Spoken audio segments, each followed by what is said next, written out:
Gentlemen, we have called you together to inform you that we are going to overthrow the United States government.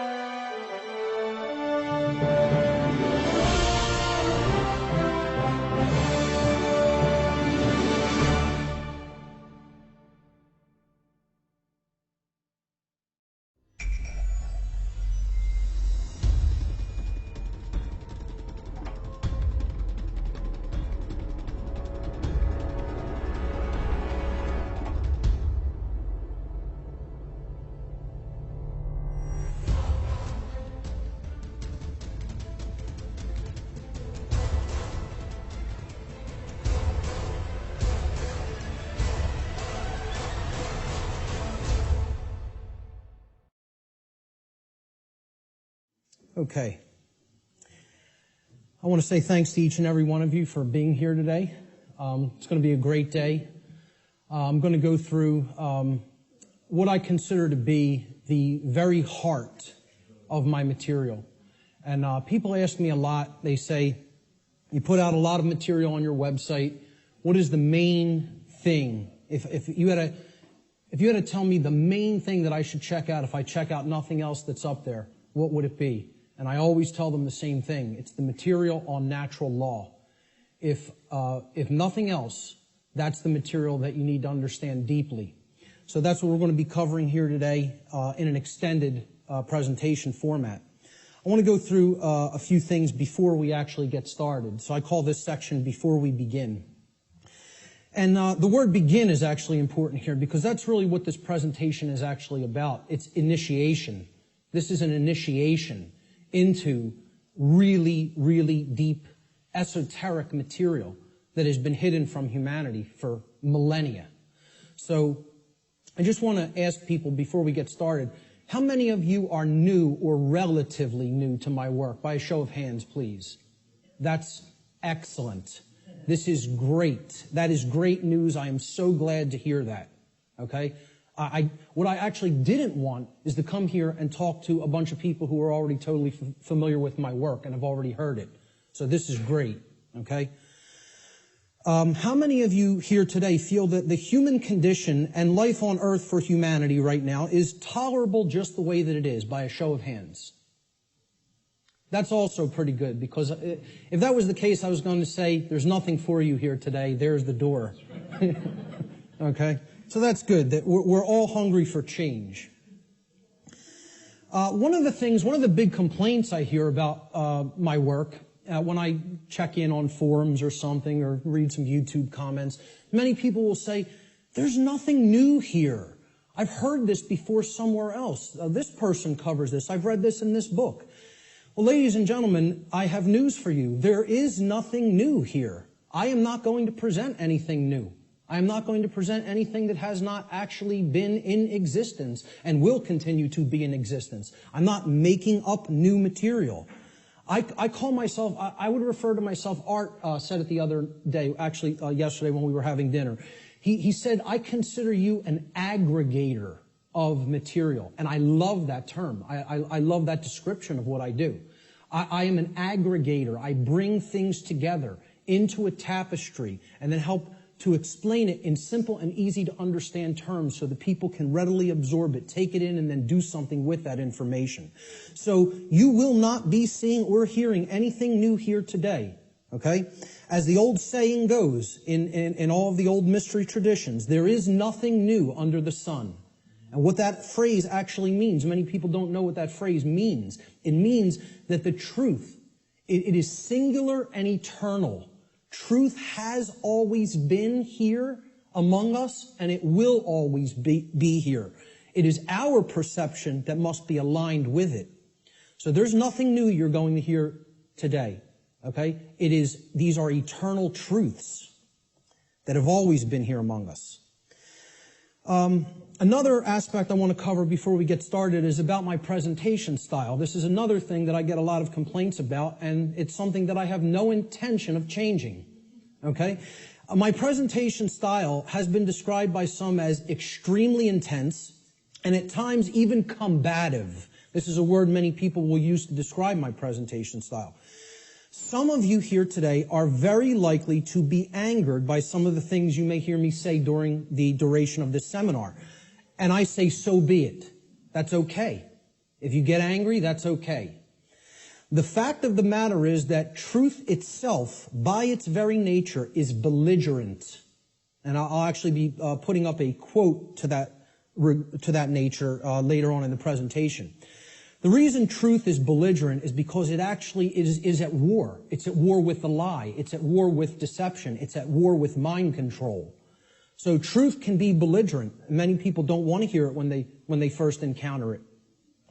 So I tell people all the time, I don't do this. I don't present this information, okay, to be liked. I don't do this to make friends. Okay, I'm not interested in making a whole bunch of new friends. If it happens, that's great, okay? But that's not the reason I do what I do. I don't do this to be popular. I don't do this to make money. It's not a popularity contest. Telling people many things that they don't want to hear is not going to make you popular, or it's not going to make you a whole lot of new friends, okay? So those aren't the reasons I do what I do. To be honest, and I tell people this, and sometimes they get upset by just hearing this, I don't even really want to do this, okay? I don't want to do this with my life. I don't want to do this with my time, okay? As I already know, understand, and live the information I'm going to present. So I get this. I know this, okay? I don't need to keep going over this over and over and over again for my own entertainment, okay?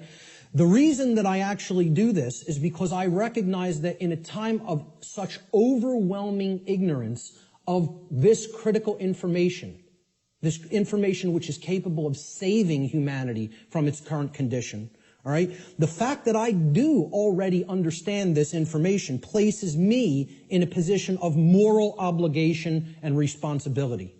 That's why I do what I do. I'm in a position of moral obligation to speak this information to other people in an effort to help to get them to understand it and live it as well. And that is the reason I do this. Every person here today who wishes to take real world value, practical value from this seminar here today, I'm going to ask them to make a deliberate and conscious effort to do two things. The first is try to set aside, to the extent that you are capable of doing so, your perceptions of me as the presenter, okay? And this includes things like how you think I look, how you think I dress, the sound of my voice, my mannerisms, etc. Try to set those things aside to the extent that you're able to do it. And I know that's difficult for some. And I say this because paying attention to such trivialities will detract your own mental focus away from the information that is being presented today. And that's the worst thing that could happen, because it's the information that is important, not me. Try to ignore me and focus on the content. All right? The second thing I ask people to try to do is to be consciously aware of any of your own impulses that you may have here today, to immediately reject the information that is being presented in this seminar based solely upon your own initial emotional reaction, your initial emotional response to this information. Okay? This is a logical fallacy. Okay, you cannot think with the emotions. So if you hear something you don't like or that angers you, that's okay. Feel the emotion. But don't just immediately say, that can't be true. And don't believe me either. It's about checking it. It's about a process of truth discovery. It's about doing your own due diligence and actually researching this material. Okay? But if you try to gauge the veracity, meaning the truthfulness of this information, solely based upon how it makes you feel when hearing it, you are committing a logical fallacy. Okay? So I ask people to try as much as possible to suspend immediate reactions of disbelief. Okay, and saying, no, I don't want to accept that, no, it can't be true, based on how something may make you feel that you hear today. That's very important to keep in mind. And lastly, this information the entire seminar is a tapestry.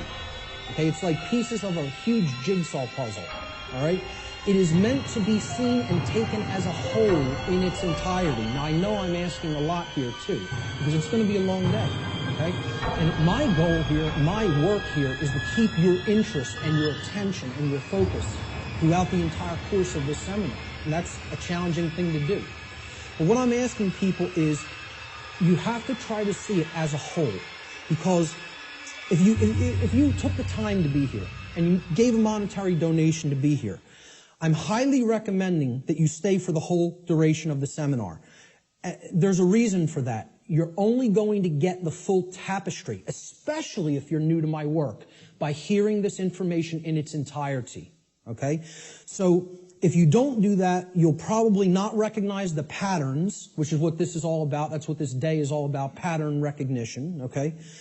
That are inherent to this tapestry of information. And more likely than not, you'll have wasted the time that you took to be here today and wasted the money that you spent to be here today. So I don't want anybody to waste their time and their money and their attention, and I don't think you do either. So that's why I'm asking people, stay for the whole thing. You'll get the maximum value out of this seminar if you stay for its duration.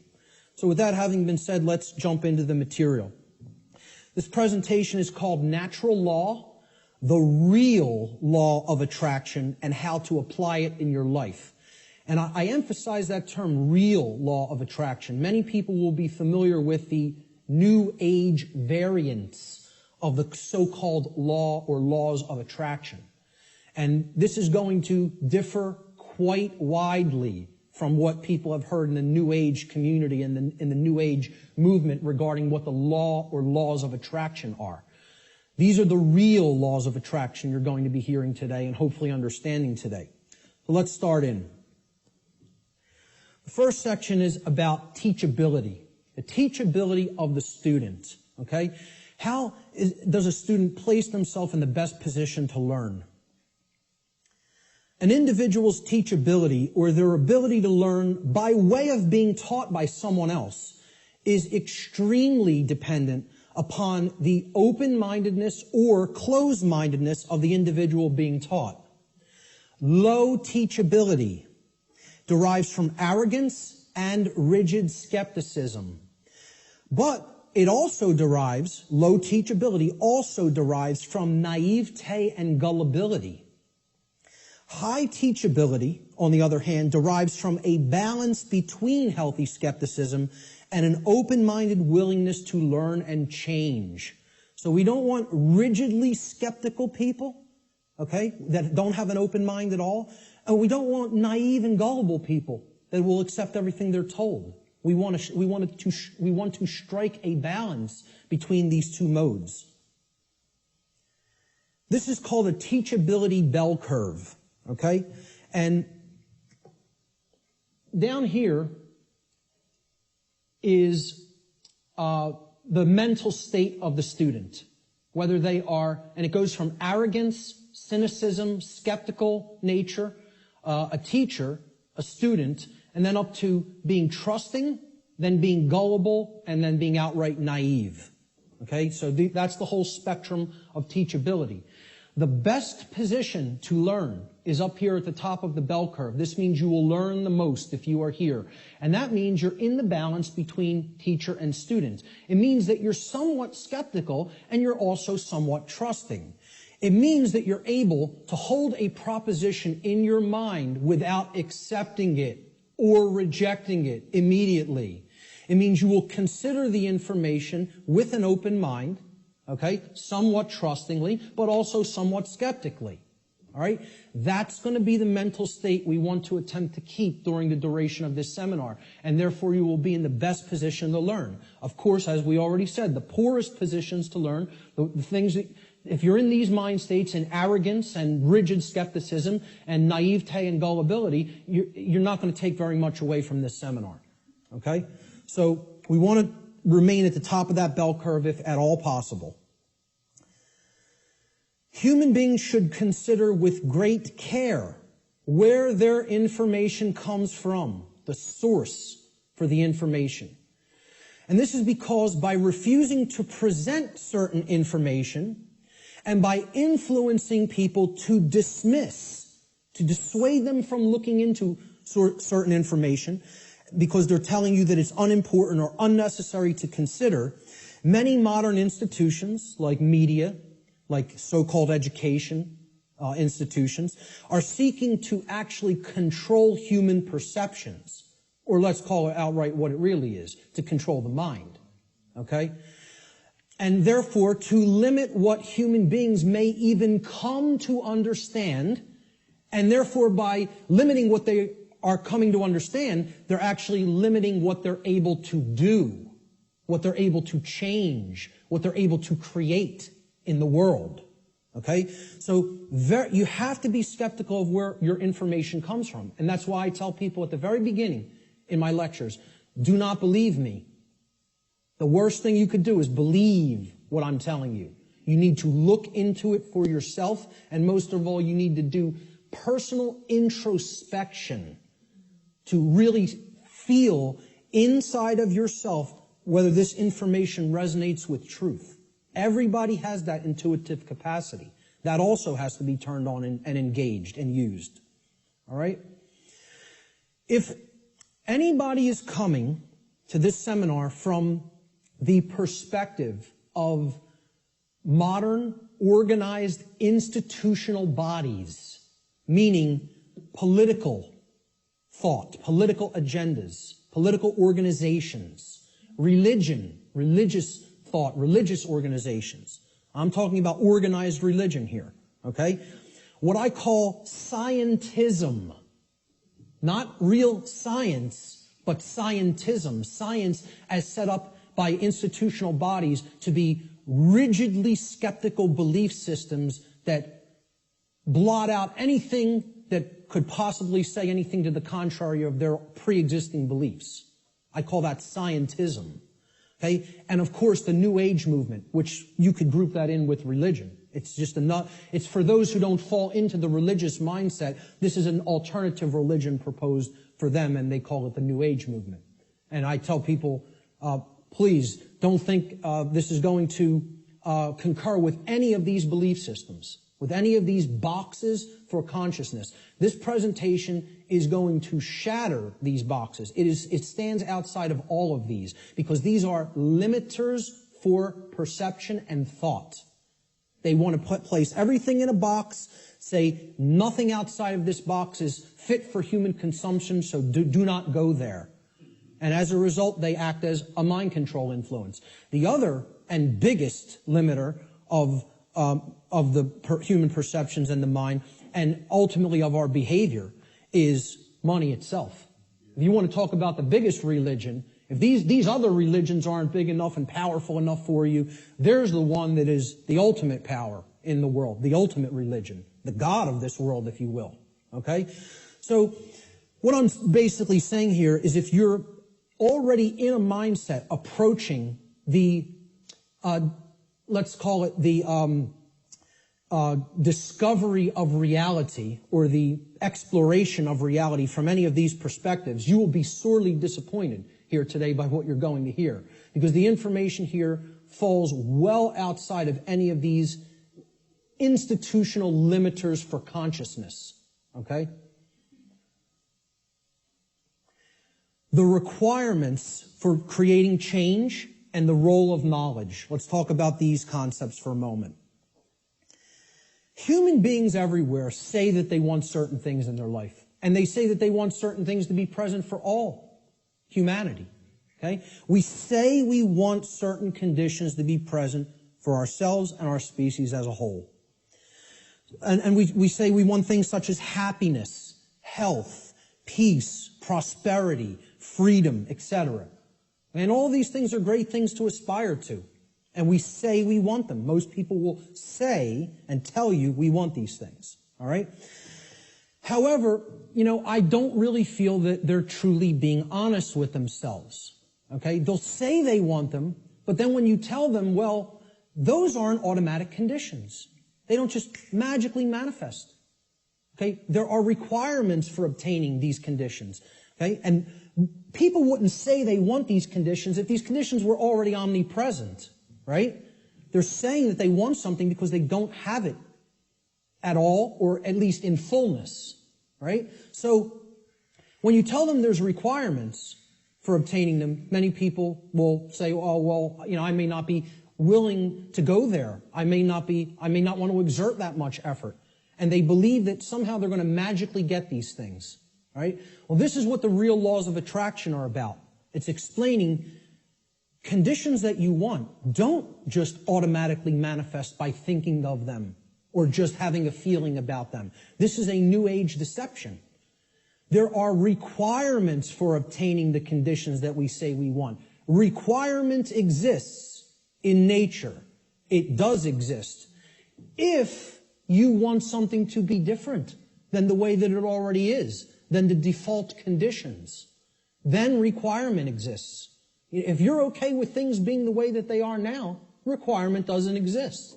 There are no requirements to creating change.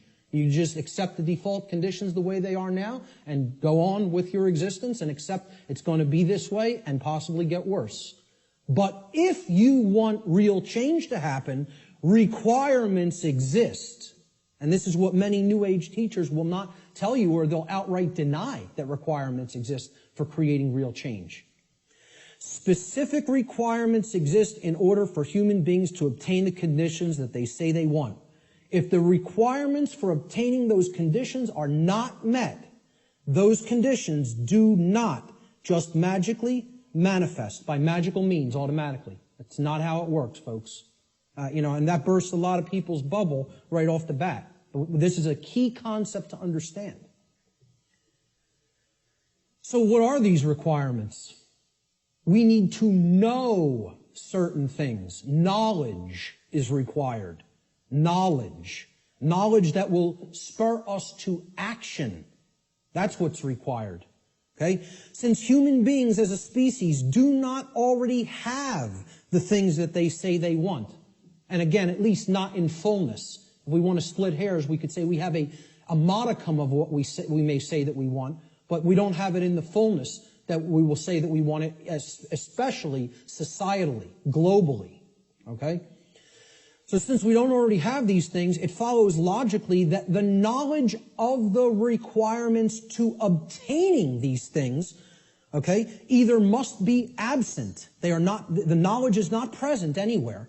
Or if it is present, if that knowledge for obtaining those things, the requirements for obtaining those things, if that knowledge is present, then it must be willfully being ignored.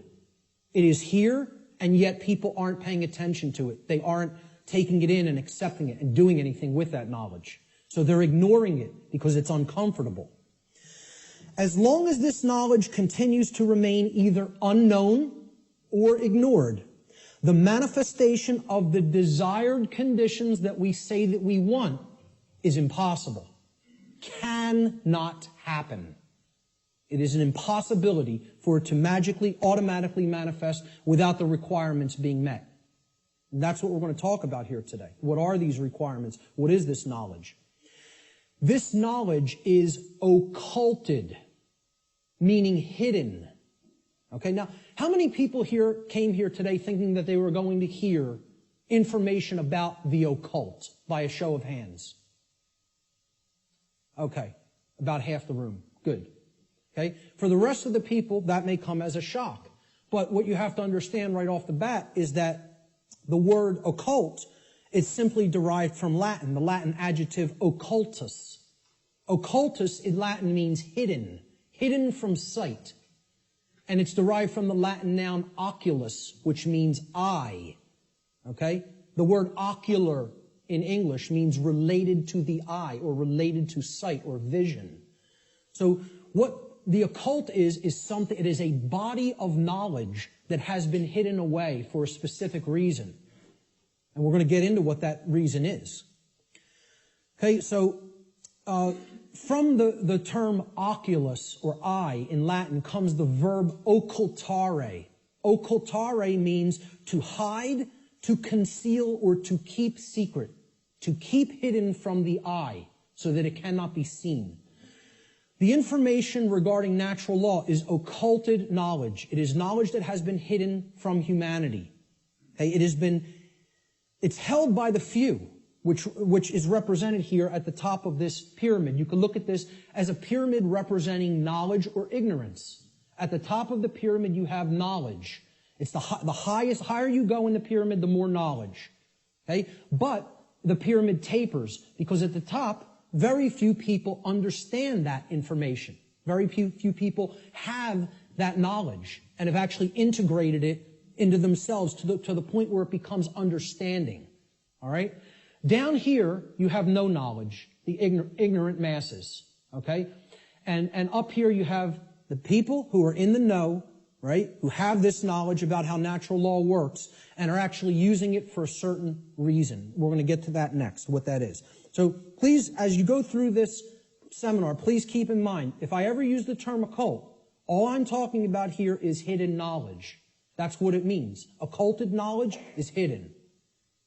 Now, why would anybody want to hide knowledge that is extremely important? Well, there's a very specific reason. All right? But before we even get to that, we have to talk about what is this occulted knowledge? What is the body of knowledge? What does it comprise? When I'm saying the occult, the knowledge of the occult, what do I mean by that? All right? Occult knowledge constitutes two things. There's two general bodies of occult knowledge. In the actual mystery traditions and in occult schools, they talk about these as arcana, A-R-C-A-N-A, arcana. The word arcana is also Latin. It means knowledge. Okay? That's all it means. So there's two bodies of knowledge. There's one body of knowledge in the occult called lesser arcana, the lesser arcana, or the minor arcana. This means the knowledge of the microcosm, the knowledge of the small things. Okay? It doesn't mean it's less important. It means it's dealing with the individual units of consciousness, the human psyche, the psyche of the individual. Okay? So the first major body of occult knowledge constitutes knowledge of human consciousness, how it works, how it operates, what our motivations are, things like that. Okay? The second body of occult knowledge is called the greater arcana or the major arcana. All right? And again, this doesn't refer to that it's more important.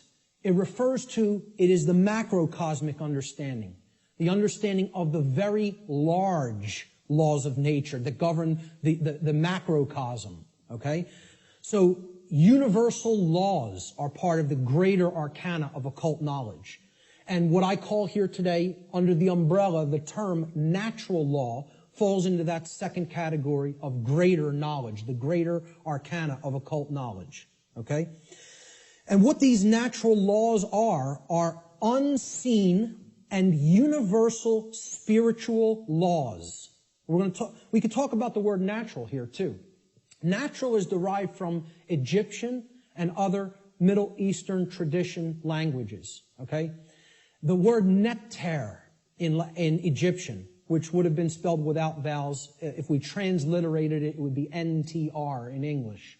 Nectar means spirit in Egyptian, in ancient Egyptian. The suffix al, even in English today, but if you go back into Arabic languages and ancient Middle Eastern languages, al as a suffix actually means of or related to, or having come from. Okay? So natural, if you put these root words together, nectar and al, right? It means of or related to the realm of spirit, of or related to God, actually. The word nectar also meant God, spirit or God. Okay? So this is the spiritual domain, the laws that actually are operating in the unseen realm. Okay? Now, they manifest in the physical realm. We're going to talk about that. Okay? Because that's the operation that it trickles down from. It starts in the spiritual domain, and then it manifests in the physical domain. All right? So it's important to understand these two bodies of knowledge. The lesser arcana, okay, is about the monad or the individuated unit of consciousness. of the human being. And then the greater knowledge is about the laws that govern the macrocosmic universe. All right? So, what these laws do, this body of the workings of nature that I am calling under the umbrella natural law, they're universal spiritual laws which govern the consequences of behavior. They govern the consequences of behavior. And I would add a caveat to that. They govern the consequences of behavior for intelligent species, for beings that are capable of coming to their understanding. Okay? And I would delineate that from, like, the animal kingdom. Okay? The animal kingdom is not held to the same standard as human beings when it comes to this body of information, because I don't think you're going to sit down with your cat and explain natural law to it. Okay? So when people say, well, why doesn't the animal kingdom held to account in the same way that human beings are? It's because, surprise, surprise, we don't share the same level of consciousness.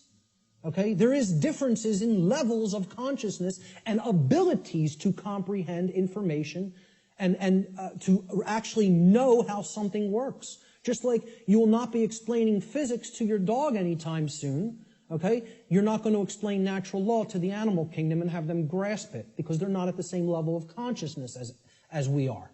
Okay? So we are held to a different account when it comes to natural law. It governs human behavior. It would be an easy way of saying it. This body of knowledge has actually been called consequentialism by past researchers and teachers. And I have no problem with that term. I've actually looked into consequentialism, and it's quite similar, okay, in its scope and what it teaches. It's been called karma, karmic law, in many Middle Eastern and Eastern traditions, okay? And I have no problem with that term for it either. It has been called in some of the Western traditions and Christian traditions moral law, and I have no problem with that term either. Religionists have called it God's law, and I have no problem with that term either. I have no problem with any of these terms being applied to the umbrella of natural law, because that is essentially what it is. But we're going to get deeply into how it works and operates in our lives here today. Why is this knowledge hidden away from people? To what ends? The knowledge of the occult, the hidden knowledge about how natural law works and how consciousness works, is not commonly known. That's why it's not the exoteric. It's not given to the masses. It's the esoteric. It is reserved for the few. And there's a reason for that. It's been deliberately hidden away and kept from the general public in order to create and maintain a power differential. Because if someone else is an extreme level of knowledge, and they know how something works, like something as trivial as how human consciousness works, how human motivations work, how human perceptions work, how human beings can be manipulated. If somebody has deep knowledge of that information, and there's a whole bunch of people over here who have not one iota of how that works, what kind of a number do you think somebody can do on people like that? See, the way I ask people to look at this is real simple. Imagine a very, very, very advanced psychologist at the top of his field, wrote all the textbooks, okay? And he's got a house out in the burbs. He comes into the university. He's got tenure, okay? He's got the trophy wife, the house out in the suburbs, the 3-car garage, driving the Lexus into work at his tenured job. And he finds out that his trophy wife is having an affair because she's bored. She's not satisfied with him at home. And it's maybe the 19-year-old, captain of the local high school football team or something. He's a senior. He's a star football player, right? The jock, yeah. And she has a fling with him. Well, what if he decides, I'm going to become buddy-buddy with my boy here after finding out about his wife's affair? And this kid, this punk, who's cheating on, my wife's cheating on me with, he knows nothing. He doesn't study the mind. He doesn't know anything even about himself. He watches TV 6 hours a day, plays violent video games, is obsessed with football, you know? What kind of a number you think that psychologist can do on that kid? Total number. That's the answer, exactly. That's right. He could do a total number on him. He can gain his confidence, he can get into his head, and I guarantee you give him a little bit of time, he could screw up his life based on what he knows and how he would be able to manipulate based on his hatred of that person. Well, guess what? That's the position humanity's in. We're that punk jock. And I'm not saying we necessarily did something to deserve it, but we're in that same position where the people with this knowledge at the highest levels, they hate us. And they're doing a total number on us because we don't have this knowledge. And until that changes, don't expect the playing field to be leveled. Expect it to get worse. Okay? The knowledge is hidden to create and maintain a power differential between those who hold it and those who are ignorant of it. It's that simple. The knowledge of natural law and its operations constitutes what I call the most deeply occulted or hidden information that exists on this planet. You will not find any more hidden information. This is the thing that all the distractions are there for, to keep you from learning. The endless trivialities, the nonsense you hear on the news, all the video games, all of the nonsense television, the sports, you know, it's all there to keep people from understanding this. And I can't get you to accept that or believe it, and I don't ask you to believe it. I'm telling you that's what they're trying to, from my years of being inside occult traditions that are very, very dark. I'm telling you, this is what they don't want you to know. From firsthand experience. How many people here today know that I was involved in the dark occult in my past? Good. Great. Okay. The powers that be want to seek to keep this information hidden from the people of the earth at all costs, because understanding this information about natural law will level the playing field and put an end to the currently entrenched systems of control that are operating on the earth. We should very clearly make a distinguishment between nescience and ignorance so that people fully understand the difference between these two concepts. How many people even have heard the term nescience? Very few. This is a word that has practically been sanitized from colloquial English. Practically been sanitized from the English language. And there's a reason for that too. There's two contexts to not knowing something. The first context is nescience. Okay? Nescience comes from the Latin. The prefix ne in Latin means not or not present or absent. Okay? And then sciere in Latin means to know. It's where we get the word science from. Okay?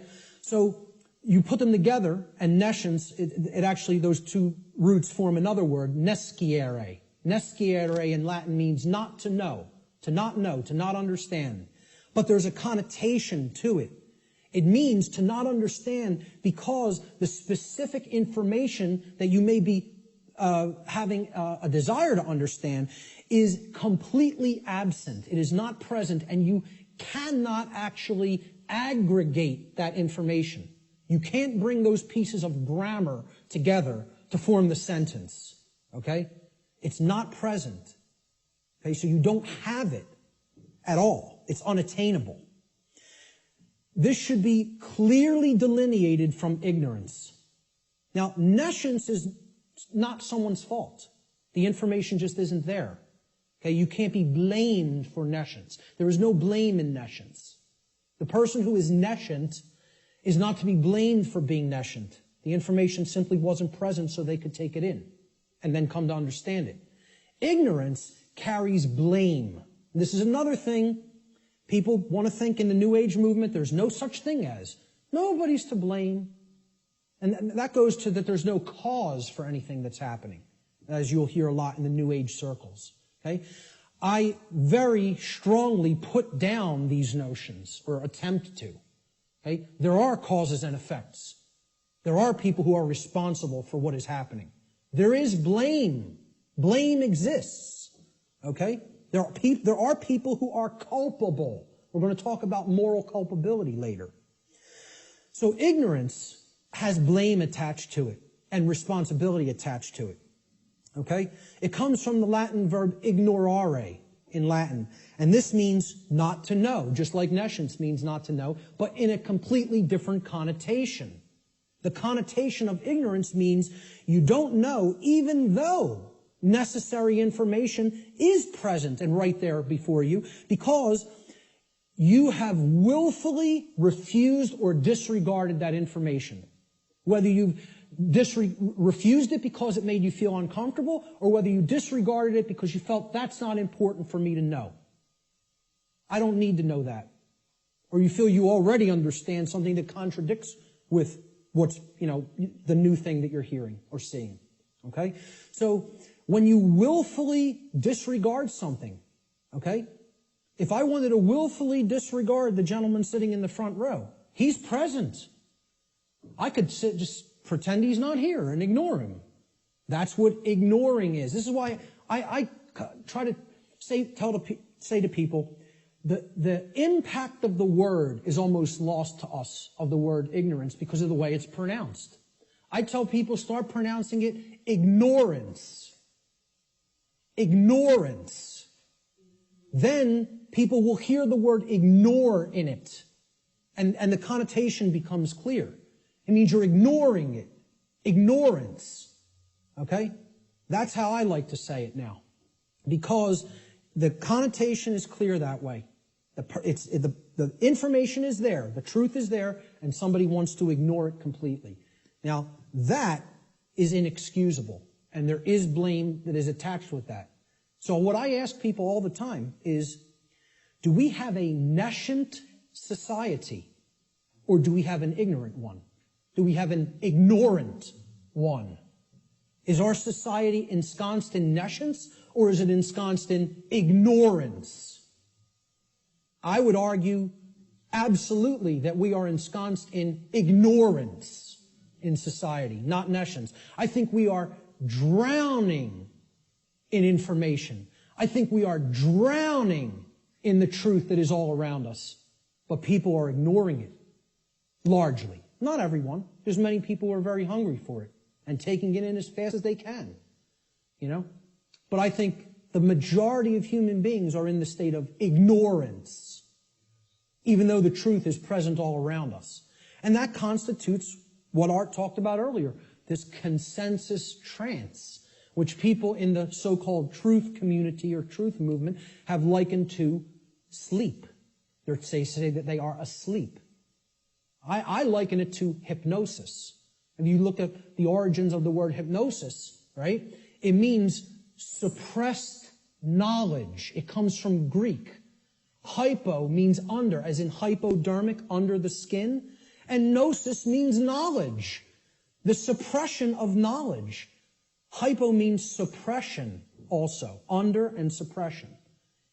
So hypnosis is the suppression of knowledge. And that's the state that these people are in. And it's done by themselves. It's not, we have to stop looking at this as a victim relationship. This is a willful choice. In a time of overwhelming information available at people's fingertips, the truth being ignored is not an option. It's a willful decision that people are making. And it's a decision that they should be held accountable to because of what is going on, that they are ignoring, what they are allowing to go on in their name and not saying a thing about it. Content to let evil run amok. All right? And then people will wonder, why are we losing freedom? Why is freedom on the wane? Why is totalitarianism and tyranny rising up? Why do we see so much control and obsession with control in our society? They'll see that. Many of them will see the rising police state. They'll see the injustices in our society. They'll see the restrictions on our inherent natural liberty. Okay? But here's the thing. Many of them will not make the transition to grasping. They'll say, yeah, this is what's happening to the earth. It's being turned into a huge prison everywhere. and at the most rapid pace right here in America. Okay? And they'll see this lock going onto the cage, but the question that they never get to, they don't even get to the question, let alone the answer, is why. They'll talk about the symptoms. They'll describe the prison. They'll describe every corner of the cage accurately in many cases. They can tell you exactly how it's working. They can tell you all the different aspects of the control system. But they can't tell you why it's actually going into place. Why is that happening? Well, that's what this presentation answers. Why are we losing freedom? And it gets to the actual heart of that answer. So what this presentation constitutes is a master key that unlocks all the locks to all the doors on all the cages in the prison, if it is accepted.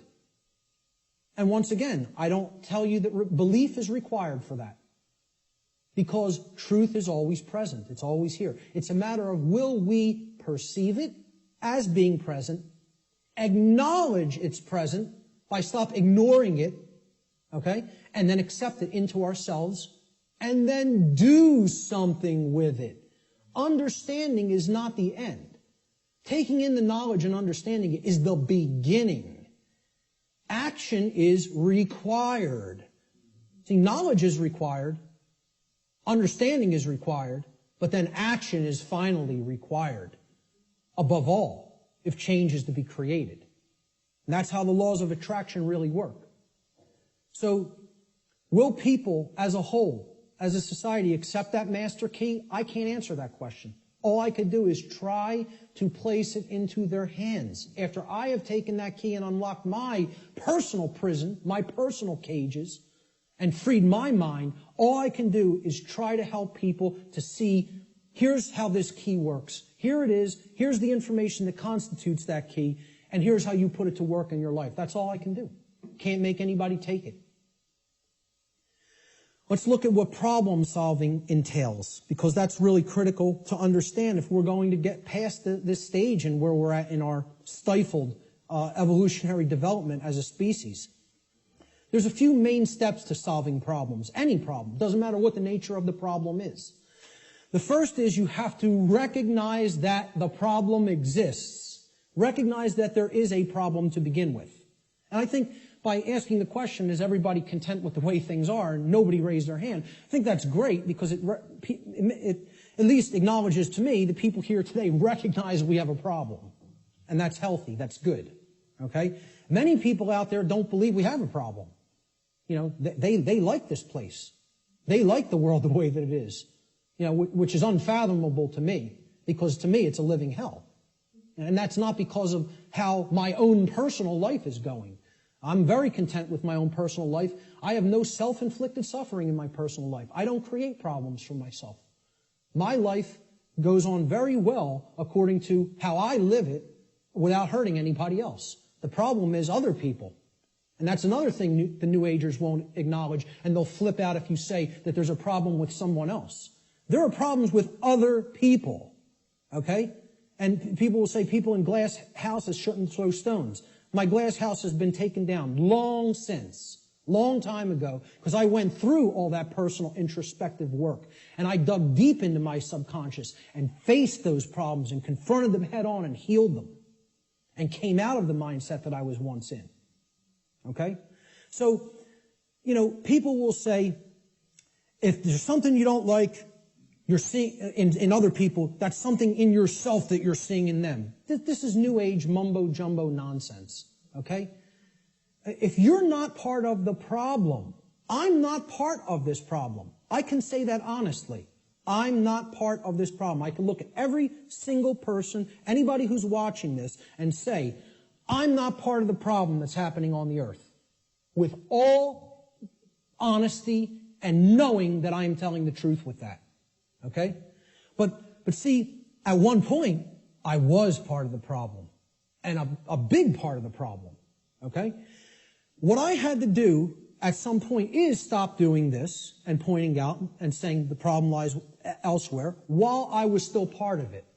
And then I had to do this and point squarely at myself and say, what do I need to change here, here, and finally here in the guts, in the courage? You know, people will say, yeah, change happens in the mind, it happens in the heart. But lastly, it happens in the guts. We need to generate what I call the heart, mind, guts. Okay? You got to care enough to know and then put it into action. The heart, mind, guts. Okay? That taking action is the most important step when it comes to creating change. And we're going to get to that in a moment. But the whole point here is I had to look at what I needed to change about myself in my thoughts, my emotions, and my actions, and then change those things in myself. This is what most people want to run away from. They want to say, yeah, I want those things that I say I want to magically to be present in my life, but I don't want to do those things that require self-change in how I think, in how I feel, and in how I act.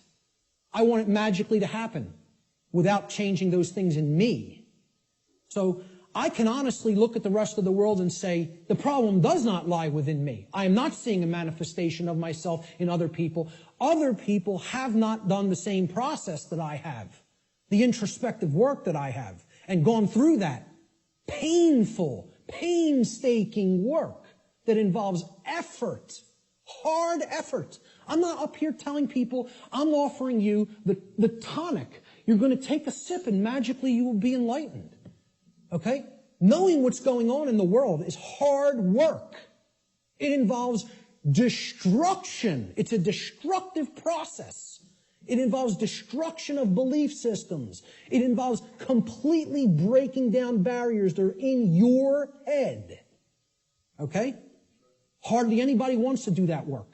People want to run 1,000,000 miles an hour in the opposite direction from that work. Anything but that. I'll take the grave instead of that. Okay? That's where most people's heads are at. All right? So let's get back to the steps here for problem solving. The first is you got to recognize that there's a problem. If you are in denial, good luck. Let me know how that works out for you. Because you're not solving any problem in a state of denial at all. Fear-based denial of the problem must first be dealt with and conquered and stamped out. And you have to acknowledge how bad it is. You know? People feel symptoms coming on of a disease or something and they want to ignore it because they don't want to believe I'm sick. I don't want to believe I'm sick. I don't want to believe I have a problem. Then you're waiting. You don't get it diagnosed, and then it turns into a much bigger problem, which is where we're at as a society for ignoring this information. This is what denial looks like, symbolically. Okay? A person with their head in the sand like an ostrich. And please take note, ladies and gentlemen, when you're in this position, when you're in the position of denial with your head in the sand, you're on your knees with your ass in the air. Okay? And I almost say it's amazingly synchronistic that the human body was designed like that. That in order to put your head in the sand, symbolically, so to speak, you have to be on your knees. Okay? And that's where most of our society is at. They're on their knees. And in that state of denial. The second step to problem solving is to recognize that the symptoms that are being displayed, the symptoms you are seeing, are merely effects of underlying causal factors. You can't treat symptoms and solve a problem. It's not possible. That's not how problem solving works. You have to get to what caused the problem. Okay? Instead of simply treating symptoms, make an accurate diagnosis of the causes of the problem. So what does the word diagnosis mean? Diagnosis comes from Greek. The preposition dia, transliterated there in the parentheses, you see it in Greek script. Okay? It means through or by way of. So by a method, by a particular method. All right?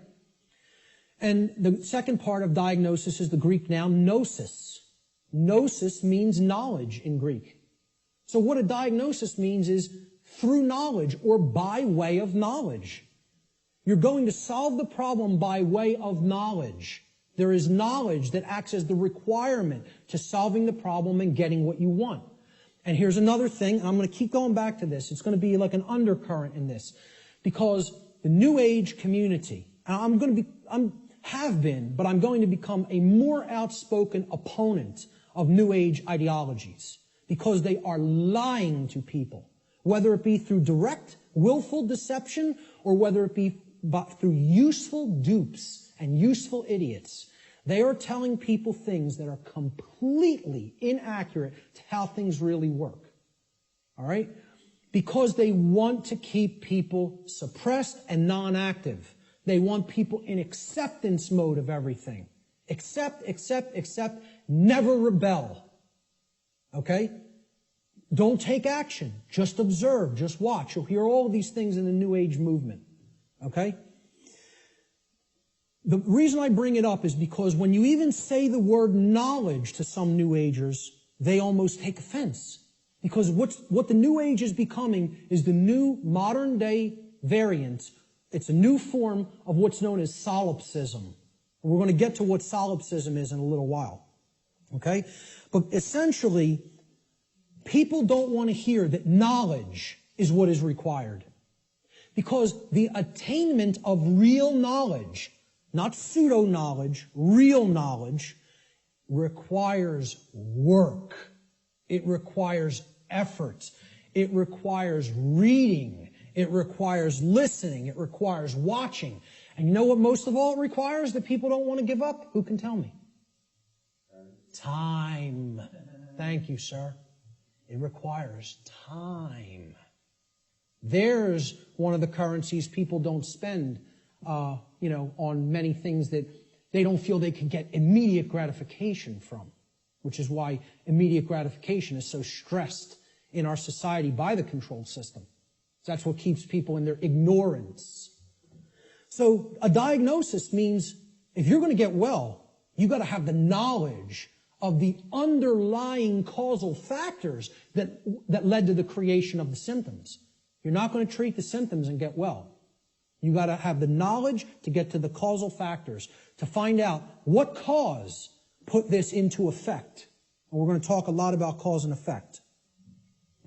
The third step to problem solving is, through the knowledge that you've acquired now, via making an accurate diagnosis of the problem of the causal factors, right? You're going to then put that knowledge into action. Understanding what created the problem is like step 2, right? Stop being in denial. Understand what caused the problem. Act on the knowledge you now have to solve the problem, to make it right. Okay? So action is required. We make the diagnosis, then we have to take the required action necessary to rectify or to set right, which is what the word rectify means, the causal factors that led to the manifestation of the problem. Let's talk a little bit about the concept of what truth is, how I refer to truth in all of my work. Because people have a real deeply mystified concept of what truth is or what it means. They'll get into all these really deep abstract discussions of the mind of God and, trying to get into quantum theory and everything. This is mystification of the concept of the truth. And we have to demystify it. We have to bring it down to real simple, easy to understand language that anybody can comprehend. And then really completely delineate that from perception of any given thing. Because the two are not the same. When people say perception is reality, nothing could be farther from reality than that statement. Perception is not reality. Okay? It is just what it says, perception. Seeing through, perceive, to see through something. Like a lens or a filter. Okay? I perceive things differently without these glasses. That's one perception. When I put them on, I perceive things quite differently and more clearly. Okay? Well, that's how human perception works, like a lens. It's a filter. Okay? But what's there is the same thing. What's there is the same thing. All that changes how I perceived it. All right? So let's look at this concept. Truth is objective.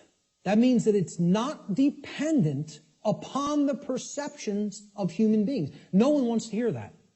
That is a direct assault, a direct frontal assault on the human ego.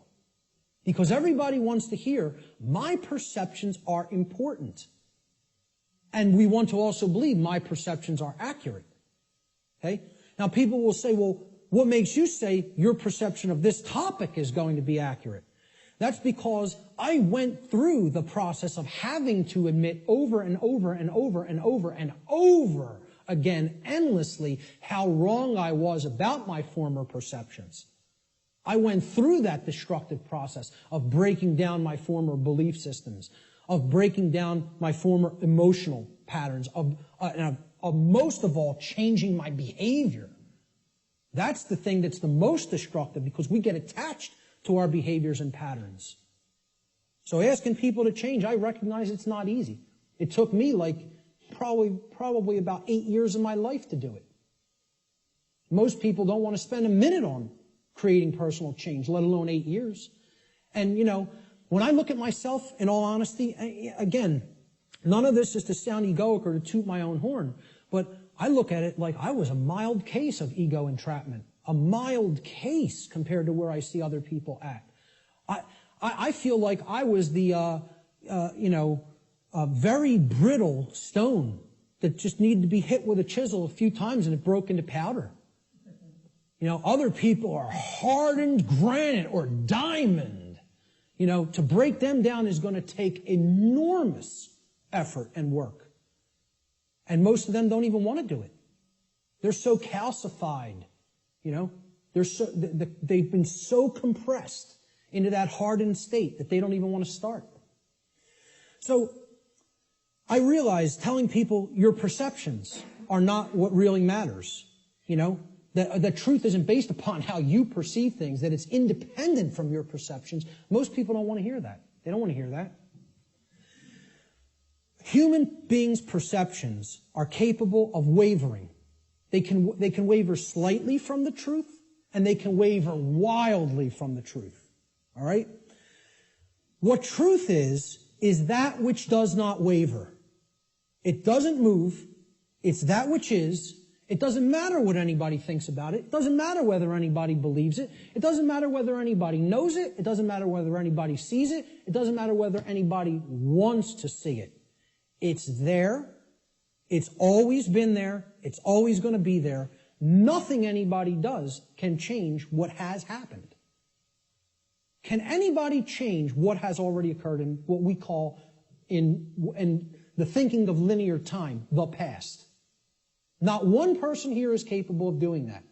Let me tell you something. Not one being in the entire manifested universe is capable of doing that.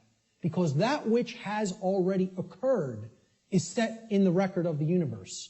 Nothing can change the past. Ever. Great movie on this. Watch the new movie, The Time Machine. Not the original 50s version or 60s version. The new one. I think it came out in late 90s or early 2000s. Okay? This movie got crushed in reviews. Crushed. Whenever reviewers crush a movie and give it the worst ratings, go see that film. Because I guarantee you there's very important allegorical concepts that you need to understand embedded in that film, and that's why the reviewers crush it, because they don't want you getting any ideas, This movie got crushed in the theaters, and I'm telling you, it's one of the best films to understand the concept of the absolute impossibility of changing the past. The past cannot be altered. You know what can be altered? The future. That's what that movie's about. And you know where the alteration of the future begins? In the present moment. That's exactly right. That's the only place it begins. Okay? So what truth is, the demystified concept of truth, is it's simply that which already exists. It's that which has happened in the past and is happening in the present moment. The truth does not exist in the future. When we get to those future moments, and it's the present, truth will be existent then. But not until. Okay? So there is no such thing as truth in the future. Truth is that which has occurred in the past and that which is occurring in the present. It is simply that which is and that which has been. please recognize when I use the word truth, that is all I'm talking about. I'm not talking about the mind of God. I'm not talking about the entire reason for the existence of the universe. I'm talking about the events that have taken place in the past and are taking place in the present. That's all. And guess what? That's all the truth is. It doesn't need to be any more complicated than that. Okay? You want to make it more complicated than that, call it something other than truth so as not to confuse people to what truth really is. Truth versus human perception. Okay? Now, I want to ask people to imagine, see these white lines? Imagine these white lines that do not waver as truth. And imagine that the perception that is set against the truth, we're going to take three different individuals. This is individual A, this is individual B, this is individual C. Okay? Their ability to perceive what has occurred and what is occurring is what I would refer to as consciousness. Okay? Consciousness is a being's ability to recognize patterns and meaning with respect to those patterns. Meaning you have an accurate understanding of what's taking place within and around you, or you have an inaccurate understanding of what's taking place in and around you. If your consciousness is high, meaning it's at a high frequency, okay, that means you're going to have more of an ability to understand and recognize the patterns. If your consciousnness is low, you're at a low frequency, you're going to see the pattern less. You're not going to accurately perceive. So I liken this to a waveform. In simple, physics, a wave, this is a simple sine wave, okay? It has its crest here and its trough here, okay? And then the pattern repeats, goes up to the crest, down to the trough, and it repeats over again. The distance between the either crests or troughs of the wave is called the wavelength, okay? The longer the wavelength, the shorter the frequency.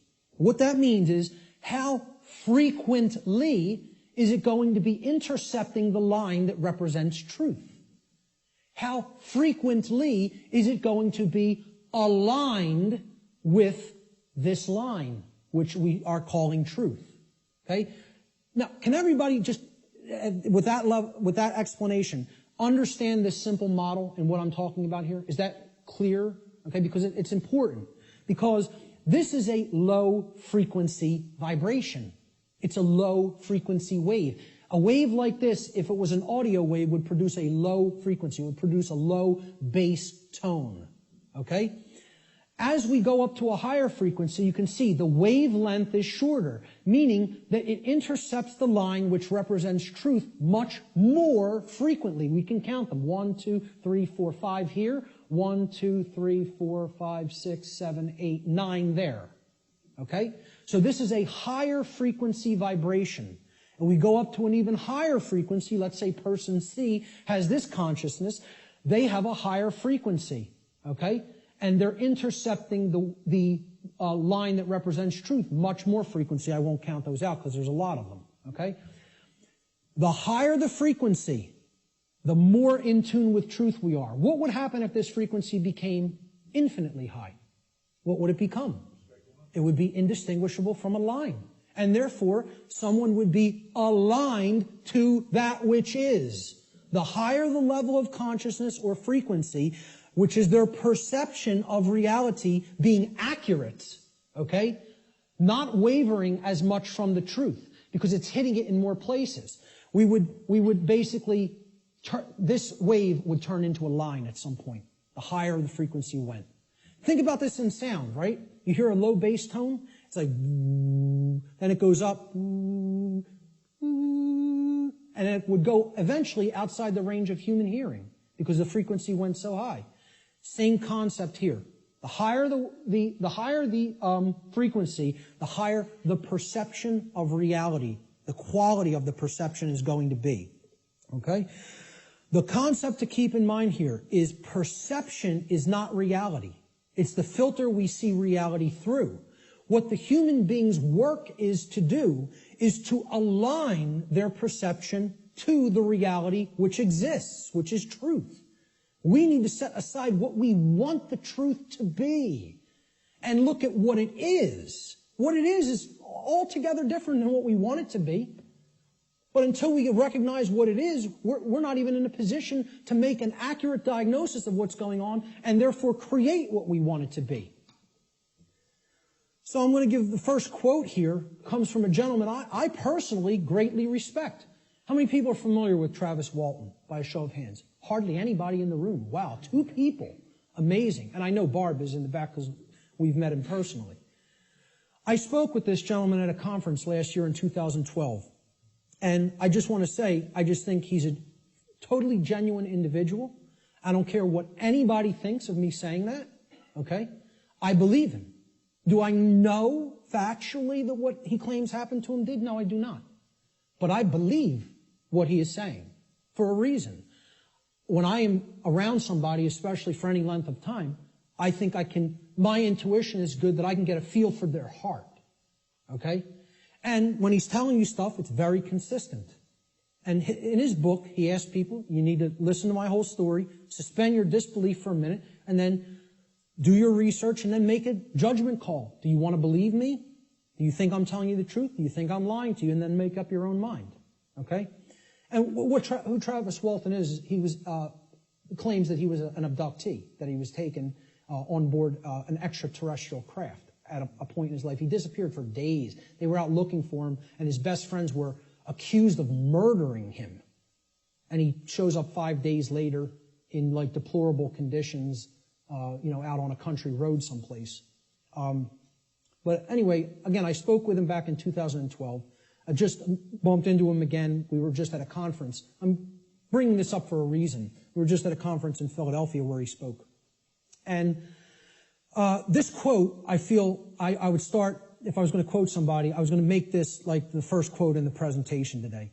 Travis Walton says in his book, which is called Fire in the Sky, he said, I have come to realize that the biggest problem anywhere in the world, the biggest problem anywhere in the world is that people's perceptions of reality are compulsively filtered through the screening mesh of what they want and do not want to be true. Now, when I read that in his book, I got chills up and down my spine.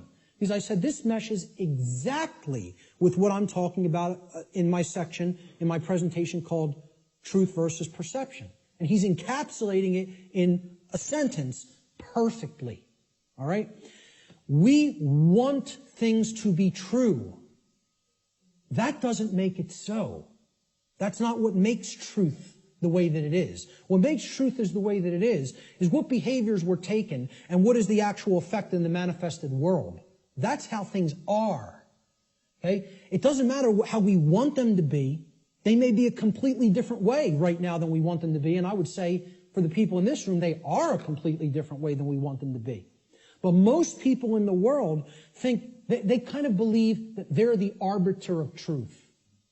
And that's a bad place to be in. That's a very, very low level of consciousness. To think that if I don't believe that it's this way, it's not this way. Many people are trapped in that state of mind. Okay? Now, the reason I even bring this up and included Travis's quote here is at this conference that we were just at a couple of weeks ago. Okay? I didn't speak at it. I tabled at it. A woman came up to my table and she picked up my New Age Bullshit DVD, which is available here today in the back. And she said, "What's this about?"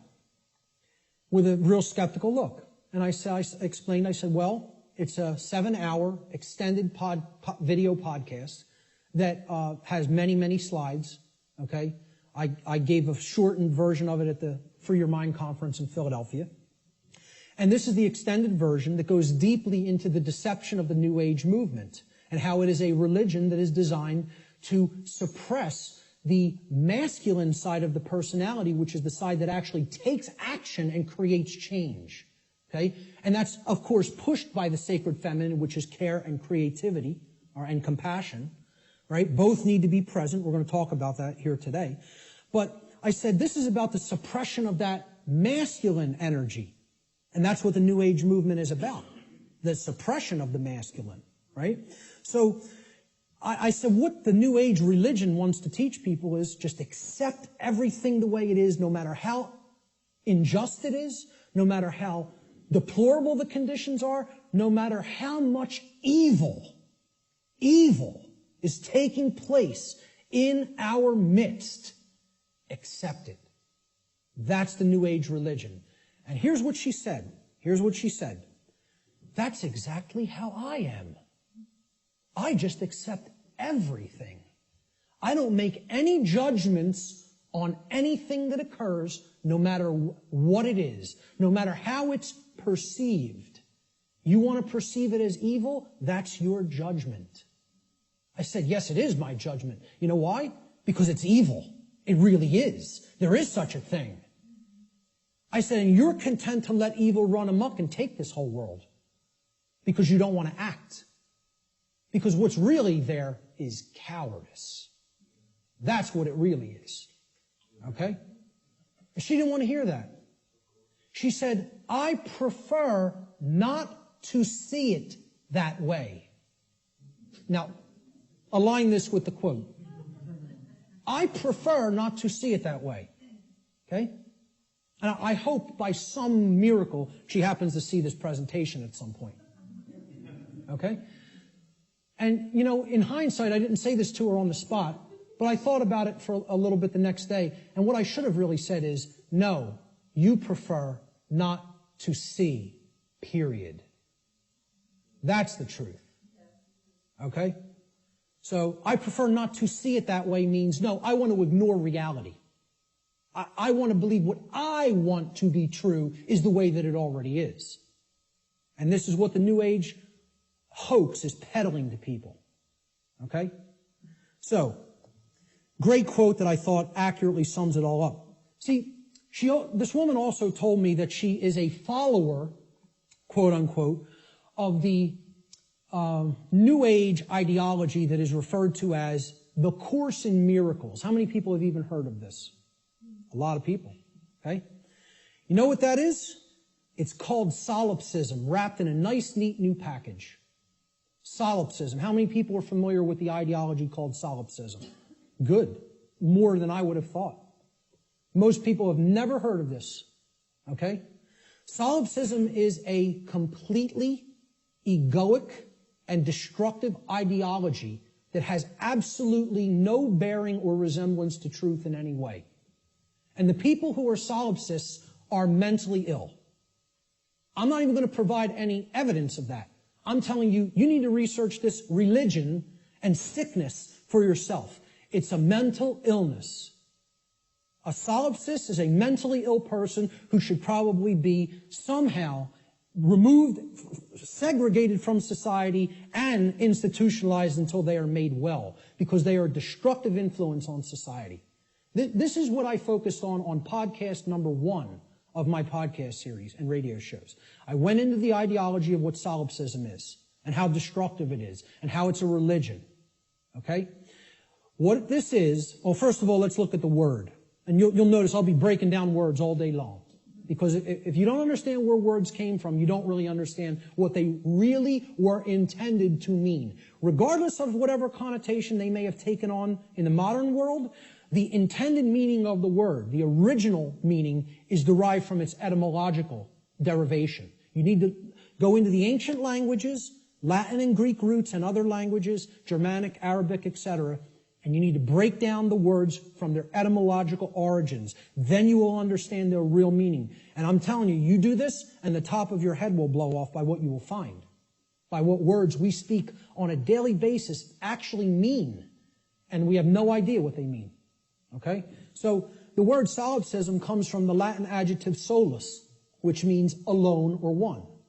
And then the Latin pronoun ipse, which means self, myself, etc. Okay? The ideology of solipsism is that nothing exists outside of me. I'm the only being that exists in creation. Or essentially, it's another way of saying I'm God. Okay? That my perception is the only real perception and no one else is here. Now imagine that. Now, what I'm essentially telling the audience here today is your perceptions are not the truth. You have to work to align your perceptions with the truth. That's damaging enough to the human ego, okay? If I just said, none of you exist, I'm only perceiving your existence, I'm the only one who exists, imagine how egoic that statement is, and actually how demoralizing it is to other people. You're even telling them, I don't even consider that you exist. That's what a solipsist is. They believe the universe is a big illusion created somehow for their amusement. And that there's no objective reality, that you don't exist, you don't exist, you don't exist, you don't exist. I'm the only one who exists. And that's not mental illness. We don't diagnose that as mental illness. Okay? I don't care if you want to accept the notion everything is one. I personally accept that notion. I do accept that we are all one. That doesn't mean you're not existent in the physical domain right now as I'm talking to you. Of course we all exist here. We are in the physical domain. Okay? The whole point is, these people want to believe the entire spiritual physical domain is such an illusion that nothing that takes place in it matters or has any significance and should just be watched, and nothing should be done to change it. And let me explain what this is, folks. When I was a Satanist, okay, and I was working inside the Church of Satan and other dark occult organizations, they have a set of sins, believe it or not. They don't look at them as sins in the same way that, religionists look at sin. But they have the things that, these are behaviors and thought patterns that should not be engaged in by the dark occultist themselves, by the magician, if you will. You are not to engage in these behaviors, but we are to peddle them to other people. We are to get them to engage in these behaviors. Okay? You know what the first one is? No, it's not. That's the second or third. I think it's the third, if I'm not mistaken. I don't have the list handy. But the first one is stupidity. That's the first satanic sin. Okay? For the dark occultist. But they want other people in deep stupidity. They want other people in deep ignorance. The idea here is, we will know it all. We will know the truth, so that we can control others and keep them a dumbed-down herd. Okay? There's a bunch of other ones, but I think the second or third is solipsism. Solipsism is one of the biggest sin for Satanists and dark Luciferians and dark occultists. They don't want any of their membership believing in this mental illness nonsense. Okay? But they want to propagate it and peddle it. They want to do that. And they told me personally, higher ups in this network told me personally when I was working with them, wait until you see the New Age books that our membership, will be writing, or either writing ourselves or putting into the hands of useful dupes to write and put out there. We'll be giving them the idea, they'll write it for us, put it out there as their own idea. And they said, we are going to propagate and peddle solipsism like you have never seen. And you know what? When they say something, they do it. I'm serious. Their act is together. They act on the same page. And for that, I have respect for them as an enemy. And I don't take anything they do lightly. I recognize they have the will. They're not like the rest of humanity. They align their thoughts, their knowledge, with their version of care. It's not like our emotionally based care, but they care about what they're doing, and then they act. And when they act in concert, and they get it done. Okay? I'm not saying, I agree with any of their agenda, because I don't, and I'm trying to stop it. But I have respect for their unity. They are unified and on the same page, and humanity is not. And that's why, in all honesty, we're having our rear ends handed to us in this spiritual battle right now. At least right now. Solipsism is the ideology that only one's mind is sure to exist. Solipsists contend that knowledge of anything that is outside of one's own mind is unsure, and hence there is no such thing as objective truth. Okay? No such thing as objective truth. And therefore, nothing about the external world and its workings can actually ever be known. Just think about that statement. It's saying no one can ever know anything. You cannot come to know anything at all. There is no such thing as knowledge. So what I would say to somebody who's following the quote-unquote Course in Miracles, or a course in solipsism, or a course in acceptance of all forms of evil in this world, is you can't know anything by reading the Course in Miracles, because nothing can be known. You know? Why would a solipsist ever pick up a book? Why would a solipsist ever watch anything, any video? Why would a solipsist ever engage in a conversation with another human being? You know? Tell a solipsist you can't know that you're going to fall off that cliff, so why don't you go try to walk over it and see what happens? Because you can't be sure of anything. They won't do that, though. You know? The whole point here is this is a religion. This is a New Age religion. And I'm telling you who it's peddled by. It's peddled by the occultists who have the knowledge of how natural law works and are trying to put out whatever ideologies they can, destructive ideologies they can, to get people not to understand it. Or to even go so far as to believe that nothing can be understood. Why would you bother to look into natural law? Nothing can be known.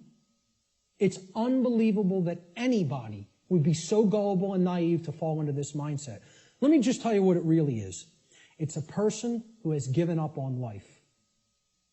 They feel that it's so difficult to know anything and they don't want to do the work to come to that level of knowledge that they just said, I don't believe it can be known.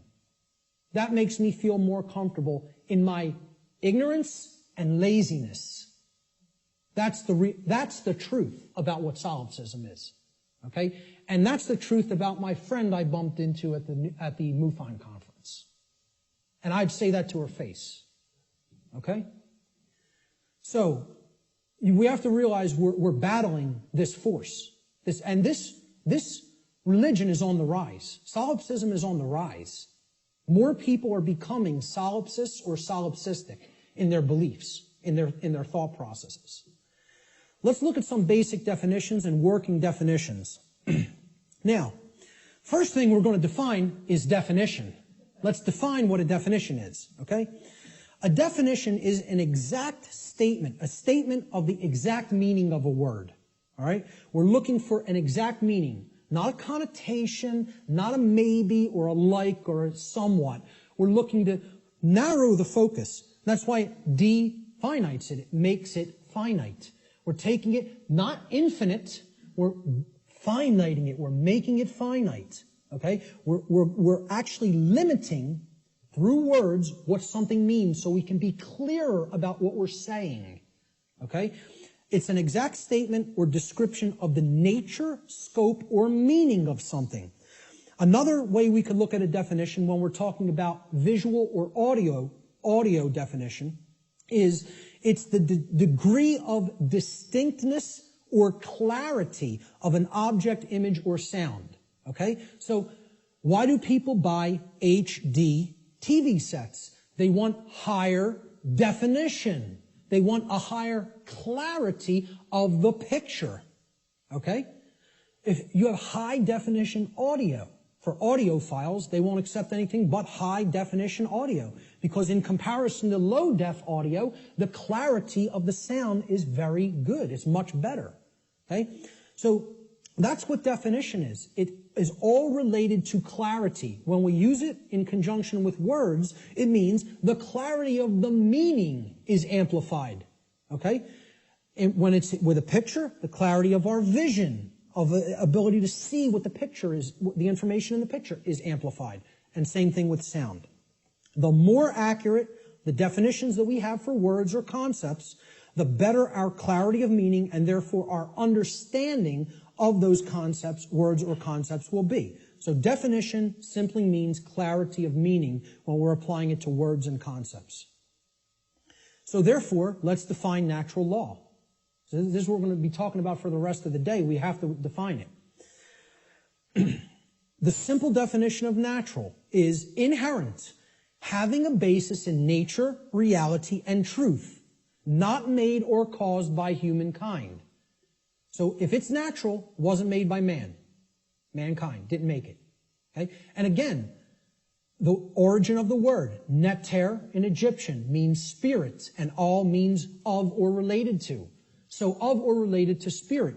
It is all of nature, the spiritual domain. See, this is the other part. People believe that the spiritual domain is separate from the physical domain. This is a huge thread and a huge central focus in all of my work.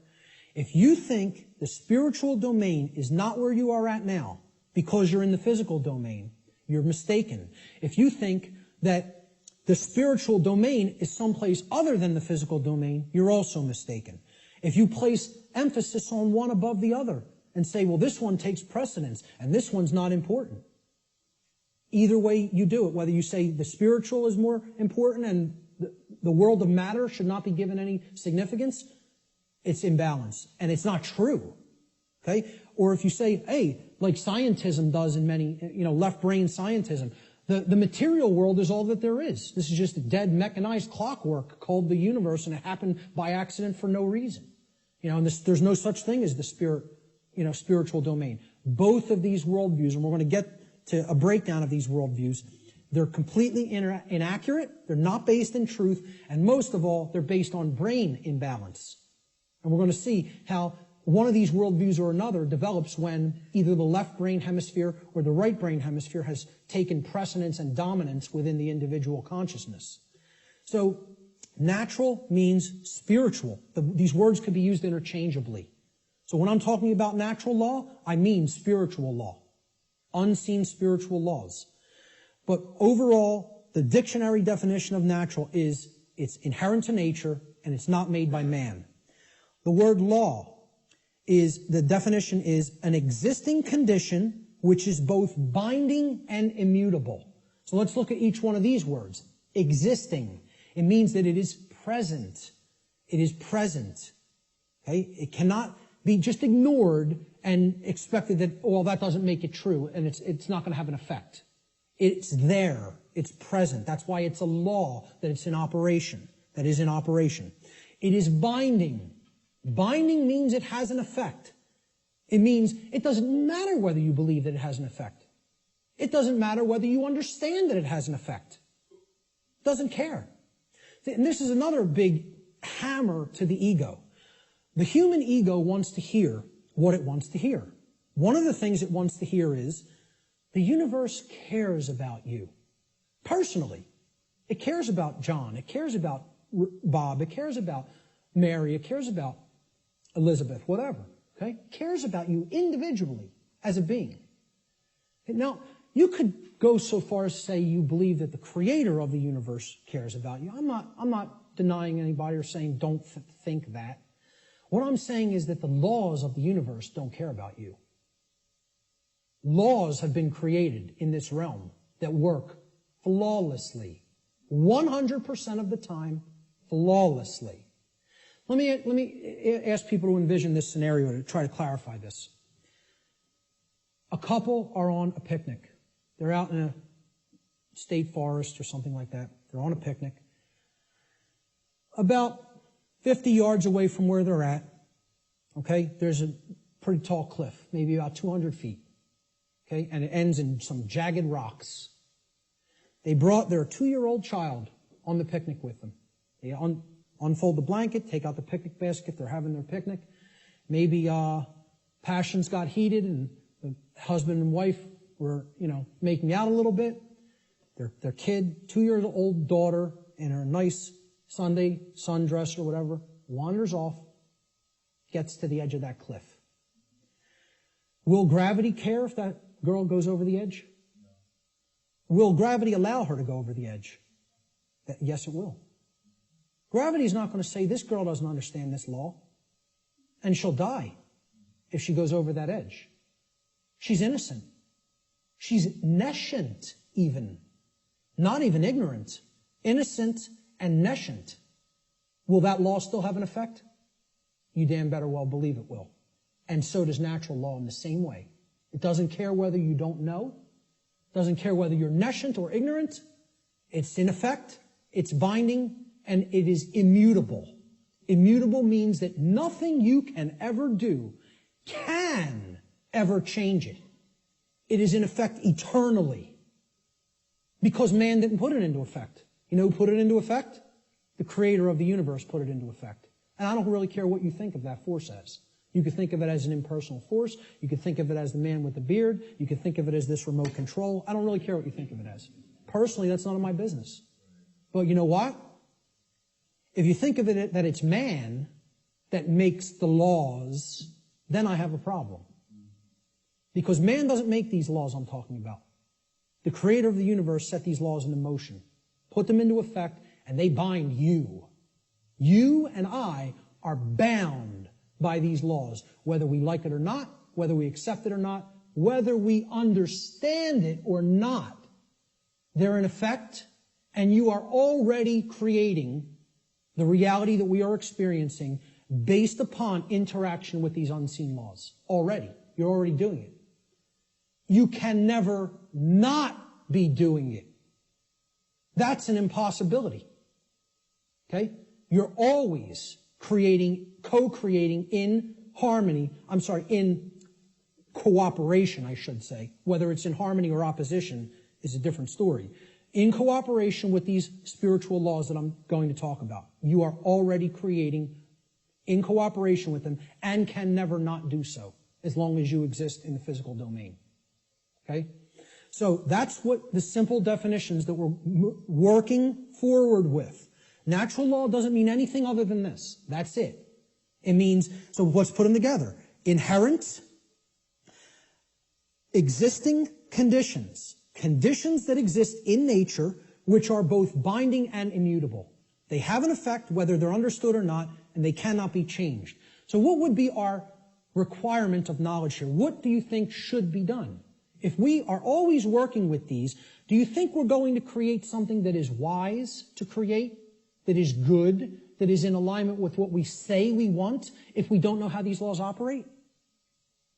You know what's going to be created? A mess. Total chaos. Something you don't want. Something that leads to enormous suffering, which is where we're at.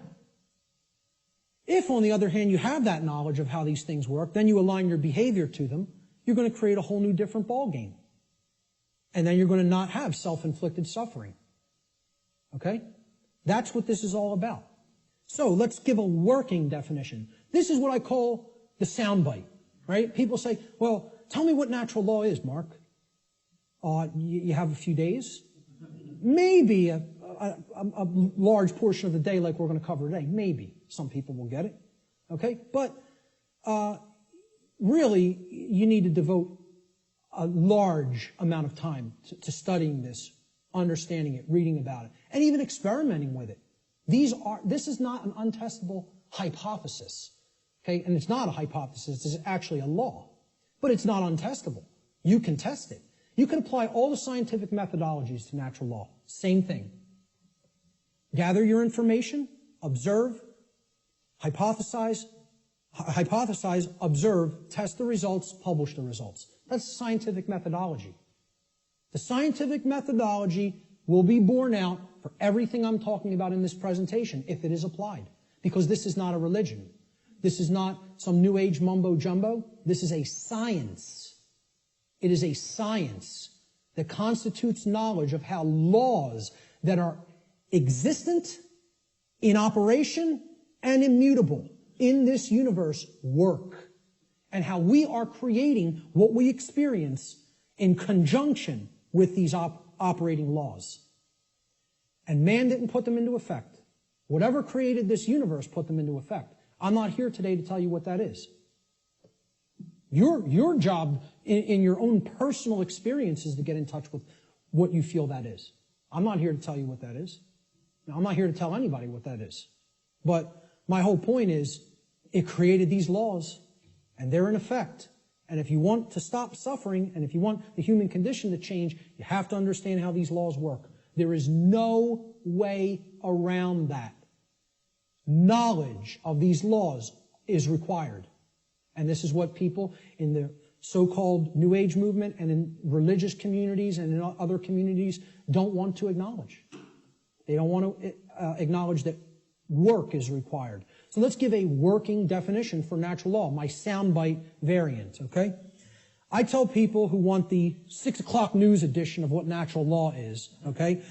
Natural law is universal, non-man-made, binding, and immutable conditions that govern the consequences of behavior, and specifically, at least on this planet, human behavior. I would say in the universe, it governs the behavior of all intelligent beings. Intelligent beings. Okay? Natural law is a body of universal spiritual laws which act as the governing dynamics of consciousness. The governing dynamics of consciousness. That's the working definition. Let's look at the dynamics between discovery and belief. The difference between discovery and belief. Because again, natural law is capable of being discovered, understood, and harmonized with. Now, does that sound like a religion?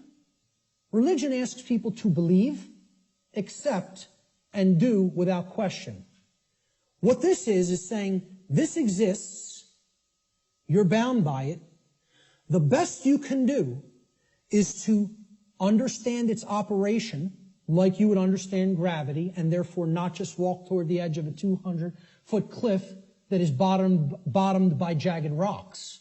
If you're intelligent and you understand how the law of gravity works, you won't do that behavior. Okay? Just like if you're intelligent and you understand how natural law works, you won't do certain behaviors to create a prison for the entire species, for your entire species.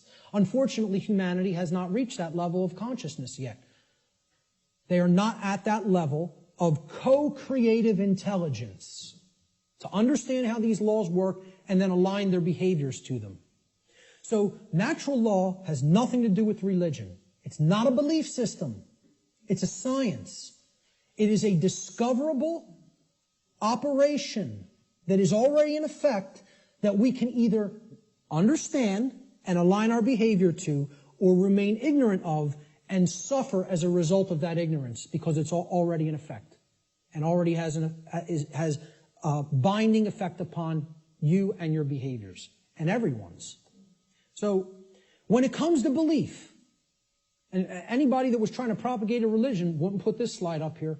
When it comes to natural law, it works just like gravity. So the clown that's going to jump over the cliff saying, I don't believe in gravity, what's going to happen? Down he goes. Because belief is irrelevant. Because natural law does not care about you. It does not care about you. It is in effect, no matter what you do, deal with it. And people don't want to hear that. And I recognize this.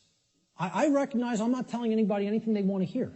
If I wanted to sell a lot of stuff, if I wanted to be real popular, I'd come up here and I'd tell you exactly what you want to hear, and then I'd be making $50,000 a presentation like Wayne Dyer does. Okay? And that is his fee. I know because I've actually had some people speak to his management. That's what a New Age presenter gets. You know what I ask for? 0. I don't even ask for a stipend because I don't even care about fake money. I care about making real money. Real one I. The word money is actually one I. And people don't even have said it a billion times in their life and never recognize what they're saying is one eye. And it's the symbol of the one eye, which represents spiritual enlightenment, is plastered all over the $1 bill. Okay? Well, this is the one. See, I tell people, I'm a poor man when it comes to the fake money, but I'm very rich in the real stuff. The real thing, I have tons of. The fake stuff, I don't do so well with, and I don't care. It's not what I'm concerned about. I know it's fake. Okay? So I don't ask for a stipend when I present. I tell whoever's setting up the presentation, pay for my travel and lodging. Hook me up with a dinner or whatever. That's it. I'll come out and speak anywhere. Okay? The point is If I was trying to appeal to somebody's ego and what they wanted to hear, I would tell you your beliefs are very important. Your beliefs shape, and they do shape your reality. In a negative way, if you don't align yourself with truth and you want to stay attached to a belief system because you prefer it over what's real, okay? So when it comes to natural law, I'm not telling people don't believe in yourself. People will say, there's forms of belief that are good. Yeah, I acknowledge that. I understand that. Believe in yourself. Believe in your own ability to come to this understanding of information like this. But I'm explaining when it comes to a law that is existent in the universe, your belief doesn't matter. It's irrelevant. The universe doesn't care what those parents at that picnic whose child just went over the cliff believed. It doesn't care whether that girl doesn't know how gravity works. It's going to have an effect. You act a certain way, like a computer. Boom, you put this in, here's how you program this, that's what has to come out. Invariably.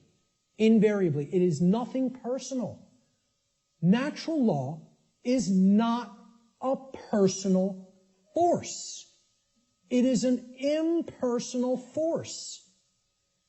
That every single mystery tradition and occult tradition that is actually wanted to share this knowledge with people has been telling people about and attempting to tell people about since time immemorial. It is an impersonal force. It does not care about you. It does not worry or care in the slightest bit whether you understand it or accept it or not. It is in effect, you are bound by it, the end, and stop crying in your milk over it. That's it. No one wants to hear that. And I'm not so naive that I recognize people don't want to hear that I don't recognize that. I do recognize that. Believe me, I realize the wall I am up against in saying this. I get it fully. Fully. If I wanted to blow smoke up people's rear ends, I'd come up here and I'd say, the universe cares about you and what you believe.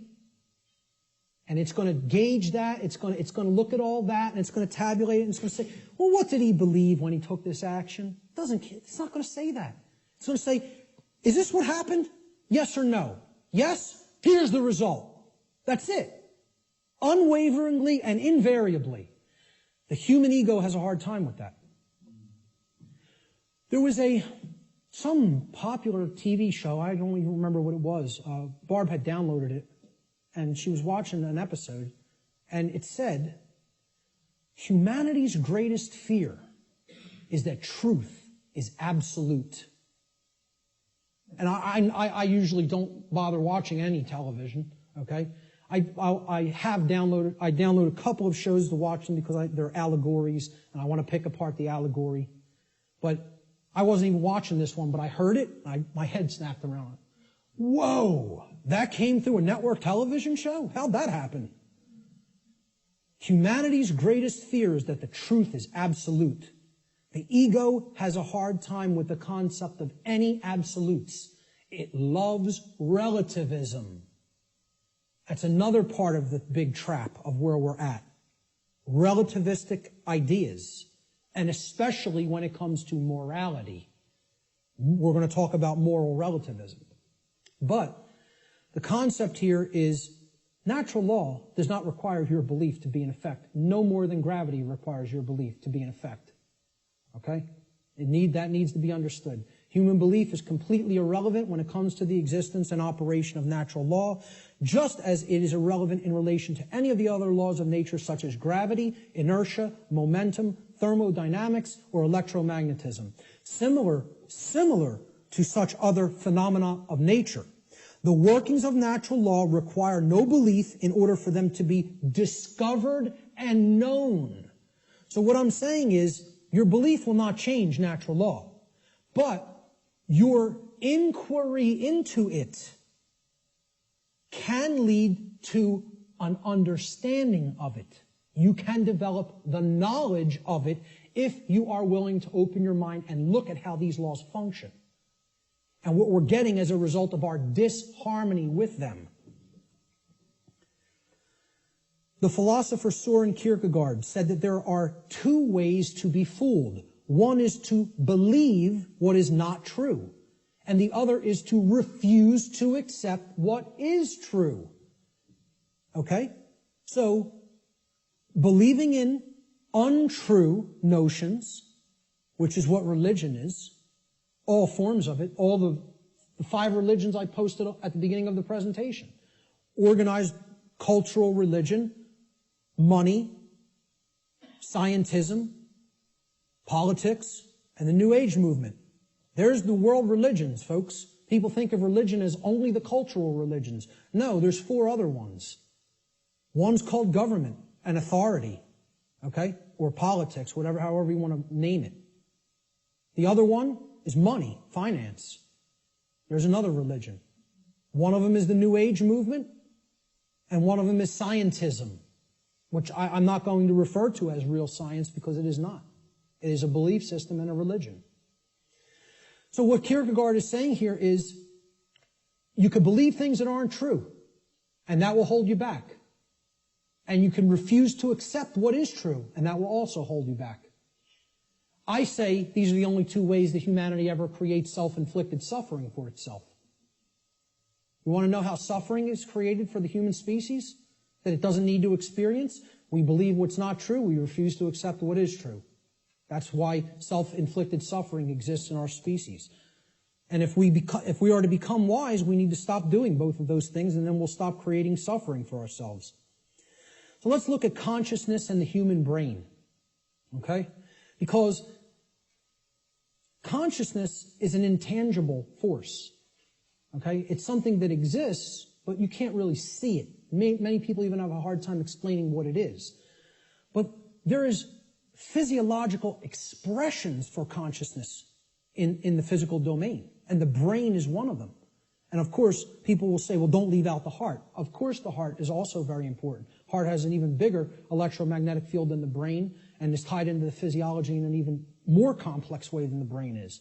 But we need to understand the basic structure of the brain to understand the types of imbalances that go on within it that lead to these debilitating conditions within humanity that continue to create suffering for us. And also, what these belief systems do is they prevent the activation of the heart and the actions, of care and action. Not only do they prevent real knowledge from manifesting within the being, they prevent care, and they create apathy, and they create inaction, laziness, inaction, and cowardice, so that we don't actually act and take action based upon what we've come to know. So let's look at how the brain and consciousness actually work. People will also try to give ridiculously overcomplicated and mystified definitions of what consciousness means. And many people are even scared of the term, okay? We have to demystify these terms and bring them down to real simple English and real simple concepts that the average person can grasp, okay? And stop trying to make it more complicated than it is.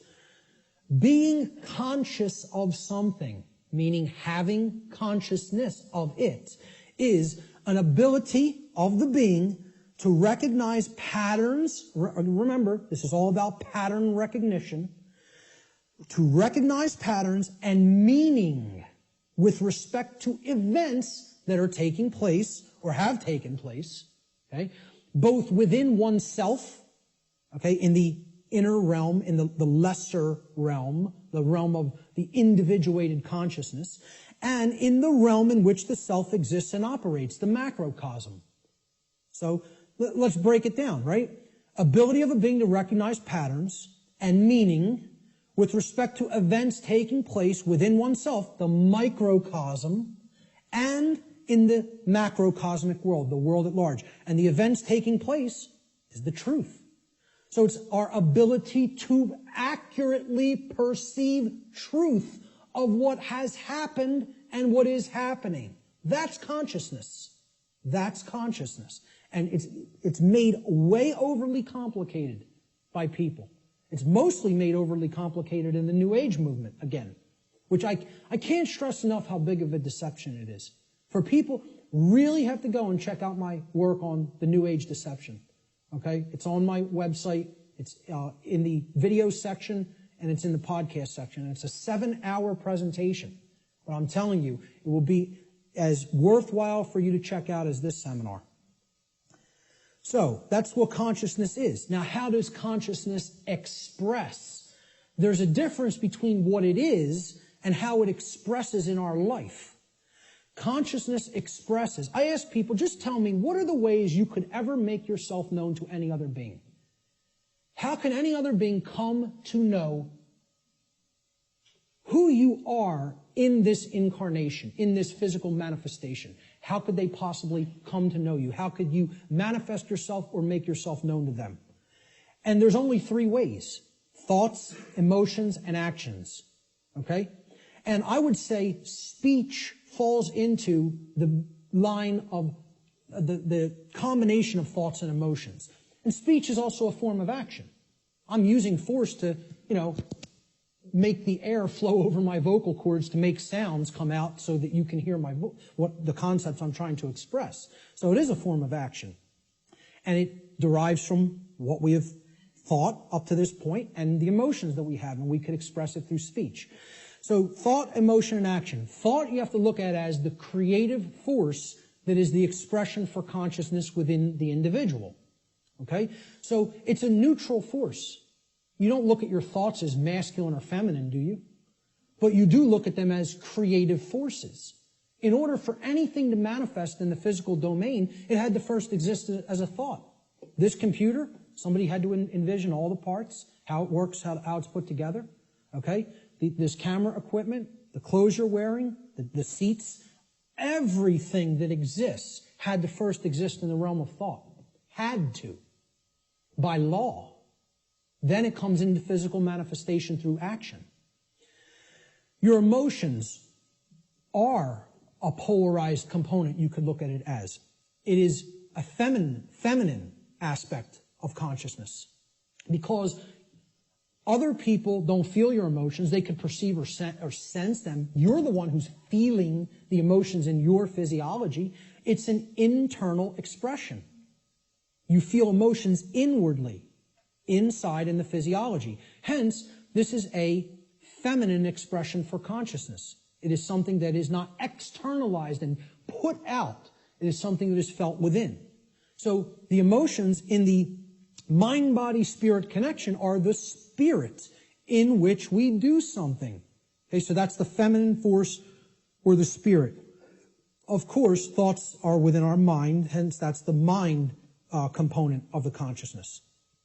Then there's a marriage between them. Okay, so you could look at thoughts as the creative essence, which then blends with or marries to the feminine. Now, see, we're getting into a notion that is taught in many different religious traditions. It's called the Trinity. And I challenge anybody, go and look in any of the trinities that exist, in any of the religions. You can go back to Babylon. You can go to the Indus Valley traditions. You can go to the Egyptian and Cometian traditions, the Christian traditions. Every single religious tradition that is talked of a Trinity, okay, it is always a Father Creator, a sacred feminine figure, okay, of some kind that the Father then impregnates or inseminates in some form, and then from that offspring is born a male child. Always. Okay? What we're talking about here is the Father being the mind, the creative essence. Then the spirit, or the emotions, being the sacred feminine essence. Okay? Or the Holy Spirit, the emotions. And then the child, the male child, is behavior. It is the active or masculine principle that actually interacts with the physical world to change it. And hence, that is the only way to actually save ourselves. And again, people in religious thinking will immediately attack this and say, you're saying that saving ourselves will not come through faith. Yes, I am. Saving ourselves will only come through action. Action will save humanity. Faith will not do it. So sorry to again, smash another egoic attachment that people have to religious notions. But these religions are created by the control system. Okay? People don't understand that exoteric Christianity is created by the dark occult, of the ancient dark occult mystery schools. They don't understand where this religion came from because they haven't studied astrotheology. And I'm not telling you there's no good concepts in any religion. I say take all the good concepts and leave the nonsense. Because one of the nonsense is that you need to believe in something to be saved from the current human condition. You don't need to believe in a thing. You need to know the truth. And right in their own religion, there it is. Let me just stay on this for a moment, because in their own scripture, the exoteric Christian scriptures, what is the one prescription that the Christ figure gives to the people when he is asked about freedom? He's only asked about freedom like once in the Gospels, okay? In the words attributed to his teachings. And they want to know what will save us, what will make us free, and what is his prescription? What shall make you free? No, that is not. There's something missing there. You're close. What is the actual saying? Know the truth. Knowing the truth will make you free. That's the prescription, even in exoteric Christianity. It's right there in the Gospels. But Christians don't want to hear that, because the controllers in the church who came from the dark priest class gave them this nonsense that all you have to do is believe and everything will magically change. Well, good luck with that. When people's behaviors have no alignment with morality, you think your belief's going to change something? Again, let me know how that works out for you. And again, I'm not mincing words up here. You know, I'm telling it like it really is. I don't care who it offends.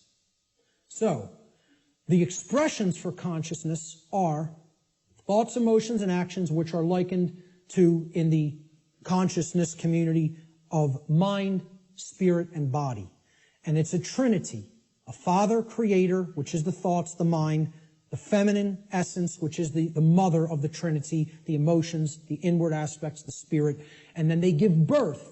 When the thoughts and the emotions come together, they give birth to action in the world, which is the male child.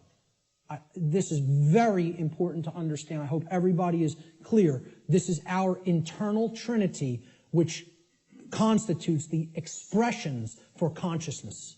Okay? So let's move on. Yes. Okay, how much time? It is. Okay, we're going to stop right there and take a break. We will resume at 1:15 precisely. Okay, so you want to come in a few minutes early to get settled. I will start again at 1:15 p.m. Thank you, ladies and gentlemen. Thank you.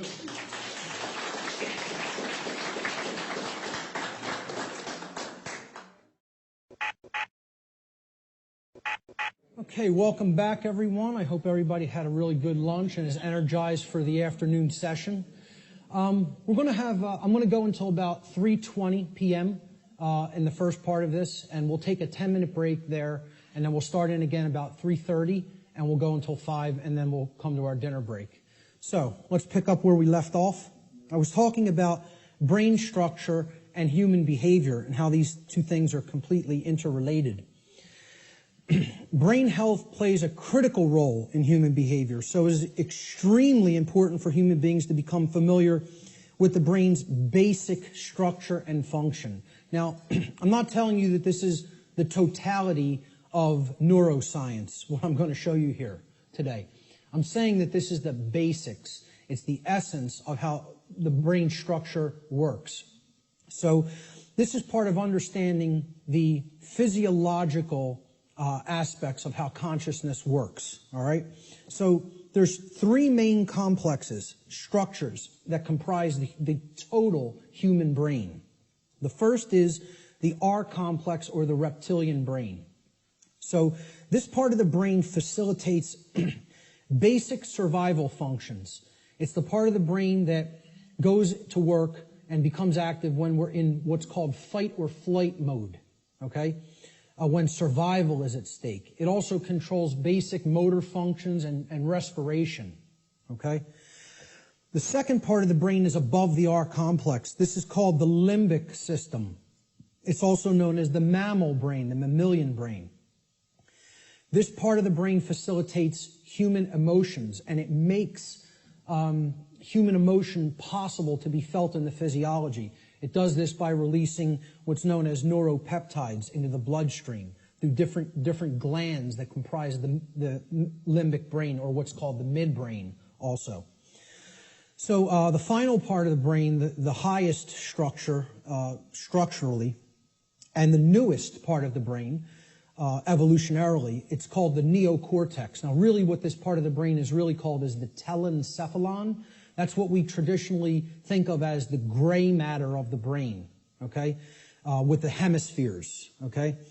The neocortex is where all of the actual electrochemical activity that comprises our human modes of thought takes place, and that's in the outer shell of the telencephalon, which is known as the neocortex. So this part of the brain actually facilitates all human functions of thought, what we consider the things in thought that make us a human being and separate us from the animal kingdom. Higher thought functions, logic, intuition, creativity. Okay? So we'll break down these parts of the brain and give you some visual understanding of them. So down here,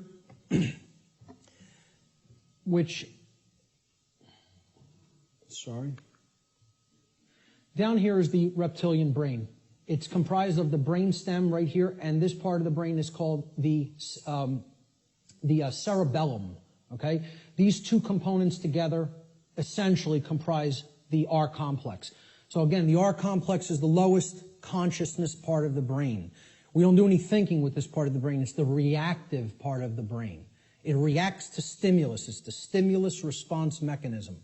Now, up here in this middle part of the brain, these are all the different glands like the hypothalamus, the thalamus, the pituitary and pineal glands, etc., that comprise the midbrain or the limbic system. All human emotions are facilitated, are made possible by this part of the brain. Okay? So, this part of the brain, if it wasn't working properly, you would not be able to experience a normal range of human emotions. This is part of what psychopathy is. Psychopaths, this part of the brain is not functioning properly, whether it be from a birth disorder or whether it be from conditions over one's life that if someone has stayed in chronically has numbed out this part of the brain and it is not functioning properly anymore, so the person's not actually experiencing a normal range of emotions. This part of the brain, which again is the telencephalon, this gray matter part with all of the grooves, etc., that's the neocortex. The neocortex is the outer casing, basically, of the telencephalon, the higher brain. It's the human brain. Okay, neo means new. So it's the newest part of the brain structure as far as evolutionary development of the human being goes. So this part of the brain facilitates all higher order thinking. Now, what you have to understand about the telencephalon, or the hemispheres of the brain, is that they're first of all bilaterally symmetrical, and they generally control different functions of thought. Now, I'm not telling you it's 100%. Neuroscience is more complicated than that, okay? But in general, the left hemisphere of the brain is what governs logic, analytical thought, and scientific and mathematical thinking, and also linear thought processes, okay? Physical world tasks and details, being able to break things down and analyze them, all right? So this is taking things apart, breaking them down into smaller components, and analyzing the pieces. That's what the left brain does. You could look at it as a series processor. Okay, it has to go into this part first, then here, and then we can spit out the output. A linear process, like a series processor. Okay? The right side of the brain, the right hemisphere, governs or generally facilitates and makes possible human creativity, our emotional makeup, okay, all the emotional dynamics of the human being, holistic thought, being able to see the big picture thinking, pattern recognition, and then things like compassion, nurturing, care, okay, ethics to a large extent. And I would say ethical thinking comes from a balance between the two, as we're going to get into. Now, if this left part of the brain here becomes chronically dominant, the masculine part of the brain, and again, I'm putting these symbols here. This is an ancient archetypal symbol called the blade. It's a simple upward-pointing triangle. And this downward-pointing triangle is another ancient archetypal symbol that was referred to in the ancient world as the chalice, the cup, etc. Okay? And this was a rudimentary phallic symbol, and this was a rudimentary womb symbol, representing the male and the female, or the masculine and feminine, more accurately, components of the consciousness. The idea is to keep a balance between these two. When we have a balance between the two, that's when we're operating on all cylinders, so to speak. That's when real consciousness and pattern recognition is developed. And that's when real morality and ethical considerations are also created within the personality, within the being.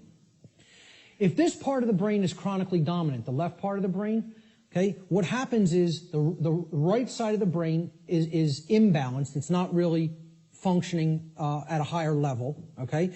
And the limbic brain will actually suffer that effect, okay? It will also start to shut down.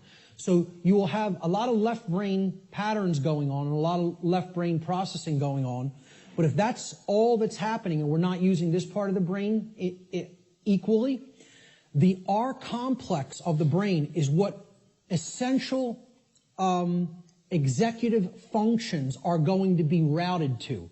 We're going to be living from the R complex in a kind of stimulus response only mode instead of living from a holistic brain balanced mode, which is when we're in that balanced state, the neocortex, which governs higher order thinking and makes higher order thinking and ethical thinking possible, is what rules the personality. Okay? Now, conversely, if the right side of the brain is chronically dominant, so let's put it this way. The left side of the brain being chronically dominant, you have the controller. That's the master mentality.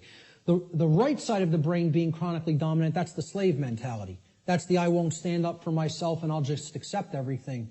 The total new ager, in other words. Okay? So this part of the brain, if it's chronically dominant, the opposite happens with the structures of the brain. The R complex will shut down. It will suffer. Okay? It will not work properly, which the R complex is necessary. It makes you stand up for yourself when you're under attack. Again, it's the fight-flight response. In a dangerous situation, you've got to know whether you're going to fight whatever's attacking you or whether you're going to get out of dodge and run away. Okay? That's a survival mechanism that's necessary when there's danger. So when this part of the brain is chronically imbalanced, the R complex gets shut down, people freeze essentially, and they don't stand up for themselves and take action. What's happening is they're being ruled by their emotions. And again, the limbic brain governs all emotions, positive and negative. So that's compassion and that's fear. It's any possible human emotion. The midbrain is what's ultimately facilitating that emotion in the physiology. All right? So if this part of the brain is chronically dominant, the opposite happens. You go into slave think, you shut down, you freeze, you're ruled by the emotions, and you don't stand up for yourself. So, the neocortex of the brain has two hemispheres. The left brain largely facilitates logic and scientific thought, while the right brain hemisphere largely facilitates creativity and compassion. When both hemispheres are in balance, the neocortex acts in its proper role as the executive command center of the whole human brain. And that's when true intelligence is born. Now, true intelligence is a concept that I think more people really have to understand. People have equated intelligence with intellect, especially in the Western society. All right? Intellect is not intelligence. Let me say that again. Intellect is not intelligence. Intelligence comprises more than intellect. Intellect is left brain understanding.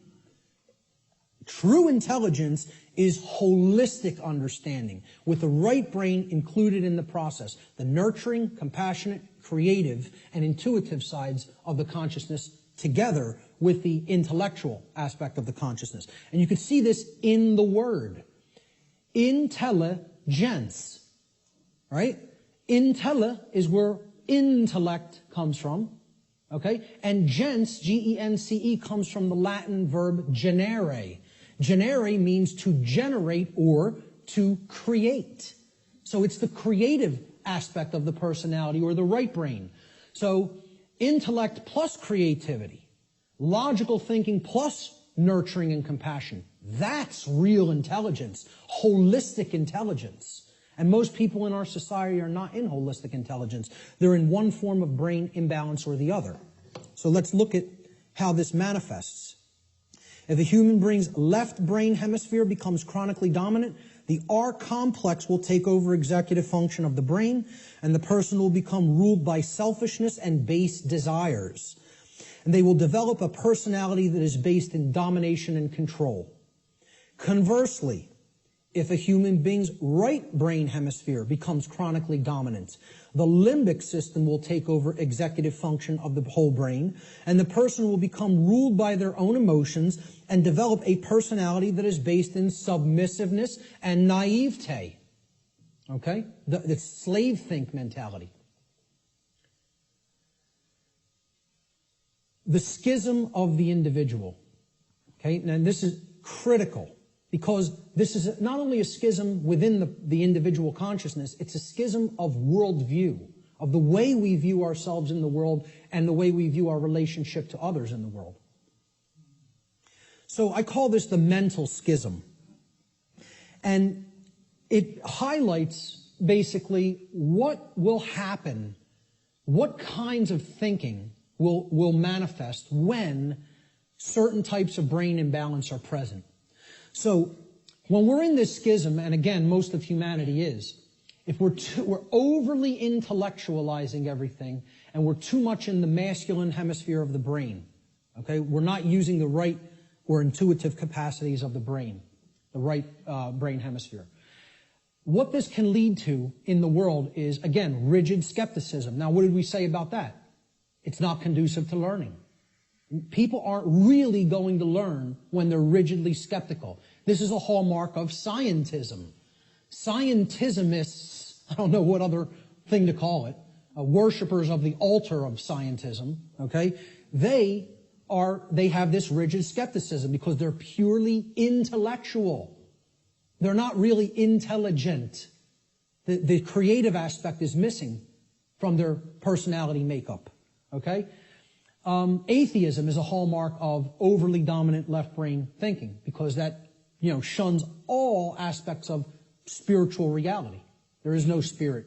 The universe is a grand cosmic accident. From there you get things like solipsism. People will say, well, isn't solipsism purely left brain? No. It is right brain. I'm sorry. Is it purely right brain? And I say no. It is left brain imbalance as well. Solipsism can be generated from both forms of imbalance, of believing nothing can actually be known. There is no truth. Truth is a dirty word to many left brain individuals. You'll note. So solipsism plays into left brain imbalance as well. All of these states here inevitably lead to these things down here. Moral relativism comes next. The idea that there's no such thing as the difference between right and wrong, that we just get to make those things up. They don't exist inherently in nature, We just can decide on what's right and what's wrong for ourselves and make it up, randomly. So very, very dangerous ideology, which we're going to be talking about a lot. Social Darwinism inevitably comes after that, all right? This is the idea that a certain class of society can get to direct how the lives of everybody else will go because they're the intelligentsia, so-called, okay, or the intellectual people, really is what it is, the over-intellectualizing, and we'll direct society because we're the fittest. Like Darwinism postulates the survival of the fittest, well, social Darwinism postulates the survival of the most socially ruthless. And many people believe that's the natural order. They believe that's the natural order, And nothing could be farther from the truth. What that is it's the psychopathic chaos. It has nothing to do with nature, and it has nothing to do with order. It's the exact opposite. So, this state, and these are hallmarks of dark occultism as well. Okay? I think I should know a thing or two about it, as I was a priest in it for almost 10 years. I might know a couple of things about Satanism. Okay? So, moral relativism is one of the big tenets of Satanism. It's actually one of the pillars of Satanism. Social Darwinism is highly praised and valued in Satanism. And eugenics. Okay? Because if people don't understand what eugenics is basically people, who have gone so deep into this form of left-brain imbalance that they believe they're God and they can get to decide who lives and who dies. That's really what it is. We will control who breeds and who does not get to breed, who gets to live and who does not get to live. All right? That's essentially eugenics in a nutshell. And again, these are all authoritarianism, forms of authoritarianism. Okay? And it's the idea that man is the author. Man is the creator. Man is the God. Man will make the law. Man will decide who, life and death at any given moment. We will decide what's right and wrong, etc. That's essentially what all of these forms of thought are. Extreme left-brained imbalance. And I was there. I was in this state in my life. I was in it for years. For years. All right? Let's look at the other form of imbalance. If the right side of the brain is chronically dominant, this leads to, similar kind of imbalance, but in the exact opposite form. The brain is still completely imbalanced, therefore the person's not in a high state of consciousness. They're completely unconscious to what's really going on within them and around them. But the manifestation is generally the opposite of the left brain forms of imbalance. So if you're in real right brain imbalanced state of consciousness, this will lead to naivete, believing anything you're told, accepting things from quote-unquote official channels and official sources without actually checking into them for yourself. Blind belief. You'll believe the next religion that comes along. We just have to tell them what they want to hear, and I'll believe that. So, New Agers are basically in this category. Naivete and blind belief. People who trust government, of course, are in that category, because again, it's about creating the masters and the slaves. That's what brain imbalance is for. And that's why the controllers want to propagate this imbalance and keep it in place. Again, religious extremism, that's hallmarks of right brain belief, right brain imbalance. Solipsism, no such thing as truth, all from right brain imbalance as well.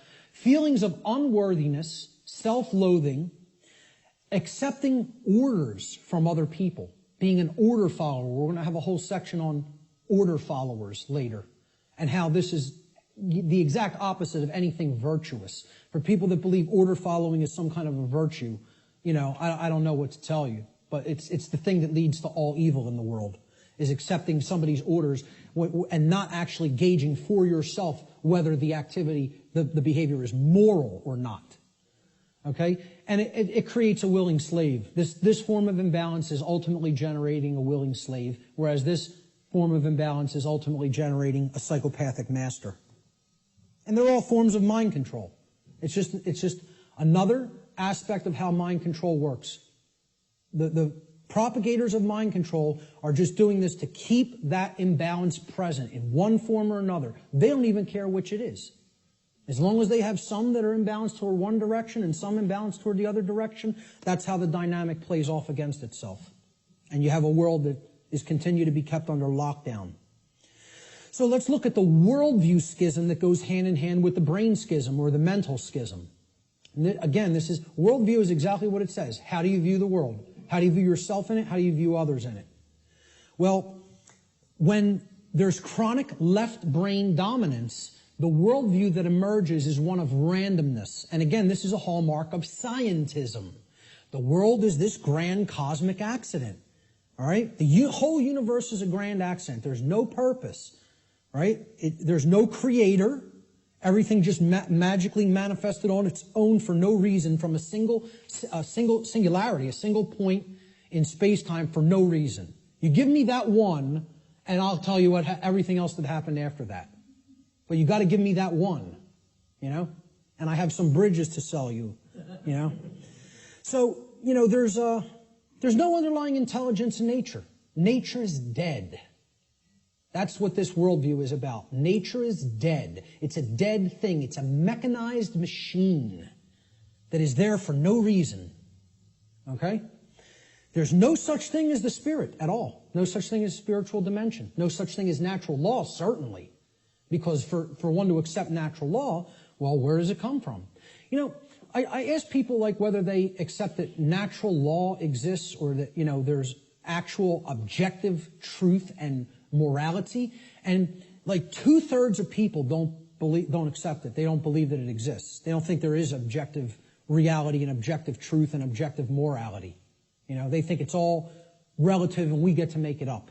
I've actually done a psychological, small psychological profiling or study, you know, just asking people this question at random and collecting results and analyzing them.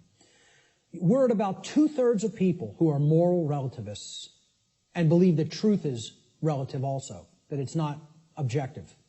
Okay? Now, you ask the same people, do you believe in karma?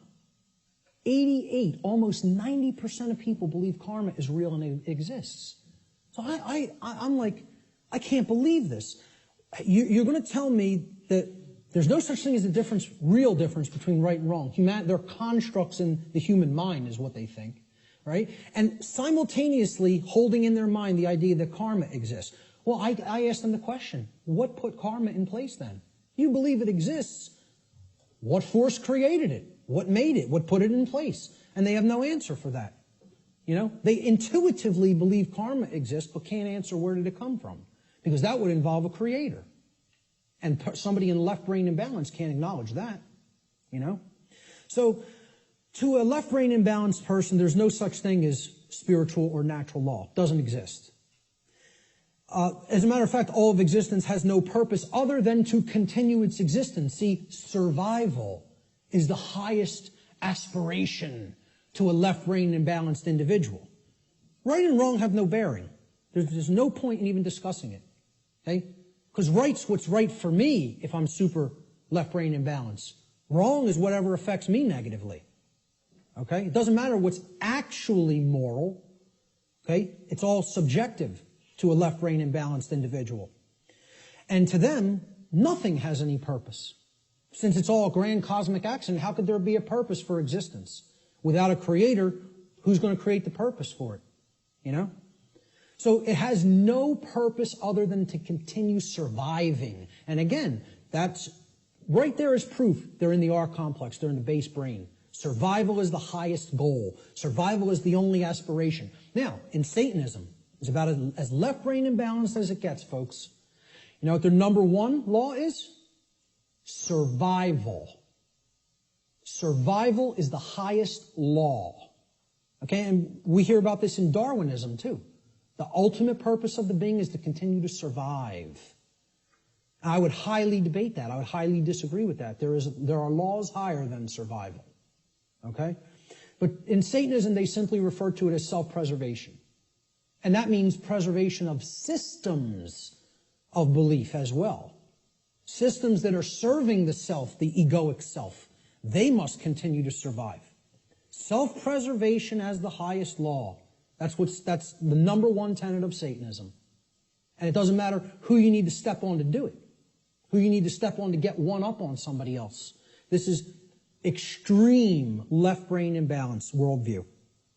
All of these characteristics in the randomness worldview are hallmarks of scientism, atheism, totalitarianism, and dark occultism. You could add to that list. You know, whether you refer to it as Satanism, dark Luciferianism, it doesn't make a difference. It's the hallmarks of the dark occult. On the other side, on the right brain imbalanced side of the worldview, there's another worldview called determinism. Okay, determinism is based in right brain imbalance and is defined by, in general, helplessness, religiosity, and the dismissal of free will. This worldview will eventually lead to a society of blind order followers and willing slaves who accept their conditions as their lot in life. So, hallmarks of deterministic worldview.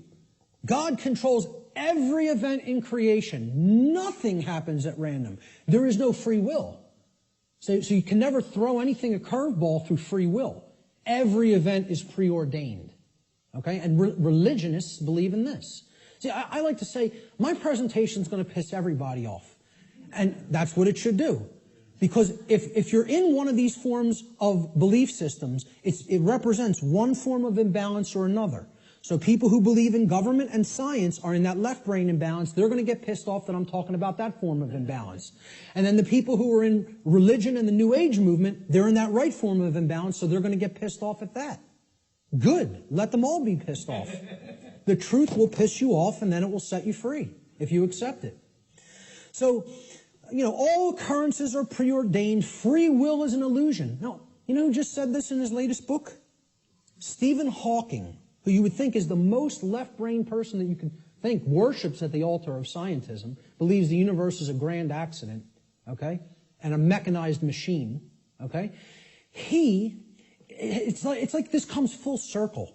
It feeds off of each other like a feedback loop, these forms of imbalance. He went so far through left brain imbalance, he's so in the left brain, that he actually developed the hallmark of right brain imbalance, which is that there's no such thing as free will. No such thing. Since it's all a mechanized machine and there's no consciousness, there can actually be no choice. We are actually robots controlled by matter. Hawking believes this. He actually wrote this in his book. He said free will is as dead as God. Okay? And millions of people buy this moron's books, and I'll call him a moron right to his face. There's not a drop of intelligence in that man, and people think he's one of the most intelligent people in the world. You might be one of the most overly intellectual people in the world, but you have no wisdom at all. Zero, if that's how you think. And again, put him in front of me and I'll tell it to him to his face. Okay? Because these people actually believe he's smart. That person isn't smart. He's dumb. He's intellectual, but that doesn't make you intelligent. Okay? He has no part of the big picture. None.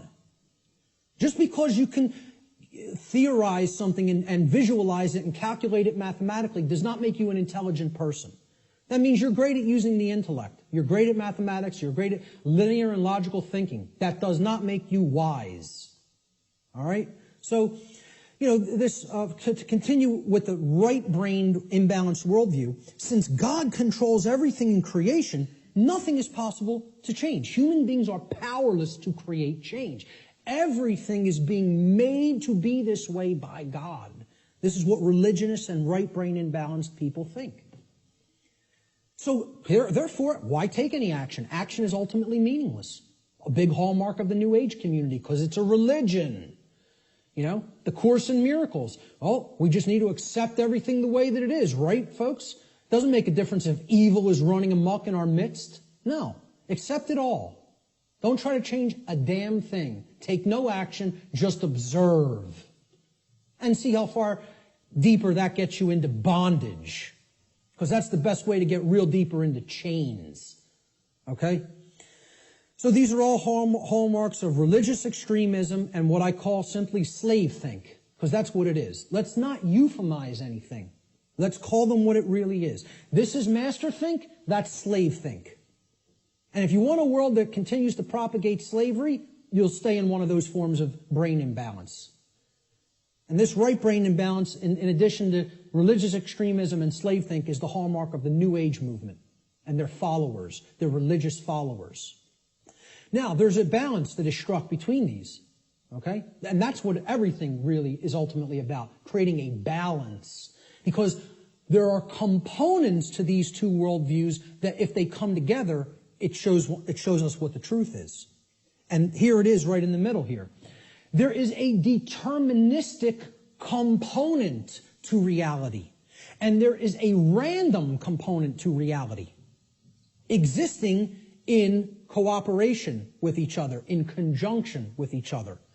The deterministic component is what I'm talking about here today and referring to under the banner of natural law. That is determined. It is law. It is set. You're not changing it. It works that way flawlessly 100% of the time. That's determined. Natural law is determined. Okay? It's the deterministic component to reality. Then there is a randomness component to reality that works continuously in conjunction with natural law. And this is a little thing called free will. Our ability to choose our behaviors, to do certain things and to not choose to do certain things. And we have it.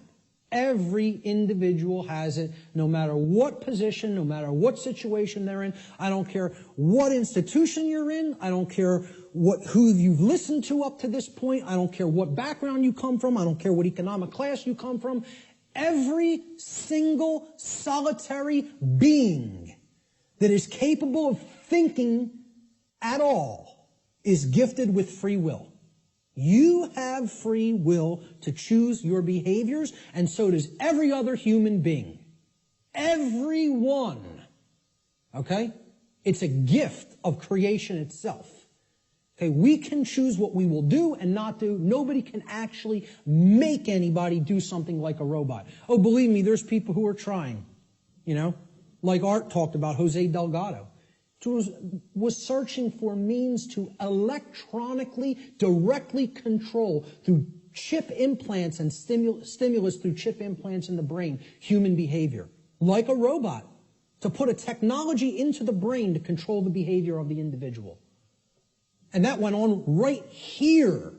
This is where that took place, folks. Right on Yale's campus. Okay? Read some of his stuff. You want to be disturbed? You think what I'm telling you is somewhat disturbing. Read some of Delgado's material. He was telling people, we're going to show you that free will doesn't exist. We're going to show you there's no such thing as rights. That we make up what rights are. The ruling class makes up what a right and a wrong is. We tell you what it is, and you have no choice. And he was telling you, we're going to show you you have no rights. That you're our slaves. Yeah, read some of his material. And an excellent book Art recommended too. Jim Keith, Mass Control, The Engineering of Human Consciousness. If you haven't read that book, get it and read it. And that's just an introduction. And many people think he was murdered over it. You know, so truth lies in the middle of these worldviews. There's a deterministic component called natural law. There's a random component called free will, our ability to choose our behavior freely. So let's look at this debate that's been going on since time immemorial of human nature versus human nurture. And again, I'm getting ready to piss everybody off, okay? This debate's been going on forever. Which is it? What's human nature really look like? What's its essence? Is it angelic or demonic? Okay? I would say it's neither. It's neither one of these things.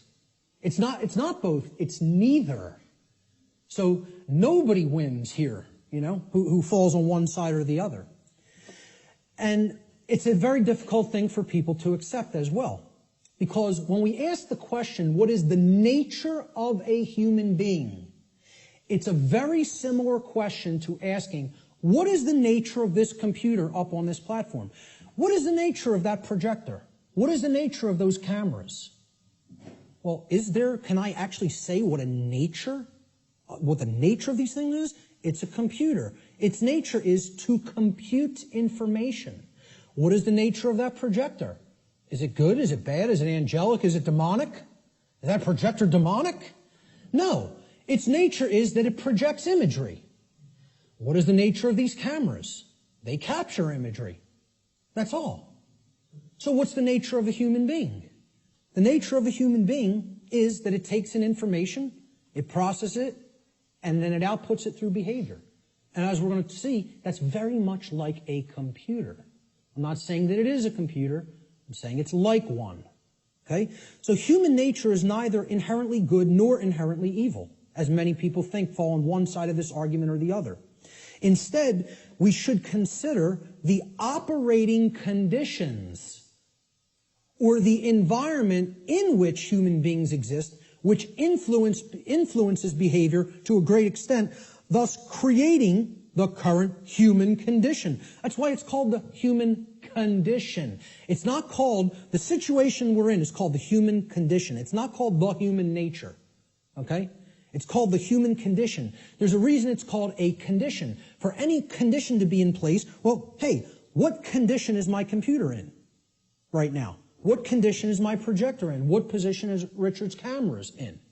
They're in operating conditions. They're doing what they're supposed to be doing because they've been kept up in good condition.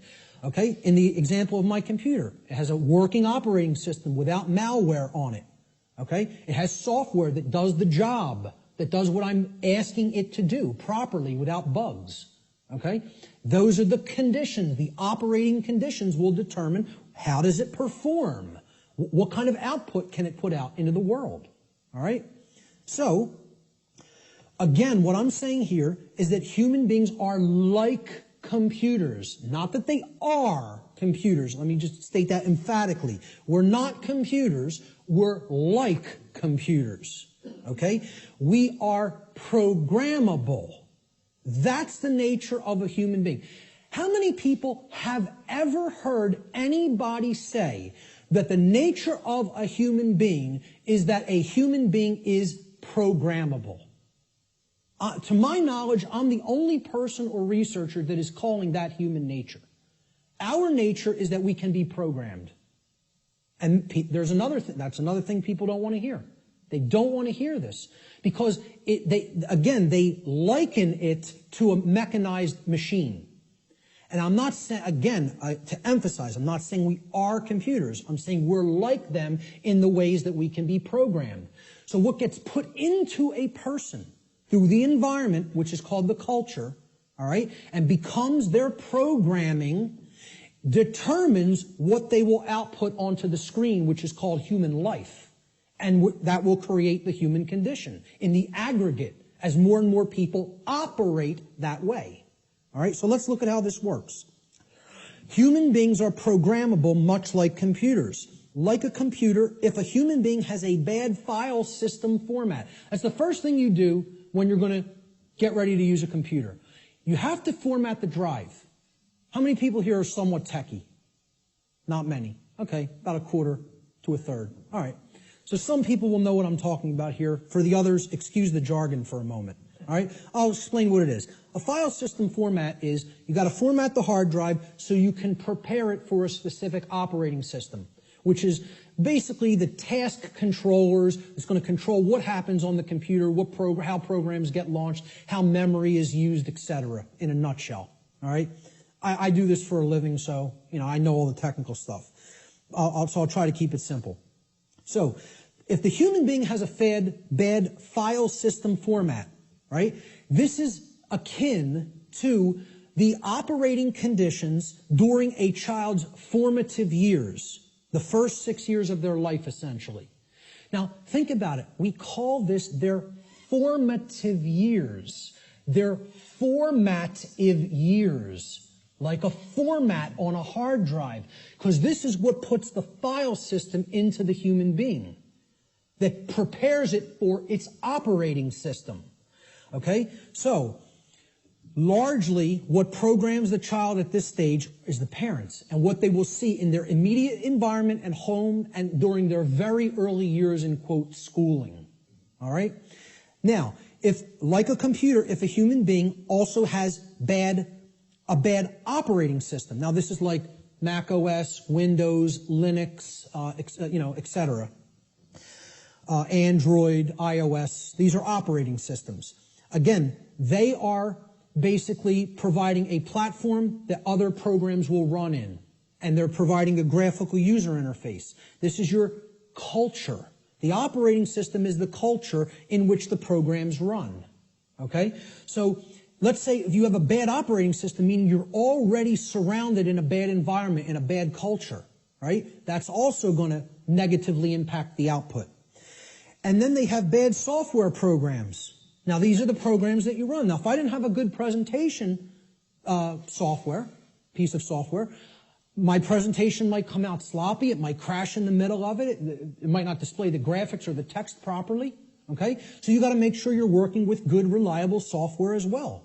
Now, what the software is the belief systems, what the person has taken into the mind and is processed and made part of himself. And now, if all of those things are bad, we have three bad components. The format is bad, the file system format, which is the formative years of the child, okay? The culture is bad, meaning they're already growing up in a bad culture, or in a culture that condones moral relativism, etc., and doesn't understand natural law. And the software programs that have been input into the child are bad, meaning their belief systems, okay? What do you think the output of that, quote, computer is going to be like? Is it going to be good? Is it going to be chaotic? If I screw up my system's hard drive format, if I put an operating system that is like at alpha state and it's not ready for prime time because the development's not finished, it's half-baked, okay? And then I load crappy software that's full of bugs and the developers didn't really care about programming them correctly. Do you think that computer is going to operate properly and give me the output on the screen I'm looking for, or output on the printout I'm looking for, or output on the internet that I'm looking for? Good luck. If you know a little bit about computers, you're laughing now because it would be ridiculous to assume that it could do that.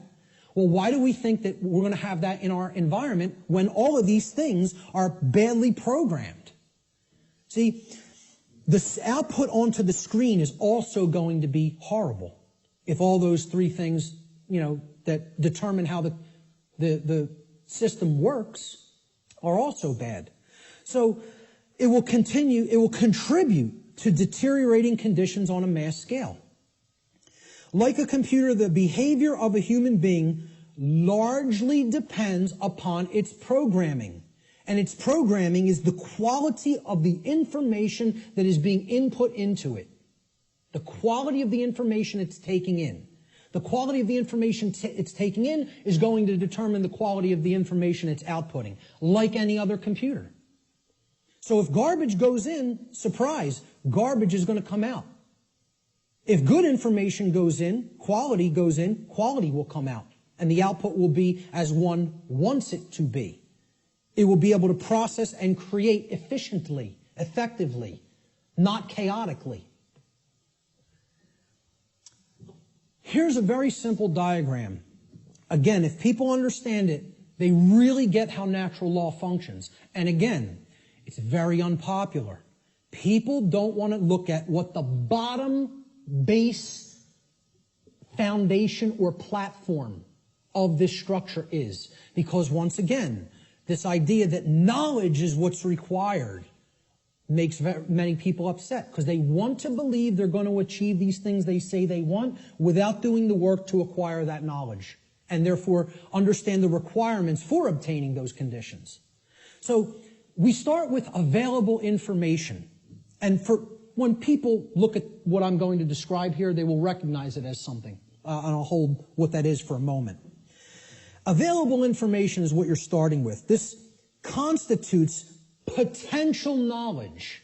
And it can become knowledge if it's taken in, if it's amassed, if it's aggregated. Okay?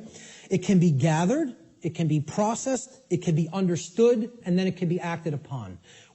You could call this the grammar stage of this three-part process I'm going to explain. Okay? You could also refer to this as the input stage. If we're looking at it in a computer model, this is the stage of inputting information or programming something. Okay? Now the next step that's built upon this is once you've taken information in, necessary information, you then come to a position of understanding it. You know what it means, you recognize the patterns. All right? So this is the second step in this process. Now, your understanding or lack of understanding, okay, now in the first stage, your knowledge or lack of knowledge is going to lead to understanding or lack of understanding. If you have understanding present, your decision-making processes are going to be in harmony with what you say you want. Okay? You're going to understand, here's what I want, this is what's necessary to get that, to make that happen, to manifest it. That's understanding. It's a decision-making process that happens within the mind. These processes take place in the human mind and are chosen by each individual based upon available information. So again, you can see, if information is held back, if it is occulted, or even if it's just people are dissuaded from taking it in, because people will say, no, there's nothing there, there's nothing to it, right? You could see how they'll never get to this step. They'll never understand. They'll never get to the second level of creating our reality. All right? Effectively, efficiently. The third stage to this process is what you do with what you have come to understand, to know and understand. So this is the action stage, okay? Each individual's behavior, the behaviors that they choose through their own free will, is based upon the quality of their decision-making processes that are happening within the human mind, okay? That process, as we've already seen, is in return based upon the quality of available information. So this is behavior. See, people don't think of wisdom as behavior. They don't think of wisdom as action. They think of it as something that you just know. No, wrong. Wisdom is not knowledge or understanding. Wisdom is action. Let me say this again. Wisdom is action. It is knowledge and understanding that has been applied. Application. That's the program that you're going to run on the computer that you've put an operating system on and formatted properly. The application is the action. When you're working in a computer doing things, you're working in an application. You're not building the things you're building with the operating system. The operating system is what's supporting the program that allows you to be creative. Okay? And in return, the file format supports the operating system.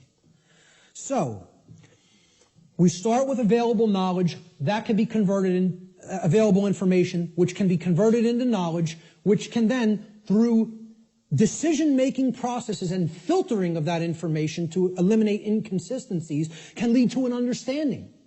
In continuation, the understanding can then lead through our free will decision-making processes to be converted into behavior, into action in the world. That, when it's done properly, it's wisdom. When it's done with morality and ethics in mind, it's wisdom. When it's done without that, it's folly. Okay? And it leads to more and more chaos.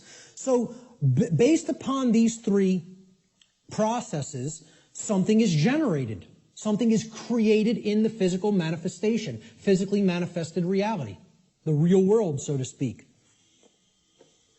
So, the manifested reality is based upon the aggregate behavior. Aggregate behavior. No one person is creating the reality we are experiencing. Okay? It's another fallacy of the New Age movement and thinking. In the aggregate, we are creating our shared reality. All the behaviors put together creates the output on the screen, or the generated result. Is it orderly? Is it chaotic? Well, that's going to be based upon whether someone took in the information, processed it efficiently to come to an understanding, and then acted upon it. The manifested reality is the quality of the condition which manifests in any given society based upon the aggregate quality of human behavior within that society. This is how our reality is actually created. The conditions that we experience as the daily events of our life. It's a simple three-stage process that leads to a result. And for many people here, you will recognize, if you've looked into this discovery process and this creative process, is known as the trivium. This is what the trivium is. Okay? In the ancient traditions, this is what the trivium was labeled. It was labeled knowledge, understanding, and wisdom. In the later aspects, when they passed out of mystery school tradition hands and went into some other think tank and society hands, the knowledge of the trivium was termed grammar, logic, and rhetoric. Grammar being the knowledge stage of aggregating available information, logic being the understanding stage of making using processes to analyze and filter said information and come to an understanding of it. And then the rhetoric stage was the application, the action, taking action based upon what you've come to understand. Now, there's a third way of looking at the trivium in computer jargon, and that is input, processing, and output. And then you get the result on the screen, which is called life. All right? Any way you want to look at the trivium, I don't care. But understand it, know how it works. Okay? Because this is why a big part of why we're in the situation that we're in is that the trivium methodology of truth discovery has been completely obliterated from public consciousness. Completely obliterated. And I ask people how many people have even ever heard the word trivium. Raise your hand if you've heard the word. So a good portion of the people here have.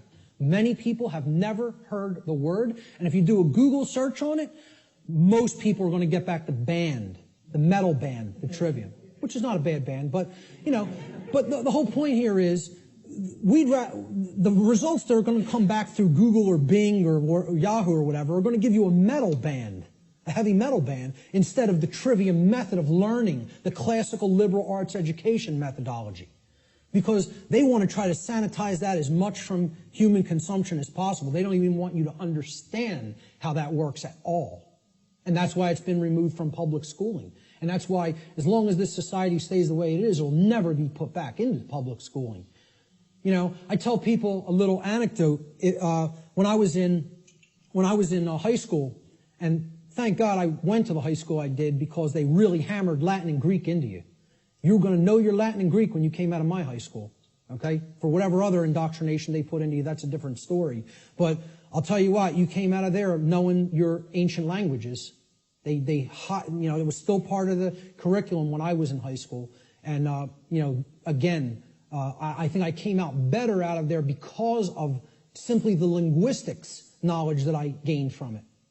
And we read Gaius Julius Caesar's war journals in their original Latin and translated them. And in one of them, he's absolutely lambasting one of his centurions. Okay, they're on a campaign in Gaul, which is France now. And Caesar is, making his rounds of his troops, and they're getting ready to, push deeper into Gaul. And he finds, when they would have their encampments, they would have a lot of, slaves of the Roman Empire that they would take with them on their campaigns that would do a lot of the lifting of the equipment and the carrying of the equipment for the centurions to do battle in the next battlefield location. And the slaves would have to do all that manual labor.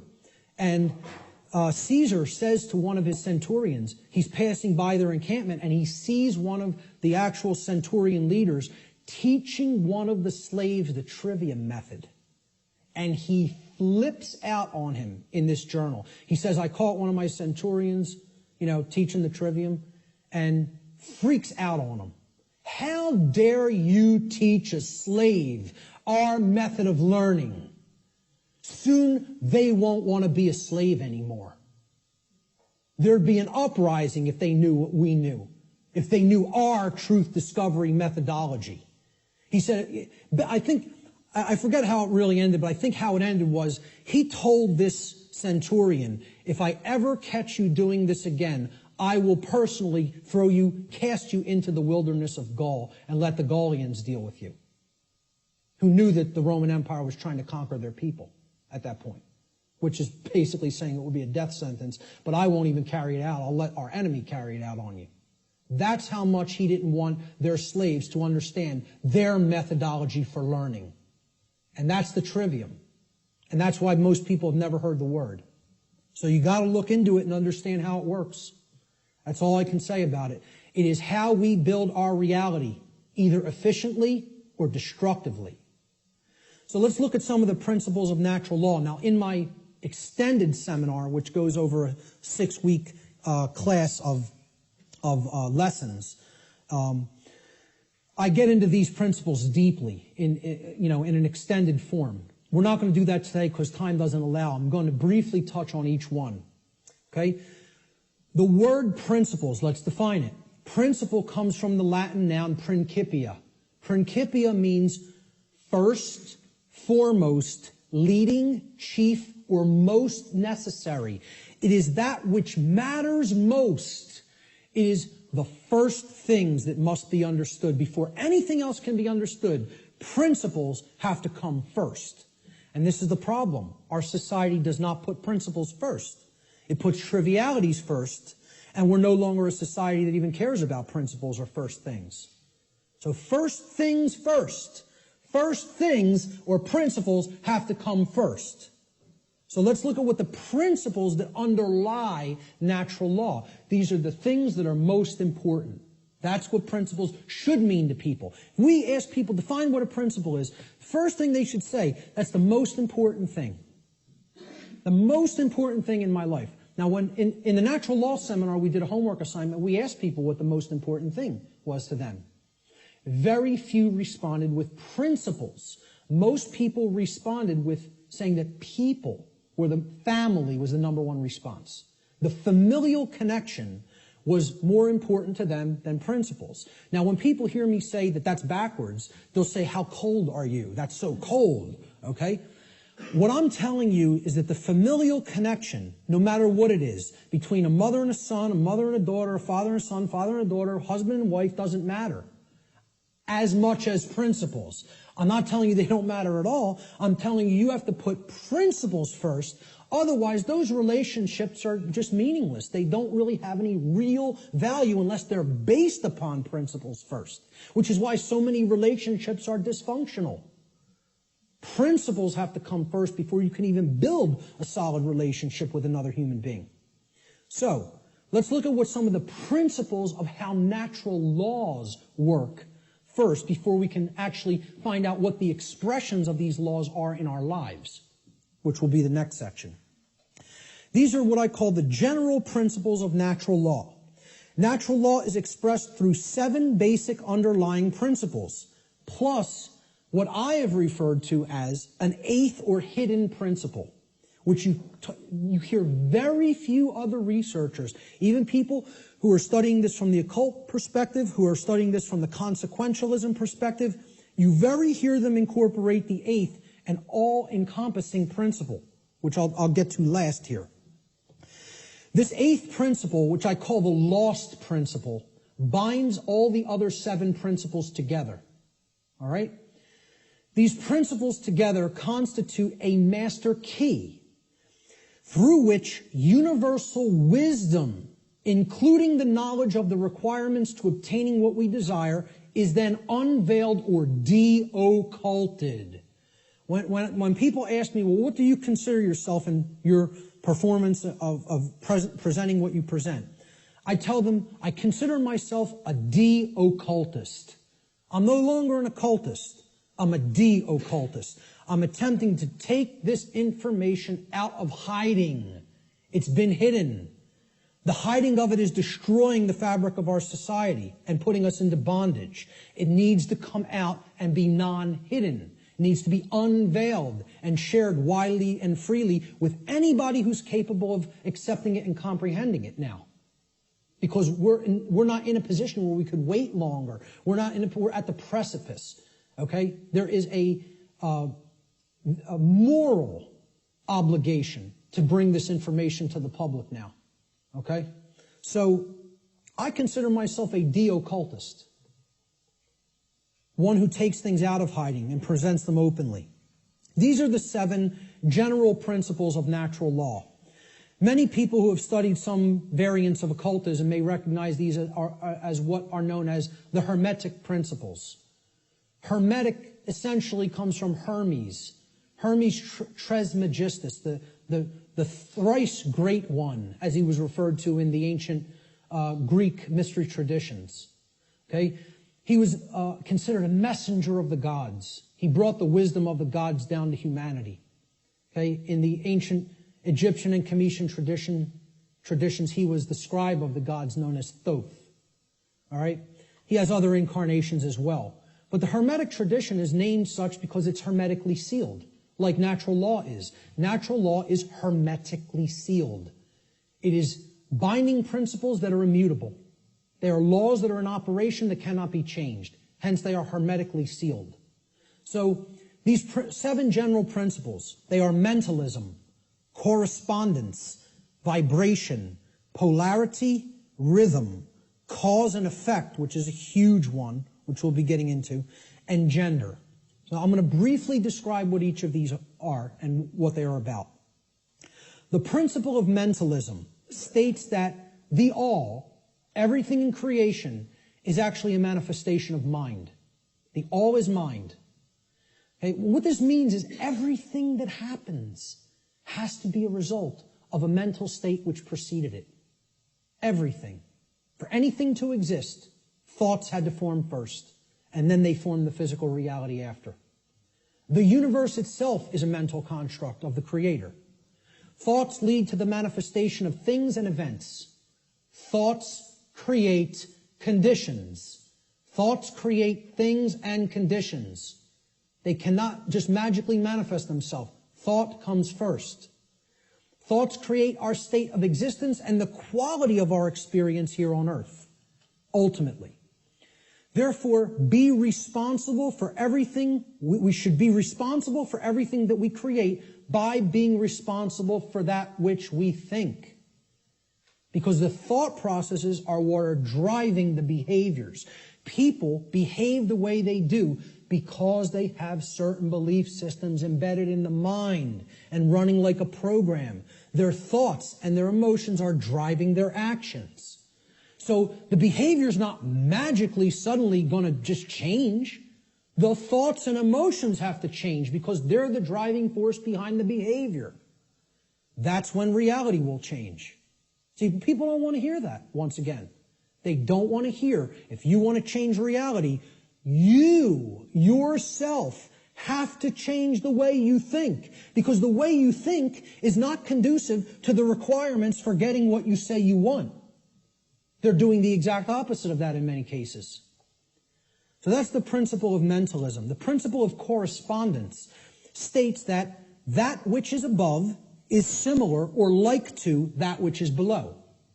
So what this means is that which is below, and that which is below is like to that which is above. It's a mirror, okay? The above is like the below is like the above, all right? The above, in this case, is the macrocosm.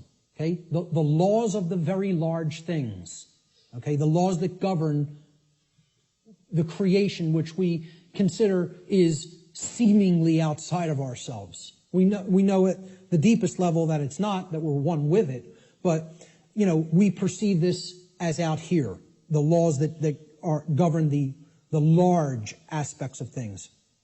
So the macrocosm, or the very large, the totality of everything, and the microcosm, which is the very small, or the individuated units that comprise the whole in their aggregate, okay? They are reflections of each other. They cannot be separated from each other. As one goes, the other goes. The universe is actually a holographic system, okay? A hologram is an image, okay? You pass a laser through it, and it then projects a 3D image, okay? It's like a flat image, and it projects a three-dimensional image. But the aspect, why they call it a holo, like holistic, hologram, holistic image, is if you break a hologram into multiple components by cutting it. So if I take a hologram and I cut it in 4 pieces, you don't have a quarter of the image on one part of the hologram and a quarter on the other and a quarter on the third and a quarter on the fourth. You have 4 whole images that only lose their resolution by a quarter. Okay? So everything is contained in all the smaller parts. Okay? That's like the reality that we're living in. Our universe is a holographic one. So the universe is inside the individual.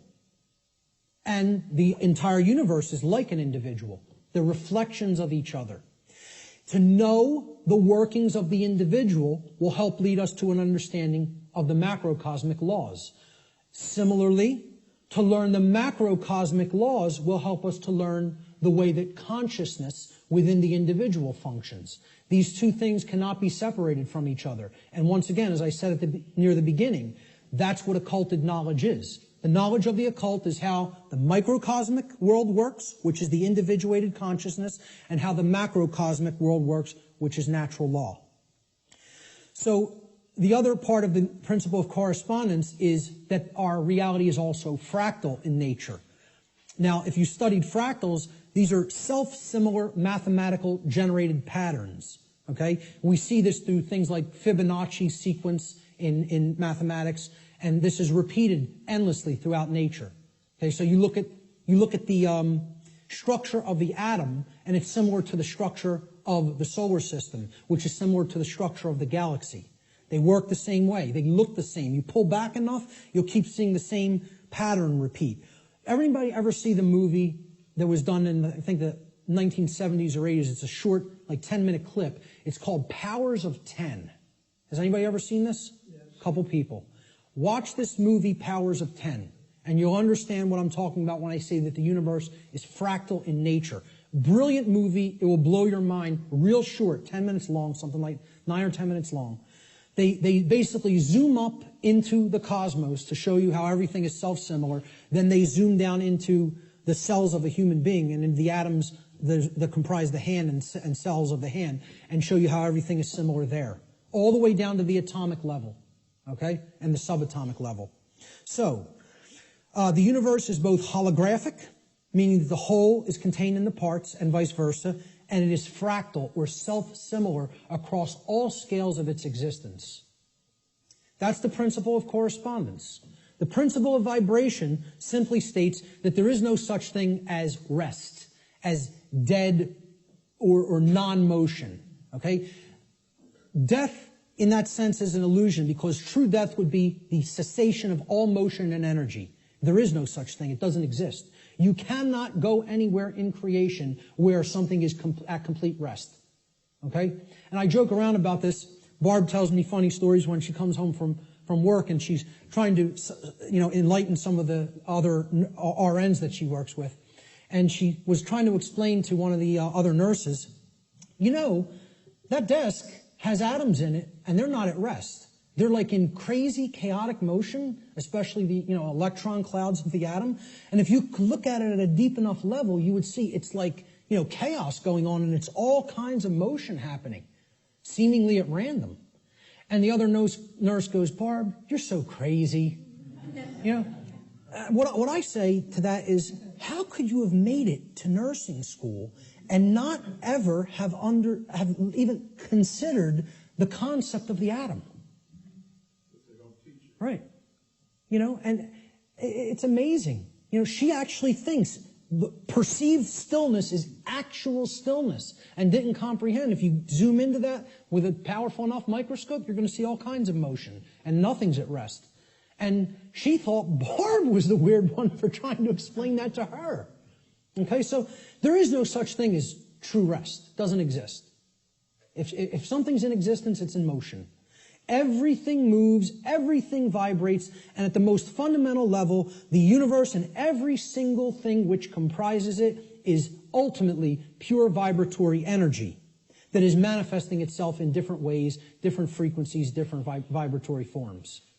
The universe has no true solidity as such, as we imagine solidity at the macrocosmic level. Matter is merely energy in a state of vibration.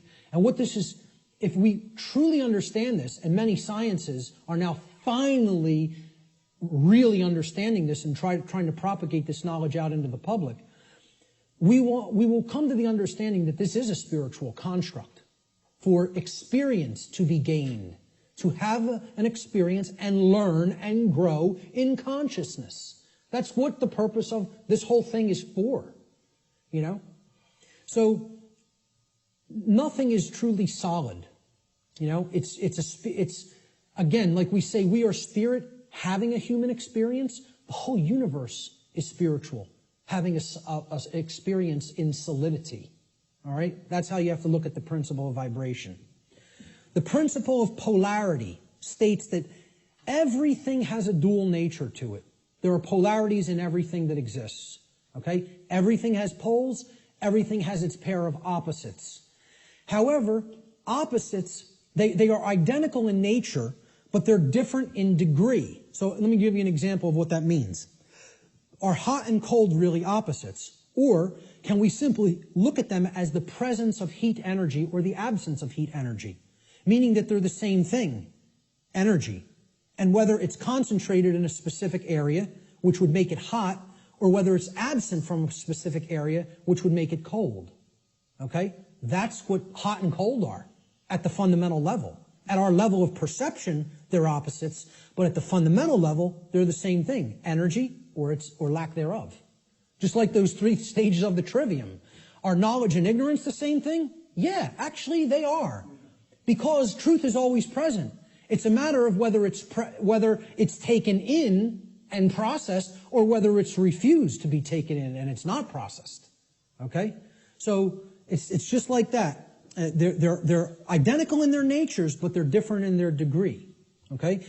Extremes can meet and blend and, play with each other, like as depicted in the yin-yang symbol, masculine and feminine. They need to be blended. And at some level of reality, everything that is seemingly contradictory may be reconciled. Now again, I stress the term at some level. At the unified field level, everything is consciousness, pure consciousness. However, at this level, there are differences in consciousness. At this level, there are things that are taking place that we need to understand. At this level, there are things that we need to set right and rectify, because it does matter. It does matter. Okay? So, again, be careful with some of the New Age-isms that get put out there. Yes, can all paradoxes be reconciled? At some level. In this realm, we need to have our feet on the ground in the physical domain. This is the concept in the Hermetic tradition, which is where a lot of this understanding derived from. Out of ancient Egypt, what was known as Kem, the land called Kem, was what the actual Cometians referred to it as. The word Egypt is a bastardization of the capital, the Greek pronunciation of the capital city of Kem, which was Memphis at one point. And that city was referred to as Hygeptos in Greek. And that became Egypt in English. But the original name for Egypt was Kem. That's simply called black or dark in their language. It was the black land. And we get the word alchemy, which means, again, al, from. Okay? It means from the black land. Al-Kemet, which is where alchemy comes from. And that means out of darkness, this knowledge will come and bring light. Because a lot of these mystery tradition teachings do come from Kem. And also the people who took it from Kem and started to propagate it in other areas were the Greeks in the Greek mystery traditions. And again, there was light sides and dark sides to all these mystery traditions. Okay? There were some who used the knowledge wisely and tried to propagate it and tried to elevate human consciousness, and there were those who wanted to use it selfishly for their own benefit and to control others. So my point was that in the Egyptian mystery tradition, I lost my train of thought there. I'm sorry. I was talking about all paradoxes may be reconciled at some level, and I brought up the mystery traditions. I can't remember why I went into that, so I'll just keep going. Let's look at the principle of rhythm. Everything flows out and in. Everything has its tides. All things rise and fall. Okay, so everything has a rhythm to it or a swing to it. There's tendencies that exist in energy. The pendulum swing manifests in everything that we undergo, everything that we perceive. The measure of the swing to the right is the measure of the swing to the left. It's just an opposite. It's perceived as an opposite. Rhythm will compensate.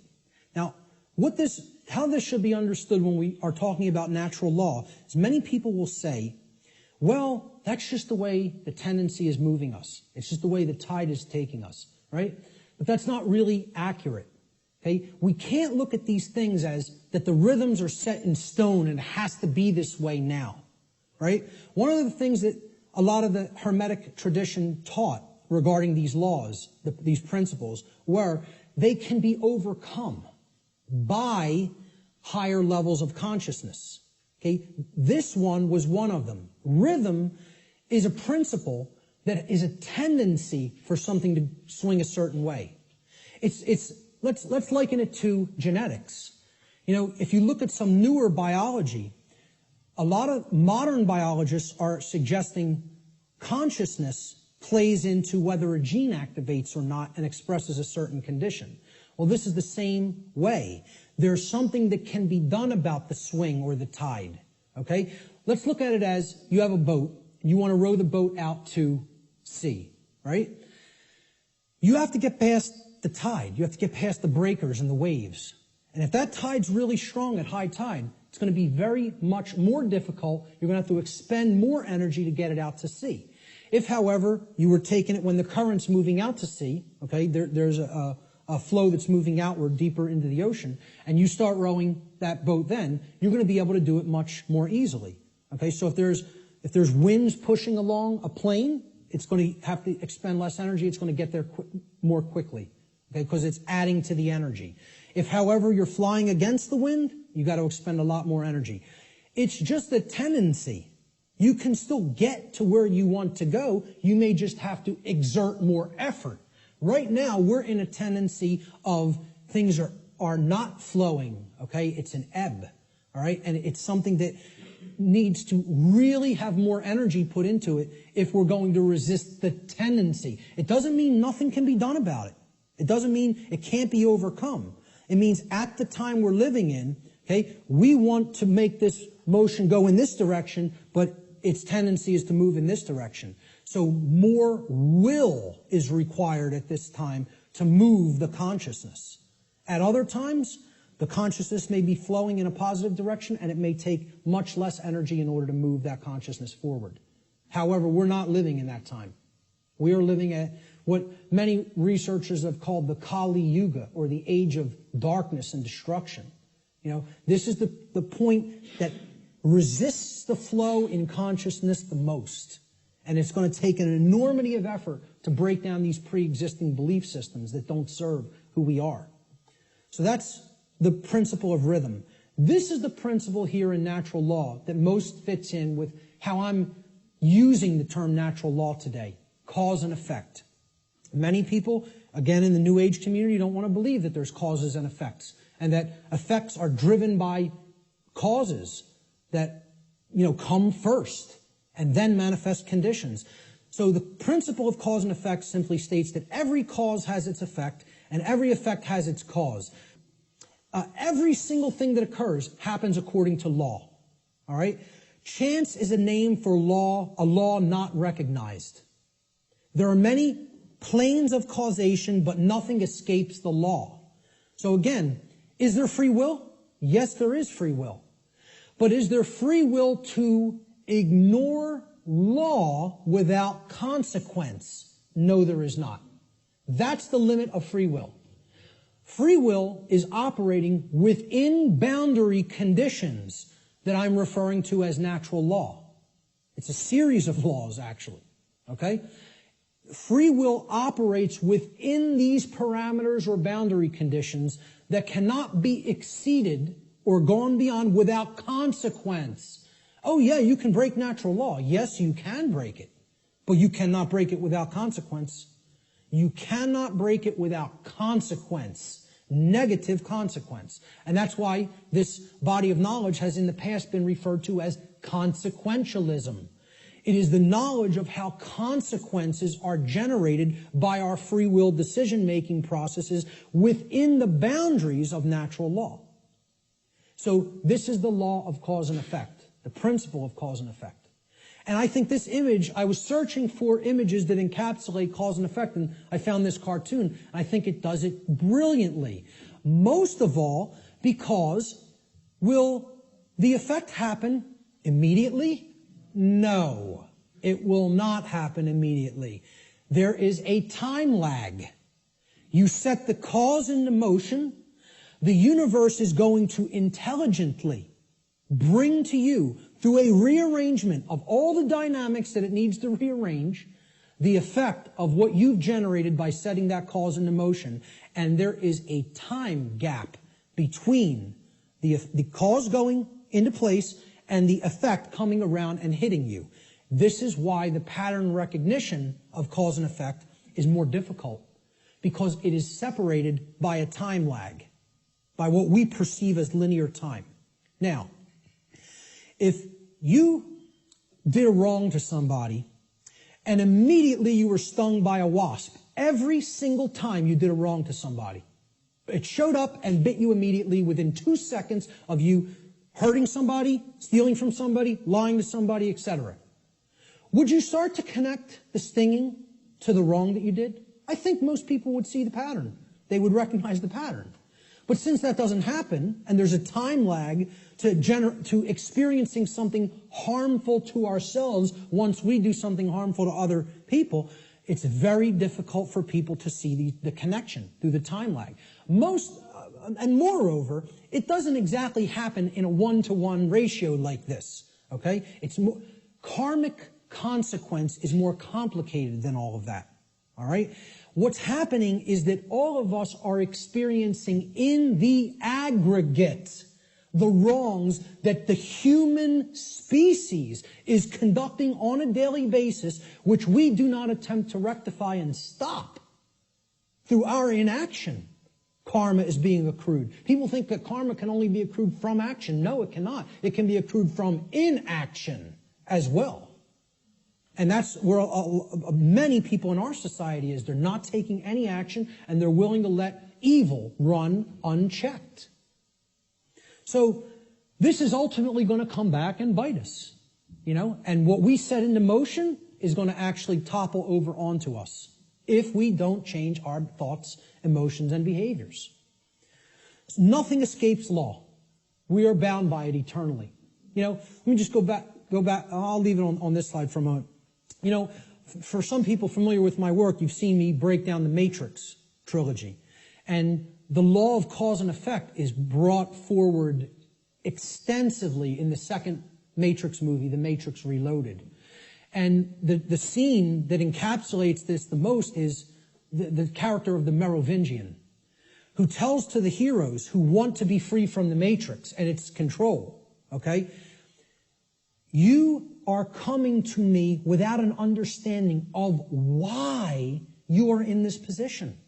You don't understand the causal factors that have led to the current conditions that are in place. Therefore, you are coming to me with no power to effect change. You are powerless. So why should I help you? You're powerless because you lack knowledge and understanding of what set these events into motion. Why? The question why. He says, why is the only source of real power. Without why, you are powerless. He's talking about cause and effect, and he says it specifically. Causality, he calls the only real truth. And this is the villain. The words of truth come through it's a big technique in Hollywood, too. The words of truth are spoken by the villain in the movie or in the series. Okay? But if you listen, and there is a twist, a dark twist to what he says. He says free will is like an illusion. No, it is not. That's where the dark occultist is trying to trip up the heroes. There are both free will and natural law. He tries to say free will. The Morpheus character says to him, everything starts with choice. And Morpheus is correct. Our choices set that causality into motion before it becomes an effect. And the Merovingian tries to tell him, no, there is no free will. That's where the dark occultist will give you the bulk of truth and then poison it with that one thing he wants to get you to accept. Okay? So the next thing that needs to be understood is the two planes. All right? There's the plane of effects and then there's the plane of causes. No power to affect any change lies on the plane of effects, which is the physical manifested reality. Again, what already is, nothing can be done about. What already is, you cannot change. You cannot change the past. You can change what it is starting now and make sure that it gets changed in the future.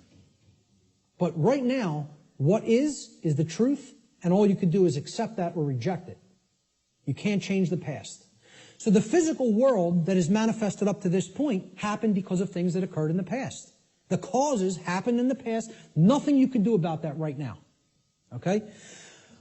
The plane of effects or the physical world is where manifested realities have already occurred, have already taken shape, have already formed due to their underlying causal factors. The plane of effects constitutes that which has already occurred. As such, no power to effect change lies here, because that which has already occurred cannot unoccur. That which has occurred can't undo itself. It happened. It's already done. It has become that which is, or truth. Human consciousness seems to be trapped upon the plane of effects, meaning that humanity as a whole remains ignorant of the underlying causes which they themselves have set into motion and which lead to self-inflicted suffering in their lives. So if you're trapped at this level, what you're doing is you're looking at the symptoms. And you're stuck looking at the symptoms. Okay? This is everybody. Oh, there's a political solution to this. We need to vote in the right people. Oh, there's a financial solution to this. We just need to set the right monetary policy. No, there's a scientific solution to this. And technological advancements are going to be made that suddenly save ourselves and make the world any different. And they think all of this is going to be done while slavery is still in place. Well, again, good luck with that. And let me know how it works out. Okay? I speak at free energy related events. I work with the Tesla Science Foundation. I speak at MUFON related events that talk about disclosure of extraterrestrial presence. Okay? Both of these communities don't understand. The things that they say they want are impossible. And I'm going to start talking about them in this way more openly. You know, because I've kind of like given them some soft teachings, and I think they need to hear it a little bit more harshly. Because both of these communities are not talking about morality to the extent that they need to. They think we're going to have free energy, but nothing's going to change as far as the social structure of the world goes. We'll just develop free energy and that'll magically save us. We'll still have slavery, but free energy will be here and the world will be a magically better place.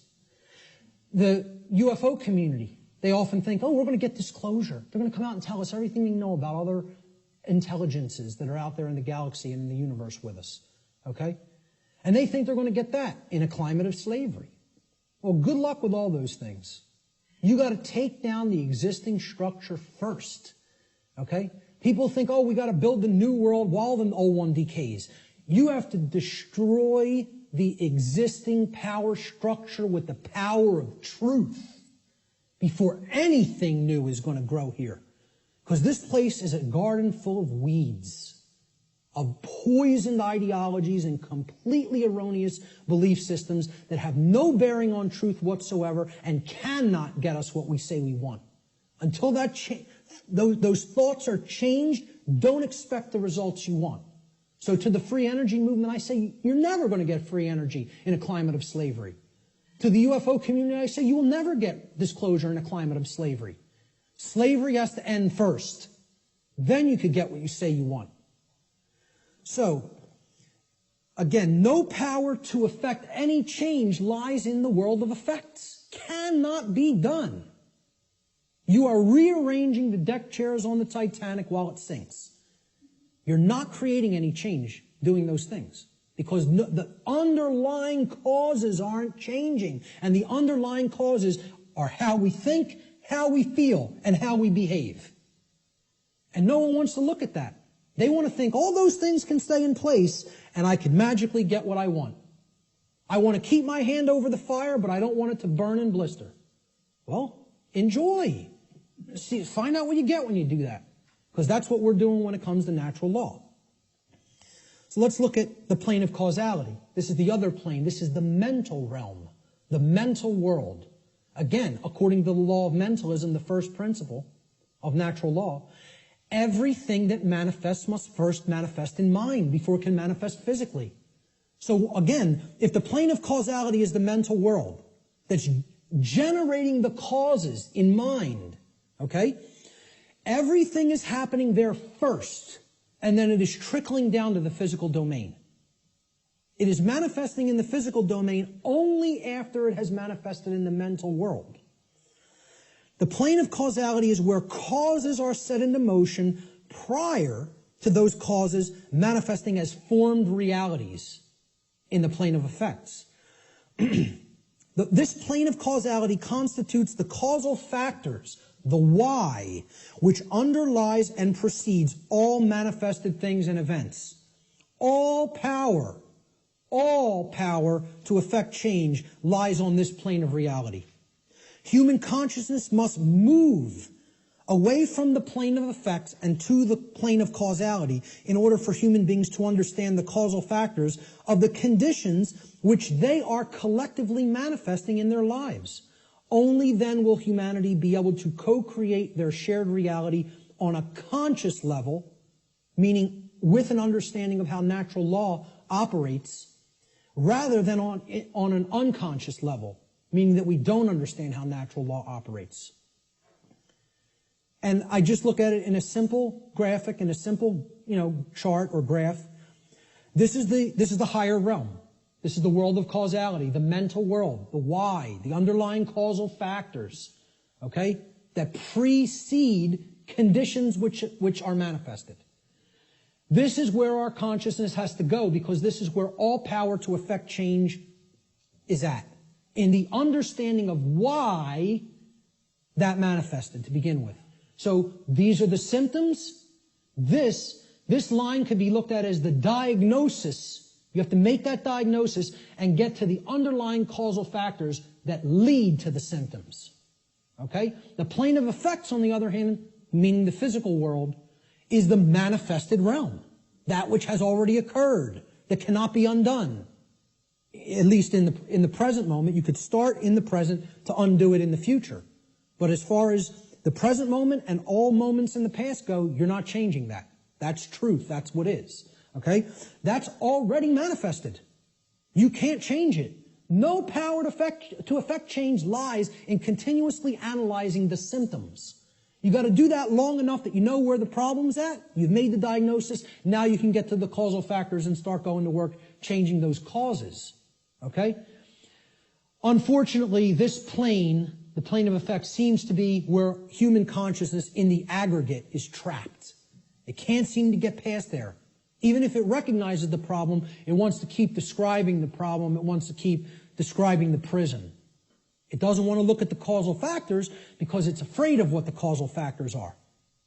It doesn't want to acknowledge the causal factors lie in how we think, feel, and act, and until those things are changed, the external manifestation cannot change. That takes responsibility. The final principle of the 7 principles of natural law, at least the formalized ones, are gender. Again, I'm going to talk about an 8th lost one. Gender exists in everything. Everything has its masculine and its feminine components or principles. We've already seen that when it comes to the human brain, consciousness, worldview, etc. Gender manifests on all planes of existence. Spiritual, mental, physical, everything. Okay? Very simple concept. What I want to briefly talk about is mental gender. Mental gender is the state of coexistence between the masculine and feminine aspects of the mind. Again, we've already looked at this when we looked at the breakdown of the physiology of the brain, at least of the higher order part of the brain, the neocortex.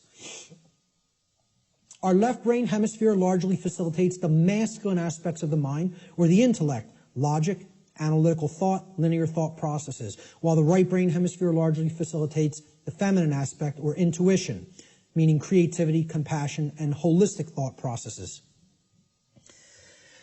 This next section is what I call the lost principle. This is the 8th principle of natural law, which binds all of the other principles together. Okay? It is what I would call the encapsulating principle. Okay? It's the container inside which all the other principles fit very nicely and neatly. However, it's lost because we're not exercising it. See, we already looked at 1, 2, 3, 4, 5, 6, 7 principles of natural law. And there they are represented by these circles overlapping each other. Okay? Can anybody see an 8th circle anywhere? You got it. Correct. Here's the 8th circle. And this might look familiar. You might have seen this somewhere. Okay? This pattern is called something. Does anybody know what this pattern is called? What is it? Not the flower of life.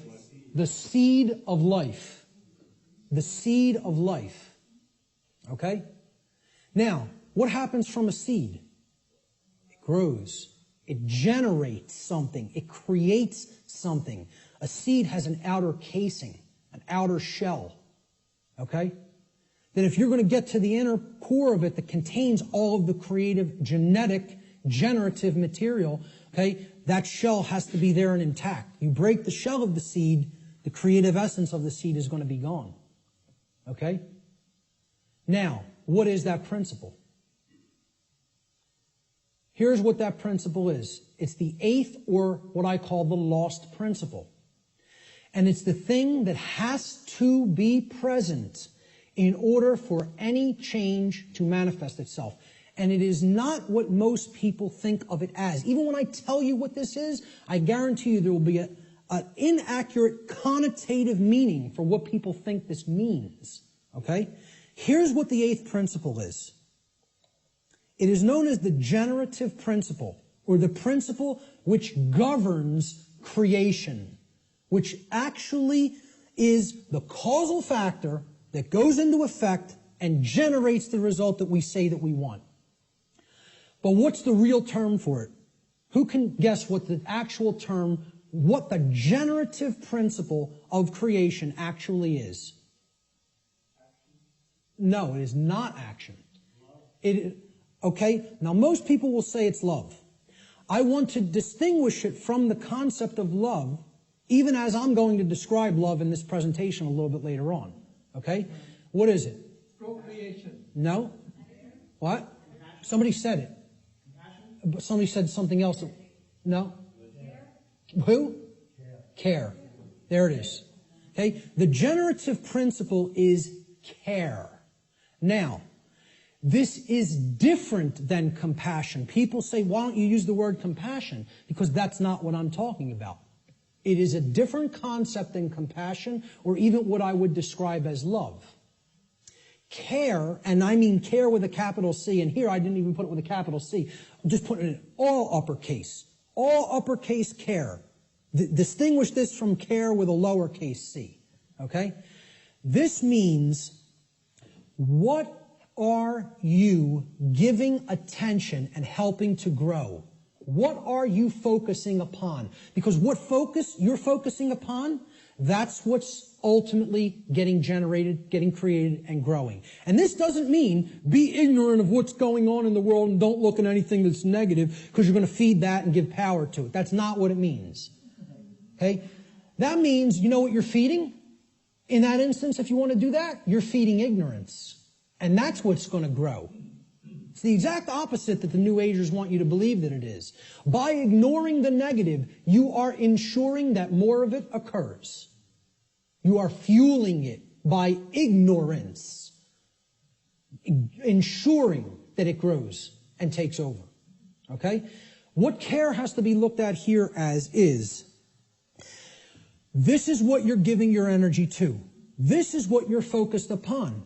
This is what you actually care enough about to do, to spend your time on, to put your attention on, to manifest in the world. That's what I'm talking about as care. Okay? That's what generates our experience in the aggregate. Most people don't care about what's really happening. Therefore, it is an impossibility for us in the aggregate to change the direction of energy, to change the direction of consciousness, and ultimately to get what we say we want. That's how the real law of attraction works. All right? Here's how it actually operates. The lost principle is the dynamic of care. What we care about on a day-to-day basis acts as the driving force of our thoughts and actions. What did I say we need to develop? The heart, mind, guts. Right? Heart, mind, guts. In that order. Care comes first. You've got to care enough to know, to develop the knowledge. Okay? Then you got to act on it and put it into practice. Apply it. So that's the order. Heart, mind, guts.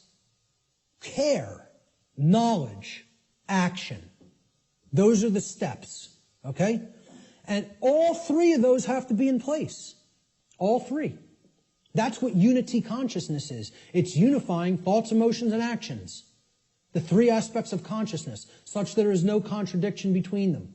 Our thoughts, what we say, what we think, how we feel, and how we act are one and the same. There's no contradiction. That's unity consciousness.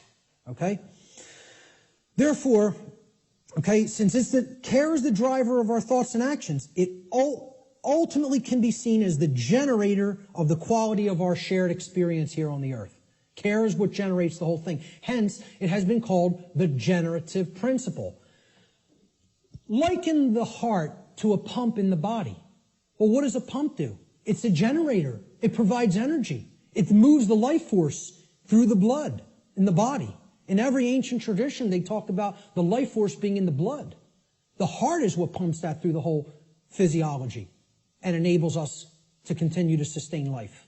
Okay? The heart is the generator. It's the pump. It's the center of the being. As important as the brain is, which we just talked about the importance of it, the heart is ultimately what's generating the experience. Because what we care about determines what we think about on a daily basis most of the time, and therefore how we behave.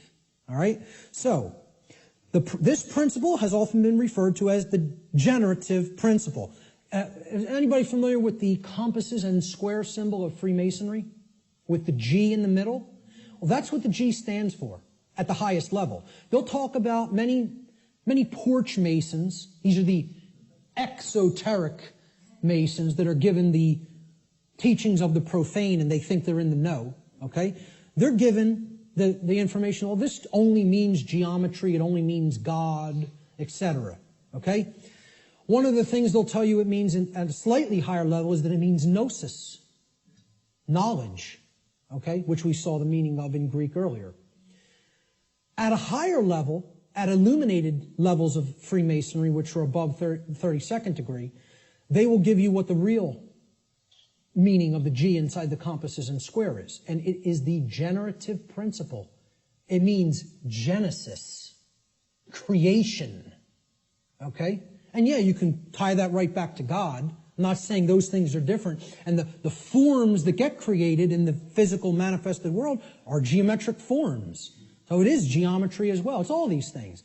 But at the highest level, it's the generative principle. That's what that G really stands for in esoteric Freemasonry. Okay?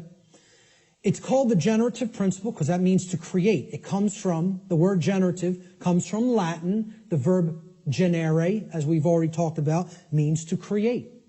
The generative principle is what we create through. And it's lost because people don't care. They don't have care. Hence, it's the lost principle. Okay? Here's how it works, folks. What we care enough to put our will behind. Okay? So again, heart, mind, guts. Guts is the will. The action, the masculine principle. That's what gets things done ultimately in the physical domain. What we care enough to put our will behind. And that's driven by the care. That's the generator or the pump that drives the will. Okay? What we care enough to put our will behind is ultimately what gets created or manifested in our world. The world is the way that it is because most people do not care enough, even if they say, they pay lip service, okay, and say that they want things to be different. They don't care enough to actually change it through their actions. Because when it comes all down to it, and I said this in my New Age, BS seminar or lecture, okay? What it comes down to is preventing action. Preventing action. That's what the New Age community is designed to do. They want people inactive because the dark occultists know that the thing that is ultimately generating our reality is behavior, as you saw in that simple four-part chart, that little building block chart that I put up there. Action is what's generating the reality. That gets generated through what we care about because our cares and our desires drive our actions. Okay? So most people will say they want things to change, but then when you say, what are you doing to make that change happen? Not a word. Silence comes back on the other end. Okay? So, they don't care enough to change it through their actions. That's what the generative or lost principle is about. And until that principle is regained and people get out of their laziness and most of all get out of their cowardice. Again, in that New Age lecture, I'm talking about what it ultimately comes down to in the New Age movement. And I'll look at any New Ager in the eyes. They're cowards. Cowards. Ultimately, they know the evil that we're up against, and they intend to do not a damn thing about it. That's what it really comes down to. And anybody telling you it's different than that is lying to you. Okay? They're cowards. Period. And I'll say it right to any of their faces. Anything I say up here, anybody that believes in that nonsense, come and bring them to me. I'll tell them right to their face. Straight and open, just like I said it here. Because I don't care. I don't care about their nonsense. I care about what's real. Okay? So, I'm telling you, this religion has to go. It's got to go. If people are going to make real change happen, the idea that it can't be done, that it can be done without taking actual real-world action has to be purged from human consciousness. Reality does not work like that. Period. The end. And I can't make you accept that. I recognize I can't make anybody in this room accept that. All I can do is put it out there for your consideration, and if you have some common sense and really, really think about it, you'll understand what I'm saying here is absolutely the way it is. Okay? Many people want to deceive you through these religious notions, okay, which is all about getting people to stand down and accept their chains. That's what that religion's in place for. All right? This next section I call spiritual currency, or spiritual currencies. All right? There's two spiritual currencies, time and attention. Now, look, we can readily see this, right? Time is money, people say. It's currency, right? What am I going to spend my time on? What am I going to pay attention to? Pay attention. You pay for something, you get something in return when you pay for something, right? That's what attention will get you here. It will get you something in return. You pay attention, you're going to come out of here with a lot of understanding. There's two spiritual currencies, time and attention. This analogy can be seen very readily in the saying, spending time and paying attention. Whatever information or endeavors we put our time and attention toward, we end up getting something in return for that investment of these currencies. This is what real money is, folks. Real money. This will get you real money. One I, mon I. Okay? If you want real money instead of the fake Federal Reserve nonsense, fiat paper currency money that isn't worth the paper it's printed upon, then keep thinking that that has value. Okay? And people who say gold is value, gold is real money. Yeah, well, I ask people, what intrinsic value does gold have? And they say, well, it's been traded with throughout time immemorial. People have valued it all the time. Does that make it intrinsic? You answered my question. It's like saying, why does that projector have intrinsic value? And you say, because I find it valuable. No, that projector has intrinsic value because it's capable of projecting an image. And if I want that task done, that's what I use a projector for. Okay? Well, what's gold used for? Can you build clothing out of it? Can you build a house out of it? Is it malleable enough to be molded into a weapon of some sort? You're going to take shelter under it? Well, maybe if you have enough of it. But, you know, the whole point is there is no intrinsic value to this. It's something that's, the idea of it having, of any precious metal having intrinsic value, other than, you know, okay, in a technological society it's used for computers. This is true. Okay? But I'm talking about in nature. You know, where would this idea of intrinsic value of gold come from in the ancient past? People say, it's used as a medium of exchange. Okay? Money is not a medium of exchange. People think of it as a medium of exchange, and it's not. It's incorrect. Okay? Money is the limiter of energy in the system. See, people think of money as currency. Even the name is a mind control technique because it's supposed to be about, it's the current in the energy system. This is the current. It's the amperage, right? No, it's not. It's not the capacitance either. It's not a store. That's another thing people will tell you money is, what they say is real money. Okay? It's all fake. It's all fake. It's not a store either. Do you know what it is? It's the resistance in the system. It's the resistance to change in the system. it acts as the resistor. Because as long as that modality of slavery called money continues to exist, it will always be extraordinarily difficult to create real lasting change. So again, I piss off everybody. Religion's got to go, scientism's got to go, New Age thought's got to go, money's got to go. All of it's got to go. You know why? It's all religion. It's all religion, and the word religion means to hold one back, to tie one up and keep them where they're at, as we're going to get to in a few moments. Okay? So let's get back to spiritual currencies. We end up getting something in return on what we put our investment of spiritual currencies toward. And you know what if it's put toward the right goals, the end result is true money, one eye. Okay? True spiritual vision. The ability to see, to unoccult something and see it for what it really is. That's what comes from truly putting time and attention onto the right things. This return could come in the form of knowledge. It could come in the form of understanding. It could come in the form of skills, expertise, and empowerment. But only if we invest these two spiritual currencies wisely. And let me tell you something, folks. That's why most people don't have any money. They got nothing to pay for it with. See, you pay attention and you get money. You spend time and you get money. I'm talking about the real thing. Cool. We're going to take a break in about 5 to 10 minutes. Okay? So we have to invest our spiritual currencies wisely. We should seek to improve our quality of attention by placing it upon information that is capable of improving both ourselves and the human condition as a whole. Give me a heads up in about 8 or 9 minutes. Thank you. Such an effort would also constitute a valuable investment of our time. We should ask ourselves, what am I spending my time on? What am I spending my time doing?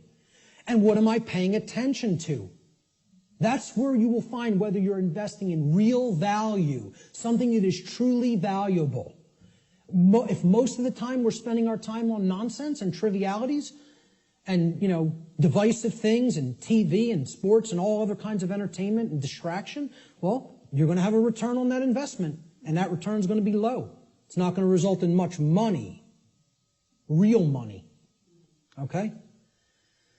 Most importantly, we need to ask ourselves, what kind of quality am I getting in return for my investments of time and money? Time and attention, Okay? These are the spiritual currencies. And that's what most people don't want to give. They don't want to give these freely for a return on investment. They don't want to pay attention to the right things. They don't want to spend time on the right things. This is a simple chart of how our quality of our attention, okay, and again, this is in the aggregate, but it's created by all the individuals, how the quality of our overall attention as a species will affect our world in accordance with the principle of correspondence, which states, as goes the microcosm or the microcosmic units, so will become the macrocosm. Okay? So over here, we have a pure information stream. This is good information. This is information that is capable, that resonates with truth, and is capable of helping to develop wisdom or right action within the being. This over here is the poisoned information stream like we get from the mainstream media, from scientism, from the New Age movement, from government indoctrination centers called schools. Okay? This is the poisoned information stream.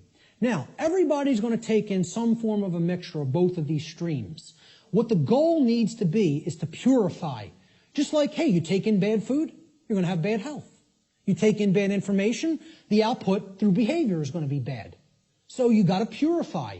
Meaning, if there's valves here on the individual buckets, these are called the individual people, okay? And they're all coming together with the quality of their water, right? What they're holding within their consciousness. And that's all going into the big pool called the world. Everybody's bringing their bucket to the pool, they're pouring it in, and then they're jumping in. That's the world. That's the quality of the world, right? The quality of this whole thing here is going to be based on how much poisoned, polluted information was in your bucket compared to how much pure information was in your bucket. Okay? So there's valves over here. we got to shut this one off, this brown muddy valve over here, and we got to open this one up. Okay? If we do that, the world will be purified, and we won't be creating self-inflicted suffering. We don't do that, we're going to be swimming in brown muck. Okay? And generating all kinds of problems for ourselves. So, how are we spending our time? What are we paying attention to? Is this what we're doing with our time and attention? Sitting behind the hypnosis box? Which means suppression of knowledge. Hypnosis is the suppression of knowledge or the suppression of spirit. Okay? Or are we going to devote our time to some pursuits of wisdom? Which means developing knowledge, converting it to understanding by processing it accurately, and then converting into wisdom through action, through right action. And, you got to read to do this. People don't want to hear that either. Okay? Reading is required. The ancient Romans had two words, the same word, okay? They meant two different things in their language. The word was liber, L-I-B-E-R. Liber meant free, as in not a slave. A free being would be described as liber, free. It's the basis of the English word liberty, liberty, freedom. Okay? They had the same word also meant a different concept. So the word liber didn't just mean free. If it was used in a different context, does anybody know what else the word liber meant, L-I-B-E-R, meant in Latin? Book. It meant book. Does that tell us something? They associated the Latin word for book also meant free in their language. Okay? And again, liber is the basis for the word library. Okay? Library. Okay? Where you can go to become free if you read the right books. And again, the world is our library now. We've reunited all the parts of the big library that were cast to the four corners of the earth. The mystery traditions are available at your fingertips now, which hasn't been the case at any time in human history. And what are we doing? We're playing Farmville on Facebook. So we have to ask ourselves, what are we spending our spiritual currency on? And are we investing it wisely for a return of real money, which is actually spiritual enlightenment? I'm going to take a quick break right there, and we'll pick it up with the next section in 10 minutes. 10 minutes, right back here to continue. Thank you.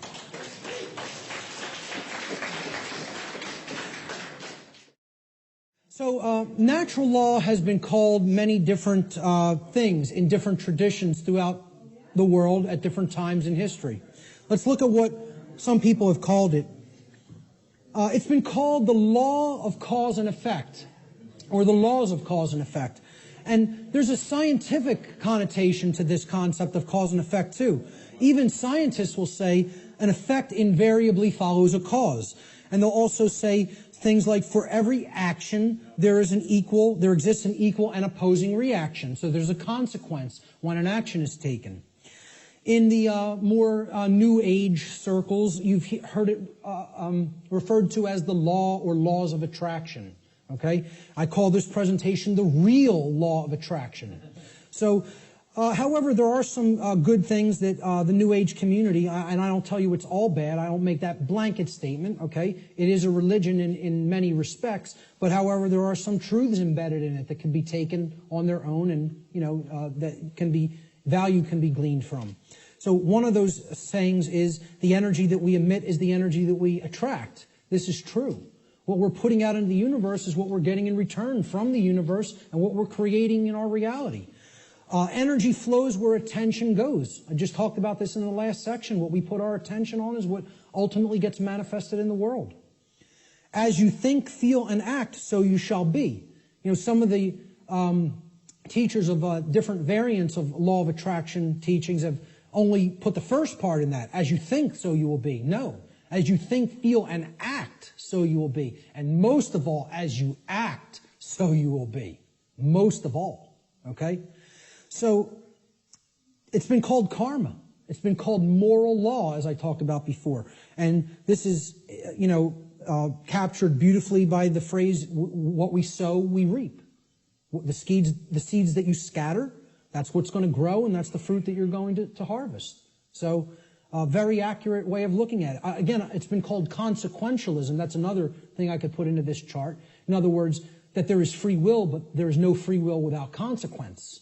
That's called consequentialism. That would be another very accurate way of referring to natural law. And finally, the golden rule, it's been called. Okay? And it's been stated in the affirmative as, do unto others as you would have done unto yourself. I find this much more powerfully stated in the negative, or what I call the apophatic variant. And we'll talk about what apophatic and apophasis means in a few moments. I think it would have been much less ambiguous, the golden rule, if it was said like this. Do not do to others as you would prefer not to have done unto you. Now if the ambiguity goes away, because people want to be treated slightly differently, Hey, a masochist might want to get beaten by a sadist, okay? But that doesn't mean, do that to others because you like it. But people know what they don't want. They don't want their rights taken. They don't want their property taken or damaged. They don't want to be harmed in their person, They don't want any of those things. They don't want to be lied to. They don't want to be deceived. So don't do those things to other people. So let's jump into this is the heart of the presentation here. It's how natural law actually works in our lives. What are its expressions? How can we come to understand how this operates? There are ways of knowing, and they're through these expressions of natural law. So we defined what natural law is. We talked about the underlying principles that it's based upon. Now we are going to talk about how it works in our lives, okay? So we're going to build a chart of the natural law expressions in a moment. What these expressions are the recognizable workings in our life. And they take place through 5 basic expressions. Each of the 5 expressions of natural law have a positive aspect and a negative aspect. So that gives us a total of 10 overall natural law expressions. And we're going to build a chart regarding these expressions. Okay? So here's the expression, and then there's a positive aspect to the expression, and there's a negative aspect to the expression. The first expression of natural law is known as, and again, this is what I call these things. And there's no hard and fast rules. It's just terminology. It's jargon to try to explain them in words. Okay? These are unseen concepts and laws in reality, in nature, in the nature of the universe. Okay, these are just English word terms that I'm applying to these concepts. Okay? So the first principle of natural law I call the generative polarity. Or in other words, this is the force or energy that we are using at the base level to start the process of creation. Or you could say of co-creation. Okay? We're co-creating the reality that we experience with the laws of nature. So you can look at the first first expression of natural law, which is the generative polarity, as the force that we use to set all of the other events which are to come, which are to manifest in our lives, into motion. Or in other words, what we use, the force that we use to generate or create the quality of our experience. That's the generative polarity. The positive expression of the generative polarity is love. Now, this is not what many people think of as love. Okay? It's not familial love. It's not relationship love. It's not Hollywood movie variant of love. It's not romance novel variant of love. Okay? I call love consciousness. Love is the force which helps us to expand consciousness and become open to truth if we are in it. If we are in that vibratory energy, we become open to truth. All right? So here's what it looks like visually. I try to put a visual aspect to all of these concepts, okay? And people would think I'm going to put two people together kissing or hugging or something like that, okay? Love is inside each individual if it's present, okay? It doesn't depend on any other person. You can express love with another person, and there's no problem with that. I'm not saying that's a bad thing. That's a great thing if it's present in your life. The capital L, capital O, capital V, capital E definition of love that I'm giving here is not that. It is this force that opens up our consciousness. It's the flowering expression of consciousness. Okay? So how I word this is the positive aspect of the generative polarity, the first expression of natural law, is love. In regard to natural law, love should be seen as the expansive force for consciousness. It is the force which helps us to become open to truth and expand our awareness. That's the connotation that I'm giving for the concept called love here. Okay, that's the positive expression of the creative polarity. Now, the negative expression of the creative polarity is the exact opposite of love. So people will automatically think, well, that's hate. And it is not. Because the thing that puts consciousness in a box and prevents it from growing and keeps it where it's at is what? Fear. There it is. Fear. Fear is the basis for unconsciousness. You cannot be unconscious of anything in particular unless you fear it. Okay, that's what shuts consciousness down. And here's my visual for it. Fear. I don't want to look at that. That's too horrible for me to contemplate. That can't be true. I don't want that to be true. That's all fear. Okay? The negative aspect of the generative polarity is fear. Fear is the contractive force for consciousness. Fear is the force which influences us to become closed to the truth, and it is the force which ultimately shuts down our awareness. That's why so many people are unconscious, because they are fearful. They are fearful of the responsibility that comes with knowledge, and most of all, they are fearful of having to act based upon knowledge, because that requires courage. The second natural law expression is the initiating expression, what I call the initiating expression, just my term for it. Okay? The initiating expression is the first stage of tangible and recognizable results which we produce in our lives after we have, quote unquote, set the ball rolling, okay? Set the dynamic in motion by choosing between the generative polarities of either love or fear. All right? So, we choose love and something starts to happen. We become open to truth, right? Well, love is the expansive force for consciousness that opens our minds to the truth and awareness. So what do we gain as a result of accepting or existing in the vibratory energy called love? We gain knowledge, which is the acceptance of truth. Since love opens us up to truth, knowledge is its reception. It is the receiving of truth. We come to know. Okay? So that's how it starts. I call this the initiating expression. Now, of course, there's a negative initiating expression if we are existing in the vibratory dynamic of fear. That would be the opposite of knowledge. What is it? Ignorance. Right. Okay, now, this is what I put forward as knowledge. This is my imagery for knowledge. Okay? That's a being who knows themselves.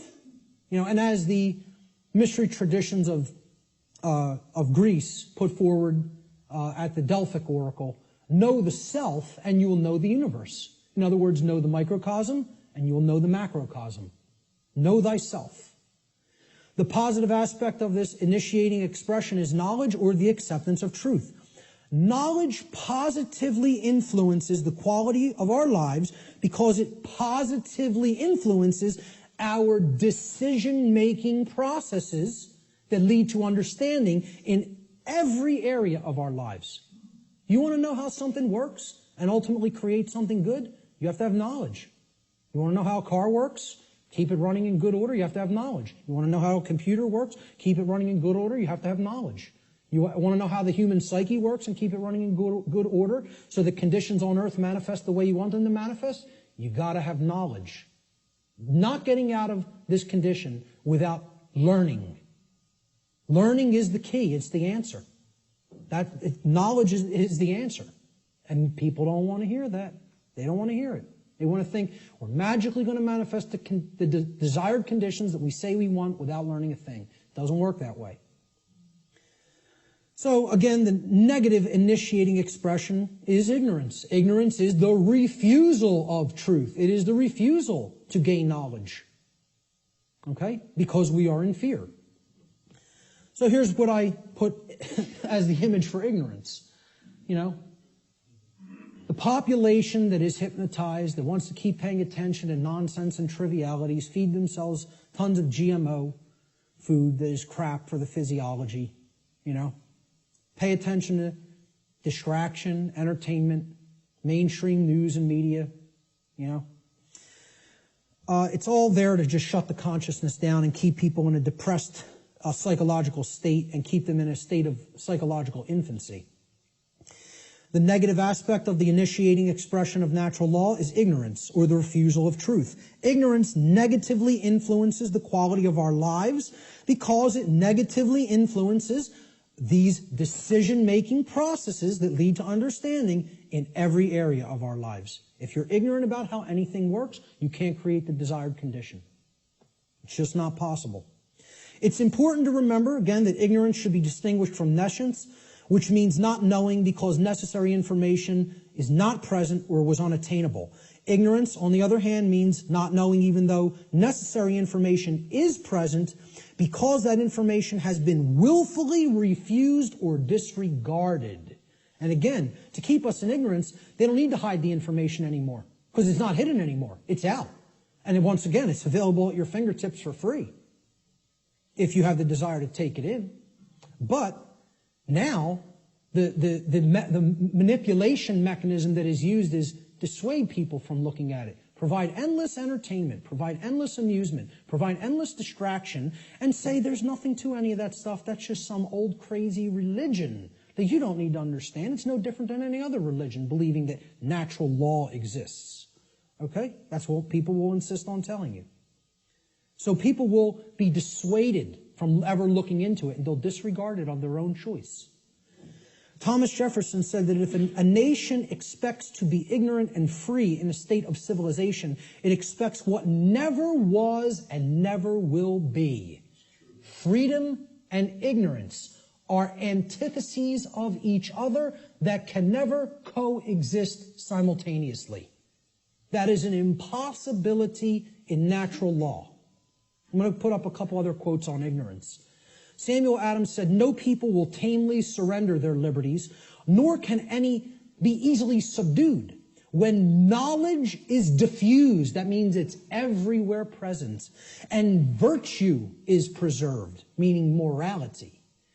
On the contrary, when people are universally ignorant and debauched in their manners, meaning purely selfish and only worried about themselves, they will sink under their own weight without the aid of foreign invaders, meaning the society will turn inward on itself and collapse and destroy itself just based on the fact alone that the population is ignorant and they are ensconced in moral relativism and other forms of debauchery and just self-pleasure as their highest virtue, their highest desire.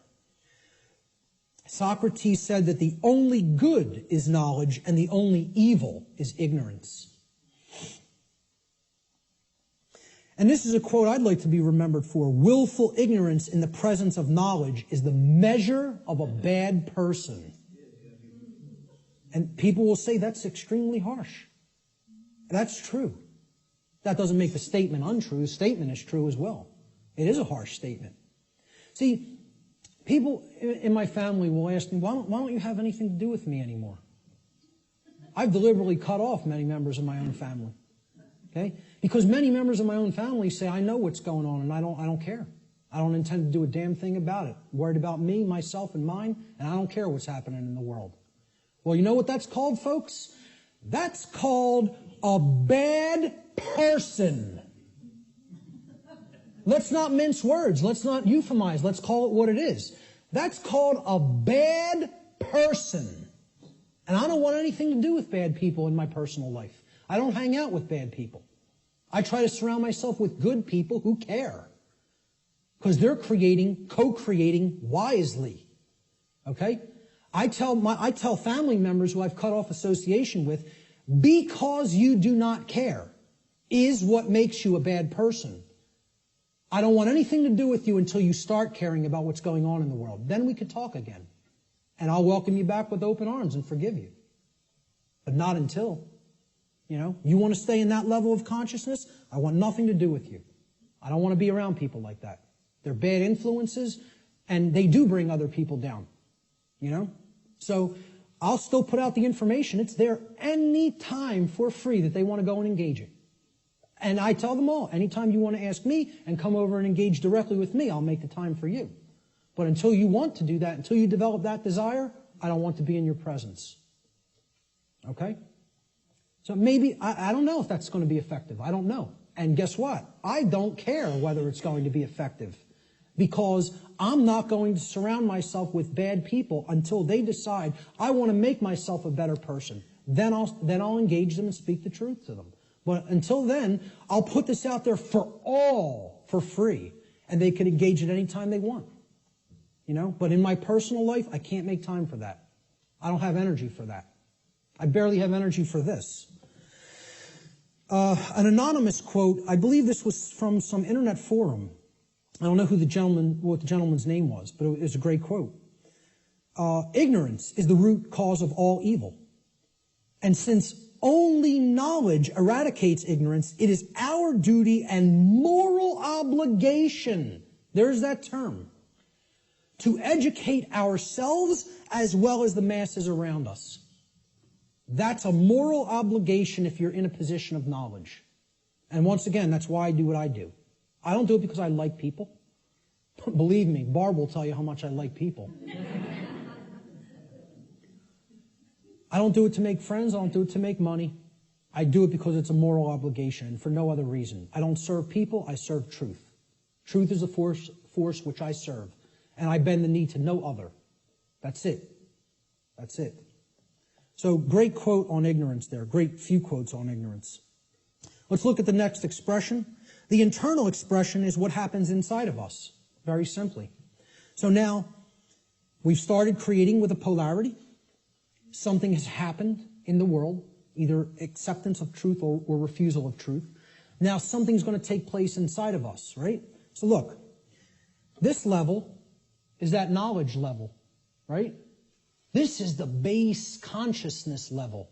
You could look at, that's the foundation. Remember that 4-block diagram, right? You could look at this, here's the foundation. This is the foundation that lies underneath the trivium, right? Okay?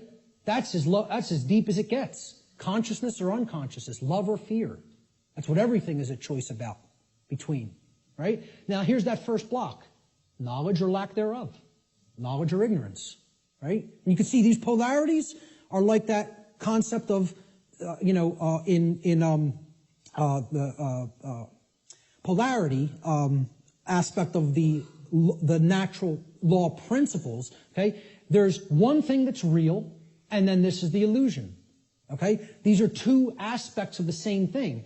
This is consciousness, and this is its lack. This is acceptance of truth, and this is the lack of that, okay? So it's the same thing, but opposite in degree, which is why they're the same expression. Now, what happened after knowledge or lack thereof? We went up to understanding, right? So that's what this level is. Understanding happens internally, right? It's an internal process, all right? So the positive aspect of the internal expression is when we come to understand through developing the knowledge and the acceptance of truth that we are sovereign. Sovereignty is the expression the internal positive expression of natural law. Now, again, underneath these, in parentheses, I always put what I call these things, another name that I've given to these things, these concepts. I call sovereignty internal monarchy. Internal monarchy. Now, monarchy means one ruler. Mon means one, is a prefix for one, and archon in Greek means ruler or master. So, internally, we each need to master and rule ourselves. This is our kingdom that we get to rule and nowhere else. We don't get to rule over anybody else.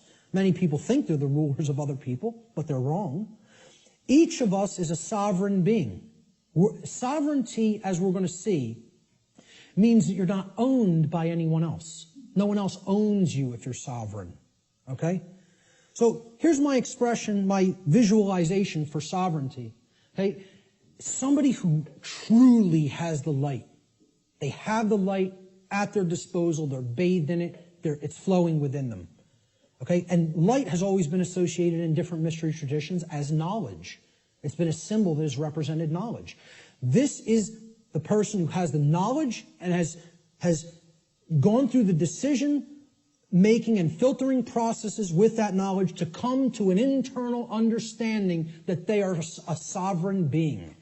And I have news for everybody. Whether you know it or not, whether you are familiar with the term or not, every person here is a sovereign.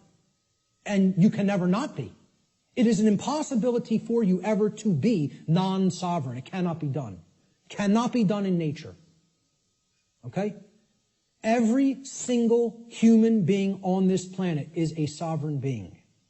And we're going to look at what a sovereignty actually means. The positive aspect of the internal expression is sovereignty, or what I call internal monarchy, meaning one ruler within. Internal monarchy, one ruler within. As a state of consciousness, sovereignty means that one has unified the three aspects of their consciousness, such that there is no internal contradiction between one's thoughts, emotions, and actions. We become a being that as we think, so we feel, so we speak and act. And there's no contradiction between those. We're not torn apart from within in this state of internal opposition amongst our own consciousness. Okay? Moreover, let's break the word sovereign down. That's where we're going to come to the real meaning of the term.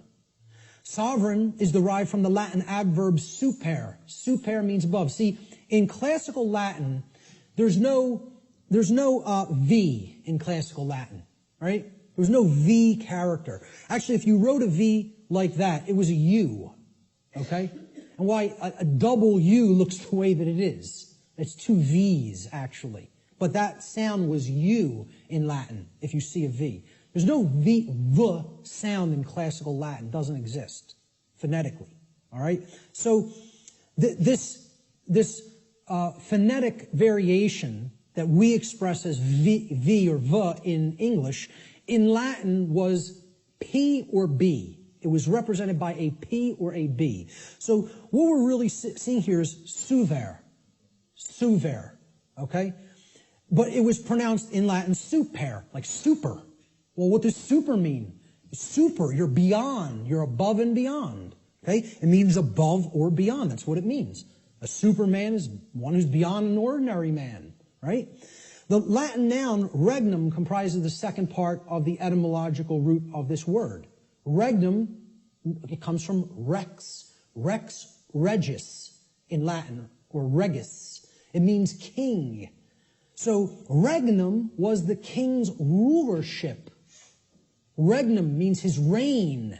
It's where the word reign comes from in English, regnum, in Latin. It means rulership or externally imposed control. Okay? Not control in the context, I'm going to control my emotions, I'm going to control my behavior. No. It means I'm going to control you externally by imposing my will over your will through coercion. That's the context of rulership or control that I'm talking about here. So put them together. Super regnum, sovereign, means above or beyond externally imposed rulership or control by another. That's what it means. Sovereign means not a subject to another being, like a king, like one who considers himself a king. And it means not a slave to someone who considers themselves your master. That's all sovereign means, folks. Not a slave. And why I say every single person here is a sovereign is because there is no such thing, never has been any such thing, and never will be any such thing as legitimacy to slavery. That has never existed, does not exist now, and never will exist. Slavery is an illegitimate concept. None of us are slaves. The condition of slavery has been imposed upon people, but it has never in history been legitimate, and it never will in history be legitimate. So there is no legitimacy to the concept of slavery, of the rightful rulership of another being through directly imposing your control through coercion. Doesn't exist. That's a big part of what natural law is about. We have to understand when we're saying this word, this is what is meant by sovereign, not a slave. Okay, we did a study where we asked people, are you a sovereign? Like 11% said yes. Maybe. I think it was 10 or 11%. Which I thought was almost encouraging, that 1 in 10 people knew that they were sovereign beings. It was amazing. But 90% of the human population doesn't feel that they're sovereign, doesn't know that they're sovereign. I'm telling you, it doesn't matter an iota whether you believe you are or not. I'm telling you it's an eternal truth that you are a sovereign and can never be non-sovereign. There is no such thing as someone else's legitimate rulership or ownership of you. Because there's no such thing to the legitimacy of slavery, and there never has been, and there never will be. So everyone is a sovereign. A sovereign is a monarch. Again, mon means one, and archon means ruler. So when people ask me, what kind of government do you want? I tell them I want anarchy, and I want monarchy. And they're like, how could you have those things simultaneously? Because if you have internal monarchy, you can have external anarchy. See, we need to have the rulership within, and we need to get rid of the rulership without. This is the kingdom we need to master, and we need to set aside the concept of mastery and slavery in the external domain, in the physical world. Sovereignty, a sovereign is a monarch, which means a single ruler who rules only the kingdom of self. Sovereignty is a state in which one controls one's own thoughts, emotions, and actions, and by bringing them into unity or non-contradiction or non-duality, attains mastery over one's own consciousness. Sovereignty could be considered the equivalent of true self-control, true self-mastery, true self-love, or true self-ownership. It's all of these things. And ultimately, it means not a slave. That's what has to be remembered above all else. Let's look at the negative internal expression for natural law, which is confusion. Now, confusion results when we are in ignorance. That's the emotional dynamic, the feeling that takes place within the individual. This is the lack of understanding. Confusion only happens in a lack of understanding. When we have not taken in knowledge, because we are afraid, we are in fear, okay? Ignorance results, and then confusion happens internally. So look, remember, here's the essence, that's the foundation.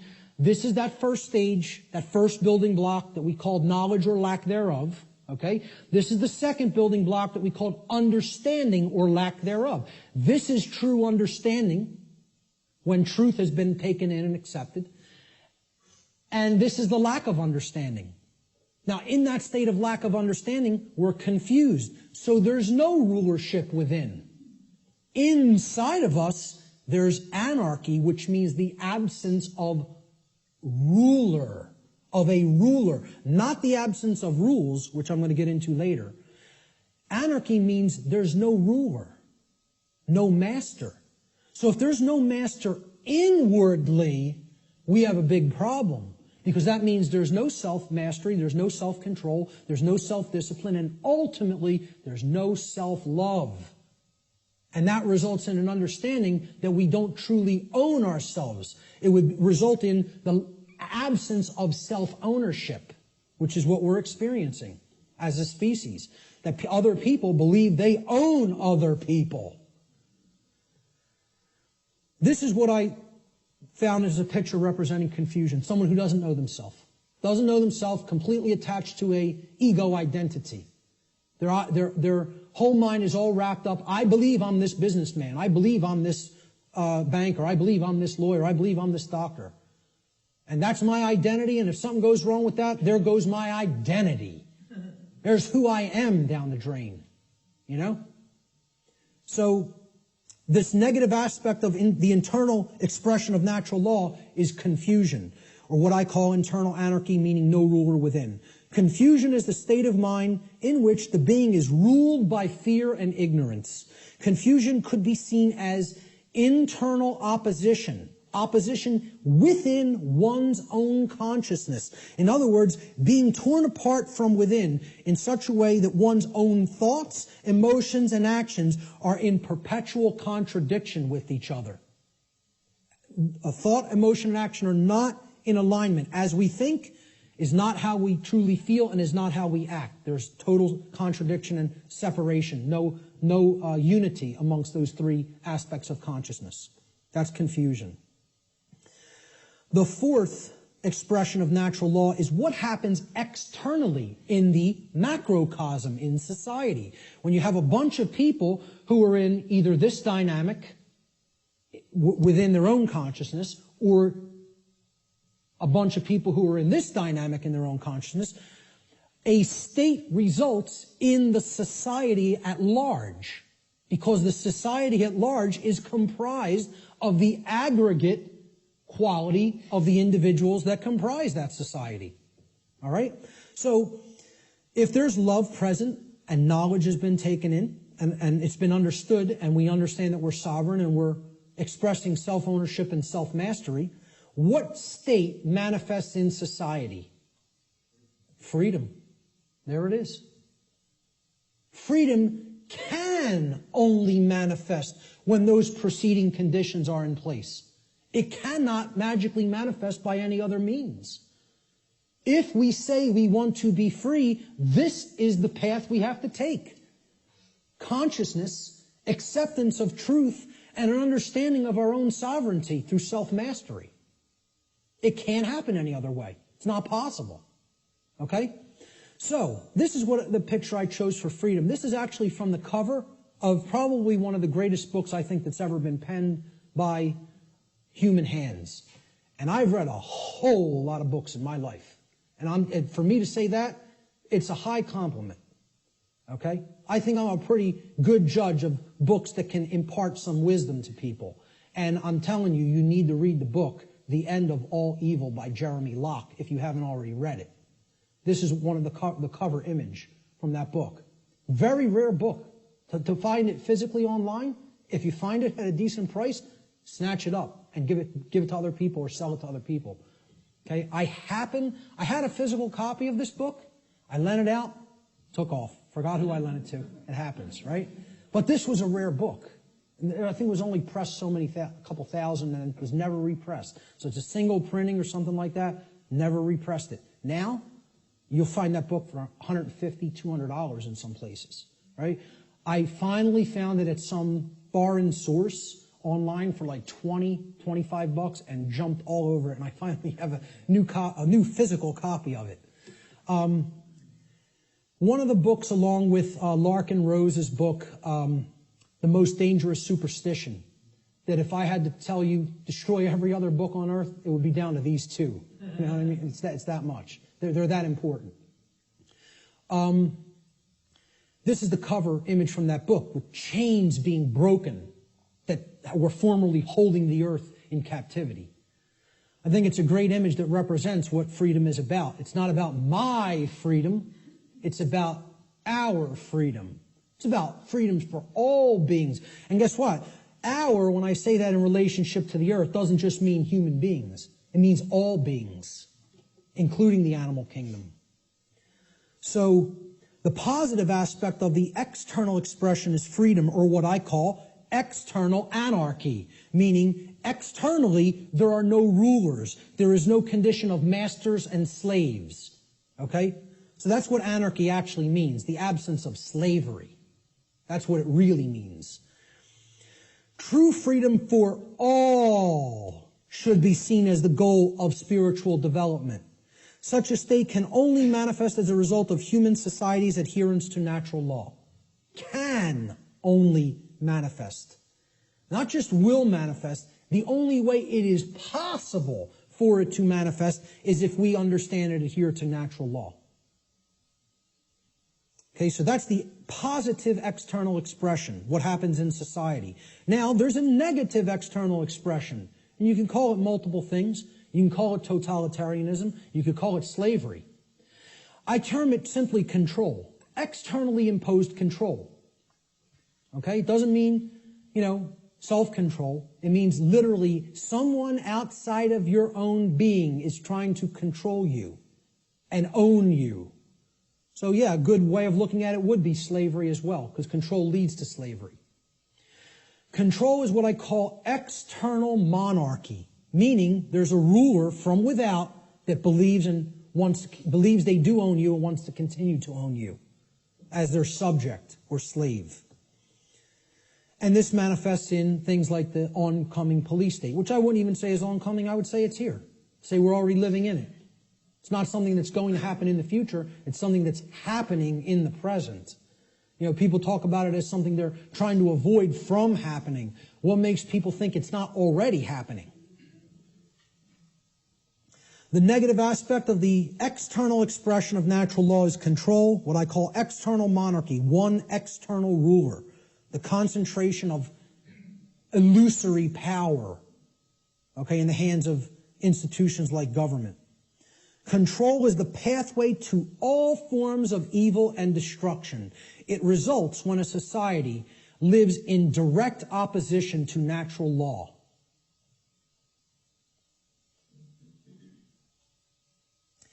The fifth and final expression for natural law, how it operates in our lives, is what I call the manifestation, or the result that we create. So, again, here's the foundation for that little 4-part building, right? Here's the first block, knowledge or lack thereof. Here's the second block, understanding or lack thereof. Here's the third block, wisdom or lack thereof, which is why we're in a society that's completely based in control, because we're drowning in knowledge and having a lick of wisdom. Or very, very little, I should say. Certainly not enough to go around. Okay? That's the action stage or the wisdom stage, what happens externally. Right? This is that top block. Remember the top white block that sat on top? We had the blue block at the bottom, then the red, then the green, and then the white block. This was the manifestation, the result that we create. Remember the little question I put on the top of that white block? Who can tell me what it was? The manifestation. No, the manifestation was either order or chaos. What do we ultimately create? So the positive manifestation is order, or what we would call all the things we say we want.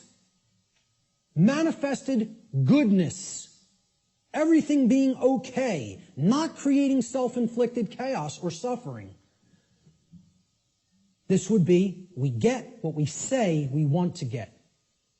And there's requirements for that, and here they are. There's the requirements. You got to be in this vibratory energy of consciousness. You have to accept the truth and develop knowledge. You have to have an understanding that you're a sovereign being, and you have to work toward the manifestation of true freedom.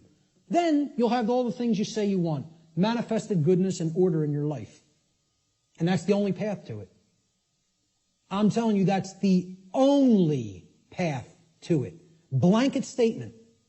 The human mind has a hard time with blanket statements. Has a hard time with always, every, without exception. The ego doesn't want to hear that. Again, humanity's greatest fear may be that the truth is absolute. I would say an even greater fear it has is that the truth is singular. That there's no such thing as my truth, your truth, his truth, her truth, their truth. There's just the truth, and whether we align our perceptions to it or not. That's humanity's biggest fear. So this is what I viewed order as being like. Okay, we have beings that are actually full of the light, and they're working toward a world that is based in freedom, cooperation, knowledge, sovereignty, no control. Okay? It's what I call in some of my former presentations cooperative spiritual anarchy, which is the natural condition of humanity. The natural, meaning spiritual, natural condition of the human species that has been blocked from manifesting through mind control, indoctrination, fear-based, trauma-based methods. So that's what I call order, the positive manifestation, manifested goodness. It represents everything we say we want, and it only results when there is balance or justice. Justice comes about through adherence to natural law. Justice can only be present when truth has been accepted in our lives and our behavior has been brought into harmony with natural law. Cannot manifest any other way. That's the positive manifestation. The negative manifestation is the opposite of order, chaos. Chaos is manifested evil. I just put this as, complete disregard for other people, a breakdown. Me first. Knock everybody else down. Get what I want. Don't worry about anybody else being hurt. Don't worry about anybody else's freedom. Don't worry about whether anybody else's rights are being tread all over. Doesn't matter. Let me get mine. Self-preservation is the highest law. Survival is all that matters. Even if I have to step on somebody else to get it, to make that happen. Yeah, it's an animal. That's exactly right, sir. That's exactly correct. That's not a human being. That's an animal. That's how animals in the animal kingdom behave. And again, natural law doesn't work the same way for animals as it does for human beings because they do not have the same capacity for consciousness that a human being has. So let's not start saying that's the natural order. No, it is not. It's the exact antithesis of the natural order. The natural order is just that. Order. It's in the word. It's in the phrase. Natural order. What people are describing as the natural order through this utter nonsense concept called social Darwinism is, as I've called it before, psychopathic chaos. And break down that word. Psychopathology means an illness of the mind. Psychopathy is mental illness. Psyche in Greek means the mind. Okay? And pathology is an illness, sickness. Psychopaths are mentally ill. And they don't create anything resembling order. All they can create is chaos, which is why they want us to mimic their mindset, because they're just bent on hell and destruction to manifest, and they have to have our complicity and cooperation to make that dynamic happen. Our energy has to be given over to them by our mindset being made like theirs. Otherwise, their worldview can't come into manifestation, which is one of chaos and disorder. The negative manifestation, chaos, or manifested evil, is the exact opposite of what we say we want. Chaos results when there is imbalance and injustice, which results whenever there is ignorance of truth and behavior which is in direct opposition to natural law.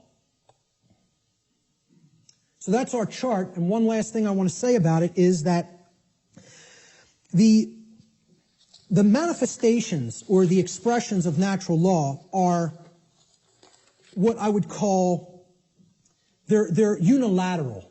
They don't cross into each other, okay? There's no such thing as, well, I've accepted the truth and I've developed knowledge, so now I'm in a state of confusion. It doesn't work like that. Okay? You can't go from ignorance to sovereignty, to the understanding that you're sovereign. You cannot cross the area of these charts. Once you're here, you can only go here. In order to get here, you got to come from here. In order to get here, you got to come from here, here, here, and here. You don't get there from any of these. You don't get here from anything in this column. You don't get here from anything in this column. Okay? Please keep this in mind. These expressions are unilateral. Okay? No, they cannot be skipped either. Good question. They must proceed in order and in the same column of expression. So you can only get to order through freedom, which comes about through the understanding that we are sovereign, which comes about through taking in knowledge of truth, and which comes about through staying in a vibratory energy of love or higher consciousness. The openness to truth. That's it. Same thing here. We can only create chaos when our society is bent on control, okay? Because we are confused beings that don't understand our sovereignty and think other people can legitimately own us or rule us, and that comes from a place of ignorance or refusal of the truth, which is based in fear. Can only manifest that way. Blanket statement, too. And I will not retract on that blanket statement because this has nothing to do with what I think or feel or my beliefs. This is how laws operate in creation. Not a belief system, not a religion, has absolutely nothing to do. I did not develop this. I came to an understanding of it by seeking truth. I'm telling you, this is not my information, never has been my information, never will be my information. There's no copyright on it. I don't claim it. It's eternal truths that have existed forever and will exist forever, whether human beings are here or not. Take it and share it freely and widely to anybody that's capable of comprehending it, because it's the only way we're going to get out of this mess. Okay? Those are the expressions of natural law. Now, when I say living in harmony with natural law or living in opposition to natural law, what do I really mean? Well, what this has to do with is knowledge. And we're going to keep going back to this trend. This thread is not going away. Okay? And guess what? Every time I teach any of this stuff, whenever there's the new age community around or present, okay, and you'll encounter them from time to time, they'll insist, they'll even see it's like, you can tell knowledge is becoming a bad word to these people. No. When you say K-N-O-W, no, it's almost like they immediately have an avulsion, extreme negative reaction, and it is fear. But it's mind control, moreover, because they are being fed this poisonous untruth that there's not really any such thing as knowledge, and that knowledge is not the way out of this prison. And I'm telling you, it goes hand in hand with religious traditions, because they want you to externalize your power, externalize everything. And I'm not telling you, I'm not saying don't have a model for behavior. And okay, this person, Buddha patterned it. You want to pattern your behavior on the Buddha's life? Great. Live the great life. You want to pattern your behavior on the life of Christ? Whatever. And again, I'm not getting into this discussion here today about the actual historicity of the man Jesus, regardless of what you believe regarding that.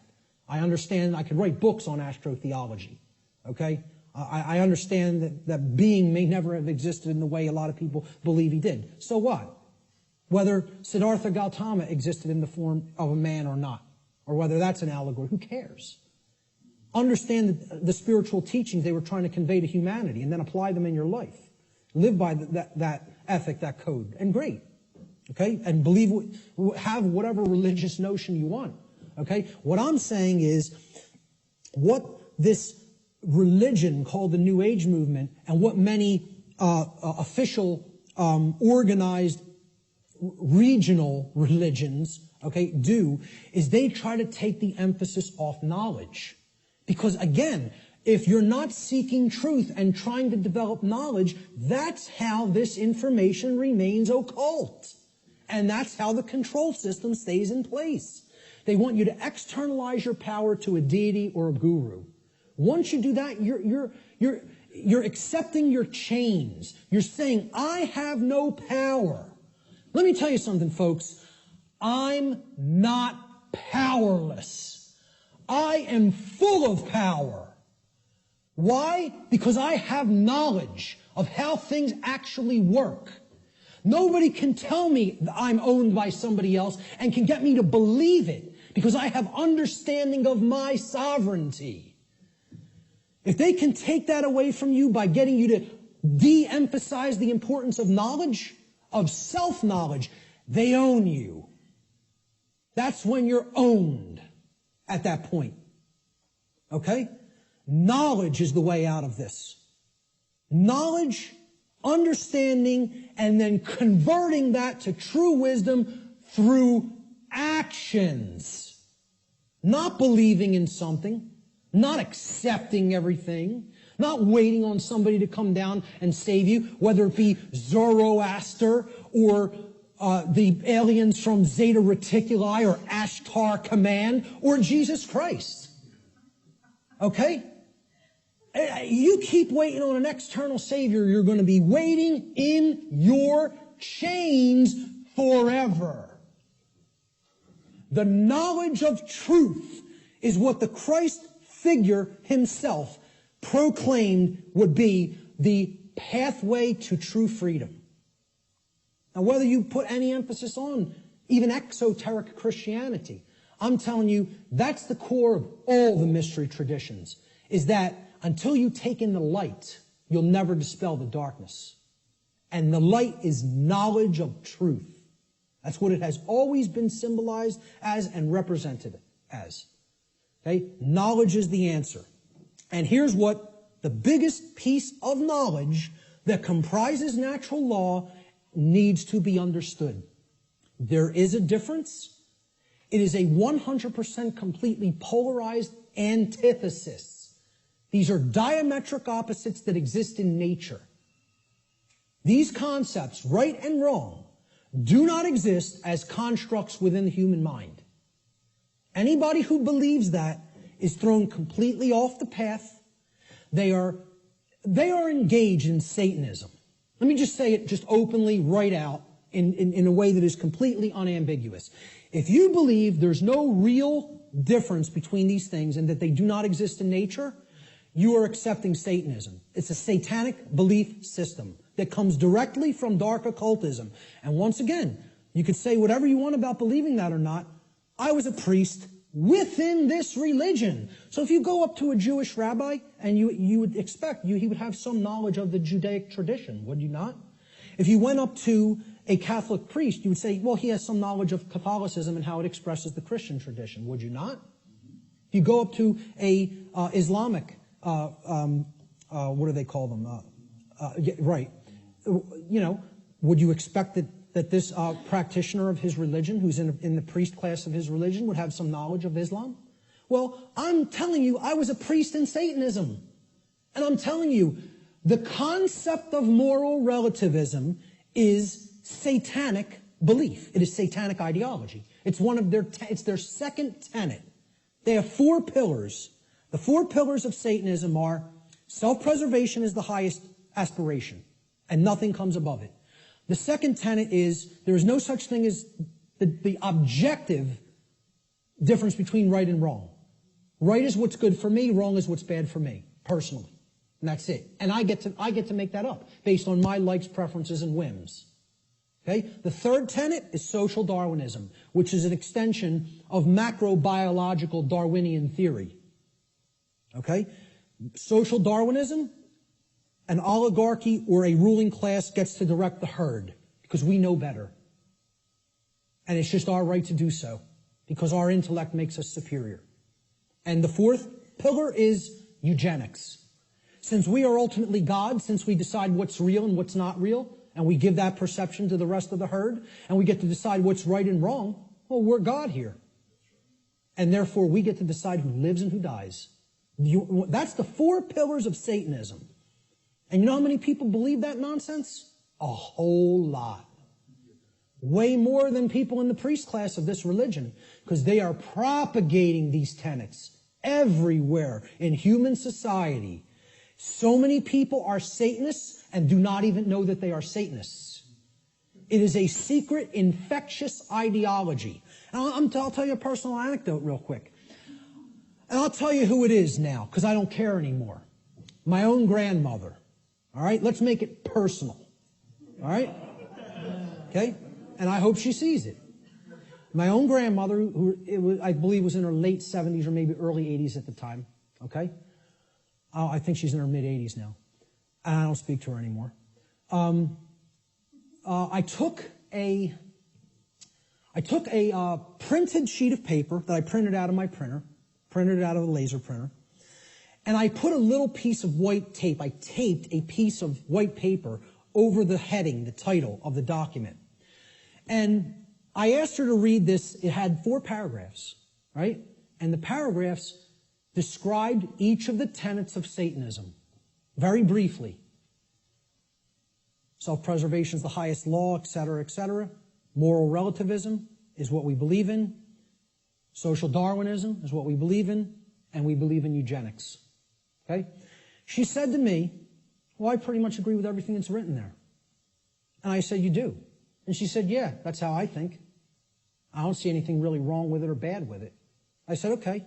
I said, peel that little strip of paper off that I've taped to the top. I want you to see what the document's called.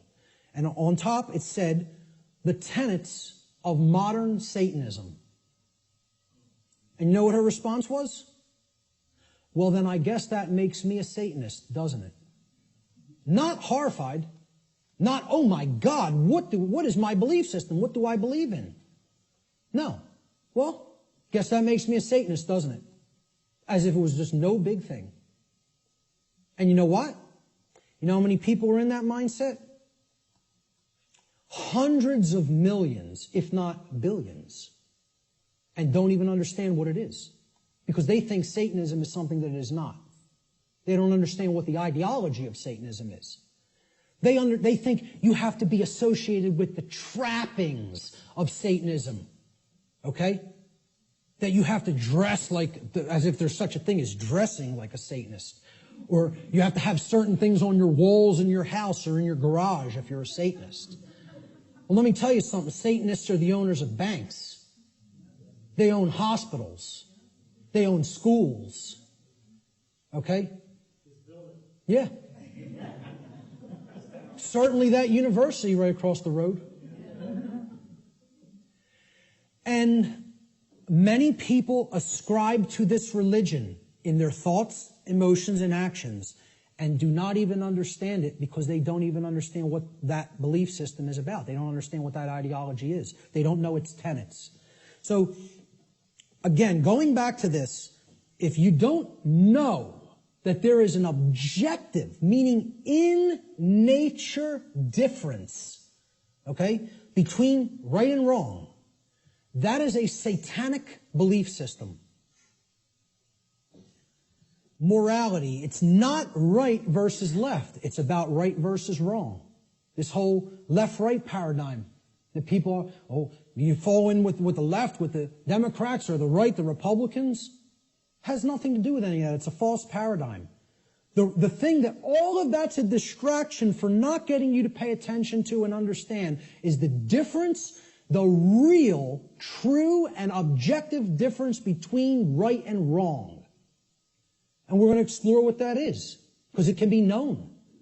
It can be known, and most people will be shocked and horrified to understand the real differences between right and wrong, because they'll have to look into themselves and recognize in many ways that they are cooperating with wrong. And that they don't really truly know the difference between right and wrong. When you tell people this, I'm telling you, I told this to somebody in a bar once, which was a big mistake of even trying to bring up this discussion in that environment. But occasionally I even, make asinine mistakes like that and think I'm going to be talking to even a semi-conscious being when you're talking to a block.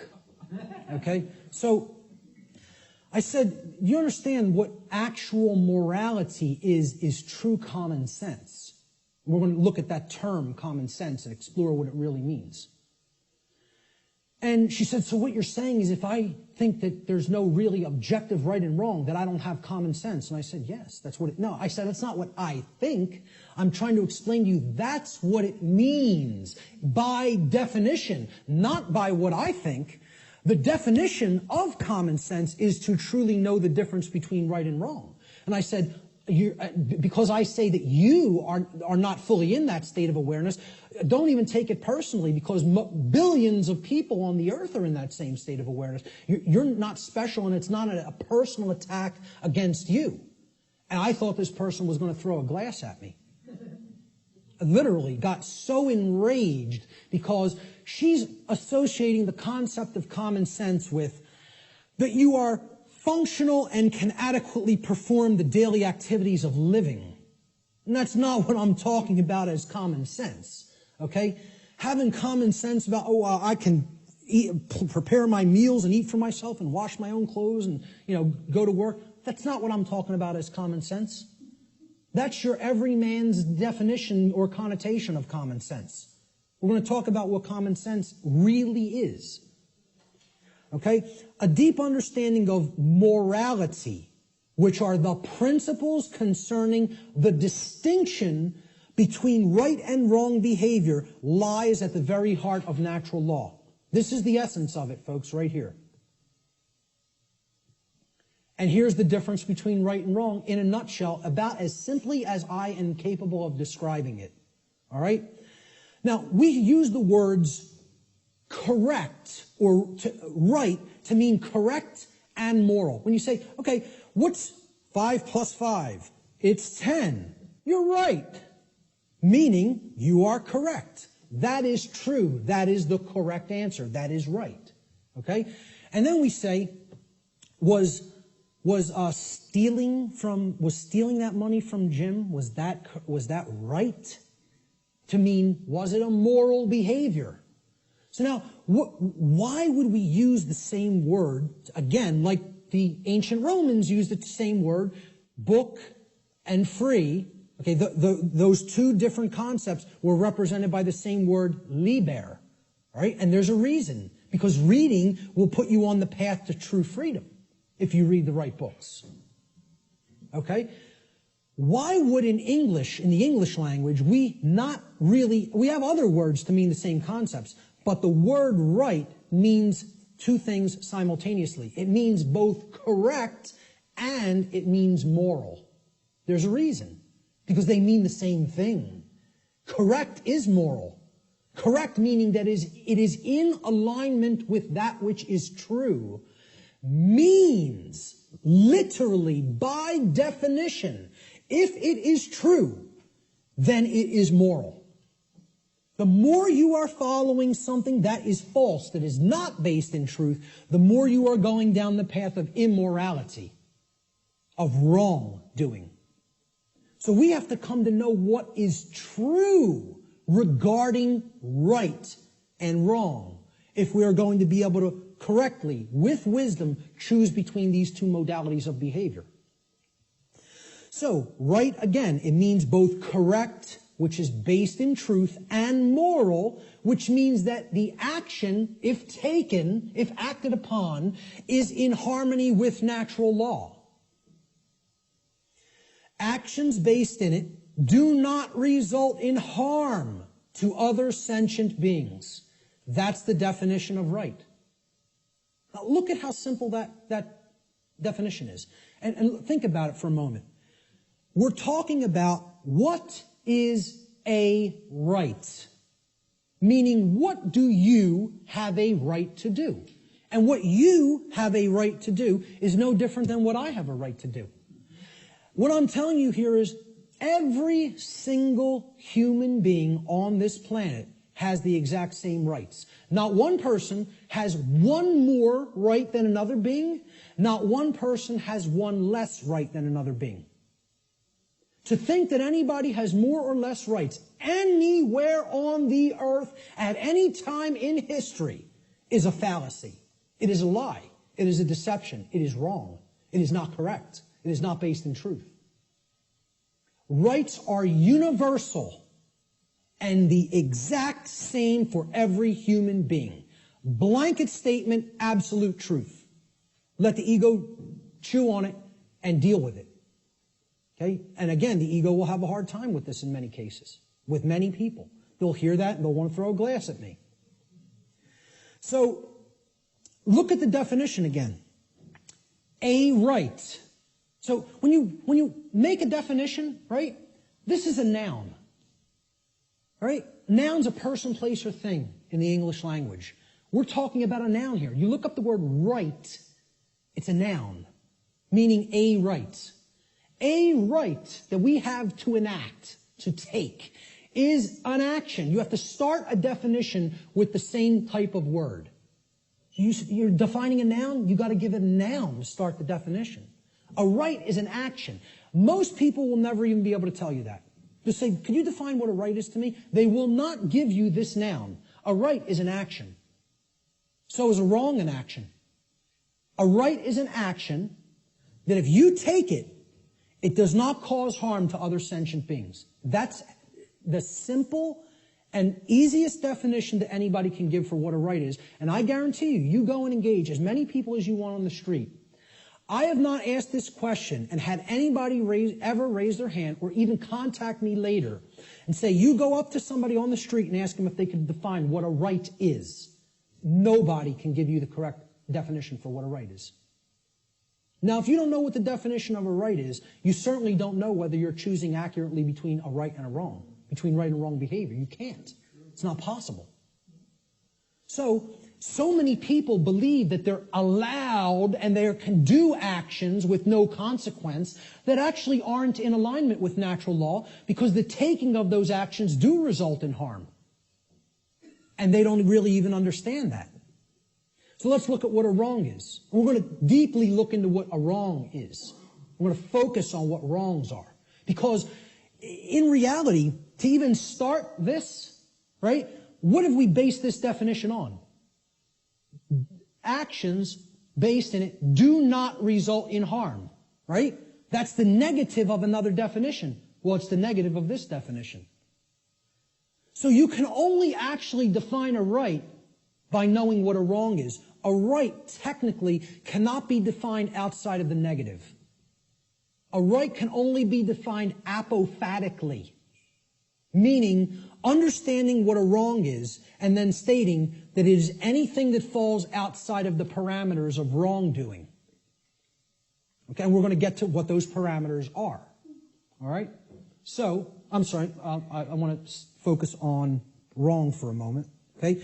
Wrong, again, we say this, what's 5 plus 5? 9. Wrong, it's not true. Incorrect. Incorrect answer.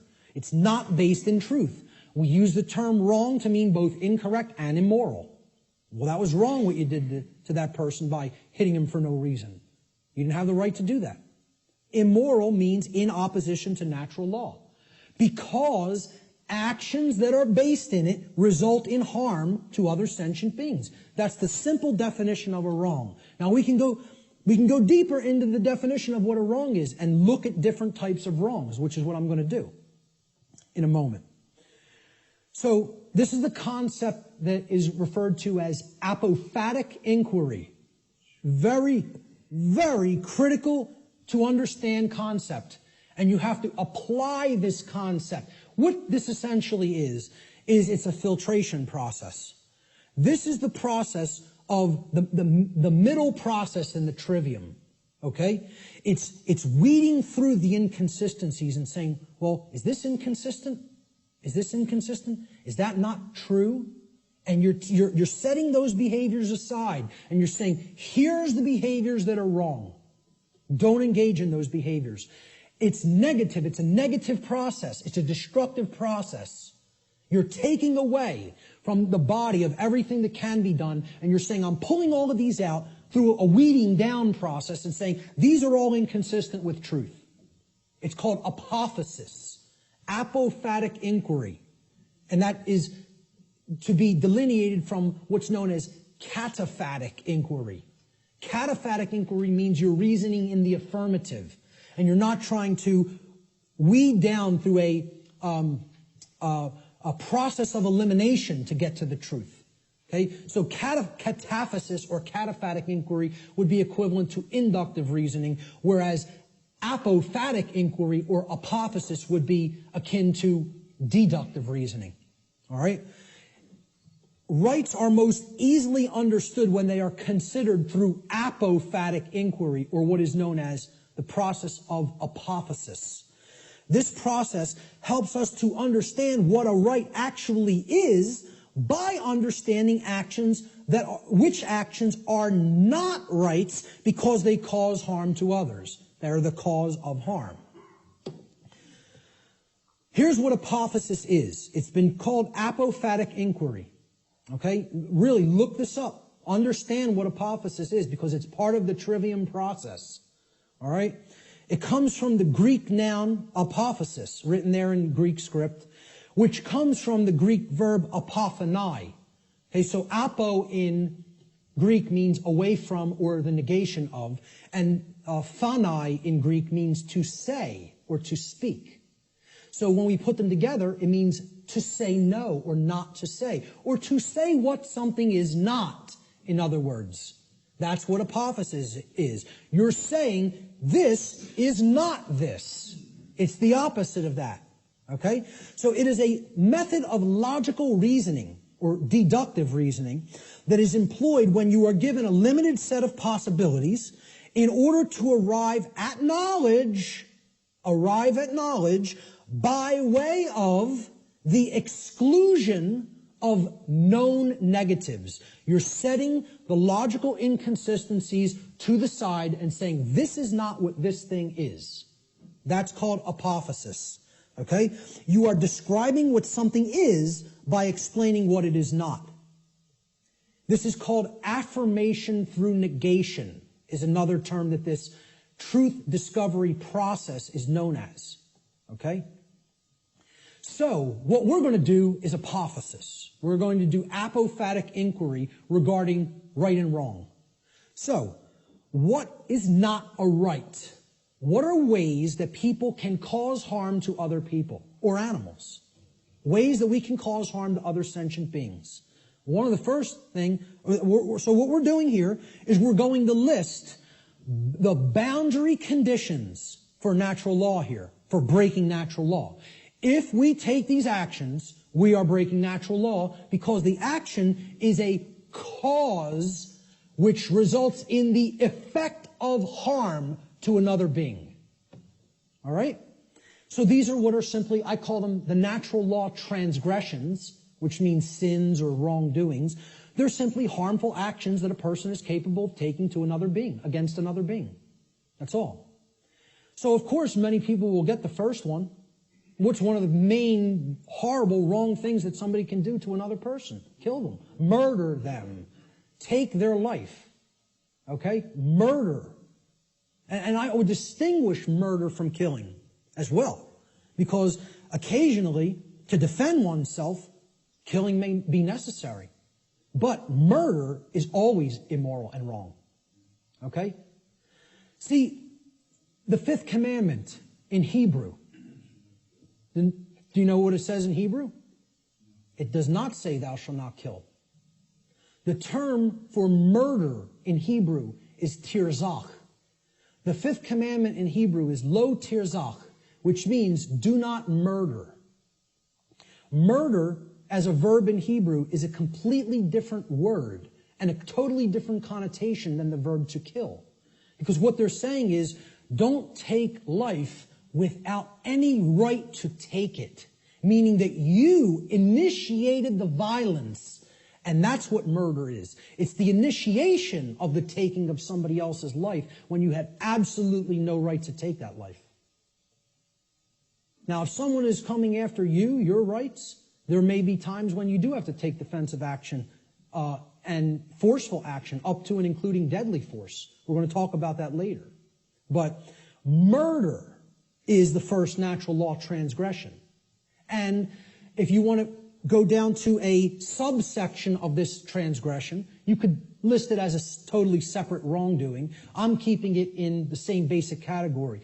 Assault, meaning you're directly physically accosting without right the well-being, the bodily well-being of another being, is also, it's like, it would be, you could consider it attempted murder. Because assault is something that you do without right.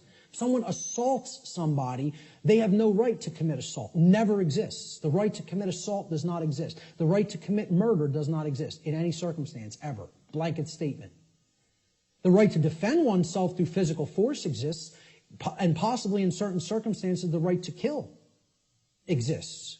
But murder and assault can never be rights, because they always are done by being initiated without the right to do so. It is the initiation of violence. All right? Rape is the second natural law transgression. Okay? You're coercing the free will of another person and making them sexually associate with whom they wish not to. That's rape. And it's always wrong. Blanket statement. All right? The third natural law transgression is theft. It is the taking of property that does not belong to you. Someone else, got that property through lawful means without hurting somebody else. That's their property for as long as they are using it and being responsible for it. And you don't have a right to just take what doesn't belong to you.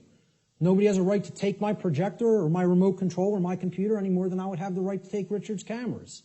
Okay? It would be theft of somebody else's property. It's not mine. And this is the problem. We don't understand property. As we're going to get to, all rights are property rights. We'll get to that in a moment. That's the third natural law transgression. The fourth is trespass. And that means going into somebody else's lair that they are using, that they own lawfully and that they're responsible for, without their permission or consent, and you're just invading their privacy and their space, and you're taking their security away from them in that process. And we do have a right to set aside a place for ourselves for our own lair. Okay? And to violate that is to trespass against somebody else in their own property. The fifth and last natural law transgression is coercion. This is forcing somebody through the threat of violence to have their will comply with your will, whether they don't wish that to be the case or not. Making somebody do something that is against their will. Coercing them. And that's also not a right. Now, that's a small list. Very small list, right? We could add one more. We could add lying. Lying is also a wrongdoing. And I would consider that a theft of truth or a withholding of truth that somebody needs to understand to make accurate and informed decisions, lying to them. Okay? But essentially, these five are the overarching natural law transgressions. I challenge anybody to come up with a wrongdoing that doesn't fit into one of these categories. So far, I've never had one person able to do it.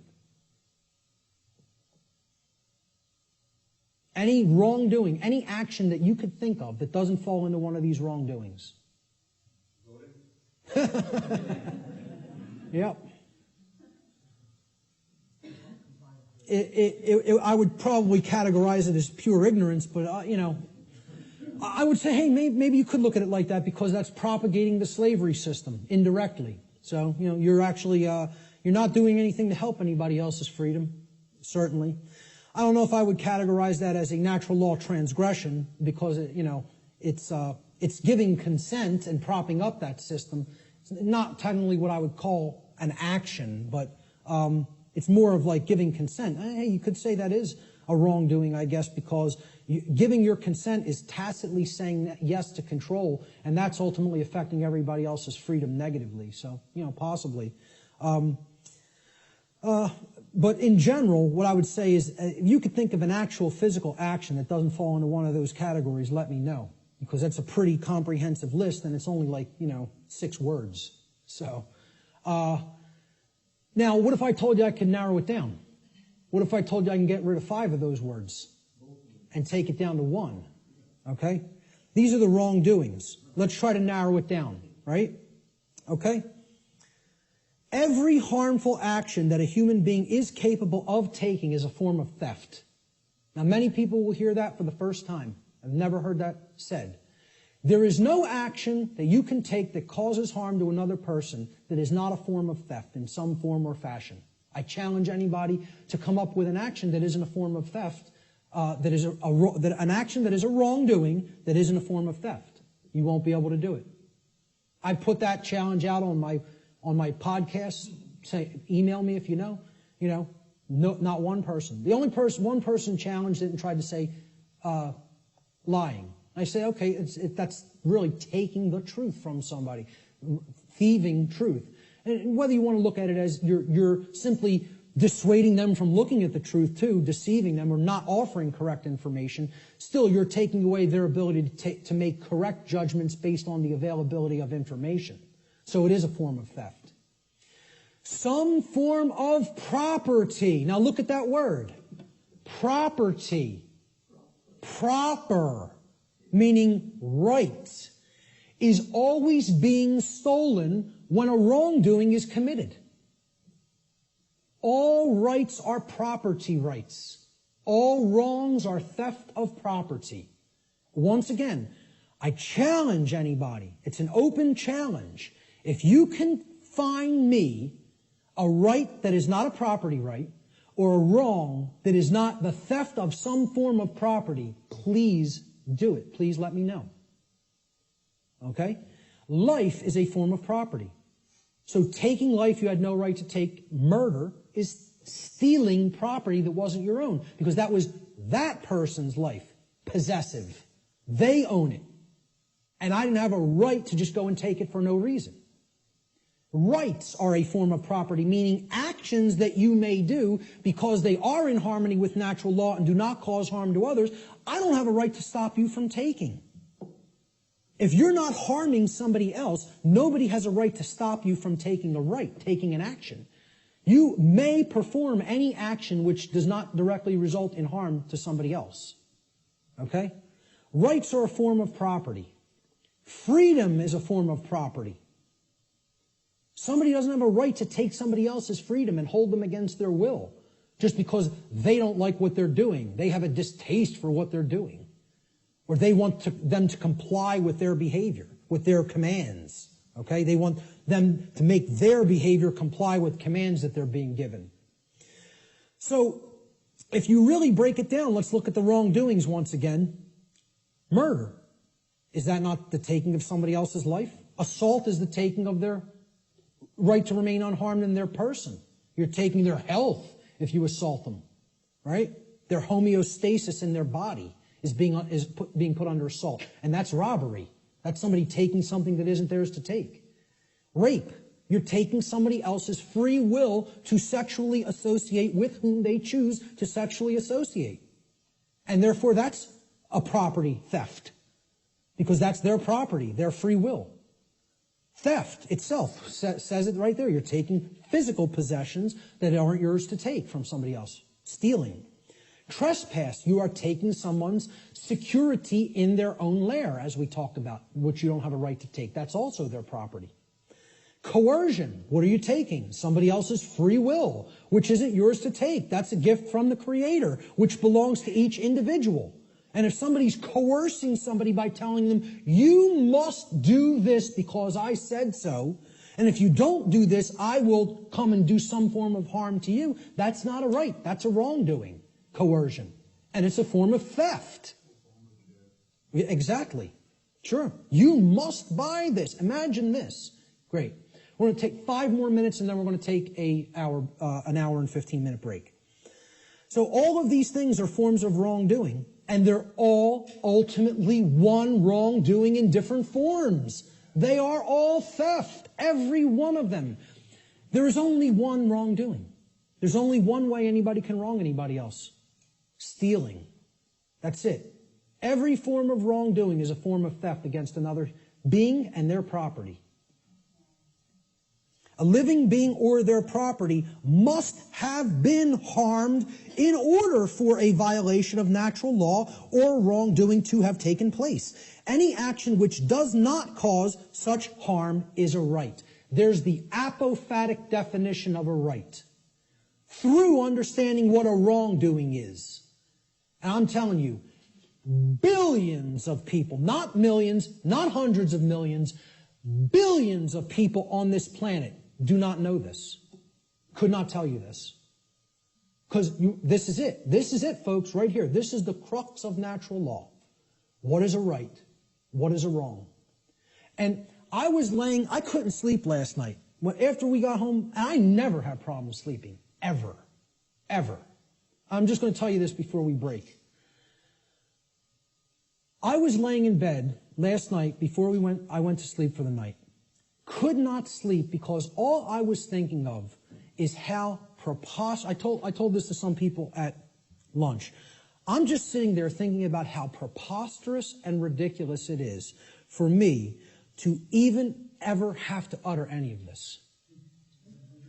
The fact that this is not 100% pure common sense knowledge on the earth is so abominably preposterous to me that all I was sitting there thinking is, how could I be going out and explaining this to people? This is what I must do? Me, though. And it was almost like schizophrenic in a way. Because I was just thinking, I was waking up and then falling back to sleep and waking up thinking, where am I? Why am I here? And I'm the person who's coming out and doing this. And it's just so absurd and ridiculous to me. Some punk from South Philadelphia taking in the knowledge of the mystery traditions and teaching them to people. Me. It's the most ridiculous thing. I can't even imagine it, you know? I still can't. I can't imagine that it's necessary, you know? That's the position that our society is in. It's so profoundly sad that I can't believe it. And unless we deeply start to understand this and propagate this knowledge to other people, things are going to get worse and worse and worse and worse. And there's no reason for it. There's no reason to go down that path. We want to choose the way of maximum pain because we don't want to give up thoughts that we're addicted to just because the pattern has been there for as long as we can remember. We would rather go down the path to the grave and the abyss rather than admit we were wrong and just say, I need to give up this negative way of thinking. You know? I'm going to leave it right there and just say the bottom line to what this section comes down to is if someone hasn't been harmed, no wrongdoing has been committed. No victim, no crime, in other words. Many people insist, there doesn't have to be a victim for there to be a crime committed. You know how many people are rotting away in a jail cell right now as we speak who have never harmed another living being? You know how many people?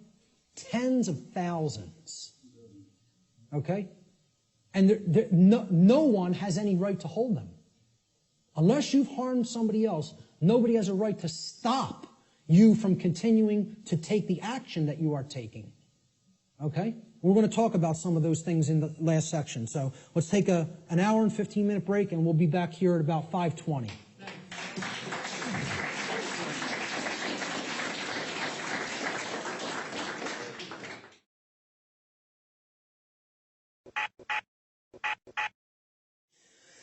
Okay, so we ended before the dinner break. I hope everyone enjoyed their dinner.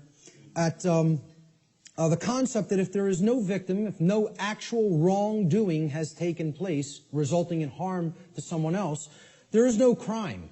And many people are, being jailed for victimless crimes that they've actually never actually harmed another being, and yet their freedom has been taken away. Another aspect about this concept of the difference between right and wrong behavior is we have to understand that there is no such thing as the ability to delegate a wrong to someone else. No one can say to someone, you may harm him, unchallenged or unaccosted, okay? That you're allowed to do that morally, okay? No more than anybody can say a group of people may commit a wrongdoing and they have the moral right to commit it, to commit that wrongdoing. There's no such thing as that, okay? So this is what many people who believe in things like government believe in, that we can delegate to a group of people who are calling themselves a government something that is not a right and all come together and agree upon, they now possess this right. Rights can't be granted by human beings to other human beings. Everybody is born with the same rights because rights don't come from human beings. Rights, like the laws of nature, come from the creator of the universe. They don't come from human beings. Human beings don't make up what right and wrong are. Right and wrong are inherent to creation and are up to us to discover and recognize what they are and then live in accordance with those principles. So if a specific action is not a right for any individual, that action cannot be, quote, delegated, granted, or licensed to any other individual or group and magically called a right. It does not become a right. If it's wrong, it remains a wrong, no matter how many people believe they can do it or delegate it or otherwise. Similarly, a right can't be turned into a wrong. If it's a right and you're not harming somebody by doing it, somebody can't magically say, well, that's a wrong and you're not allowed to do that. And yet we have things that go right hand in hand with that, and it's called government. An action that is a wrong would forever remain a wrong under natural law. So how do we know what rights are?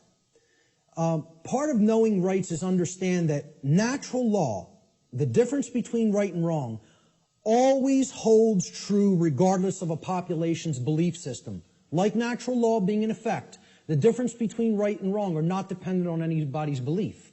They are eternal truths that need to be understood. So this means it does not matter how many people agree that a wrong can be turned into a right or that a right can be turned into a wrong.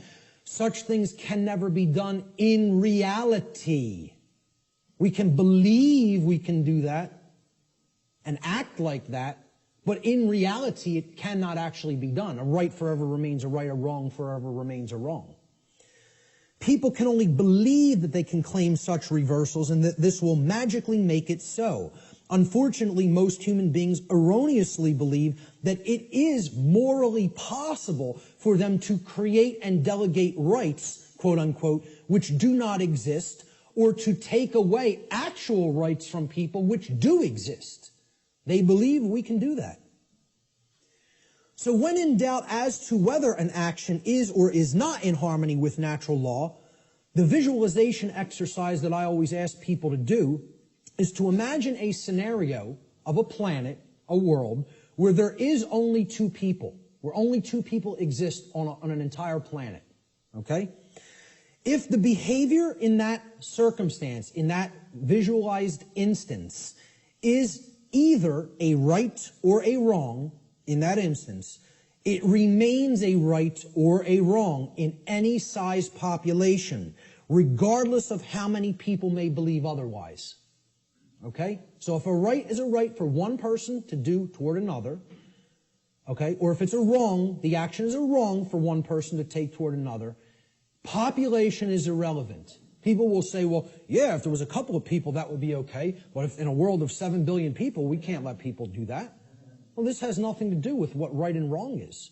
You know, as if they're changeable. Let's look at this scenario. So there's our world, and there's two people, okay? Two well-groomed businessmen. And they're, you know, we're going to look at it at an instance. Let's look at taxation, the concept of taxation. Is taxation of any kind a right or a wrong? Is it morally acceptable and justifiable, or is it something that is actually a wrong? So let's look at what taxation really is. And again, we're not going to euphemize. We're going to talk about it straight on. So here's what taxation is. It's not what I believe it is. I'm getting down to the heart of the matter and describing what it actually is. Taxation is the claim that a specific group of people who call themselves government have been given a, quote, right. They've been delegated a right. Okay? We've written down a law, and we say this people calling themselves government and the IRS have a right to do this particular action, this activity, okay, this behavior. They've been given a right to confiscate, unwillingly, I might add, an arbitrarily chosen percentage of the product of another individual's labor. Now, let me just start with this, right? If you ask anybody, how many are you going to voluntarily pay more taxes? Nobody will raise their hand. And you say, why not? Well, because I could barely afford to pay the ones I'm paying now, and I don't want to volunteer any more money toward that endeavor. Quite frankly, I want my resources for myself to use as I see fit voluntarily. But if the government then said, well, your taxes are going up by 5%, how many people would pay them? Most people would. Because subconsciously or consciously, they recognize they're under coercion. They're actually under duress. They're being told that if they don't give this at the command of the people who are confiscating it, that some form of violence will be conducted upon them, whether through the form of fining them and saying we're going to take more of your resources, whether by saying we're going to throw you in a cage and make you stay there for as long as we say you need to stay there, okay? or by actually conducting actual physical harm upon them. So, again, we're saying that this quote-unquote right is given to individuals who call themselves government, and then they have the right to confiscate this arbitrarily chosen percentage of the product of another individual's labor. Because that's what money is, okay? Or that's what, whatever we make through what we work, that's the product of our labor. We work and then we get compensated for it. So that's in exchange for labor that we have done. That's our property, because we gave labor in return for that. So this is done whether or not the other agrees to share that product voluntarily. It's not a voluntary process. Coercion is involved. Taxation is enforced by the threat of violence, which is behavior that will result in bodily harm, or imprisonment, which is the taking away of physical freedom of movement, if those from whom the product is being seized attempt to resist this confiscation. This practice is always, quote, justified, and the word justify actually breaks down etymologically. The word justify means to create a right. That's what justify actually means. Jus in Latin means right or law, and then facere means to create or to make.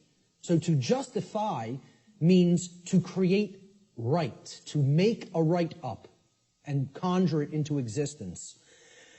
So it's always justified or made into a right, quote unquote, by those who claim that such a practice is necessary and required to, quote unquote, uphold the common good. This is the justification offered for the seizure of the product of people's labor involuntarily. Now, if we are honest with ourselves, if we define the concept of slavery, and I think this is a good definition for slavery, would it be fair to say slavery is the involuntary confiscation of 100% of the product of the labor of another human being? That be a fair definition? You're saying you're working, I'm going to take whatever you generate as a result of that work that you're doing. It doesn't belong to you. The product of your labor doesn't belong to you. All of it belongs to me. So you work for me. I take everything that you have been able to amass or create through the labor that you have done. I think everybody here would agree that's slavery. That's as good as a definition of slavery as you're probably going to get. I mean, we can come up with some other definitions that involve coercion and physically shackling and keeping people. But if we really are honest with ourselves, what is the purpose of slavery to begin with is to make others work for free and then take all of the product of the labor. That's what slavery was conducted for. Okay? So, if we're defining slavery as the involuntary confiscation of 100% of the product of the labor of another human being, we should be able to clearly see that there is no magical percentage to which we could lower this number that would no longer make it slavery. So I ask people, if the person who's saying I'm going to confiscate 100% of your labor and keep it for myself would say, well, I'm going to take 75%.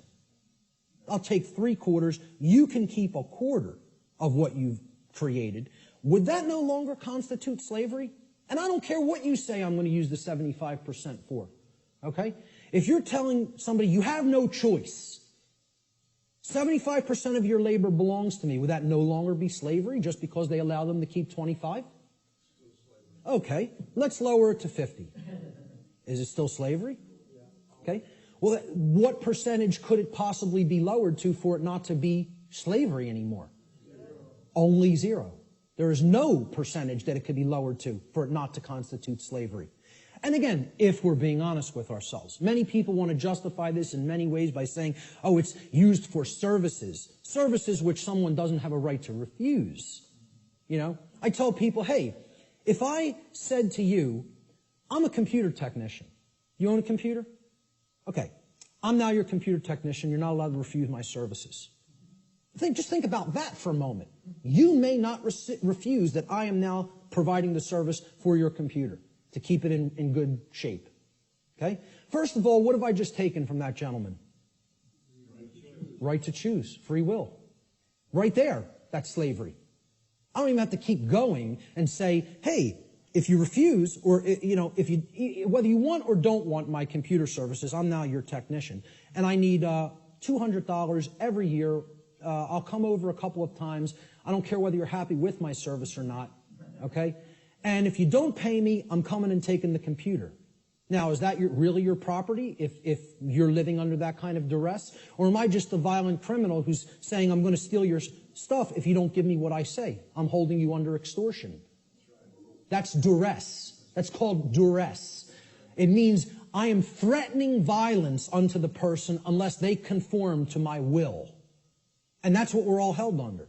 We're held under duress. All forms of taxation are duress. It is a master class telling people you have no right to refuse the arbitrarily set confiscation of your labor that I deem is going to be necessary for what I say it's necessary for. So how could you possibly claim that your home belongs to you if you're paying something called a property tax? That somebody is saying, for the services we provide in this community, you must pay us this percentage, and if you don't pay it, your house is going to be turned over to the government. And you know what that's called? There's a term for that, okay? When a society doesn't actually have true private property ownership rights and a higher class of masters actually owns the land and owns the property and only allows the peasant class to live upon the property for as long as they pay tribute to the master class, who can tell me what system of government that is? That's called feudalism. And that's the United States government and just about every government on the earth. You live in feudalism. There's no such thing as democracy. There's certainly not a constitutional republic, that's for sure. Okay? The de facto state of government, which means indeed, in action, is feudalism. And feudalism is just another euphemism. It's a euphemism for slavery. Okay? Because slaves aren't allowed to own property. Slaves aren't allowed to keep the product of their labor. You know? That's all it really is. If we're being honest with ourselves. Once again, there's my catchphrase for this section. Okay? We want to euphemize it, justify it, call it something else. Right? I said this to that New Age woman at the UFO conference. And she said, again, I prefer not to see it that way. Well, you're not being honest with yourself. You're lying. It's called lying to yourself. That's what cognitive dissonance is. It's called lying to yourself. Okay? So, if we're being honest with ourselves, taxation's merely a euphemism for theft, violence, and slavery, the practices upon which it is actually based, and since no individual anywhere on earth has the right to claim ownership of the product of another's labor, such behavior can never be, quote, delegated to a group of people and called a right. Therefore, it follows logically that all forms of taxation, I don't care what they are, excise tax, property tax, gift tax, inheritance tax, income tax, I don't care what form it is, taxes on corporations even, okay? All forms of taxation are always wrong according to natural law because they are all based in the destruction of free will, they are based on coercion, and they are ultimately based upon violence, all of which are wrongdoings, all of which are forms of theft, and all of which not one individual has the right to perform upon another. And this is what people want to justify and believe can be magically turned into a right, just because they want to euphemize it and call it taxation. Let's look at another example. Prohibition. One of my favorite, it's one of my pet peeves, okay? I'm big into health, into eating right, okay? I'm huge into juicing.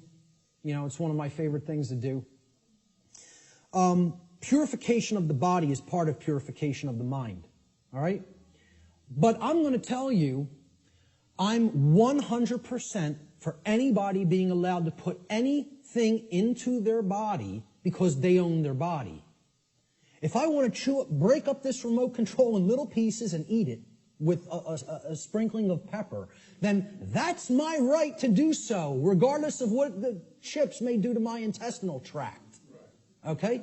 There's a reason I have the right to eat this remote if I want to. You want to know why? My body is my property. It belongs to me. Now, we did this in the natural law seminar. We asked people, do you own your own body? almost every single student in the seminar, now, of course, they immediately answered, yes, I own my own body. The students grasped this, okay? The people they were asking the questions to, okay, because the students were doing the tabulation of, accumulating the answers from people that they asked the questions to. And one of the questions I asked them to ask people is, do you own your own body? Almost every student in my first natural law seminar, when they asked people if they own their own body, they came back to the next class and almost every student said, almost everybody they asked that question to paused for a long time and thought about it. Had to sit and think about this question. Could not immediately spit out, absolutely, my body is my property. And because I think people want to overthink things and say, well, am I going to own my body forever? I'm going to die one day. Does that mean I don't own it now? What's the over-intellectualization and mystification of this concept? I tell people, I recognize fully I'm going to die one day and this flesh is going to crumble and pass into the earth. Okay? Does that mean I don't own my body right now? I'm using my body right now. That's why I own it, specifically.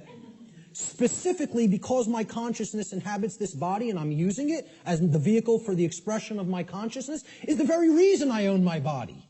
Okay? And people can't spit that out. It's like unfathomable to me. The ridiculousness of some of this, that the human mind could be worked into the situation that it has been, is almost incomprehensible.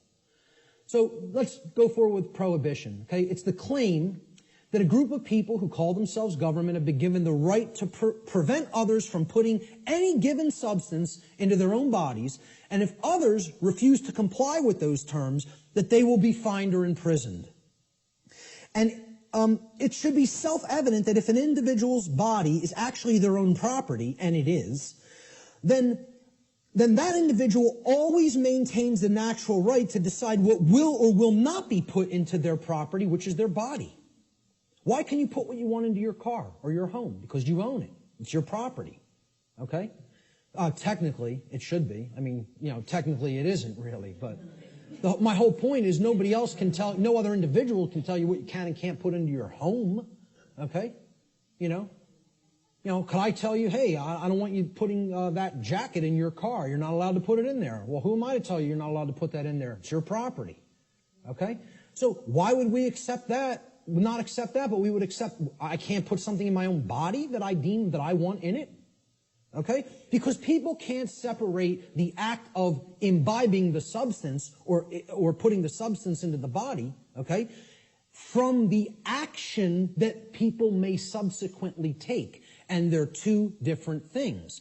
So somebody might go out and want to get smashed tonight and do a bunch of drinking, but if you then go out on the street and start clubbing somebody with the nearest available blunt object, you don't have a right to do that.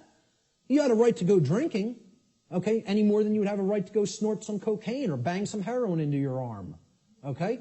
I don't think those two things are particularly good ideas, but I support your right to do it. But hey, if after you do those things you go and hurt somebody else, you've got to be held accountable for the actions you just took. That's what personal responsibility is all about. And these two things need to be delineated from each other. We have to clearly be able to separate the act of the right to put something into my body and me still being personally responsible for what I do with my body. Okay? So, understanding that this is a claim made to tell people that I'm going to make the decision about what you put into your body, we can easily see this claim of this right to command what will or will not be put into the body of another person. What it actually amounts to is a claim of ownership upon the body of another person. If I'm telling you you can't drink orange juice, I'm making a claim, your body belongs to me because I'm going to decide what goes into it or what does not go into it. Okay? So if I say carrots are off limits for your consumption, sir, and they may not be ingested, I've just made a claim that I own your body. Well, what's the claim on the ownership of another person's body called? Slavery. If we're not euphemizing it, and if we're being honest with ourselves. Okay? Prohibition is merely the claim of ownership upon another person's body is called slavery. Therefore, prohibition is merely a euphemism for slavery that is backed by violence, regardless of the justifications made by those who claim such practices are, quote, necessary for the common good. That's always the justification. Since no individual anywhere on earth has the right to claim the ownership of another person's body, such behavior can never be delegated to a group and magically termed a right. Therefore, all forms of prohibition are always wrong according to natural law. Doesn't matter what the substance is. Doesn't matter what it is.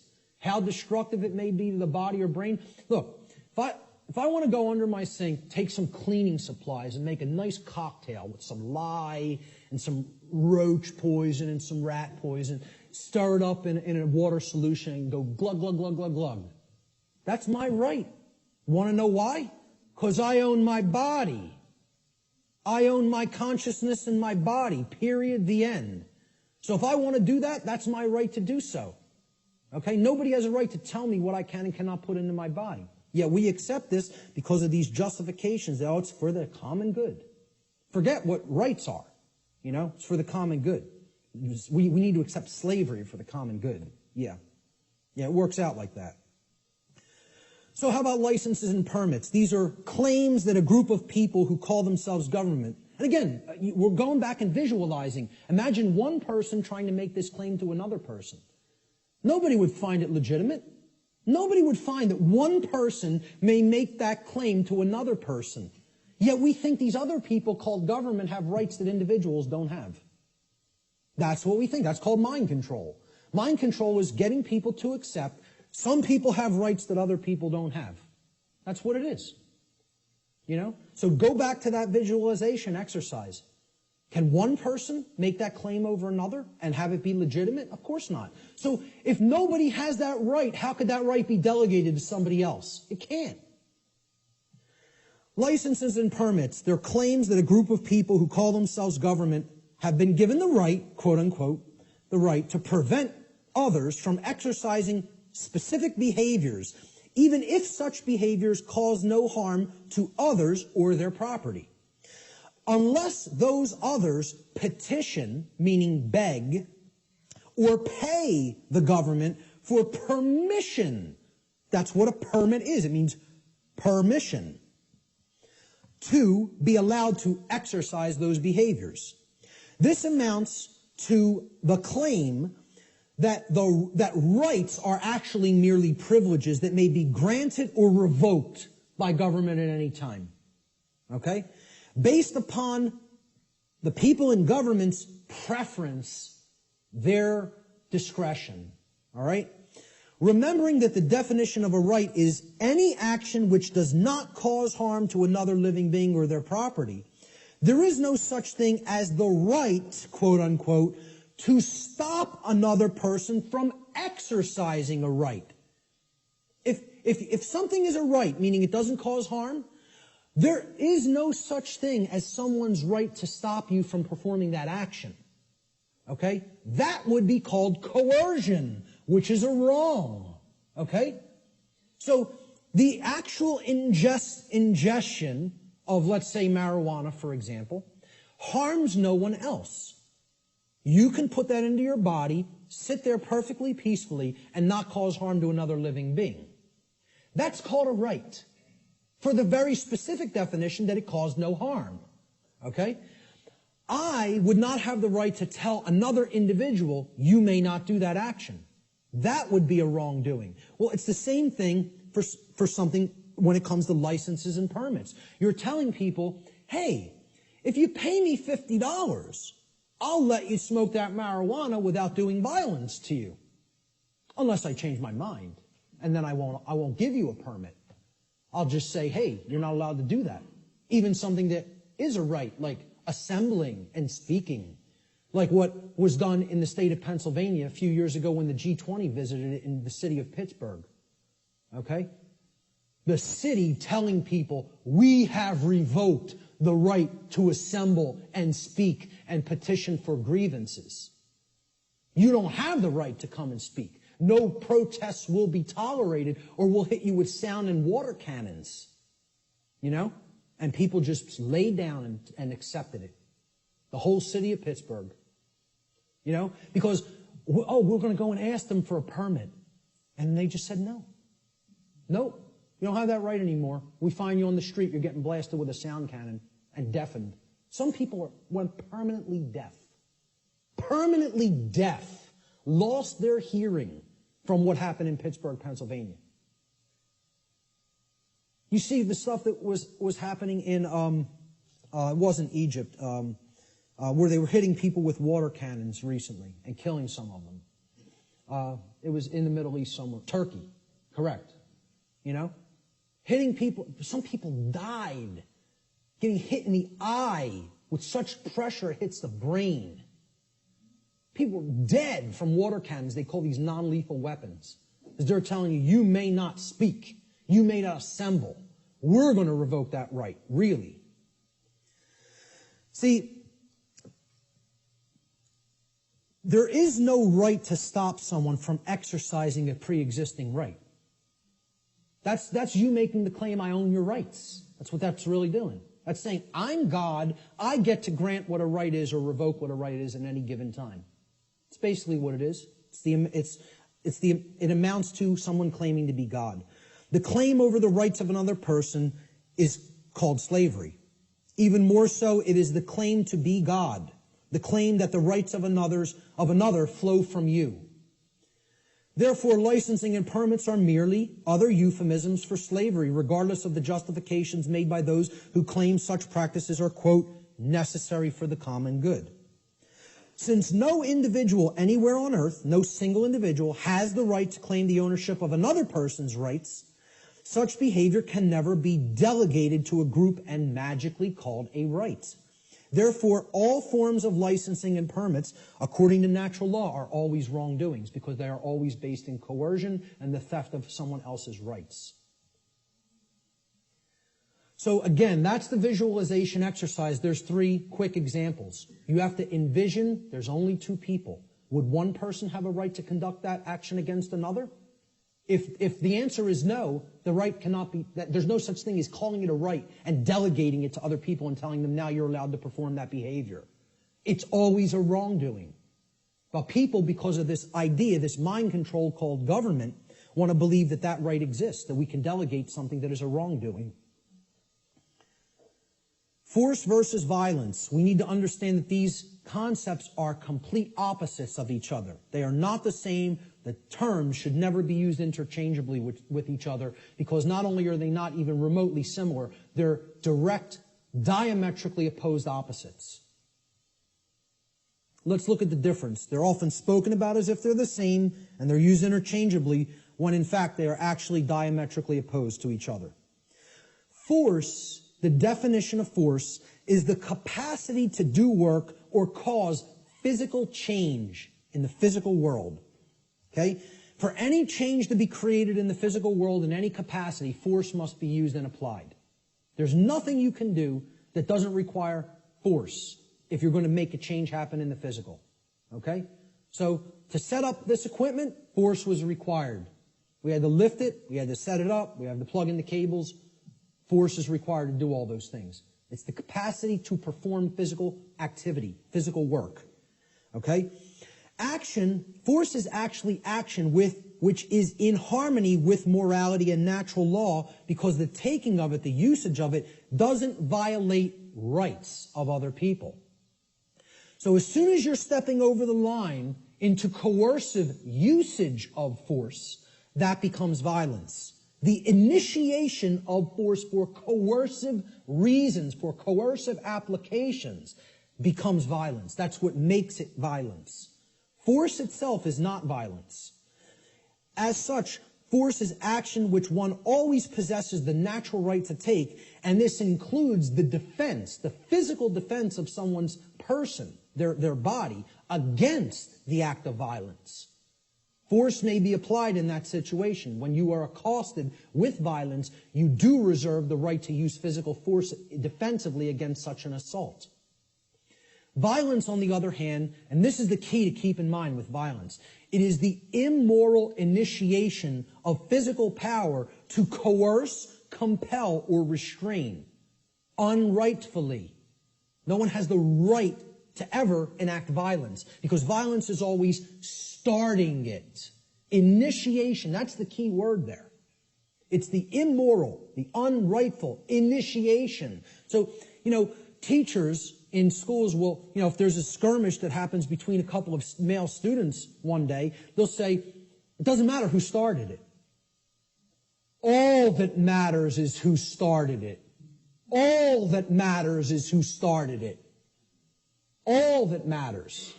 Because the person who actually conducted violence is the person who struck first. They initiated the immoral use of physical behavior, of physical force, physical power to coerce, compel, or restrain. Therefore, when the person beats back that physical assault with force, they have not committed an additional wrongdoing. Okay?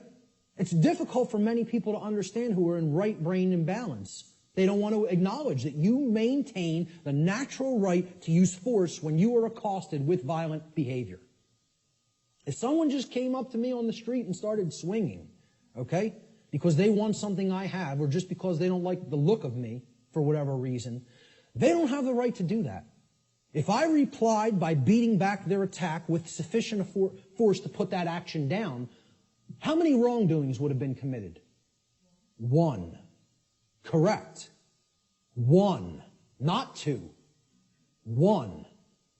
Because I maintain the right to defend myself with physical power, with physical force when necessary, when violence, meaning someone else started the immoral behavior. That's what matters, the initiation. Who started it is all that matters. All that matters. And again, it's a very difficult thing for the ego to comprehend. The ego doesn't want to hear that. It's been conditioned so long that responding with force is also violence. We are verbally and mentally equating these two things, and when in fact they are actual complete opposites. Okay, if a kid got hit by somebody else in a school, and then that other kid maybe even said once, stop what you're doing, and then when the other kid wouldn't stop, he punched him and knocked him out. Okay, I would ask other people, who struck first? And if the kid lying on the floor struck first, I'd say you got what you deserved. That's it. Because that person had a right to defend themselves. You had no right to strike him. You initiated the violence. He responded with defensive force. Many people don't want to hear that.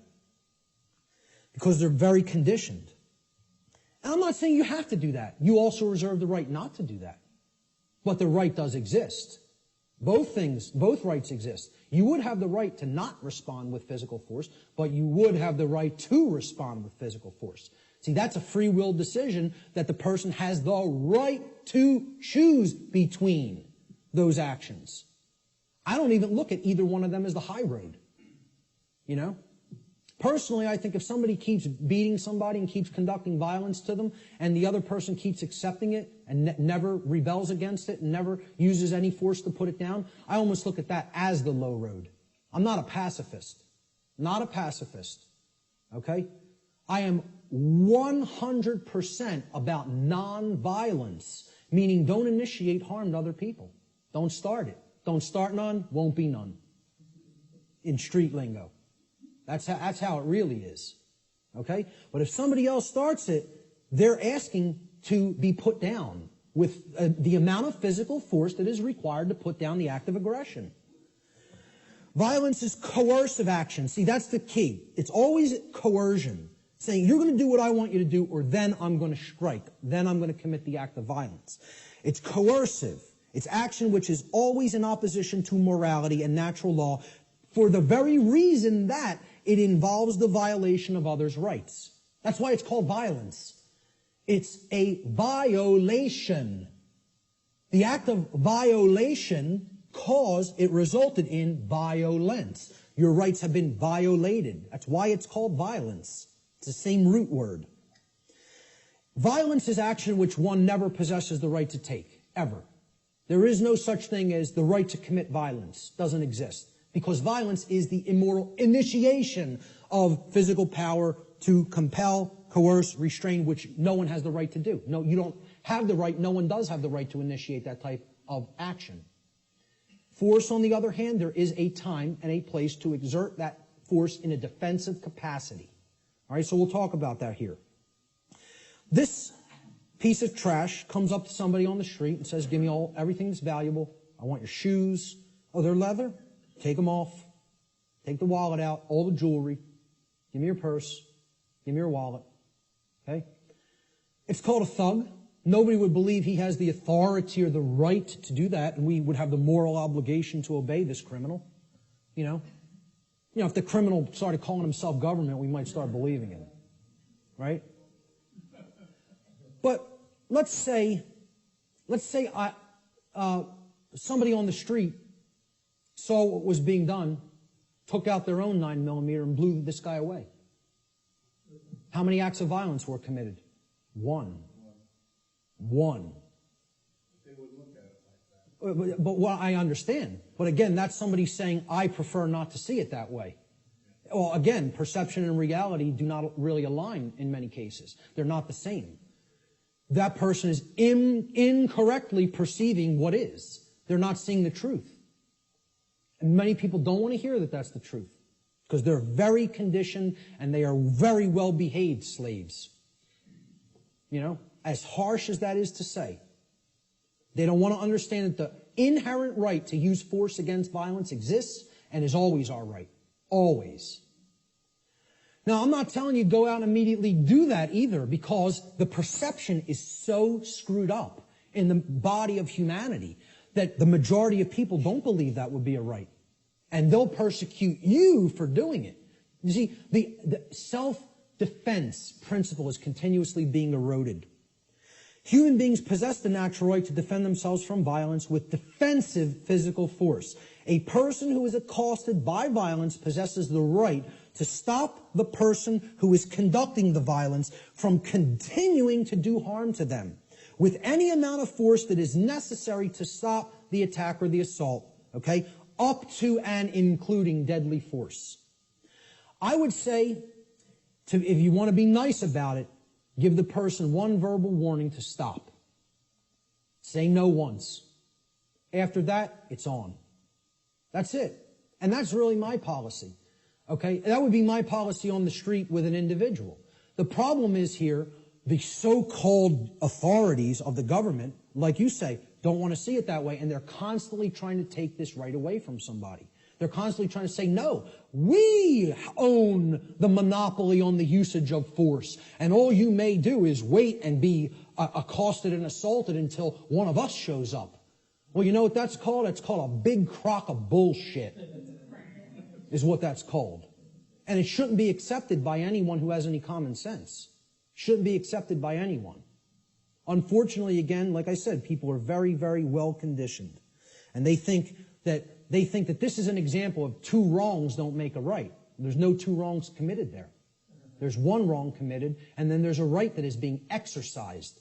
Big difference between exercising a right that involves the defensive use of force and committing a wrongdoing which involves the initiation of violence. And people got to get clear on this. They have to get clear on it. So the question becomes, does violence magically become a right when it's conducted by government? When they shut down people's free speech rights and assembly rights? Or when they conduct direct theft from people through what's this euphemized form of slavery called taxation? And like I said, I'm not asking you to accept or believe taxation is slavery. I'm telling you, if you don't understand that, you're wrong. I don't care what you think. I'm telling you it is that way in truth and in reality. Taxation's slavery. Shutting down of people's rights is slavery. Telling people what they may or may not put in their body is slavery. It's not my perception. That's what is. Okay? And that's what we're accepting as a people. We're accepting that. These people have no more right to do it than any other individual would. And this concept brings us to the way I try to define and explain to people what real spiritual enlightenment is. Because what the New Age community is telling you that an enlightened being looks like is equally as a big crock of bull of what people who don't understand the self-defense principle believe. Okay? Enlightenment is not what this New Age nonsense community is trying to tell people that it is. All right?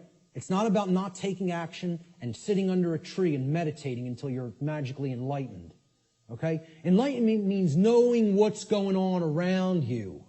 Enlightenment means knowing what's going on within you. Enlightenment means truly knowing the true objective difference between right and wrong and living that in your life on a daily basis. Enlightenment means not aggressing upon your fellow human beings, but not agreeing voluntarily to be aggressed upon by them either.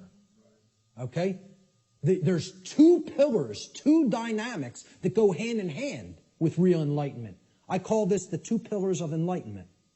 Okay? So here they are.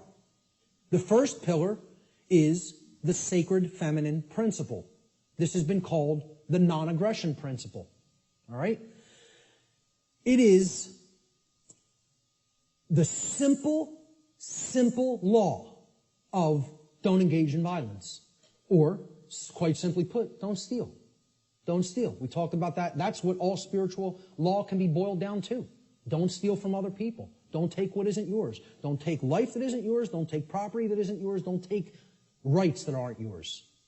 They're the property of others. Respect their ownership. Okay? Most people can grasp this pretty readily. Okay? And even in the New Age movement, they grasp this. In other words, don't immorally initiate non-rightful use of physical power to coerce, constrain, or compel the rightful physical behavior or free will choice of another sentient being. Respect other people's free will, their rights, their property, their life, period. Real simple. It's the golden rule. Don't do things to other people that you don't want done to you. I always state it in the apophatic, in the negative. It's much more powerful that way.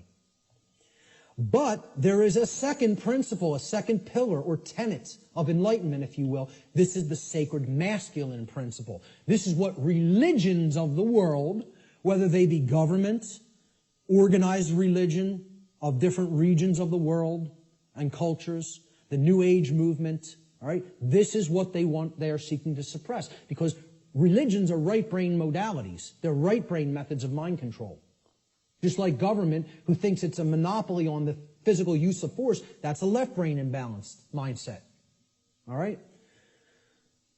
The second pillar of enlightenment is the sacred masculine principle, which is also known as the self-defense principle.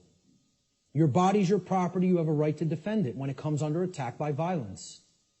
This principle states sentient beings have the inherent right to use force to defend themselves from violence conducted upon them by another. This is the part many people don't get. You know, that's why we're not rebelling against our slave keepers, our slave masters who are masters of other people in their own sick, distorted, psychopathic minds and are nothing but thugs and criminals that people magically believe have the moral authority to continue to do what they're doing just because they euphemize slavery and call it government now. That's the sacred masculine principle. There is no such thing as an enlightened being that doesn't fully grasp both of these principles. Anywhere. Never has been.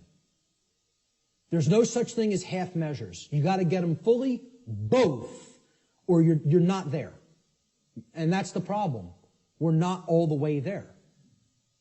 If people were already there, they wouldn't be tolerating what we're putting up with. More aggression against people's rights is being conducted in this country than when the founders of this nation actually separated from England.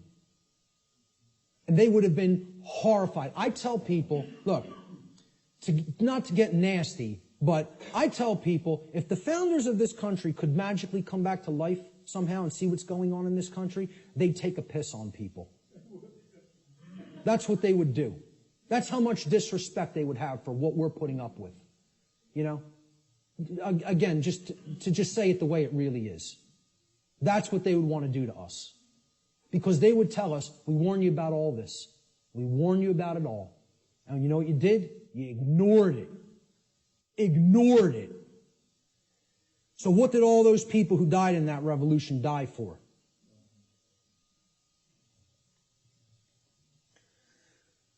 We have to understand true ownership. Real, deeply. Not peripherally. Super deeply. We got to know what we own and what we don't own. We have to understand, why is this our current condition? That's the question we asked at the beginning. And here's the reason. The reason our species continues to experience a systematic and growing loss of freedom is because we collectively do not deeply understand ownership, and we continue to commit and condone theft. This is a prison for thieves. That's what Earth is. It's a prison for people that don't want to respect ownership. They want to take things that aren't theirs. And that's what we're here to learn. We're here to learn that there's only one natural law. Stop stealing from other people. Stop taking things that you don't own. Stop condoning theft of things that other people don't own. Don't condone that activity, that behavior either. So what is ownership? What's the definition? What does it entail? To own a thing means that regarding that thing, an individual maintains three basic things regarding it. The first is rightful possession. It means you acquired it without doing harm to somebody else. So you rightfully own it, lawfully own it. Okay? You're in possession of it. You have it in your possession. It is yours. The second thing is you control its usage. Okay? So your house, you control its usage. Your car, you control its usage. Your clothes, you control their usage. My computer is mine. I control its usage. I'm using it. Okay? Control of the usage of something means that you own it. And most of all, maintaining personal responsibility for that possession is the third aspect of ownership. So to own something means I'm in lawful, rightful possession of it. I control the usage of that thing, and I maintain personal responsibility for it. All right? And this is what we have to understand. Natural law can be essentially reduced to one single spiritual law. I gave you the working definition, the soundbite definition before. Here's the super simplified two-word concrescence of all of this information. Natural law gets boiled down to two words. Don't steal. That's it. You want the key out of the prison? You got to understand property. You got to understand all rights are property rights. Stop taking the property of other beings. Stop condoning the taking of the property of other beings. The end. You know, I should just get up here and say, don't steal, the end, everybody go home. Should be that simple. That's the key, folks. That's the key to the prison door. And what we're really talking about here is common sense. That's what conscience is. People don't think of conscience as common sense. You know, they don't think of conscience as knowledge. Conscience is knowledge. It's not action, it's not behavior. It's knowledge. Again, knowledge is the way out of this. Okay? And this is the knowledge that has to be developed. Conscience comes from the Latin prefix con, meaning together, and the Latin verb sciere, meaning to know or to understand. You put them together, to know together, to understand together. Conscience is common sense. Common sense knowing. Common sense knowledge. Literally. From the etymological breakdown of the word. Con, together, science, to know. That's why the problem is people don't have common sense. That's why I'm sitting there almost laughing hysterically that I need to try to teach common sense to people. The ridiculousness of it. Now, what we all need to be doing is doing that work, you know? I know you guys get a lot of this. We need to start reaching out to other people. I'm going to talk about that in a moment. Conscience, the definition of it, is the definitive knowledge of the objective difference between right and wrong according to natural law. Objective. Definitive. Okay, it's not up for debate. It exists inherently and objectively. It can be understood, known, discovered. This is different from action. Conscience is the knowledge, then we act upon it. Okay? So it's different from understanding something and acting upon it. Right? To have conscience is to have common sense. It's to know the difference between right and wrong and understand that difference deeply. Then we're going to convert that into action. We exercise conscience. The exercise of conscience is actually action.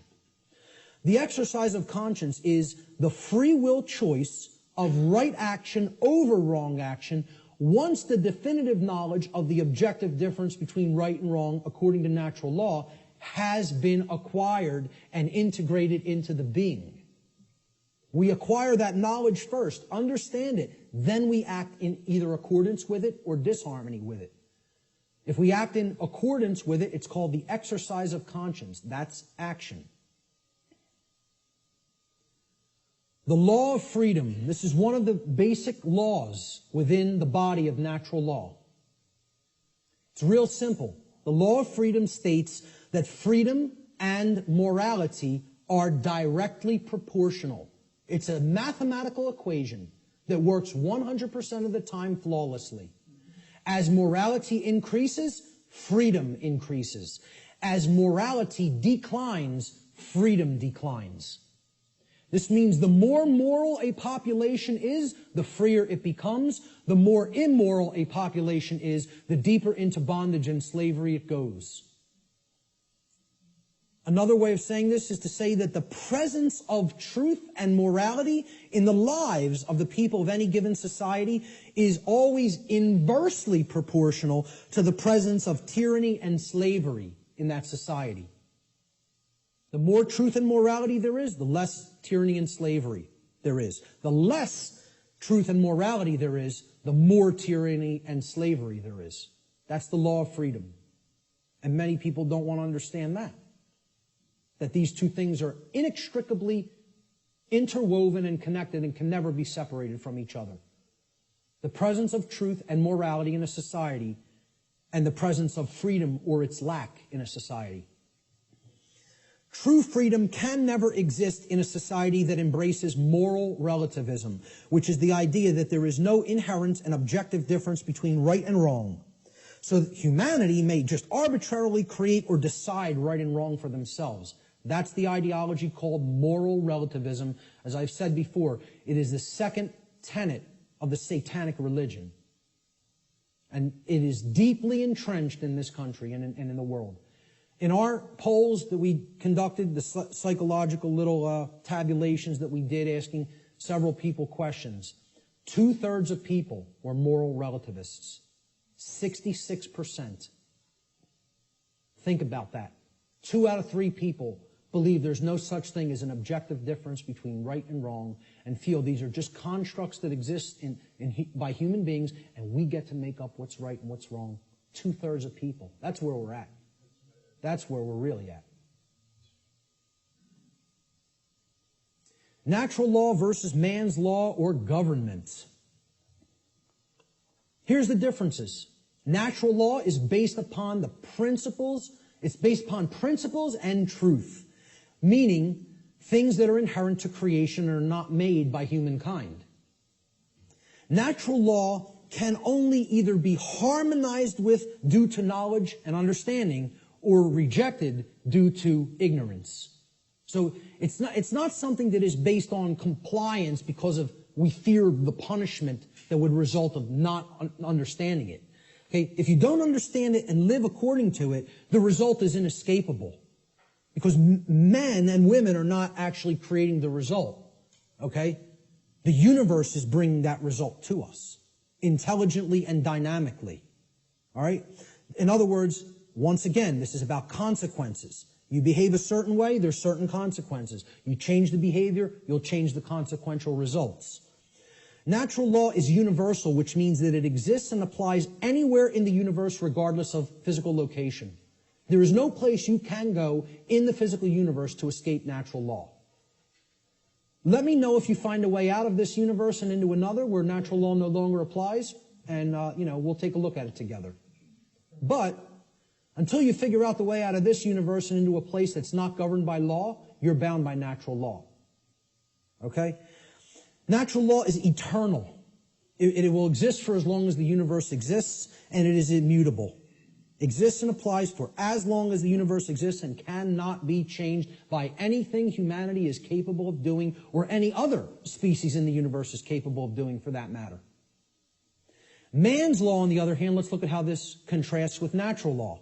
It's not based on principles and truth. It's based on dogmatic beliefs that are programs that are running in the human mind. These are constructs of the mind that operate like programs.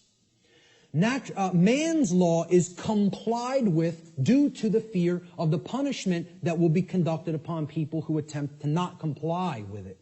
It's most of the only reason people ever comply with the law of man. And that's a very low state of consciousness, fear.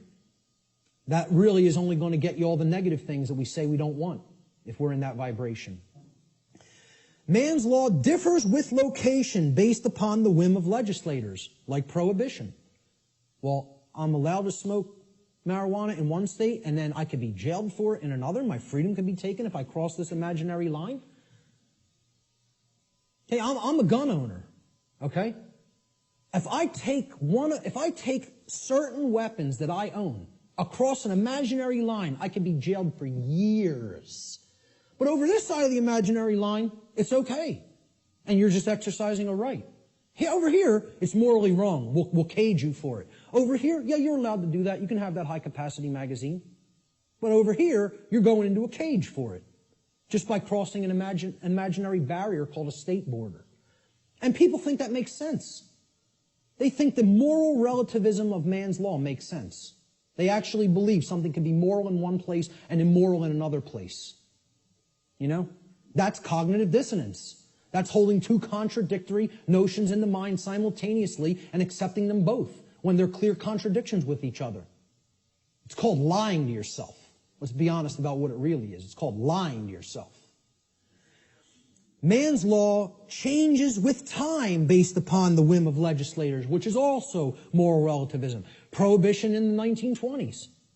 Well, it was legal to possess and consume alcohol. Then for years it became illegal to do so. Then it switched back to becoming magically moral again. We won't cage you for doing it. Well, it changes over time based on our preferences and likes and dislikes. Yeah, we get to make up what law is, what right and wrong are. It's called moral relativism.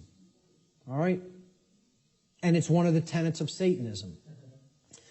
So what does this mean for the law of man, actually? You know, that people seem to have so much respect for. You know, we're a nation of laws written by men. You know, we don't give a damn about moral law. We don't really give a damn about what's right and wrong. You know, but we have so much respect for the law of man, which people actually believe is somehow based in morality, when it's nothing of the kind could be further from, couldn't get any further from the truth than that. It's based in moral relativism, which is about the whims of the legislator at any given time or place. You know, you listen to certain forms of music in certain countries in the Middle East, you could be jailed for years just by putting a certain song on. Imagine this. Now, and we would think that's unacceptable and deplorable. Yeah, we think, you have this 30-round magazine here, this state only allows 10 cartridges to go into a magazine. I bring the physical object, even if it's not loaded with any ammunition, into another state, I can be put in a cage.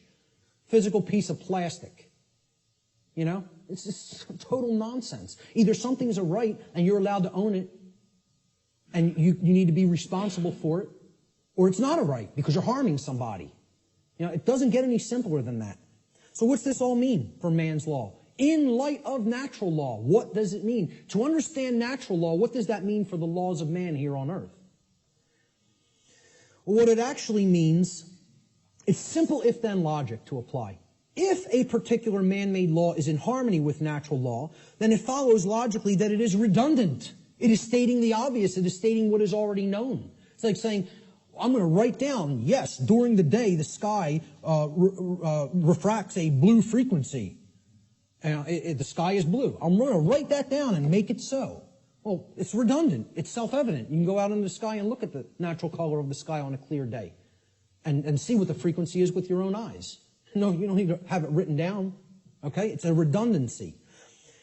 So if it's in harmony already with natural law, it's stating a truth that is already there. It's an inherent truth. It's pre-existing. It's self-evident. Therefore, the writing down of that concept and calling it a law is irrelevant and unnecessary. Now let's look at the opposite. What if something that man writes down as a law is in direct opposition to natural law? So if a particular man-made law is in opposition to natural law, it follows logically that it is both false, meaning that it is incorrect. Okay, that's what natural law is. It's based in truth, that which is. And it's also immoral. Because if it's not based in natural law, it means that it is doing something that is actually harming somebody by taking something from them that doesn't belong to you. Like taxation, like permits and licensing, like suspending rights that do already exist, etc., so forth. All right? So, therefore, it's wrong, and it cannot be legitimately binding upon anyone. You can't write down a wrong and say, this is morally binding upon you, even though it creates harm, it causes harm, yet you must follow it. You know, and people believe this. We asked in the natural law seminar, how many people believe that if a law is passed and it restricts a right that you feel you have naturally because that action that it's saying you may not do causes no one else any harm? Do you have any moral obligation to obey that law until you could find a way to get it changed? And over 2/3 of people said, yes, you have a moral obligation to obey that law. Because these people have the moral right to issue commands and write down laws that constrain you, even if that behavior actually doesn't harm anybody and therefore is a natural right. You would still have to try to find a way to get that law changed. Nonsense. Nonsense. No one can be legitimately bound to a dictate of man that prevents somebody from exercising a natural right. It's called mind control, is what it's called. So in light of the differences between man's law and natural law, in light of natural law, man's law is both irrelevant and unnecessary, as it is either redundant because it is in harmony with natural law, or it is completely immoral because it is in direct opposition to natural law. This is a system of slavery that is not needed. There is equality under natural law, perfect equality. Everyone has the exact same rights. No one has any more or less rights than anyone else. Also, since rights are not created by humanity, and since they are the birthright of humanity, gifted to us by the Creator of the universe, no human being or group of human beings is actually capable, in reality, of granting rights to anyone else, nor is any human being capable of revoking rights from anyone else. Everybody has the same rights. No one can make up a new right. No one can grant a right to somebody that is actually a wrong. Does not exist, never has existed, never will exist. This is an illusory belief system. All right? I'm not telling you people don't believe that can be done. I'm telling you in reality, in truth, it can never be done. Chris Leispooner phrased it pretty well. He said, government is nothing but men acting in concert. The morality and value of government, like any other association of men, will be no greater and no less than the morality and value of the men comprising it. Since government is nothing but men, its inherent, quote, authority to act is in no way greater or different than the, quote, authority to act of any individuals in isolation, like that example of two people on the planet. Government has no magic powers or, quote, authority that is not possessed by private individuals. Let he who asserts that government may do that which the individual may not do assume the onus of proof. That means the burden of proof, and demonstrate his contention. And you know what? There's nobody on this planet that can do that. Because when it comes down to it, if you're telling somebody else they may either commit a wrong against somebody else or prevent someone else from exercising a right, that's a lie. And that does not exist. Not in reality. It exists in a diseased mind is where it exists. Only in a sick mind is where that belief exists. You have to be imbalanced in the mind, in the psyche, to believe that that's true. It's a mental illness. I mean, that's what it really is. The word government, you break it down. People say this word every day almost, and yet they've never looked at the etymological roots of the word. It comes from the Latin verb gubernare. Once again, no V in classical Latin. No V, okay? So again, V's were rendered as either B's or P's in classical Latin language. So you could write this in what would be more modern Latin as gubernare with a V. But in classical Latin or ancient Latin, there is no V, so it would have been rendered with a B, gubernare. Now, what's the election of a governor called? It's called a gubernatorial election. Gubernatorial. Gubernare is in there. Okay? Gubernare means to control. The verb gubernare in Latin means to control. The Latin noun mens, which is where the second part of the word ment is derived from, means mind.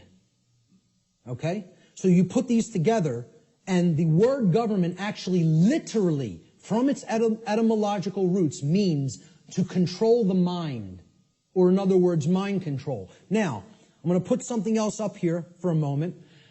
The etymological origin of the English suffix ment, M-E-N-T, is often debated in this etymological breakdown. All right? And I've gotten stuff about this constantly, and I've told people I'm not interested in hearing about it anymore. I know where this comes from. I know why the creators of the English language made it so. Made it like this. Okay? It is overwhelmingly clear by people who have studied linguistics and the origins of words, okay, in English from ancient languages, that the creators of the English language deliberately chose the Latin noun mens, meaning mind, to represent or mean in English the state of or the condition of. And this was done in direct keeping with the first principle of natural law, as we've already discussed, the principle of mentalism, which demonstrates that in order for any particular thing, event, or circumstance, any state or condition to exist in manifested reality, as it currently does, which is known as the plane of effects, it must have first existed in the plane of causality or the mental realm, the mind. Okay? We've already looked at that principle of natural law. So, anything that ends in ment, the original etymological derivation means that it was made that way first by a state of mind which led to its creation in physical reality. Okay? Any word you can think of that ends in M-E-N-T, meaning the state of or the condition of, means it happened in mind first, and therefore it led to the state of or the condition of in physical reality. Okay? So, when I say that government means mind control, it literally does, and that is an accurate etymological breakdown. Okay? The word mens was deliberately chosen for specific reasons. And I just explained the reason of that meaning, the state of or the condition of. And many people want to hotly contest that. I'm telling you outright, they're wrong. They don't understand why that was chosen. Mens, meaning mind, was chosen deliberately to mean the state of or the condition of. Government is based on this illusory and false concept called authority. People think certain people are authorities, that they actually have rights that other people don't have. The right to command, compel, coerce, and tell people, this is right, this is what you're going to do, and if you disagree, I have the power to actually compel, coerce, or constrain you against your will. If you're not harming anybody, even in the taking of that action. Authority is based upon an equal illusion that is called jurisdiction. Now, if we break down this word, it comes from the Latin noun. Jurisdiction comes from Latin, jus juris. Jus juris in Latin means law. Juris is the possessive case. And the Latin verb dictere. So, jus dictere, juris dictere, jurisdiction. Okay? Dictere means to say or to speak. Thus, jurisdiction literally means to say what the law is. Or in other words, we get to make up what the law is. The law is not something that exists in nature and is based upon right and wrong and truth and morality. No, we get to make it up. We're God. We get to say what's right and what's wrong. And therefore, since we make the law, We're the owners of these people. They're in our jurisdiction. You know, we own them. And we get to make up what they're allowed to do and what they're not allowed to do. Authority ultimately is an illusion, again, of a diseased mind, a diseased psyche, based entirely in violence and built upon the erroneous and dogmatic belief that some people are masters who have the moral right to issue commands and others are slaves who have a moral obligation to obey the commands of the masters. I don't care what you want to call it. You can euphemize it any way you want. I call it what it really is. Slavery. That's what it really is. Doesn't come down to anything else.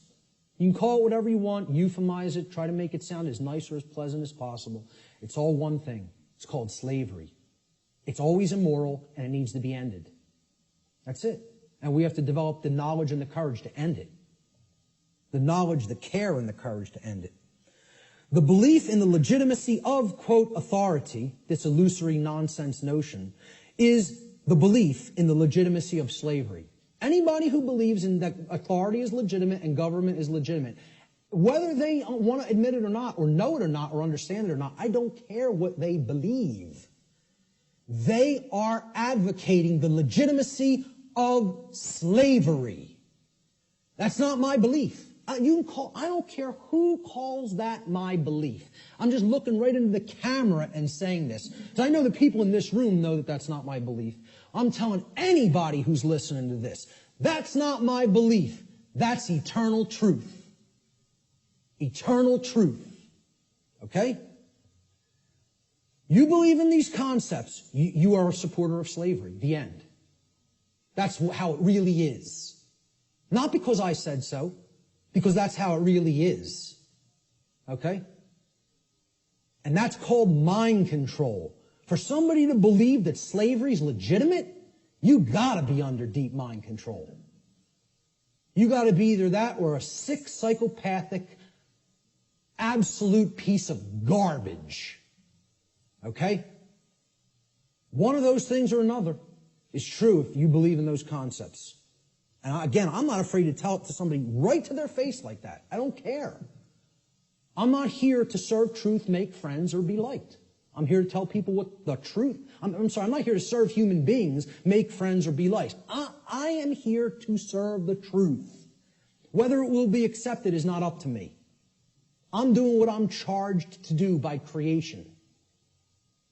Okay? Whether it's accepted is somebody else's karma, not mine. Ultimately, authority is the idea that man can become God and through, quote, jurisdiction, dictate the law. What the dark occultists of this world, who are behind ostensible governments in the world, you know, they set up all of these institutions as temples, right? What this sick psychopathic priest class ultimately believes is they're going to become God. We're going to turn natural law on top of its head, and we're going to rule in hell. That's it. We're going to rule in hell. It's a religion. This is a religion. Okay, government's a religion. The concept of authority is a religion. Most people don't see it that way. And I mean religion in the term of false religion. Okay? It comes from the Latin relegare. I laugh when I hear people say it comes from relegare or relegare, R-E-L-E-G-A-R-E, or relegare, okay? Which means to read over again. To go back over something that you've already read and read it again. It's the most ridiculous, nonsensical derivation I've ever heard for the word religion. To reread. I mean, please, let's put this to bed, folks. Religion does not mean to reread. It doesn't come from relegare or relegare. I can't remember which infinitive is used for that verb offhand, but it comes from religare, hence religion, R-E-L-I-G-A-R-E. All right? Relegare means to tie back, to hold back, or to thwart from forward progress by tying or binding.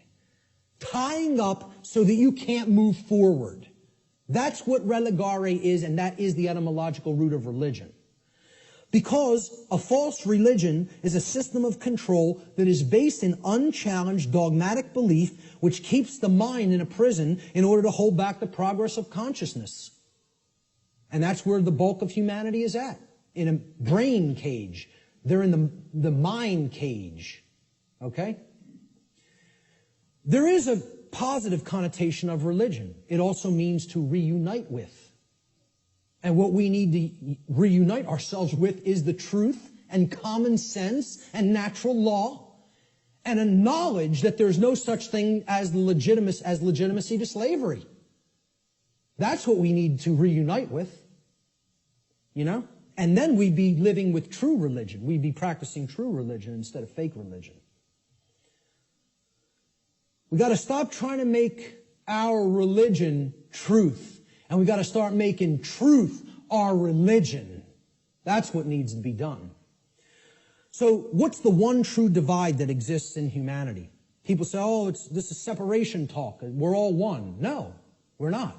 There is one true divide that does exist in reality. And here's what it is. The one true divide that separates humanity into two distinct types of individuals.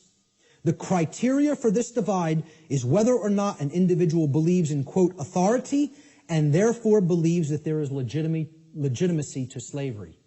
The two groups of people are the people who know slavery is never legitimate and people who believe that it can be legitimate. That's what actually separates humanity. See, all the other things, divide and conquer. Race, religion, sexuality, income, religious belief systems. These are all divide and conquer techniques. There's one real difference, whether somebody believes in slavery or not. And of course, people have called this difference statists and anarchists, right? So here's a couple of memes that I picked up on Facebook. Statism is the brilliant idea that we give a small group of people the right to kidnap, imprison, harass, steal from, and kill people so that we can be protected from people who kidnap, harass, steal from, and kill people. Yeah, that makes a whole lot of sense if you ask me. I think it's going to work out brilliantly with that system in place. Okay? An anarchist, I couldn't find any good pictures of anarchists because they're all fake anarchists who want to destroy property and think that they're somehow doing the world some good. You know, the black bloc. They're really communists in disguise. Okay? When you really boil down to it, they don't know what anarchy is at all. They're just some, Marxists who thinks that that ideology, that junk ideology is some kind of a pathway to freedom. It's a bunch of left-brain clowns who have no understanding of natural law. Go put your polka dot jumpsuit and some floppy shoes on. And go get yourself a nice clown nose. Seriously, because that's what those people are. They're a joke. They're a joke. They don't know the first thing about what freedom is. Not the first thing. Okay? So, I was looking for good pictures of anarchists. So I was going to put, maybe myself, Larkin Rose, Freeman, Frater Rex, people who get all this stuff.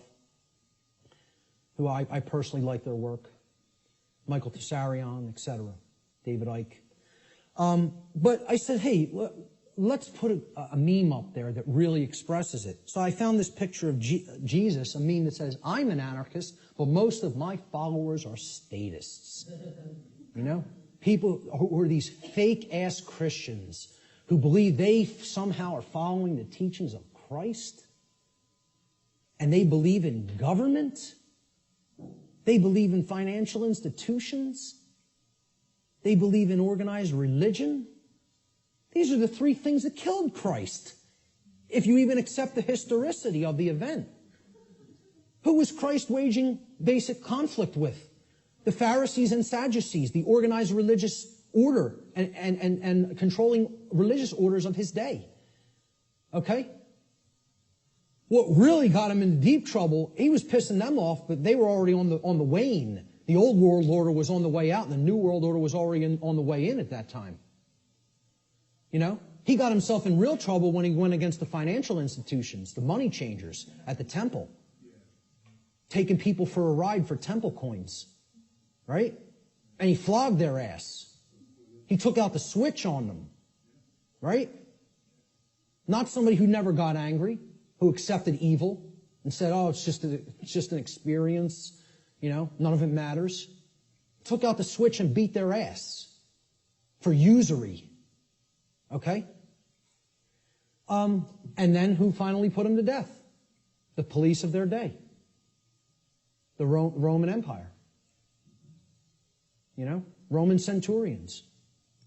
The operating standing army and police of their day. The government. So who is he waging spiritual warfare against to try to bring righteousness into the world? And again, I don't care whether you accept it as historical fact or spiritual allegory. I could care less. Believe what you want. Doesn't matter. All that matters is the teaching. He was waging spiritual war against the three entrenched, mind control, religious establishments of his day. Organized religion, organized finance, and government. And people don't see it that way, so-called Christians. Because they're not interested in the real teachings. They just want to call themselves something and identify it and say, oh, that magically makes me this. Because you go to church on Sunday doesn't make you a Christian.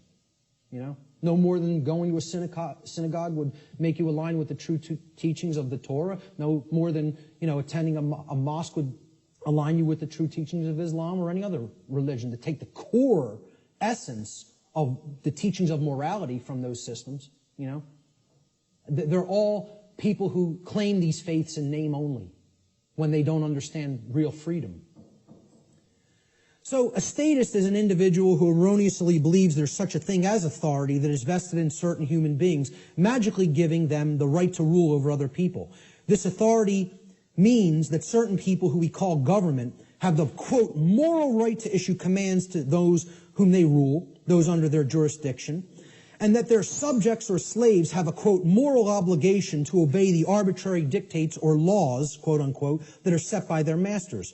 Most simply put, a statist is nothing more than someone who believes in the legitimacy of slavery. Conversely, an anarchist, a true anarchist anyway, is one who knows that there could never be legitimacy to authority or government because those terms are simply euphemisms for violence and slavery and coercion, which are always immoral and in opposition to natural law. Let's look at what the word anarchy really means. Again, you got to break it down. From the Greek prefix an, which means without or the absence of. And the Greek noun archon, there written in Greek script, which means master or ruler. And again, I mean externally. One who externally rules another or claims to be the master of another. That's what the term archon means in its connotation.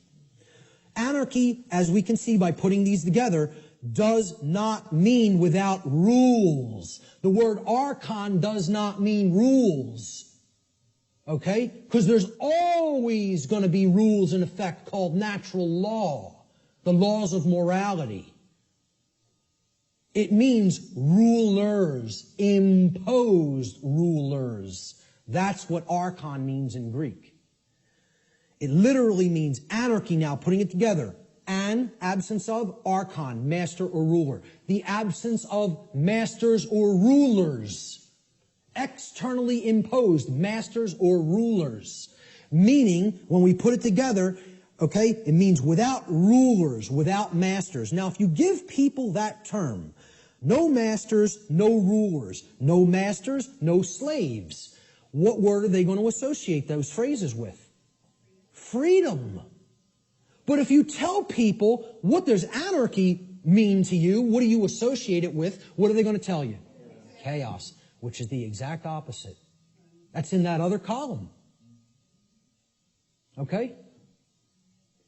They have deliberately obfuscated the meaning of the word through a mind control technique called endless repetition. If I could keep telling you a word doesn't mean what it means, that's not a projector, that's a hammer. Hey, could you check out my hammer over there and make sure it's projecting the image on the board correctly? The bulb burned out in my hammer. I might need to go buy a new hammer. If I kept doing that endlessly for years and years and years, people would start calling that device a hammer. If I got enough people to keep calling it that.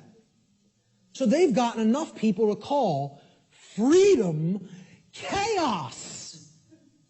Think about that. They've gotten enough people to believe that the absence of the state of slavery means chaos instead of freedom. It's almost unfathomable. It's almost incomprehensible. The mind job that's been done on this species. It's almost incomprehensible. Anarchy is the state of existence where there are no masters and no slaves. Therefore, what it really means is the absence of slavery, or in other words, true freedom. That's all it means. I prefer to call it anarchony, okay? Keeping the entire word archon instead of taking out the O-N, okay? If we keep that there and call it anarchony, and I say I'm an anarchonist, people will ask, well, what the hell is that? And then you could really break the word down and say the absence of archons, the absence of those who would claim to be masters over a population of slaves. That's what an anarchonist is. It's saying that's illegitimate, that's unnecessary, and that we need to do away with that state of existence. Okay?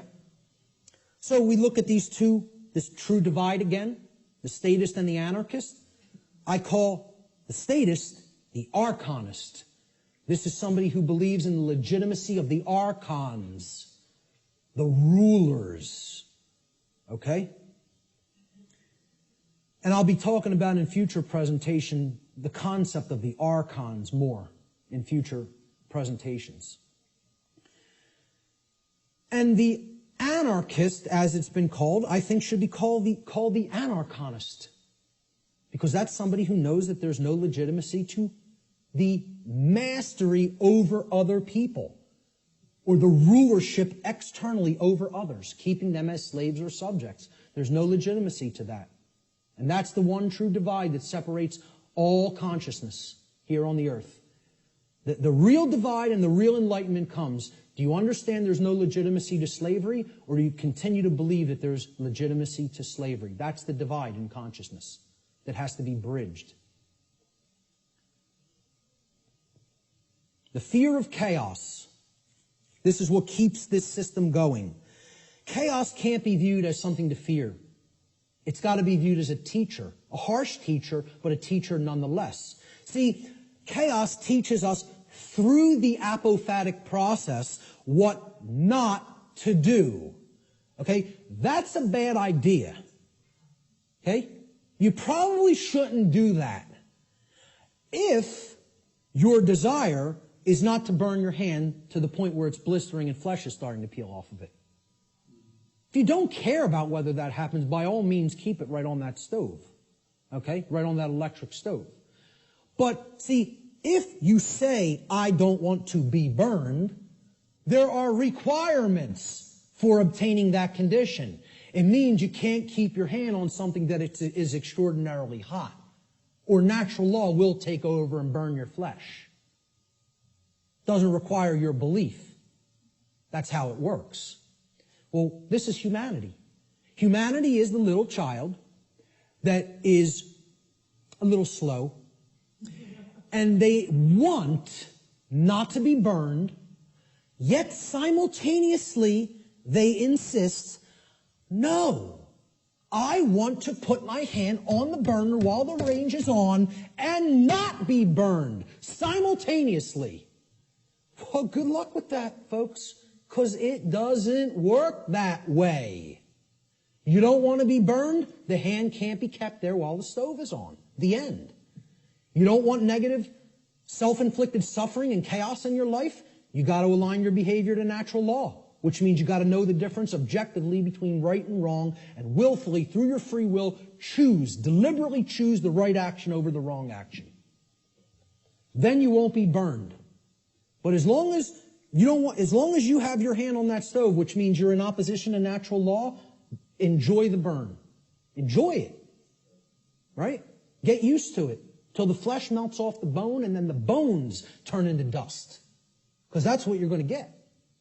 That's how it works. And again, nobody wants to hear that. They don't want to hear that the natural laws don't care about you. They work flawlessly all the time and bring you the result that you're creating. The control and slavery system is actually about the limitation of free will through the destruction of possibility. See, all they've done right? The old world order used to be religion and priest kings, right? We're in between you and God. We're the intercessors, the intermediaries. We make the law, you're our subjects, you're our slaves, you obey, or it's our wrath. All they've done is take the concept of a singular ruler, which was the old world order, and they've converted it into the concept of now there's a ruling class called government that gets to make up what we tell you you may or may not do. Okay? And they're up here at the top of the pyramid now. That's all. They turned it from a monarchy to somewhat of an oligarchy. But it's the same concept. We're the moral masters that you have a moral obligation to obey, and you're the slave class, that has an obligation to obey our commands. That's it. Nothing changed. All they did is say, well, no, people don't no longer believe in the priest king, so we need to create an institution where this quote-unquote authority is seemingly diffused through many people. It's always been nonsense. It's always been mind control. It's not going to be anything else other than that until it goes away. True freedom includes infinite possibility because infinite possibility, by definition, includes the possibility for chaos. For real freedom to exist, we have to accept, hey, things might not go right all the time. We live in a physical domain, a physical world. Hey, there could be dangers, Nothing could ever be sanitized or made completely safe as far as physical world activities are concerned. There's always going to be the possibility something could happen, go wrong, somebody could get hurt, chaos could happen. Okay? If you live in that state of fear that that's going to happen, what is that? Is that high consciousness or low consciousness? It's low consciousness. Low consciousness can only create what? Chaos. The fear of chaos itself can only get you more chaos because it's based in fear. As we see, just keep referring to that expression chart. Go online. I have slides of it online. It's in videos I've done. Print it. Read it. Look at it. Print it and stick it up in your home. Understand how that chart works. Those expressions that I went over, those 10 expressions. The possibility, of chaos from manifesting, the possibility that it may manifest has to be embraced without fear if we're going to be truly free. It must be embraced. You have to say, I am going to allow for the possibility that chaos may occur. Because that's getting out of the consciousness of fear. That's what will lead to freedom. Removing that fear. The fear of the possibility of chaos is actually equated to the fear of true freedom. When somebody says, I can't ever believe that a system with no masters could work out. I can't even envision how it could work out. What's that called? What's been deadened in that person? What have they lost? Imagination. There it is. That is actually the equivalent of the death of the imagination. Now, what is the imagination? The imagination is the powerful ability of the human mind to envision a different state or condition than the one which is already manifested in the present. So imagination must first be present in the mind in order to create a different state of existence than the one currently being experienced.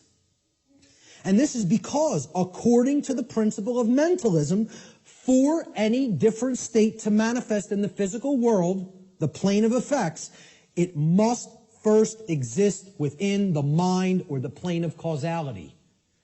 If the imagination is stifled or destroyed, and the destruction of the imagination is what I refer to as total mind control. You can't go into any more total mind controlled state as the imagination being dead. All right? If that happens, any positive change to our state of existence becomes completely impossible. And this is where many people are already at. The fear of the possibility of chaos is more than even the fear of true freedom. It is the death of the imagination. It is putting the mind permanently in the cage. Okay? So you can't let that force within us called the imagination die. because that's the only way to envision a way out of the prison. You have to envision it first, then you have to put those thoughts and emotions that you used for that envisioning process into actual action so that it becomes manifested in the physical world.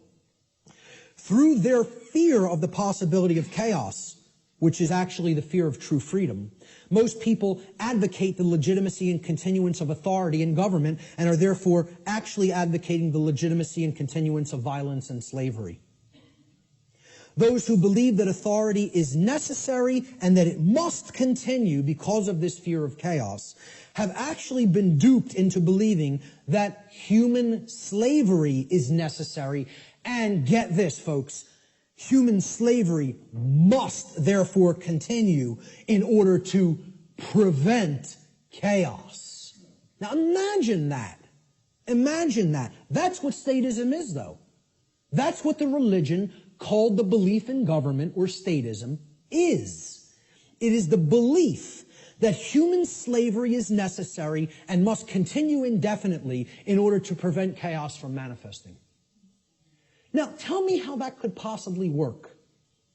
Can violence and slavery, which is actually what government is a euphemism for, statism and government are just euphemisms for violence and slavery.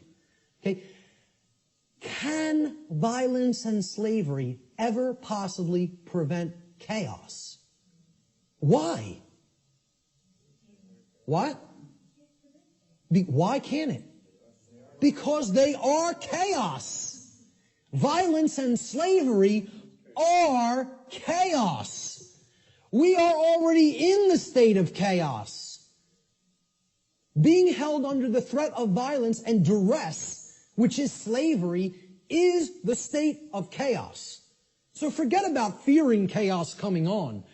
You're in it now. Surprise, surprise. Hate to break the news to you all. Okay? We're already in the state of chaos. We need to create real order by getting rid of violence and slavery.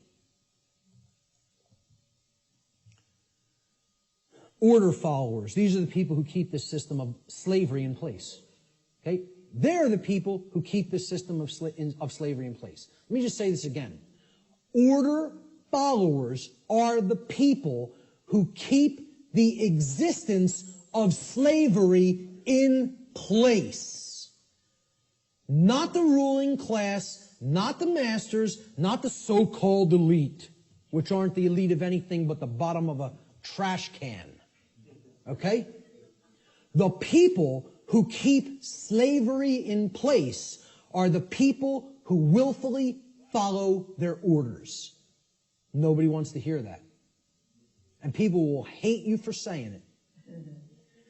Following orders means, by definition, doing what you are told to do without judging for yourself whether or not that action that you are being ordered to carry out is actually right or wrong. That's the definition of following orders. I mean, can anybody refute that? Is that not the actual definition of following someone else's order? By definition, if you're following the order, you're given the order and then you just act. You just do it because you're following the order. You don't sit there and go, is what that person told me to do right? Do I have a right to do that? Is that moral? Should I do that because, it's okay and it doesn't hurt somebody else? Or should I not do that because it actually does cause harm? It's not what an order follower does in their mind. An order follower says, yes, sir, and follows the order. That's why it's called an order follower. That's why it's called following an order. So that's the definition of what an order follower is. It's not my perception of what an order follower is. It's the actual definition of order following. Okay? If an individual, this is key to understand, if an individual is performing the task of following orders, by definition, that individual cannot be exercising conscience. Since, by definition, exercising conscience means that one is willfully choosing through their free will for themselves right action over wrong action. So the concept of following orders is completely polar opposite to the concept of exercising conscience. You cannot be doing the same things simultaneously. It's impossible to do those two things simultaneously. They are contradictions in terms by definition. Okay? Most people don't grasp that. Okay? By definition, if you're following orders, you cannot be actually exercising conscience, which involves free will choice based on the knowledge of right and wrong. Here's what order following gets us as far as a nation is concerned. Not that we're not already there, not that these people already didn't take us. Because we're taken by them already, covertly. They took us through the school systems. They couldn't beat us militarily. So they said, well, let's send our ideologues over there and get into the minds of their children. And if you don't believe that's what happened, you're very, very, very naive. Not only the Nazis, but the communists as well. Because really, it's all just forms of socialism. That's what feudalism is. Worldwide socialism is, there's no such thing as private property. State owns everything. Rights don't exist. Property rights don't exist. Everybody's a feudal serf again. It's called neo-feudalism. I don't care which branch you come at it from. You want to come at it from the left, that's called communism. You want to come at it from the right, that's called National Socialism. Communism, international socialism. They're both the same force. It's called feudalism. Let's just call it what it is. It's called feudalism, which is in itself just another euphemism for slavery. They want neo-feudalism, which is the new world order of slavery. Okay? And it's already here. It's not something that's coming. It's here now. The object is to get out of it. This is the result of following orders. That's what following orders gets a society. Following orders should never be seen as a virtue. Following orders is evil. I don't care whether you're, I don't care if somebody who is considered a holy man gives me an order and I follow it, I've just committed an act of evil, as far as I'm concerned. If I'm acting based on solely what somebody else has told me to do, that's evil. There's no morality in it at all. At all. At all. It's not a virtue. It's evil. Okay? Let me just make that so abundantly clear and state it so unequivocally. There's no such thing as any possible moral following of orders. The two terms are contradictory. All right? I was just following orders is never a valid excuse or justification for immoral criminal behavior, and this lame attempt to abdicate personal responsibility should never be accepted as a valid excuse for such behavior. And why it's done is through justification. And again, that means to create a right, from jus, meaning right or law, and the Latin verb facere, which means to make or to create. And this is what they say. I was just following orders. I was just doing my job. I was shutting down your protest. You don't have a right to speak. The politicians commanded me so. So I just came out and I was just doing my job, hitting you with a sound cannon. Just doing my job, just following my orders. It's a justification. You're a criminal. There's nothing moral in that. There's nothing virtuous in that. It's called criminal behavior, criminal activity. And what they do is try to create it into a right, make it into a right by a justification. And nobody should ever accept their justifications. Because you know what their justifications is? You know what they are? It's called a 100% crock of bull that is a complete lie. It's a lie. They're just straight up looking you in the face and saying, I'm not responsible for that. I just did it, but I'm not the one who's responsible for it because I was acting on orders. Well, see, this defense didn't work as the Nuremberg defense, and nobody in America should be accepting it. Nobody in America should be accepting it because they believe in the legitimacy of authority and government through mind control. That's what they believe it. They believe there's legitimacy to it. Most people actually believe that there's legitimacy to this criminal behavior because a class of people calling themselves government have magically been imbued and gifted with such rights, quote unquote. They believe they have rights other people don't. They themselves believe it, but worse is that the people who are actually affected by that criminal behavior, they believe they have the authority to do it. Gandhi said, you assist an evil system most effectively by obeying its orders and decrees. An evil system never deserves such allegiance. Allegiance to it means partaking of the evil. A good person will resist an evil system with his or her whole soul, which means saying no. Moral culpability. What does this mean? The determination of who is ultimately at fault or deserving of blame. Again, this is a legitimate and real concept. There is fault. There is blame. We got to get over this new age nonsense that nobody's at fault, nobody's to blame. You should never say, hey, you shouldn't have done that. That caused a lot of chaos and trauma for other people. You're not to blame. It just happened. No, wrong. The people who did the behavior are to blame. Who carried out the Holocaust in Germany? The people who followed their orders to do it. That's who carried it out. Order followers is the answer. Who carried out the purge of political dissonance in Soviet Russia? Order followers. And they're always in the form of police. Why do you think they call a totalitarian system a police state? Why don't they call it a banker state? How come they don't call it a politician state? What about a lawyer state? How about a judge state? Why not call it any of those things? You want to know why? Because none of those people are ultimately responsible for bringing that condition into manifestation through their behavior. They're the order givers. The order followers carry out their commands and through their behavior make that condition a reality. That's why it's called a police state.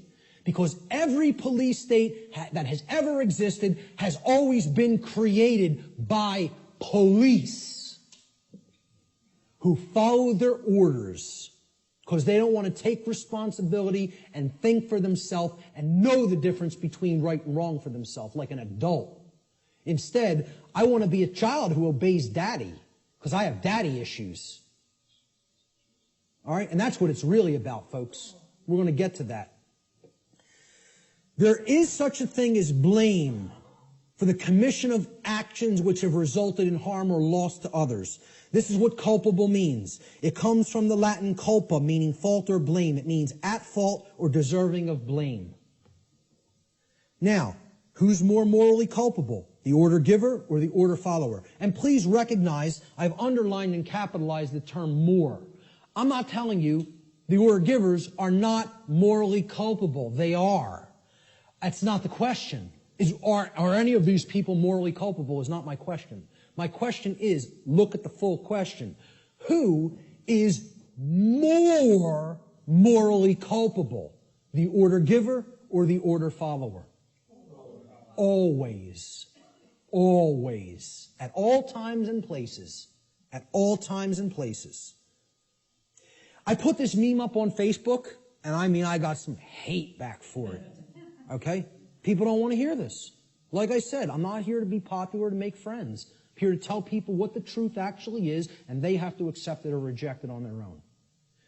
I made this meme and put it up on Facebook, and it had politicians on the left that said, my actions, underlined and capitalized, didn't cause that.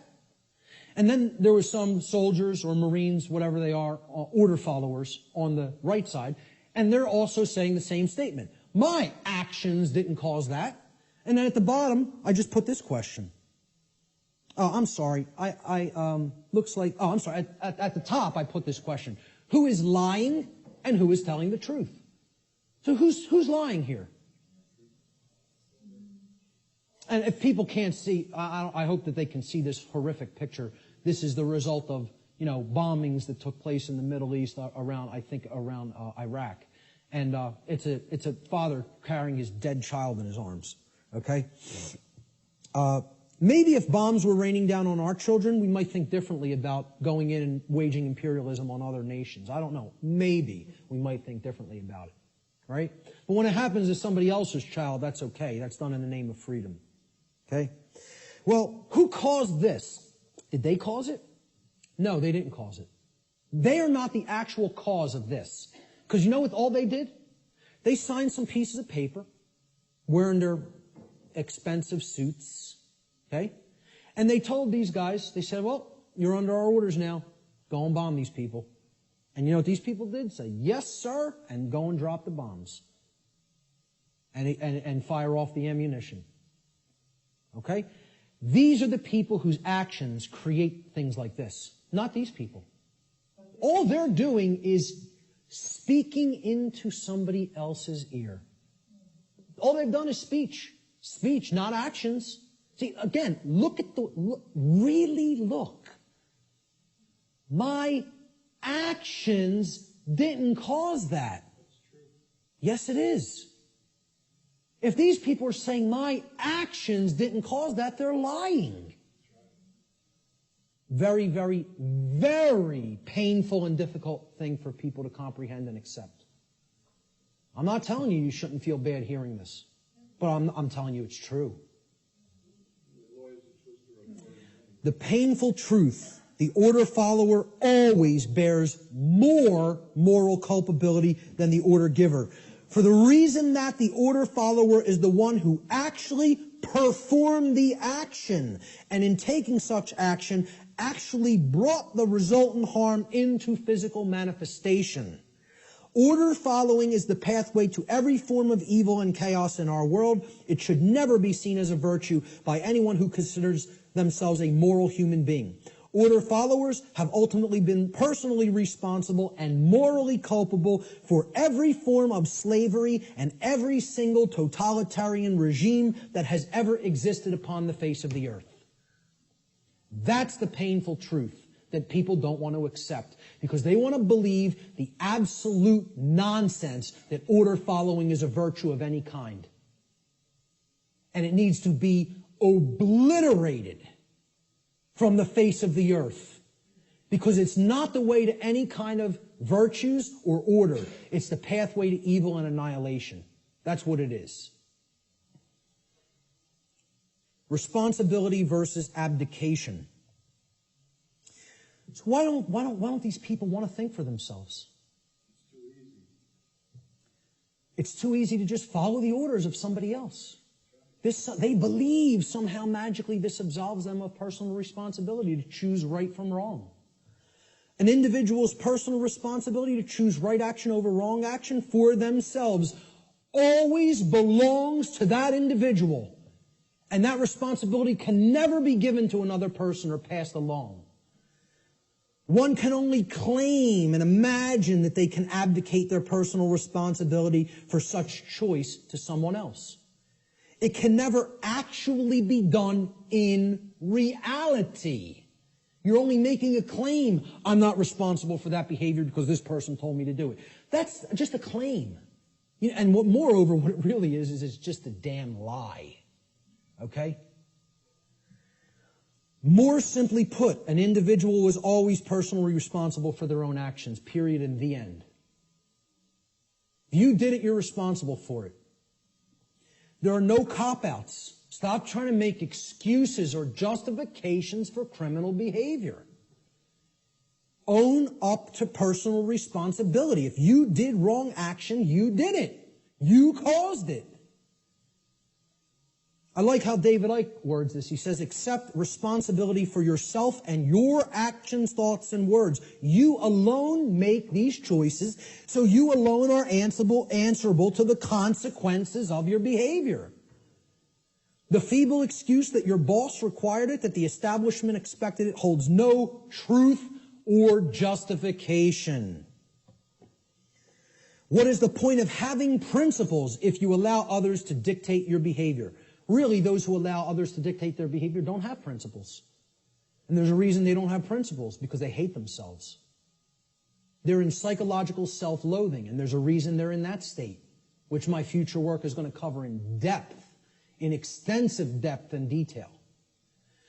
At the end of the day, you will judge your performance and the contribution you've made to creation. It will not be based on what another expected of you or what you did because you felt trapped. Like, oh, there's no other way. I can't envision my way out of this. I can't envision doing something else. I might have to get another job. I might have to read and learn. I can't envision becoming a different person than the identity I've already forged for myself. How could I possibly imagine that? I have all my eggs in this basket. My whole ego identity is all wrapped up in my job and what I do. That defines who I am. I can't go against that. It's all nonsense. It's all what people are doing just because they feel trapped and they can't imagine that there's another way.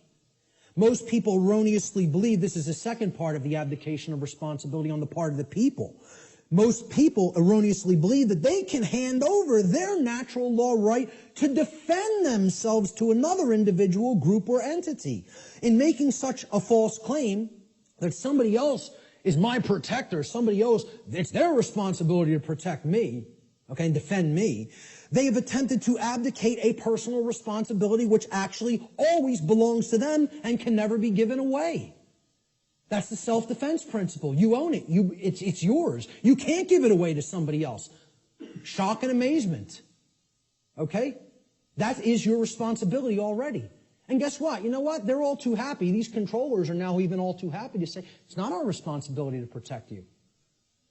Because what their actual goal is they're just revenue men for the new king. That's all they are. And to slap people back into line if they try to exercise rights that the new king called government has decreed that they may not exercise. That's what their real role is. They don't serve and protect the people. They serve and protect the ruling class. And they don't want to admit that to themselves. You know why? Because they're liars, most of all to themselves. It's a bunch of childish liars. Franklin said those who would give up essential liberty to purchase a little temporary safety deserve neither and will lose both.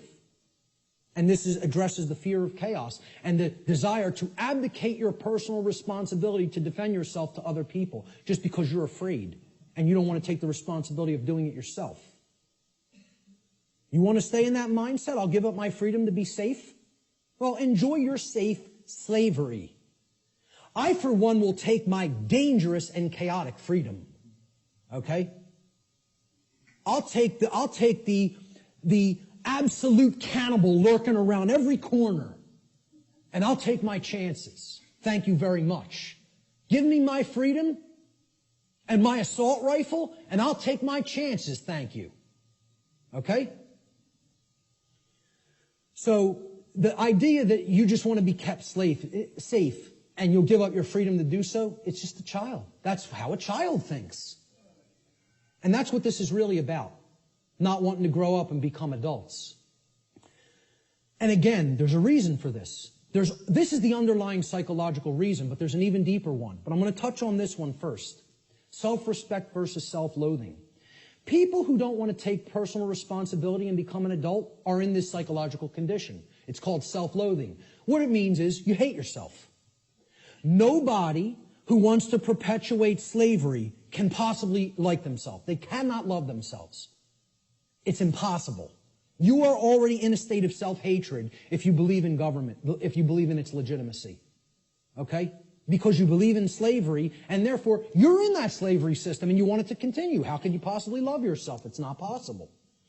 Self-loathing is the underlying psychological condition that causes people to attempt to abdicate their own personal responsibility to exercise conscience and fall into patterns of order following and justification.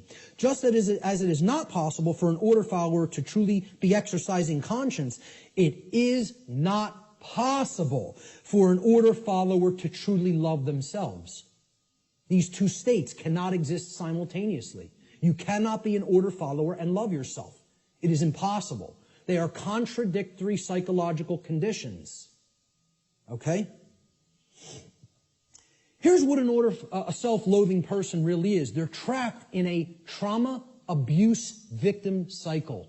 A trauma happens, there's an abuser, there's a victim, and then it repeats itself. Because often the one who's abused becomes the traumatizer, and then the cycle repeats again.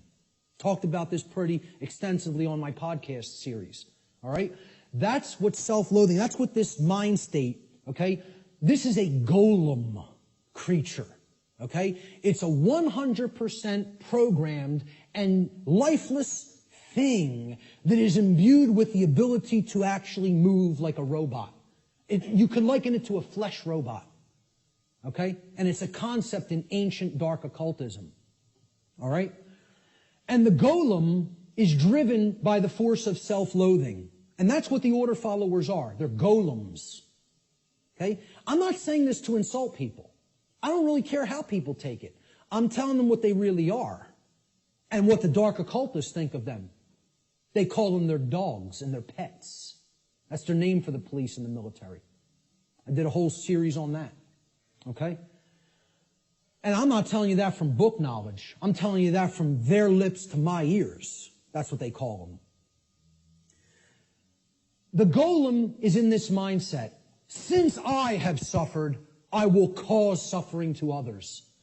Since I can't deal with my nested psychological traumas and childhood issues and inadequacy issues, okay, I'm going to take out all of that nested, subconscious, psychological frustration on other people that I have no right to take it out upon.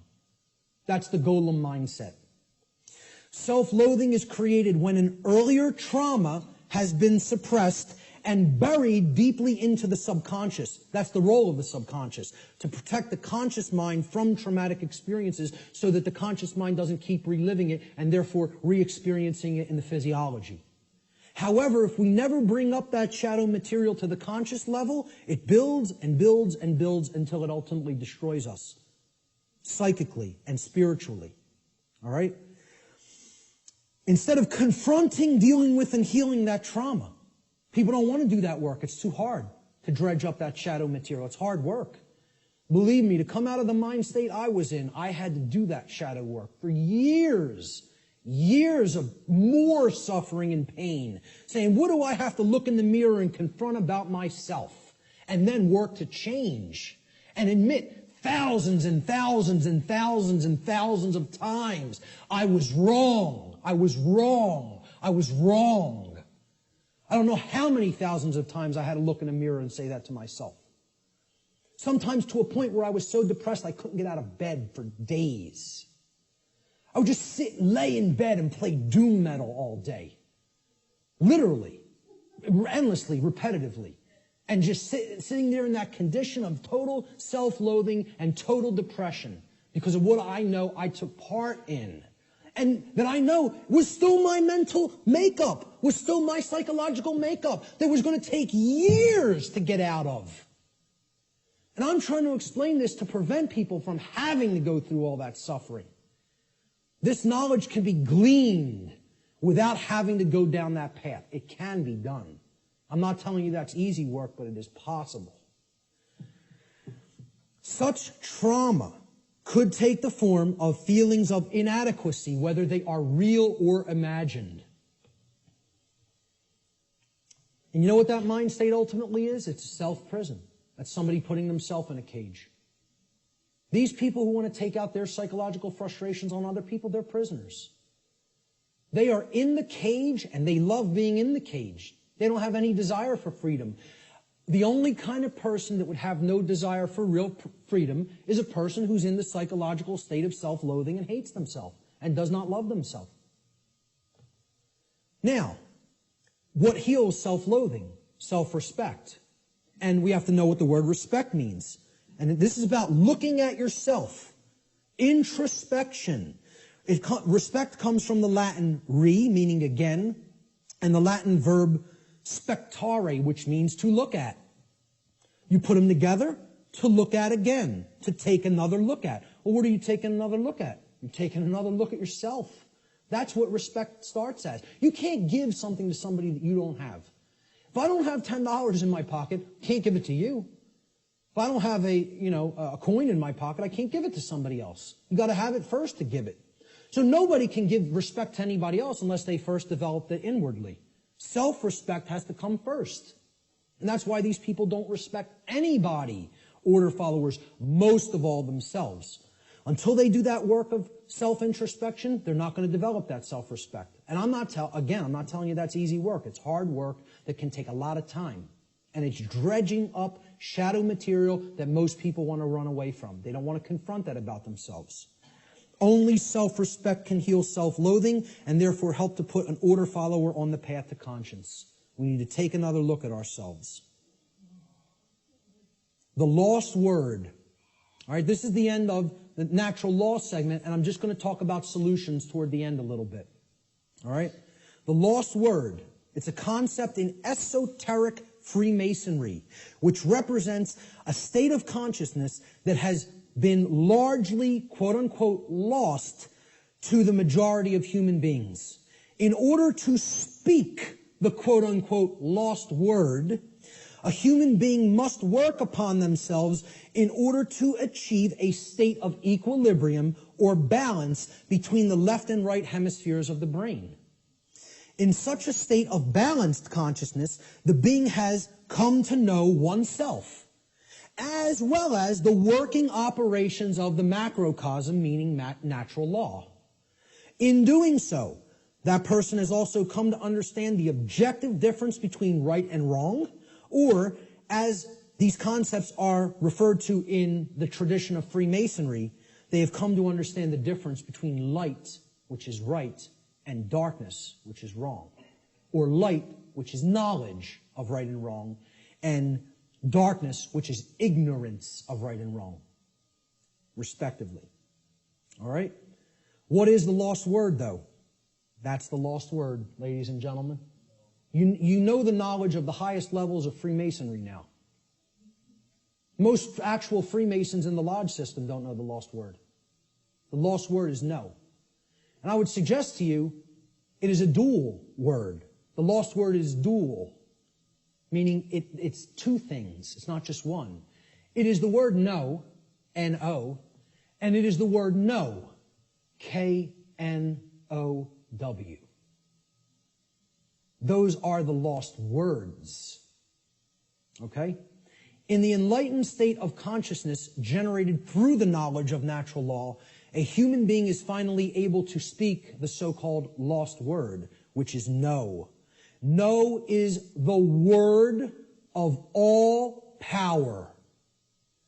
Only when we say no to those who would claim to be our owners, those who would claim that it is they who will decide which rights we have or do not have, do we stop externalizing our power to anyone outside of ourselves, and in doing so, reclaim all of our rights, all of our property that has been taken without right. Sadly, very, very few people in our world have the knowledge, care, and courage that is required to do this. This is why this all-powerful word is considered lost. And there's the other variant of the lost word, no. Know your rights. The reason you have to know what the difference between right and wrong is, and therefore know what rights you have and what rights you do not have, is because those who do not know those things will never say the lost word to someone who claims to be their owner. They will not say no, N-O. So let's look at some solutions. I call this section Teaching Natural Law to Others. Because as we're talking about, education is the only solution. Knowledge is the solution. The propagation of that knowledge is education, which means to lead out from. Educare in Latin means to lead one out from something. And what is education? It means to lead one out of darkness, out of ignorance. That's what a real teacher does. You know, doesn't push somebody out. It says, I'm going to go first and show you the way. And you could follow, you know, if you feel that this is the accurate path. Okay? But you could do the same discovery process. It's a repeatable process. That's what a science is, which I've said this is not a belief system or a religion. It is a science. This is also known, teaching natural law to others, which is what I am doing, has been called in all of the positive occult traditions the great work. And I call it the true great work, because the dark occultists take everything and twist it around, and they have their own variant of the, quote, great work, which is creating a world of total slavery. That's the dark great work. I call this the true great work, or the light great work, however you want to refer to it as. It's just a piece of jargon. It's just a tag that we put on it. Shift happens. Well, maybe, but maybe not. The result's not guaranteed here, folks. The New Agers want to tell you it's all guaranteed, it's all in hand, you know. The Zeta Reticulians are going to be coming in from orbit any moment here, give us all the secrets to the universe, save us from our own ignorance, you know. You just got to wait a few more years or decades or millennia. But they'll be here soon. A quantum shift in human consciousness is required for humanity to become free of its self-imposed state of slavery. Unfortunately, this great change is not an automatic process, nor is it guaranteed to happen at all. We could be in this condition for a very, very, very, very long time. Or it can snowball and lead to total annihilation and the extinction of the human species. The positive outcome is not guaranteed. Anybody who thinks it is very naive and, extraordinarily right-brained and overly positive. I'm not telling you the negative outcome is guaranteed either. I'm telling you it can go either way, depending on how consciousness goes. About how many people in quantum numbers are going to choose truth over deception. That's what's going to that's what's going to determine the outcome. Whether or not it will occur is a function of the human will to learn the truth and to teach it to others. This involves enormous effort, enormous dedication, and most of all, enormous persistence. You can't give up. Continuous application of will is required. Continuous work. In alchemy, there's a saying. It's like the catchphrase for the alchemical tradition. Labore et constantia. It means work and constancy. Continual effort. That's what's going to get this boulder up the mountain. That's it. And it's going to go kicking and screaming, folks, because of the level of calcification the human mind is at. I don't expect this to be an easy process. I'm not blowing smoke up your rear end and telling you, hey, come on over and do the work, the great work. It's going to be so much fun. It's going to be so easy. We're going to get it done real quick, and everything's going to be fine.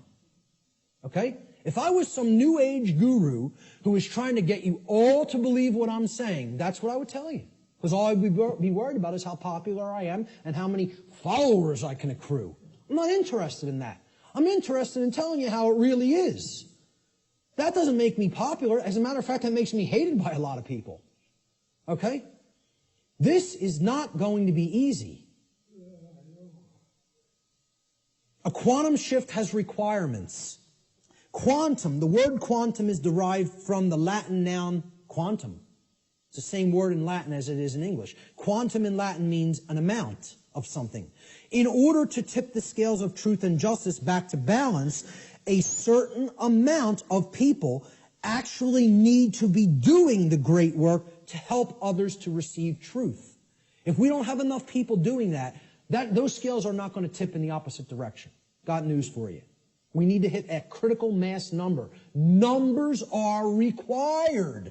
The New Age movement wants to tell you, no, numbers aren't required. A tiny, tiny, tiny, tiny portion can make great, great, great change happen. Nonsense. It's not called a quantum shift for no reason. It's called a quantum shift because quantum means an amount. Okay? You need to put enough force on that scale to get the truth to tip in the other direction. If you don't have that amount, it's not going to tip. All right? So, individual behavioral choices, they are either based in harmony with natural law or opposition to natural law. They combine in their energy and effect, and in the aggregate, meaning in the sum total, they influence the quality of the manifested, shared human experience. That's how reality is created. We're not very contradictory to the New Age notion. Each individual is not creating their own reality. In the aggregate, humanity is co-creating the collective shared experience that we are all undergoing. We collectively create our shared experience. Not each individual creates the reality that everybody experiences. Yeah, you do create a microcosmic aspect of how you experience your life, whether you're experiencing self-inflicted suffering, large amounts of it or not. That's how the laws of attraction work at an individuated level. But at a mass level, they work in the aggregate. We need a population who understands and lives in harmony with natural law. And numbers are required for that to happen. This dynamic acts as a perfect expression of the principle of correspondence. As above, so below. As below, so above. As the individuated units of consciousness are co-creating reality, so the macrocosmic reality shall become and shall be experienced. Decisively contrary to the New Age view, in order for a quantum shift to take place, numbers are required. So what is the true great work? The true great work can only be performed after one has already realized the truth regarding natural law and brought oneself, one's own actions into alignment with natural law. That's when it begins. Because once you do that and you're no longer in that internal contradiction or opposition, that's when you can legitimately start teaching it to other people because you know it deeply enough and you've actually aligned your behavior to it. So the true great work is what comes after that. And here's what it is. This is actually what the true great work is now. It is the arduous task of influencing other people to go through the very same process of change, of positive change in consciousness that you have gone through. It is to help them to realize that in supporting and condoning the legitimacy of authority and government, in other words, man's law, that what they have actually been supporting and condoning is the legitimacy of slavery, and that they were immoral for having done so. Now that is hard work. Because people don't want to hear this. They want to believe what they want to believe. They want to be true what they want to be true. They filter their perceptions through those lenses. In short, what the true great work comes down to is to actually get people to abandon their religions, their false religions, really, I should make this slide say. The false and dogmatic beliefs which hold back the progress of consciousness by impeding the reception of truth and natural law. They're calcified religious belief systems. That's what has to be broken down and abandoned. Carl Jung described the great work beautifully. I consider him a modern-day alchemist, as I consider many other teachers of the great work. He said, one does not become enlightened by imagining figures of light, but by making the darkness conscious. Making the darkness conscious. Not wishing for it to become conscious, not meditating upon it, by making it happen through an act of will. And that can only be done if enough people are doing the great work. Okay? This latter procedure that he's just described, he says, however, is disagreeable and therefore not popular. So few people are doing this work. The answer is to actually become the teacher. I don't do this because I want a lot of people to be students and follow what I'm saying. I could care less whether you follow me. Believe me, I'm telling you, the wrong thing to do would be to follow me. That's a bad example. You follow me, you're going to go down a deep path of suffering for many, many years before you come out of it. It would be a bad choice. I'm telling you to follow truth, to know truth. Has nothing to do with me. All right? When people hear that's what the great work is, to help change other people's minds, once you change your own, it's like this. Let me run away from that as fast as possible. Are you crazy? You want me to do what? That's the hardest thing there is to do. Exactly. That's why so few people are doing it. Many hands make light work. If we had more people involved in the effort, it might go smoother. It might go faster. Jefferson said, educate and inform the whole mass of people. That is the only sure reliance for the preservation of our liberty. Education is the answer. Researcher Donald McIlvaney said in his book, Toward a New World Order, in every declining civilization, there is a small remnant of people who adhere to the right against the wrong, who recognize the difference between good and evil, and who will take an active stand for the former against the latter. There's a small group who can still think and discern for themselves and who will courageously take a stand against the political, social, moral, and spiritual decay of their day. Brilliant. The words that are attributed to Jesus in the Gospel of Matthew, and many people will never have heard this quote. He says, "Do not suppose that I have come to bring peace to the earth. I did not come to bring peace, but a sword. For I have come to turn a man against his father, a daughter against her mother, a daughter-in-law against her mother-in-law. A man's enemies will be the members of his own household." We're going to talk about who the enemy really is. "Anyone who loves his father or mother more than me is not worthy of me.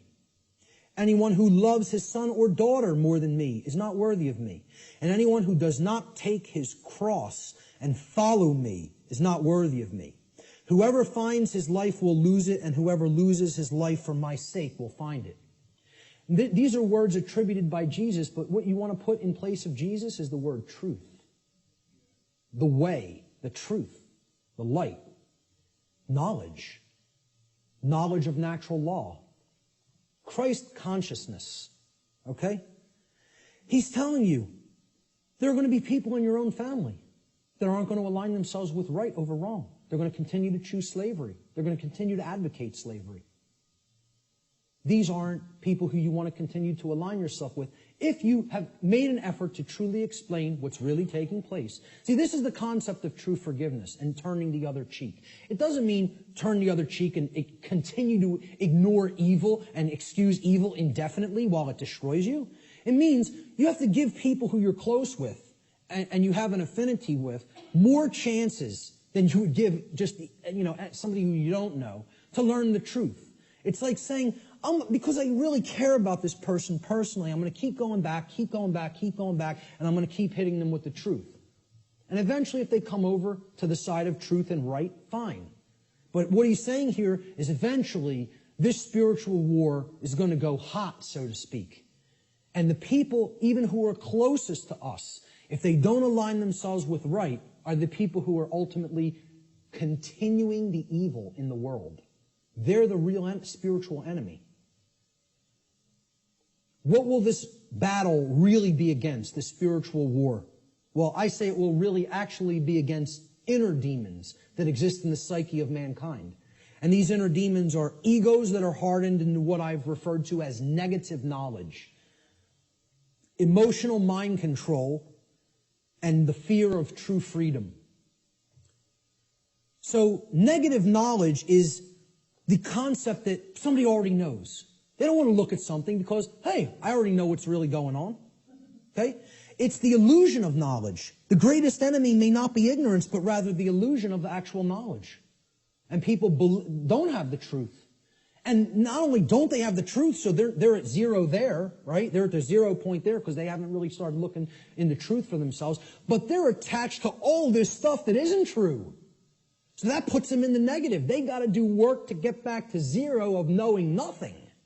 That's why I call it negative knowledge.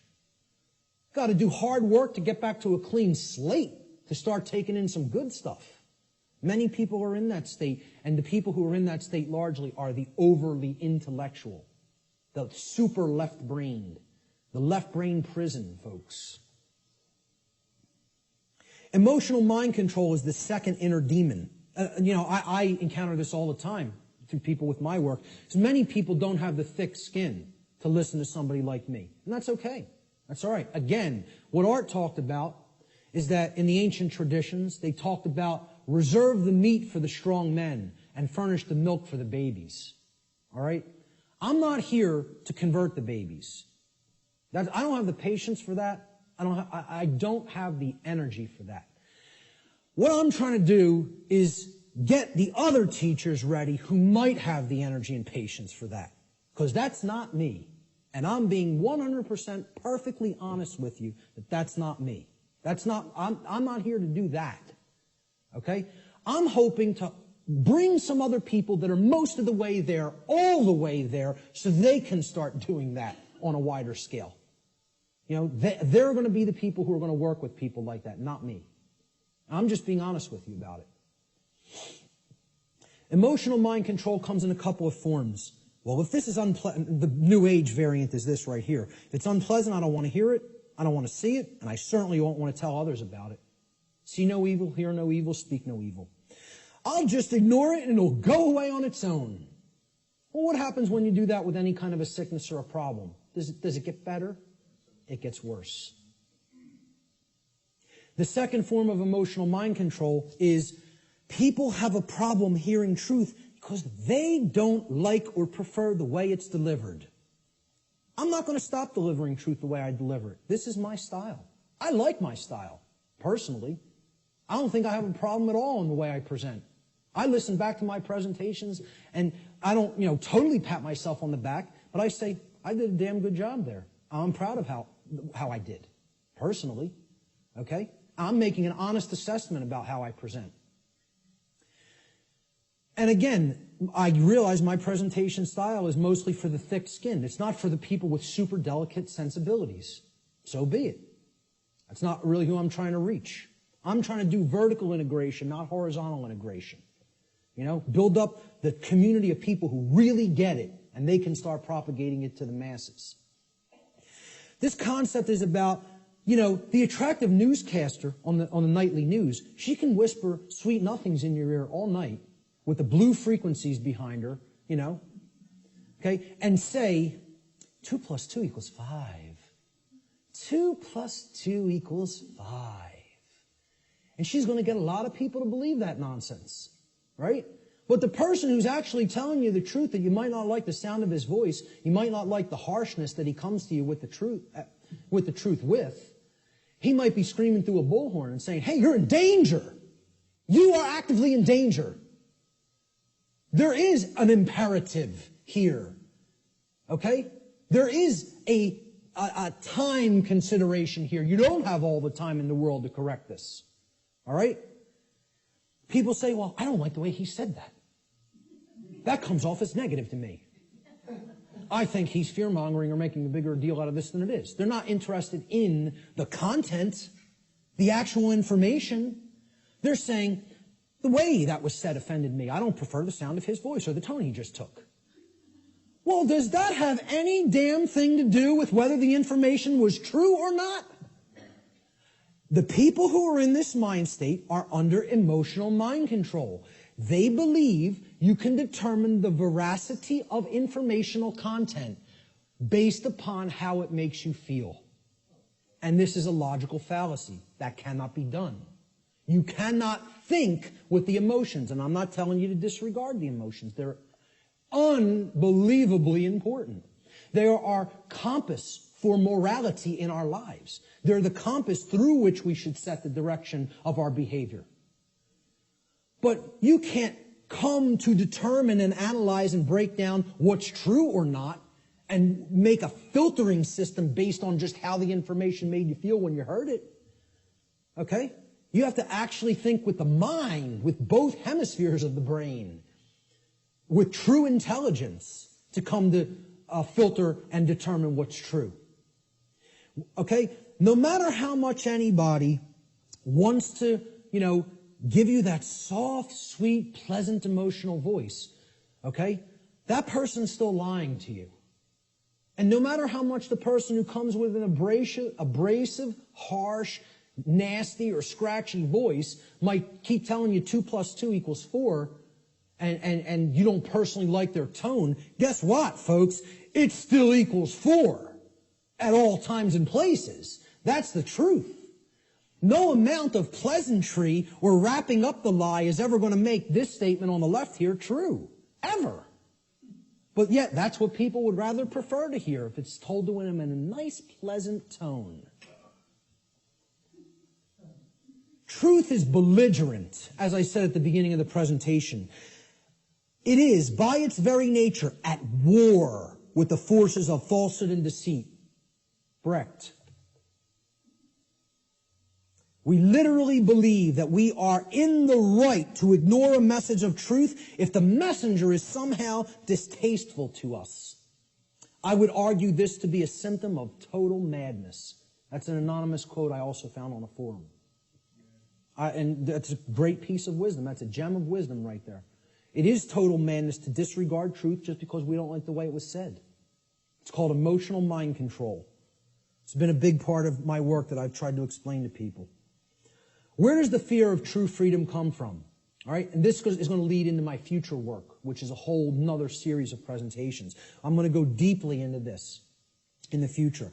It's very difficult to see here. There's actually a tree there. It's kind of in a deep red because I'm going to put some text over top of it. I should have started it in a more bright red and then faded it into the background, but forgive that on this slide. You can look it up here at the top of the tree. There's the leaves, all right? The leaves are one's refusal to own their own personal responsibility. Now, you would think, oh, that's way down at the root. No. That's the symptom that's manifesting up at the top of the tree. That's actually the leaves on the tree, the leaves and the twigs, right? Then we get down to the big branches and the trunk of the tree. We're getting closer to the heart of the real psychological issues that are at work driving the negative aspect of the problem, all right? And this we've already talked about, self-loathing due to lack of self-respect. Now, what am I really describing here? What have we actually been describing? What kind of people want to live in perpetual refusal to own personal responsibility because they have some nested traumatic issues that have led to self-loathing and lack of self-respect? What am I really describing there? What? Well, yes, it's a slave mindset, but there's something else that I'm describing. What kind of person is it? A child. Thank you. We're talking about people who are psychologically, emotionally, and spiritually immature. They have not grown up. They have not accepted personal responsibility, which is a hallmark of true adulthood or maturity. And this is due to the trauma that they've undergone that's led to self-loathing, okay, and the lack of self-respect, which is why they don't want personal responsibility. They want to remain an eternal child. Now, let's find out what is at the root of this tree of evil. Because until we go into this space, into this causal factor of these other manifesting psychological conditions, we're not actually hitting the actual root of the problem. If a child doesn't like themselves, they hate themselves, they feel they're not good enough, they're not worthy, they have all these imagined feelings of inadequacy and self-loathing, okay? And that's expressing their refusal to grow up and take personal responsibility for themselves in their adulthood. What kind of trauma specifically has that child more likely than not psychologically undergone? They've gone through a specific type of childhood trauma. And I would argue that most people on earth have gone through this type of trauma. And that type of trauma is called abandonment. The human species is suffering from very deeply seated parental abandonment issues that lie at the very core of the psychological condition that we call the human condition. Until we deal with that nested psychological trauma that has been created through abandonment issues, we're not hitting the roots of the tree of evil. We're not getting down to the very core issue that needs to be understood. My future work, I'm going to be presenting this on December 12th in Philadelphia, for anybody who's in the Philadelphia area. It's going to be what I would call a synthesis, an explanatory synthesis of why this is the root psychological condition of humanity. I call it cosmic abandonment. And this is going to be one of the biggest aspects of the next part of my work. I think it's going to really set my work apart from others in the truth and freedom community and the alternative research community. Until we wrestle with those psychological abandonment issues, we're not getting to the heart of what's causing these other problems in the human psyche, like self-loathing, the lack of the development of self-respect, and the refusal to own the responsibility for one's own actions. And I'm going to connect this with human origins. And I'm going to make the case that it has always been like that. It has always been like that. We have been children on this planet since we have been on this planet. And we have never actually psychically, psychologically, and emotionally and spiritually grown up, because as a species, we have undergone what I term cosmic abandonment. So that's going to be coming up in future aspects of my work. What will be required on the part of those performing this great work? And you know, it is like Sisyphus rolling that boulder up the hill. We just got to get it up to the top and give it that one last push so we don't have to keep doing it again. Who knows how many times we've already tried to do this, and it's ended in failure. We need the knowledge of the real enemy, okay? And we'll get to what that is. We need to devote ourselves to service to truth, not even service to humanity. I'm not saying that's not a great virtue to have and to enact. I'm telling you we need to go beyond that. This isn't about service to me, you, or any other individual. It's about service to truth and principles, first and foremost. And we need courage and persistence. And then we need practical real-world skills. The knowledge of the real enemy needs to ultimately come first. And this isn't it, folks. This priest class that goes and meets and has the rituals at Bohemian Grove, I'm not telling you they're not evil. I'm not telling you they're not psychopaths. I'm not telling you that we don't need people like that in the world. Okay? I'm telling you that in this spiritual war, this is a tiny, tiny, tiny, tiny, insignificant, as far as numbers are concerned, fraction of the totality of the human population that could not possibly control the minds and the behaviors, and therefore the behaviors of the masses of people without our compliance, without our ignorance. So, while I'm not telling you I, like these people, do I have respect for them as an opponent? Oh, yeah, you damn well better believe I do. I don't underestimate these psychopaths. Not a bit. You want to know why I worked with them? I know what their will is like. I know what their intellect is like. And I'm telling you, don't underestimate either one. I'm telling you, don't underestimate their care. They don't have, like I said, they don't have care in the terms of compassion and the normal range of human emotions like we do, but don't think that means they don't have care. They deeply care about what they're enacting, what their agenda is, and they have the will to carry it out, and they're not slowing down. They're unified. They're on a unified front. They're on the same page. Believe it. Know it. I'm not telling you that from, like I said, reading about it or book knowledge. I've been around these psychopaths. Haven't specifically been to this psychopathic gathering, but I've been around them enough. That's not the real enemy, that is. The sleeping masses, hypnotized masses, they're your enemy. See, people will say, the Illuminati enslaves humanity. No, it doesn't. Humanity enslaves the real Illuminati. You think about that for a little bit. Do those psychopaths in the last slide really enslave us? And first of all, people who call them the Illuminati, there's no such thing. Illuminati means that you're enlightened, the illuminated ones. You want to know who's the enlightened ones? They're in this room. We're the Illuminati. The people who know what I'm talking about here are the Illuminati. They're the illuminated ones. They're the ones with the light. They're the ones with the real knowledge. Okay? They want to refer to themselves as the enlightened ones. Well, they might have the dark sun, but they don't have the true sun. They're imbued with the black sun.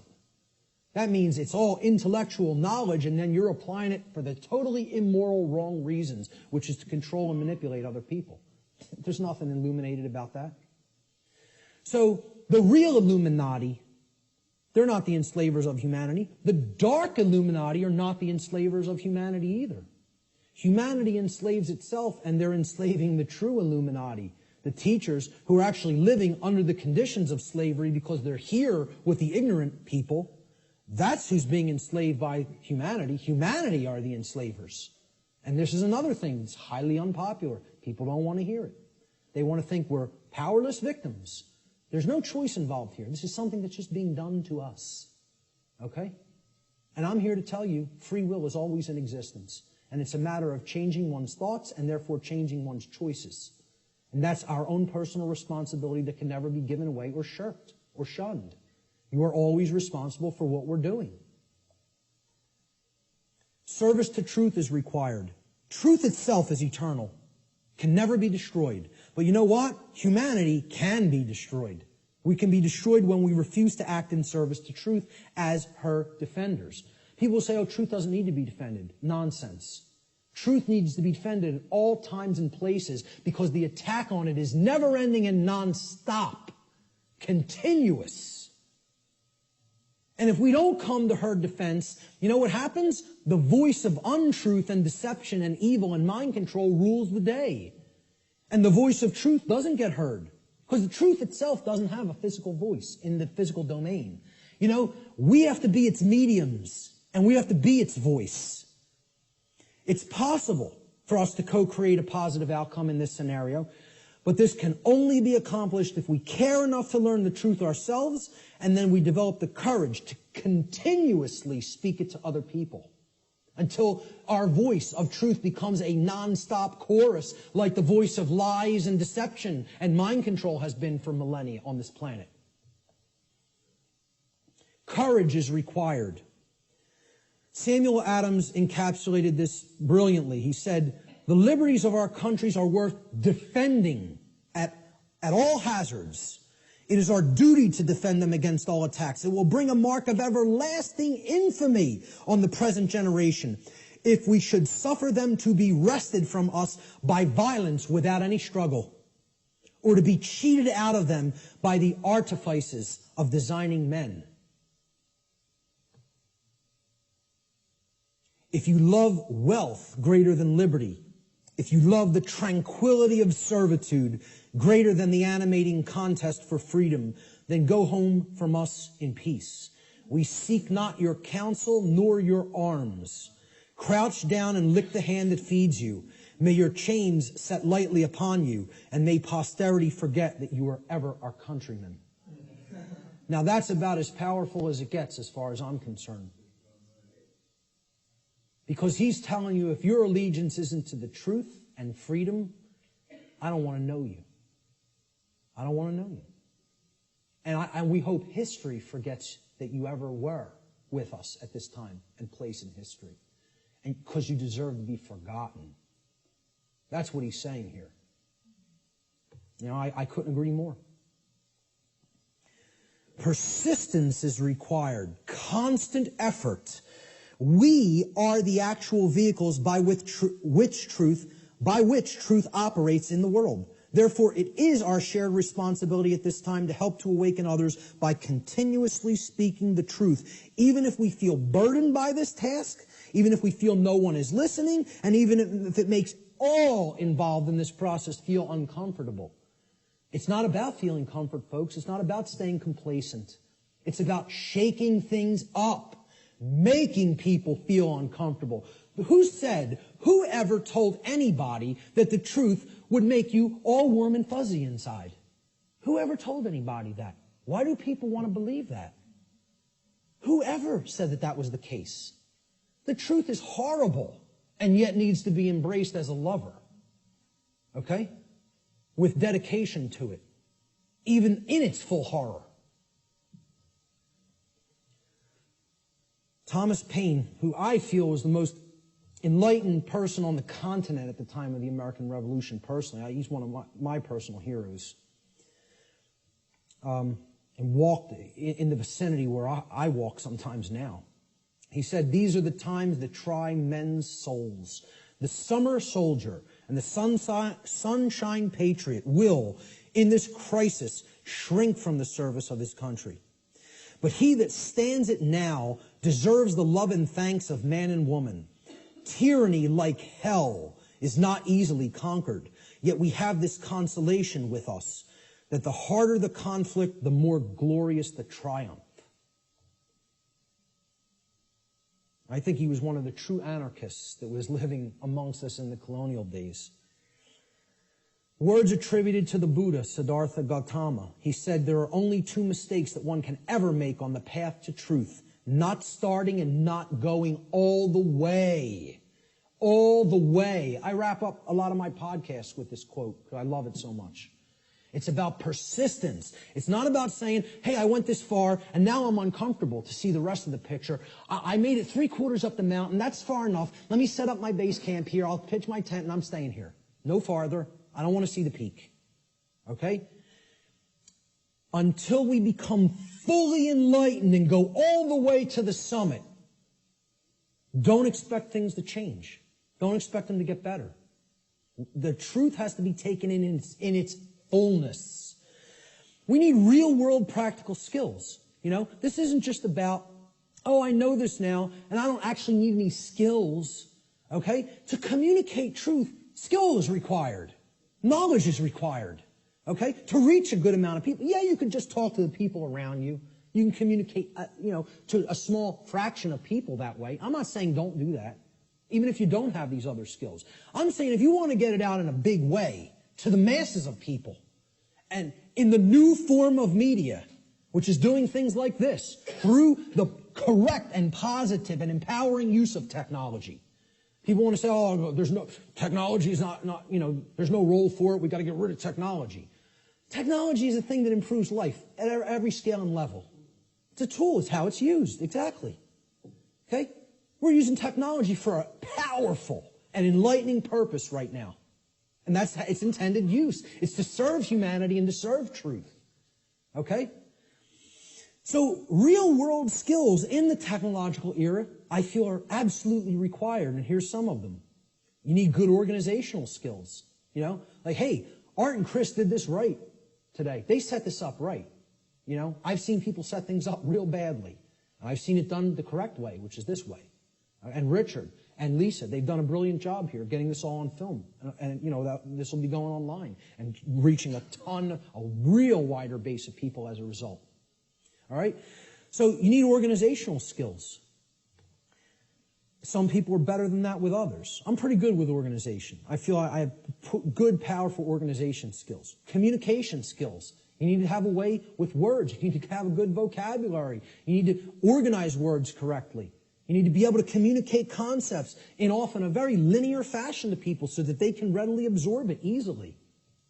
If you're all over the place, they're not going to get the concept. You need graphic design skills in many cases. I couldn't build a presentation like this without my background in graphic design. And, thank God I have it. It's like I got jobs like I did in the past, and sort of they prepared me for everything that I was going to do in my future. Synchronistically worked out like that. But, you at least got to know how to lay out a flyer, folks. How many people here can lay out a simple flyer? That's awesome.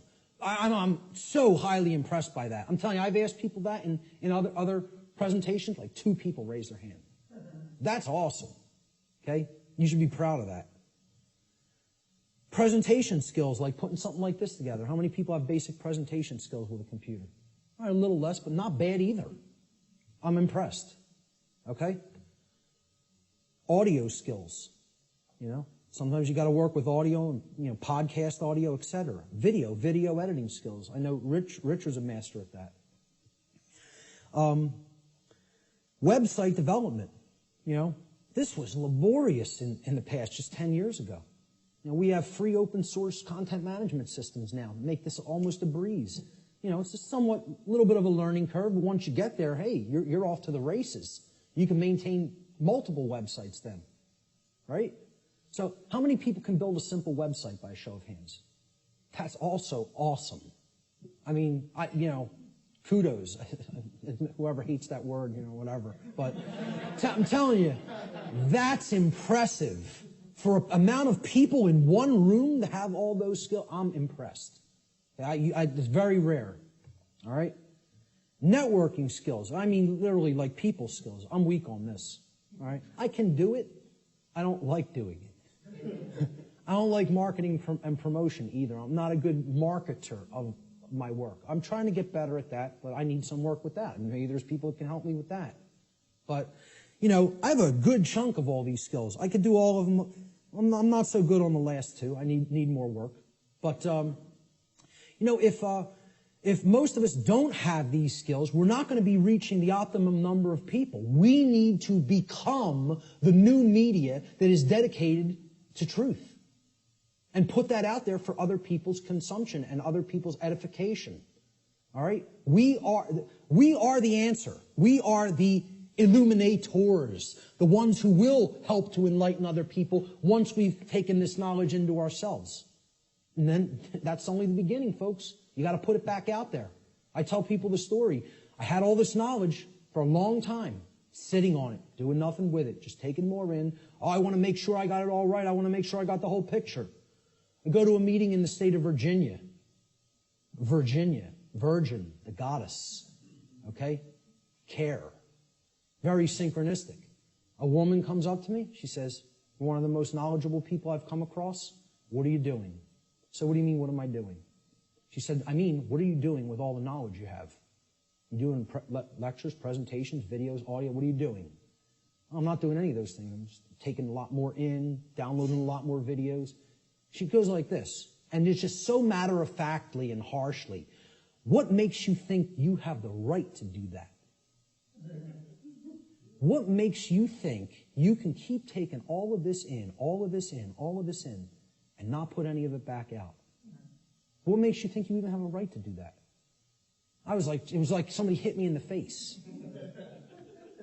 She said, this was her phrase. She said, I'll never forget it. "You're Niagara Falls in a water balloon." You're taking all this in and all this pressure building up. It's got no outlet. It's going to burst. She said, you have to put an outlet valve on that knowledge and let it flow out of you and go out to others, and then more will come in. Right now, there's no pressure release valve. You're Niagara Falls in a water balloon. It's like a truck ran me over, Literally like I got hit by a truck. I came up with the idea for what on earth is happening like a couple of weeks after that, because that's all I could think about. All I could think about is what she said. It kept echoing in my head. What makes you think you have a right to do that? And didn't say it nice. Said it like, you're not doing the right thing here. Get up off your ass and do something. That was the tone it was said in. And I totally appreciate it.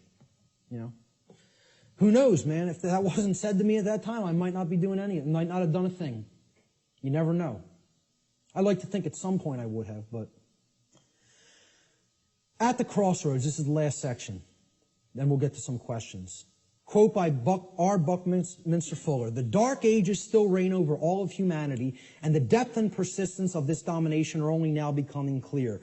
This dark ages prison has no steel bars, no chains or locks. Instead, it is locked by misorientation and built upon misinformation. Caught up in a plethora of conditioned reflexes and driven by the human ego, both warden and prisoner attempt meagerly to compete with God. All are intractably skeptical of what they do not understand. We are powerfully imprisoned in these dark ages simply by the terms in which we have been conditioned to think. The conditioning of our thought is what has kept us in this prison. And only now, the actual depth of the dark ages that we are in are starting to become clear to some people. We are in the time that I call the apocalypse. And actually, I want to start rephrasing this. I want to actually explain to people we're not in the apocalypse anymore. We are now in post-apocalyptic times. We are living in post-apocalypse. The apocalypse has already occurred. It's over.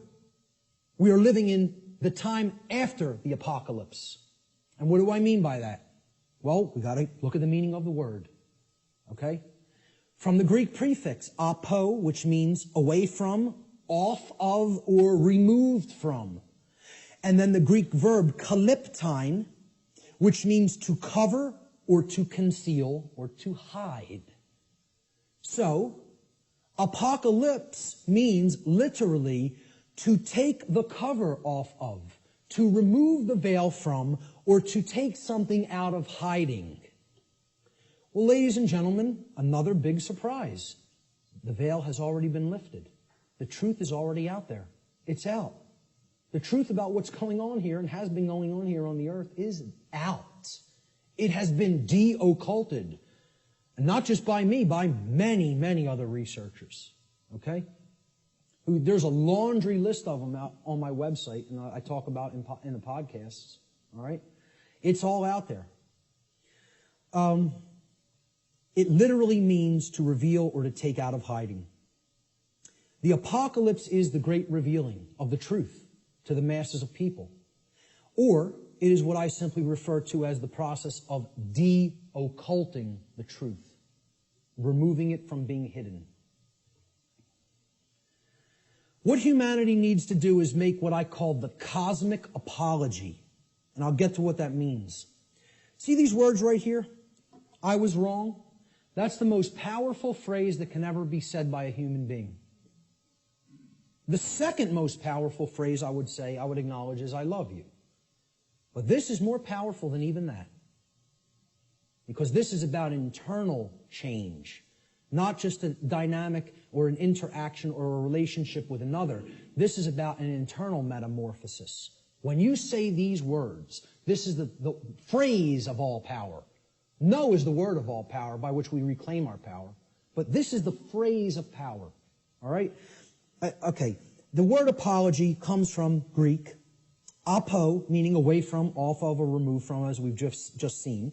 And the Greek noun logos. Logos means word. Okay?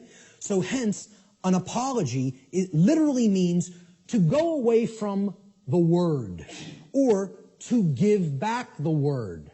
Okay? You are taking it back. So if I make an apology, I said something, I didn't really mean it, or I want to retract it. An apology means, let me take back what I just said. Okay? I'm taking it back. I'm removing the word. All right? I'm going away from the former word or phrase that I just said. That's an apology in the standard colloquial English understanding sense. All right? Let's look at what I call the cosmic apology and where this term really comes from, what it really means. See, the Greek noun logos, which is written there in Greek script, which means word in Greek, it comes from the Greek verb lego. All right? Lego in Greek means to speak or to say. It's where we get the English word lexicon from. All right?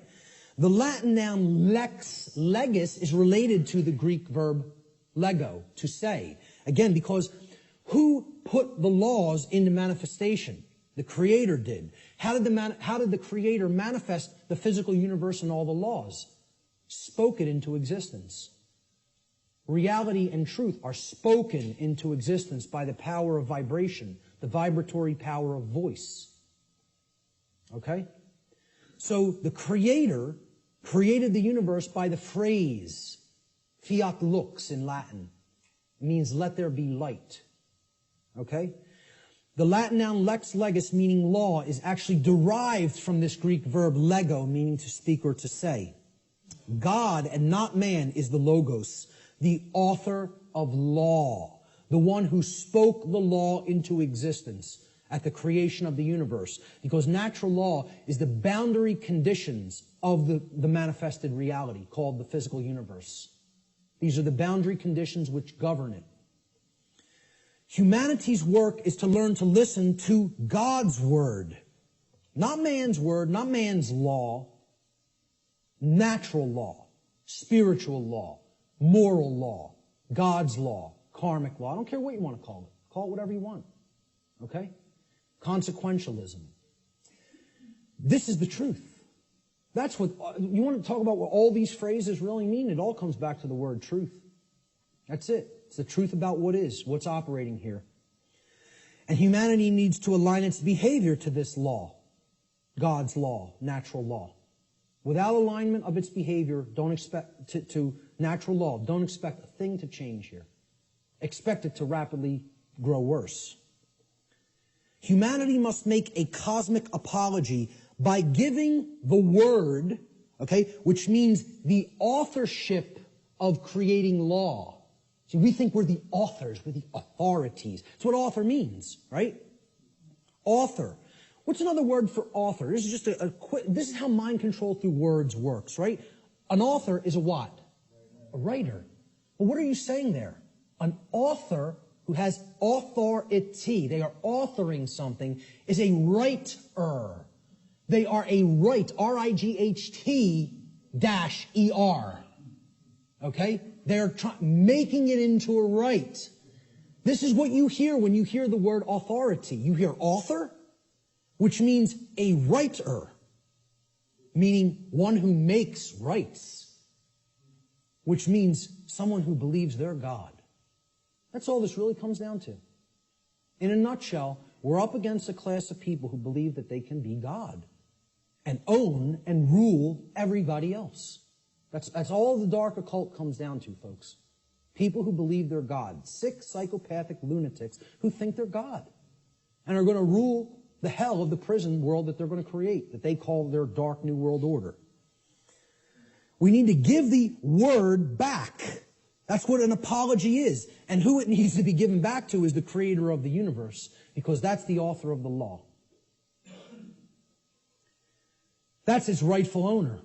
The word doesn't belong to us, folks. The word belongs to God. That's why it says at the beginning of the biblical text, in the beginning was the Word, and the Word was God. You know, that's what the Logos is. Natural law. God is law. You want the best definition I could ever give you for the word God? Law. People don't want to look at it like that. Very few people ever look at it like that. That's what the force of creation is. It's natural law. It's how we co-create our reality, whether we do it consciously or unconsciously. This apology is accomplished when we open our minds and hearts to truth and we start saying the lost word, no, to evil, to the presence of evil in our lives. See, this is an initiate inside what was known as the Jed or the Djed pillars, depending on how certain people pronounce it. And these Jed pillars represented stability and enlightenment. And they represent the two principles, the sacred feminine principle of non-aggression and the sacred masculine principle of self-defense. The initiate is the enlightened one who is incorporated and bridged both pillars and has come to the place of cosmic illumination, which is represented by the winged disc of Ma'at in the Comitian tradition, which is over the lintel between the two pillars.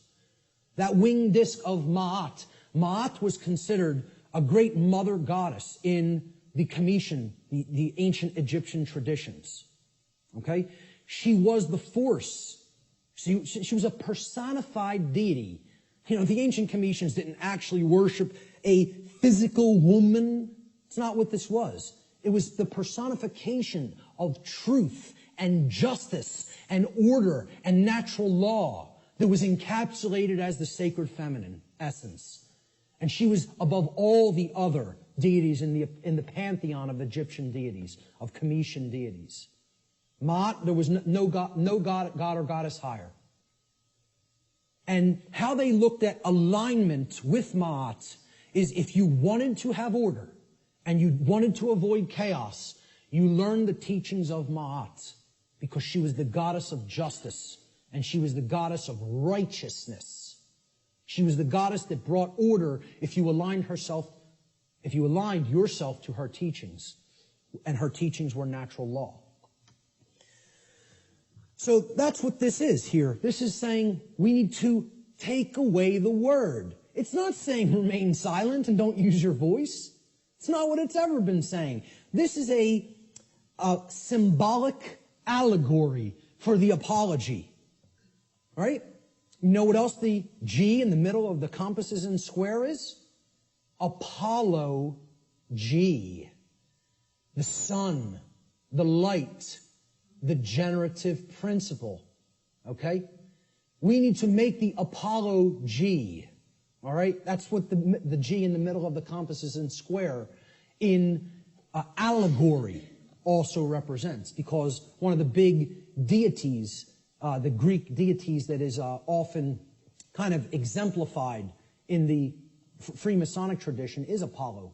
He was a sun god, and he was a corollary to Horus in the Egyptian tradition, and Jesus in the Christian tradition, and Mithra in the Persian tradition, and many other sun gods that represented truth and light. All right? So that's the middle way, the middle pillar. That's what the initiate represents. I started this presentation with the slide before we begin. Now we have begun. And it's up to you to take it further. You know, what you'll do with this knowledge is entirely up to you. See, this is a painting by Alex Gray that shows the worldview schism. Are we going to stay embedded in the left brain and in other forms of imbalance, and we're going to create the negative worldview, right? Or are we going to live in harmony with natural law, which can create this path when we incorporate the creative and nurturing and sacred feminine aspect of our beings? Natural law, living in harmony with it, can only lead to these conditions: freedom, peace, prosperity, the continuation of our species, our actual physical survival, and our evolutionary progress in consciousness. That's what living in harmony with natural law leads to. Conversely, living in opposition to natural law will get us this side of the world tree. It'll bring this world, this hellish world of chaos and destruction. Because living in opposition to natural law can only lead to these states: control, enslavement, war, chaos, evolutionary stagnation, and ultimately the extinction of our species. Which will we choose? You know, that's still up in the air. I can't tell you that. Only each individual can make that decision for themselves, and then that will play out in the aggregate, in the mass consciousness, the numbers. Thomas Jefferson said, "A free people claim their rights as derived from the laws of nature." And this was also embedded in the Declaration of Independence. The laws of nature and of nature's God, and not as the gift of their magistrates. John Locke said, "The natural liberty of man is to be free from any superior power on earth, and not to be under the will or legislative authority of man, but only to have the law of nature for his rule." Former Grand Master of the Order of the Rose Cross, the Rosicrucian tradition, Francis Bacon, said, "Nature, to be commanded, must first be obeyed. If we want the forces of the cosmos on our side, we have to learn and adhere to the principles of natural law. If we do not align our behavior to that, nature will not stand with us. It will continuously stand against us, and it will itself create more strife and suffering in our lives. And we certainly won't command it. We won't command its forces with things like free energy used for any positive purpose. It'll only be used for destructive purposes." The psychologist Alfred Adler said, "There is a law that man should love his neighbor as himself." And he's referring, of course, here to the Golden Rule. "In a few hundred years, it should be as natural to mankind as breathing or the upright gait. But if he does not learn it, he must perish." And you know, folks, I would really hope this is going to take less than a few hundred years. But based on where we're at, I'm not so sure. You know? I think we could do it a lot faster than that if we accept the key that's been shown here today, that, as I said before, has the power to unlock all the locks on all the doors to all the cages. And that's what the knowledge of natural law comprises. Will we make the choice to climb the ladder of consciousness through an act of our own free will, choice, and effort? It's not a simple climb. I mean, it's a difficult climb. It's not overly complicated to learn these concepts, to learn these truths. It involves abandoning many things that we've already been conditioned with that don't serve who we are, okay? But I'm not telling you it's going to be easy, all right? It involves a lot of deep introspective work. But if we do it, we can step out of the prison that we've imposed upon ourselves by balancing the sacred feminine and masculine forces within each one of us. And by recognizing our own inherent sovereignty, and that there is no legitimacy and never has been any legitimacy to slavery and control and the external rulership of human beings as subjects. Okay? That recognition of sovereignty has to go hand in hand with our knowledge of natural law. It's a totally integrated component of it. This was the title slide. This tarot card was on the title slide. When you understand, and I've talked about this in some of my work online, when you understand the deep connection to the tarot tradition and other mystery tradition teachings, specifically its very deep interwoven relationship to the Kabbalistic tradition of the Middle Eastern mystery traditions, all right? You understand that this card right here actually represents the will of creation and what creation itself, what the mind of the universe itself ultimately wants to manifest in physical reality. Not in some other worldly dream world or fantasy realm or spiritual reality that is to come or not come. Right here in the physical domain, which is not separate and distinct from the spiritual domain, they are one and the same. This card is known as the Justice card. Okay? And it's based on the Latin word jus, which means right or law. Okay? That's where we get the English word justice. This card represents balance between the pillars, as you see on the right side of the king, holding the sword of truth in hand, and the scales of truth and justice have been perfectly balanced and are in the other hand. And it represents sovereignty. And it represents alignment with natural law. And most of all, it represents alignment with truth and the manifestation of order. That can only happen when we align our behaviors to the principles of natural law. Only then will we see the manifestation that the universe is itself wishing for us and trying to help us create, which is justice and order.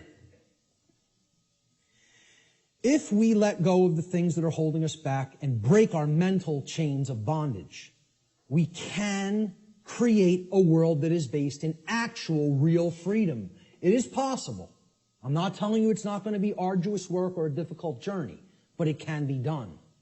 Okay? If we choose to do that, we're going to see advances and things that are going to be created that the world is going to look so drastically different if we go down that middle path to the truth and to order and to justice through the understanding of natural law and actually applying it and living it in our lives, that the changes we're going to experience are going to be so positive and so transformative that we can scarcely even imagine what the world will be like on the other side of that work, on the other side of that transformation. Will that be done? Maybe. Maybe not. The answer will come from what you see in the reflection of that device right there. That's what will determine it. Nothing else. It's up to each individual. Ladies and gentlemen, thank you so much for your kind attention today.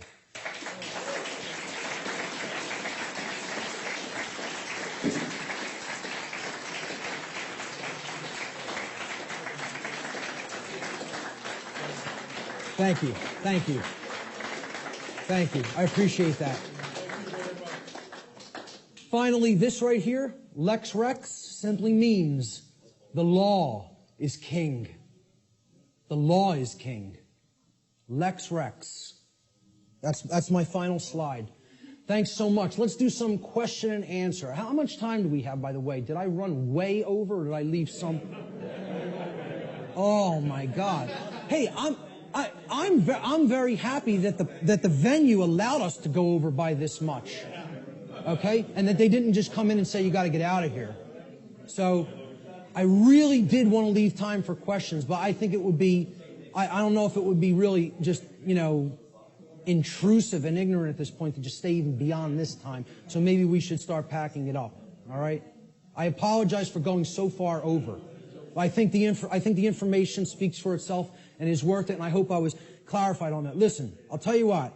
Anybody has specific questions? Since there's no time for questions, let me just get this across. Okay? Since there's no time for questions, I'll make a personal effort, and I rarely tell people I will respond to email questions.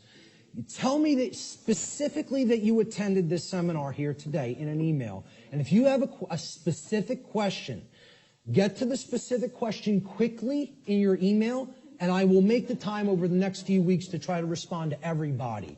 I'll promise that. How's that? Does that sound okay? All right, great. Thank you. Thank you guys all so much for being here, for staying for the whole thing. Thank you. I'm very impressed with you guys today. You know, that takes a tremendous effort of will and attention. So, you know, thank you guys so much.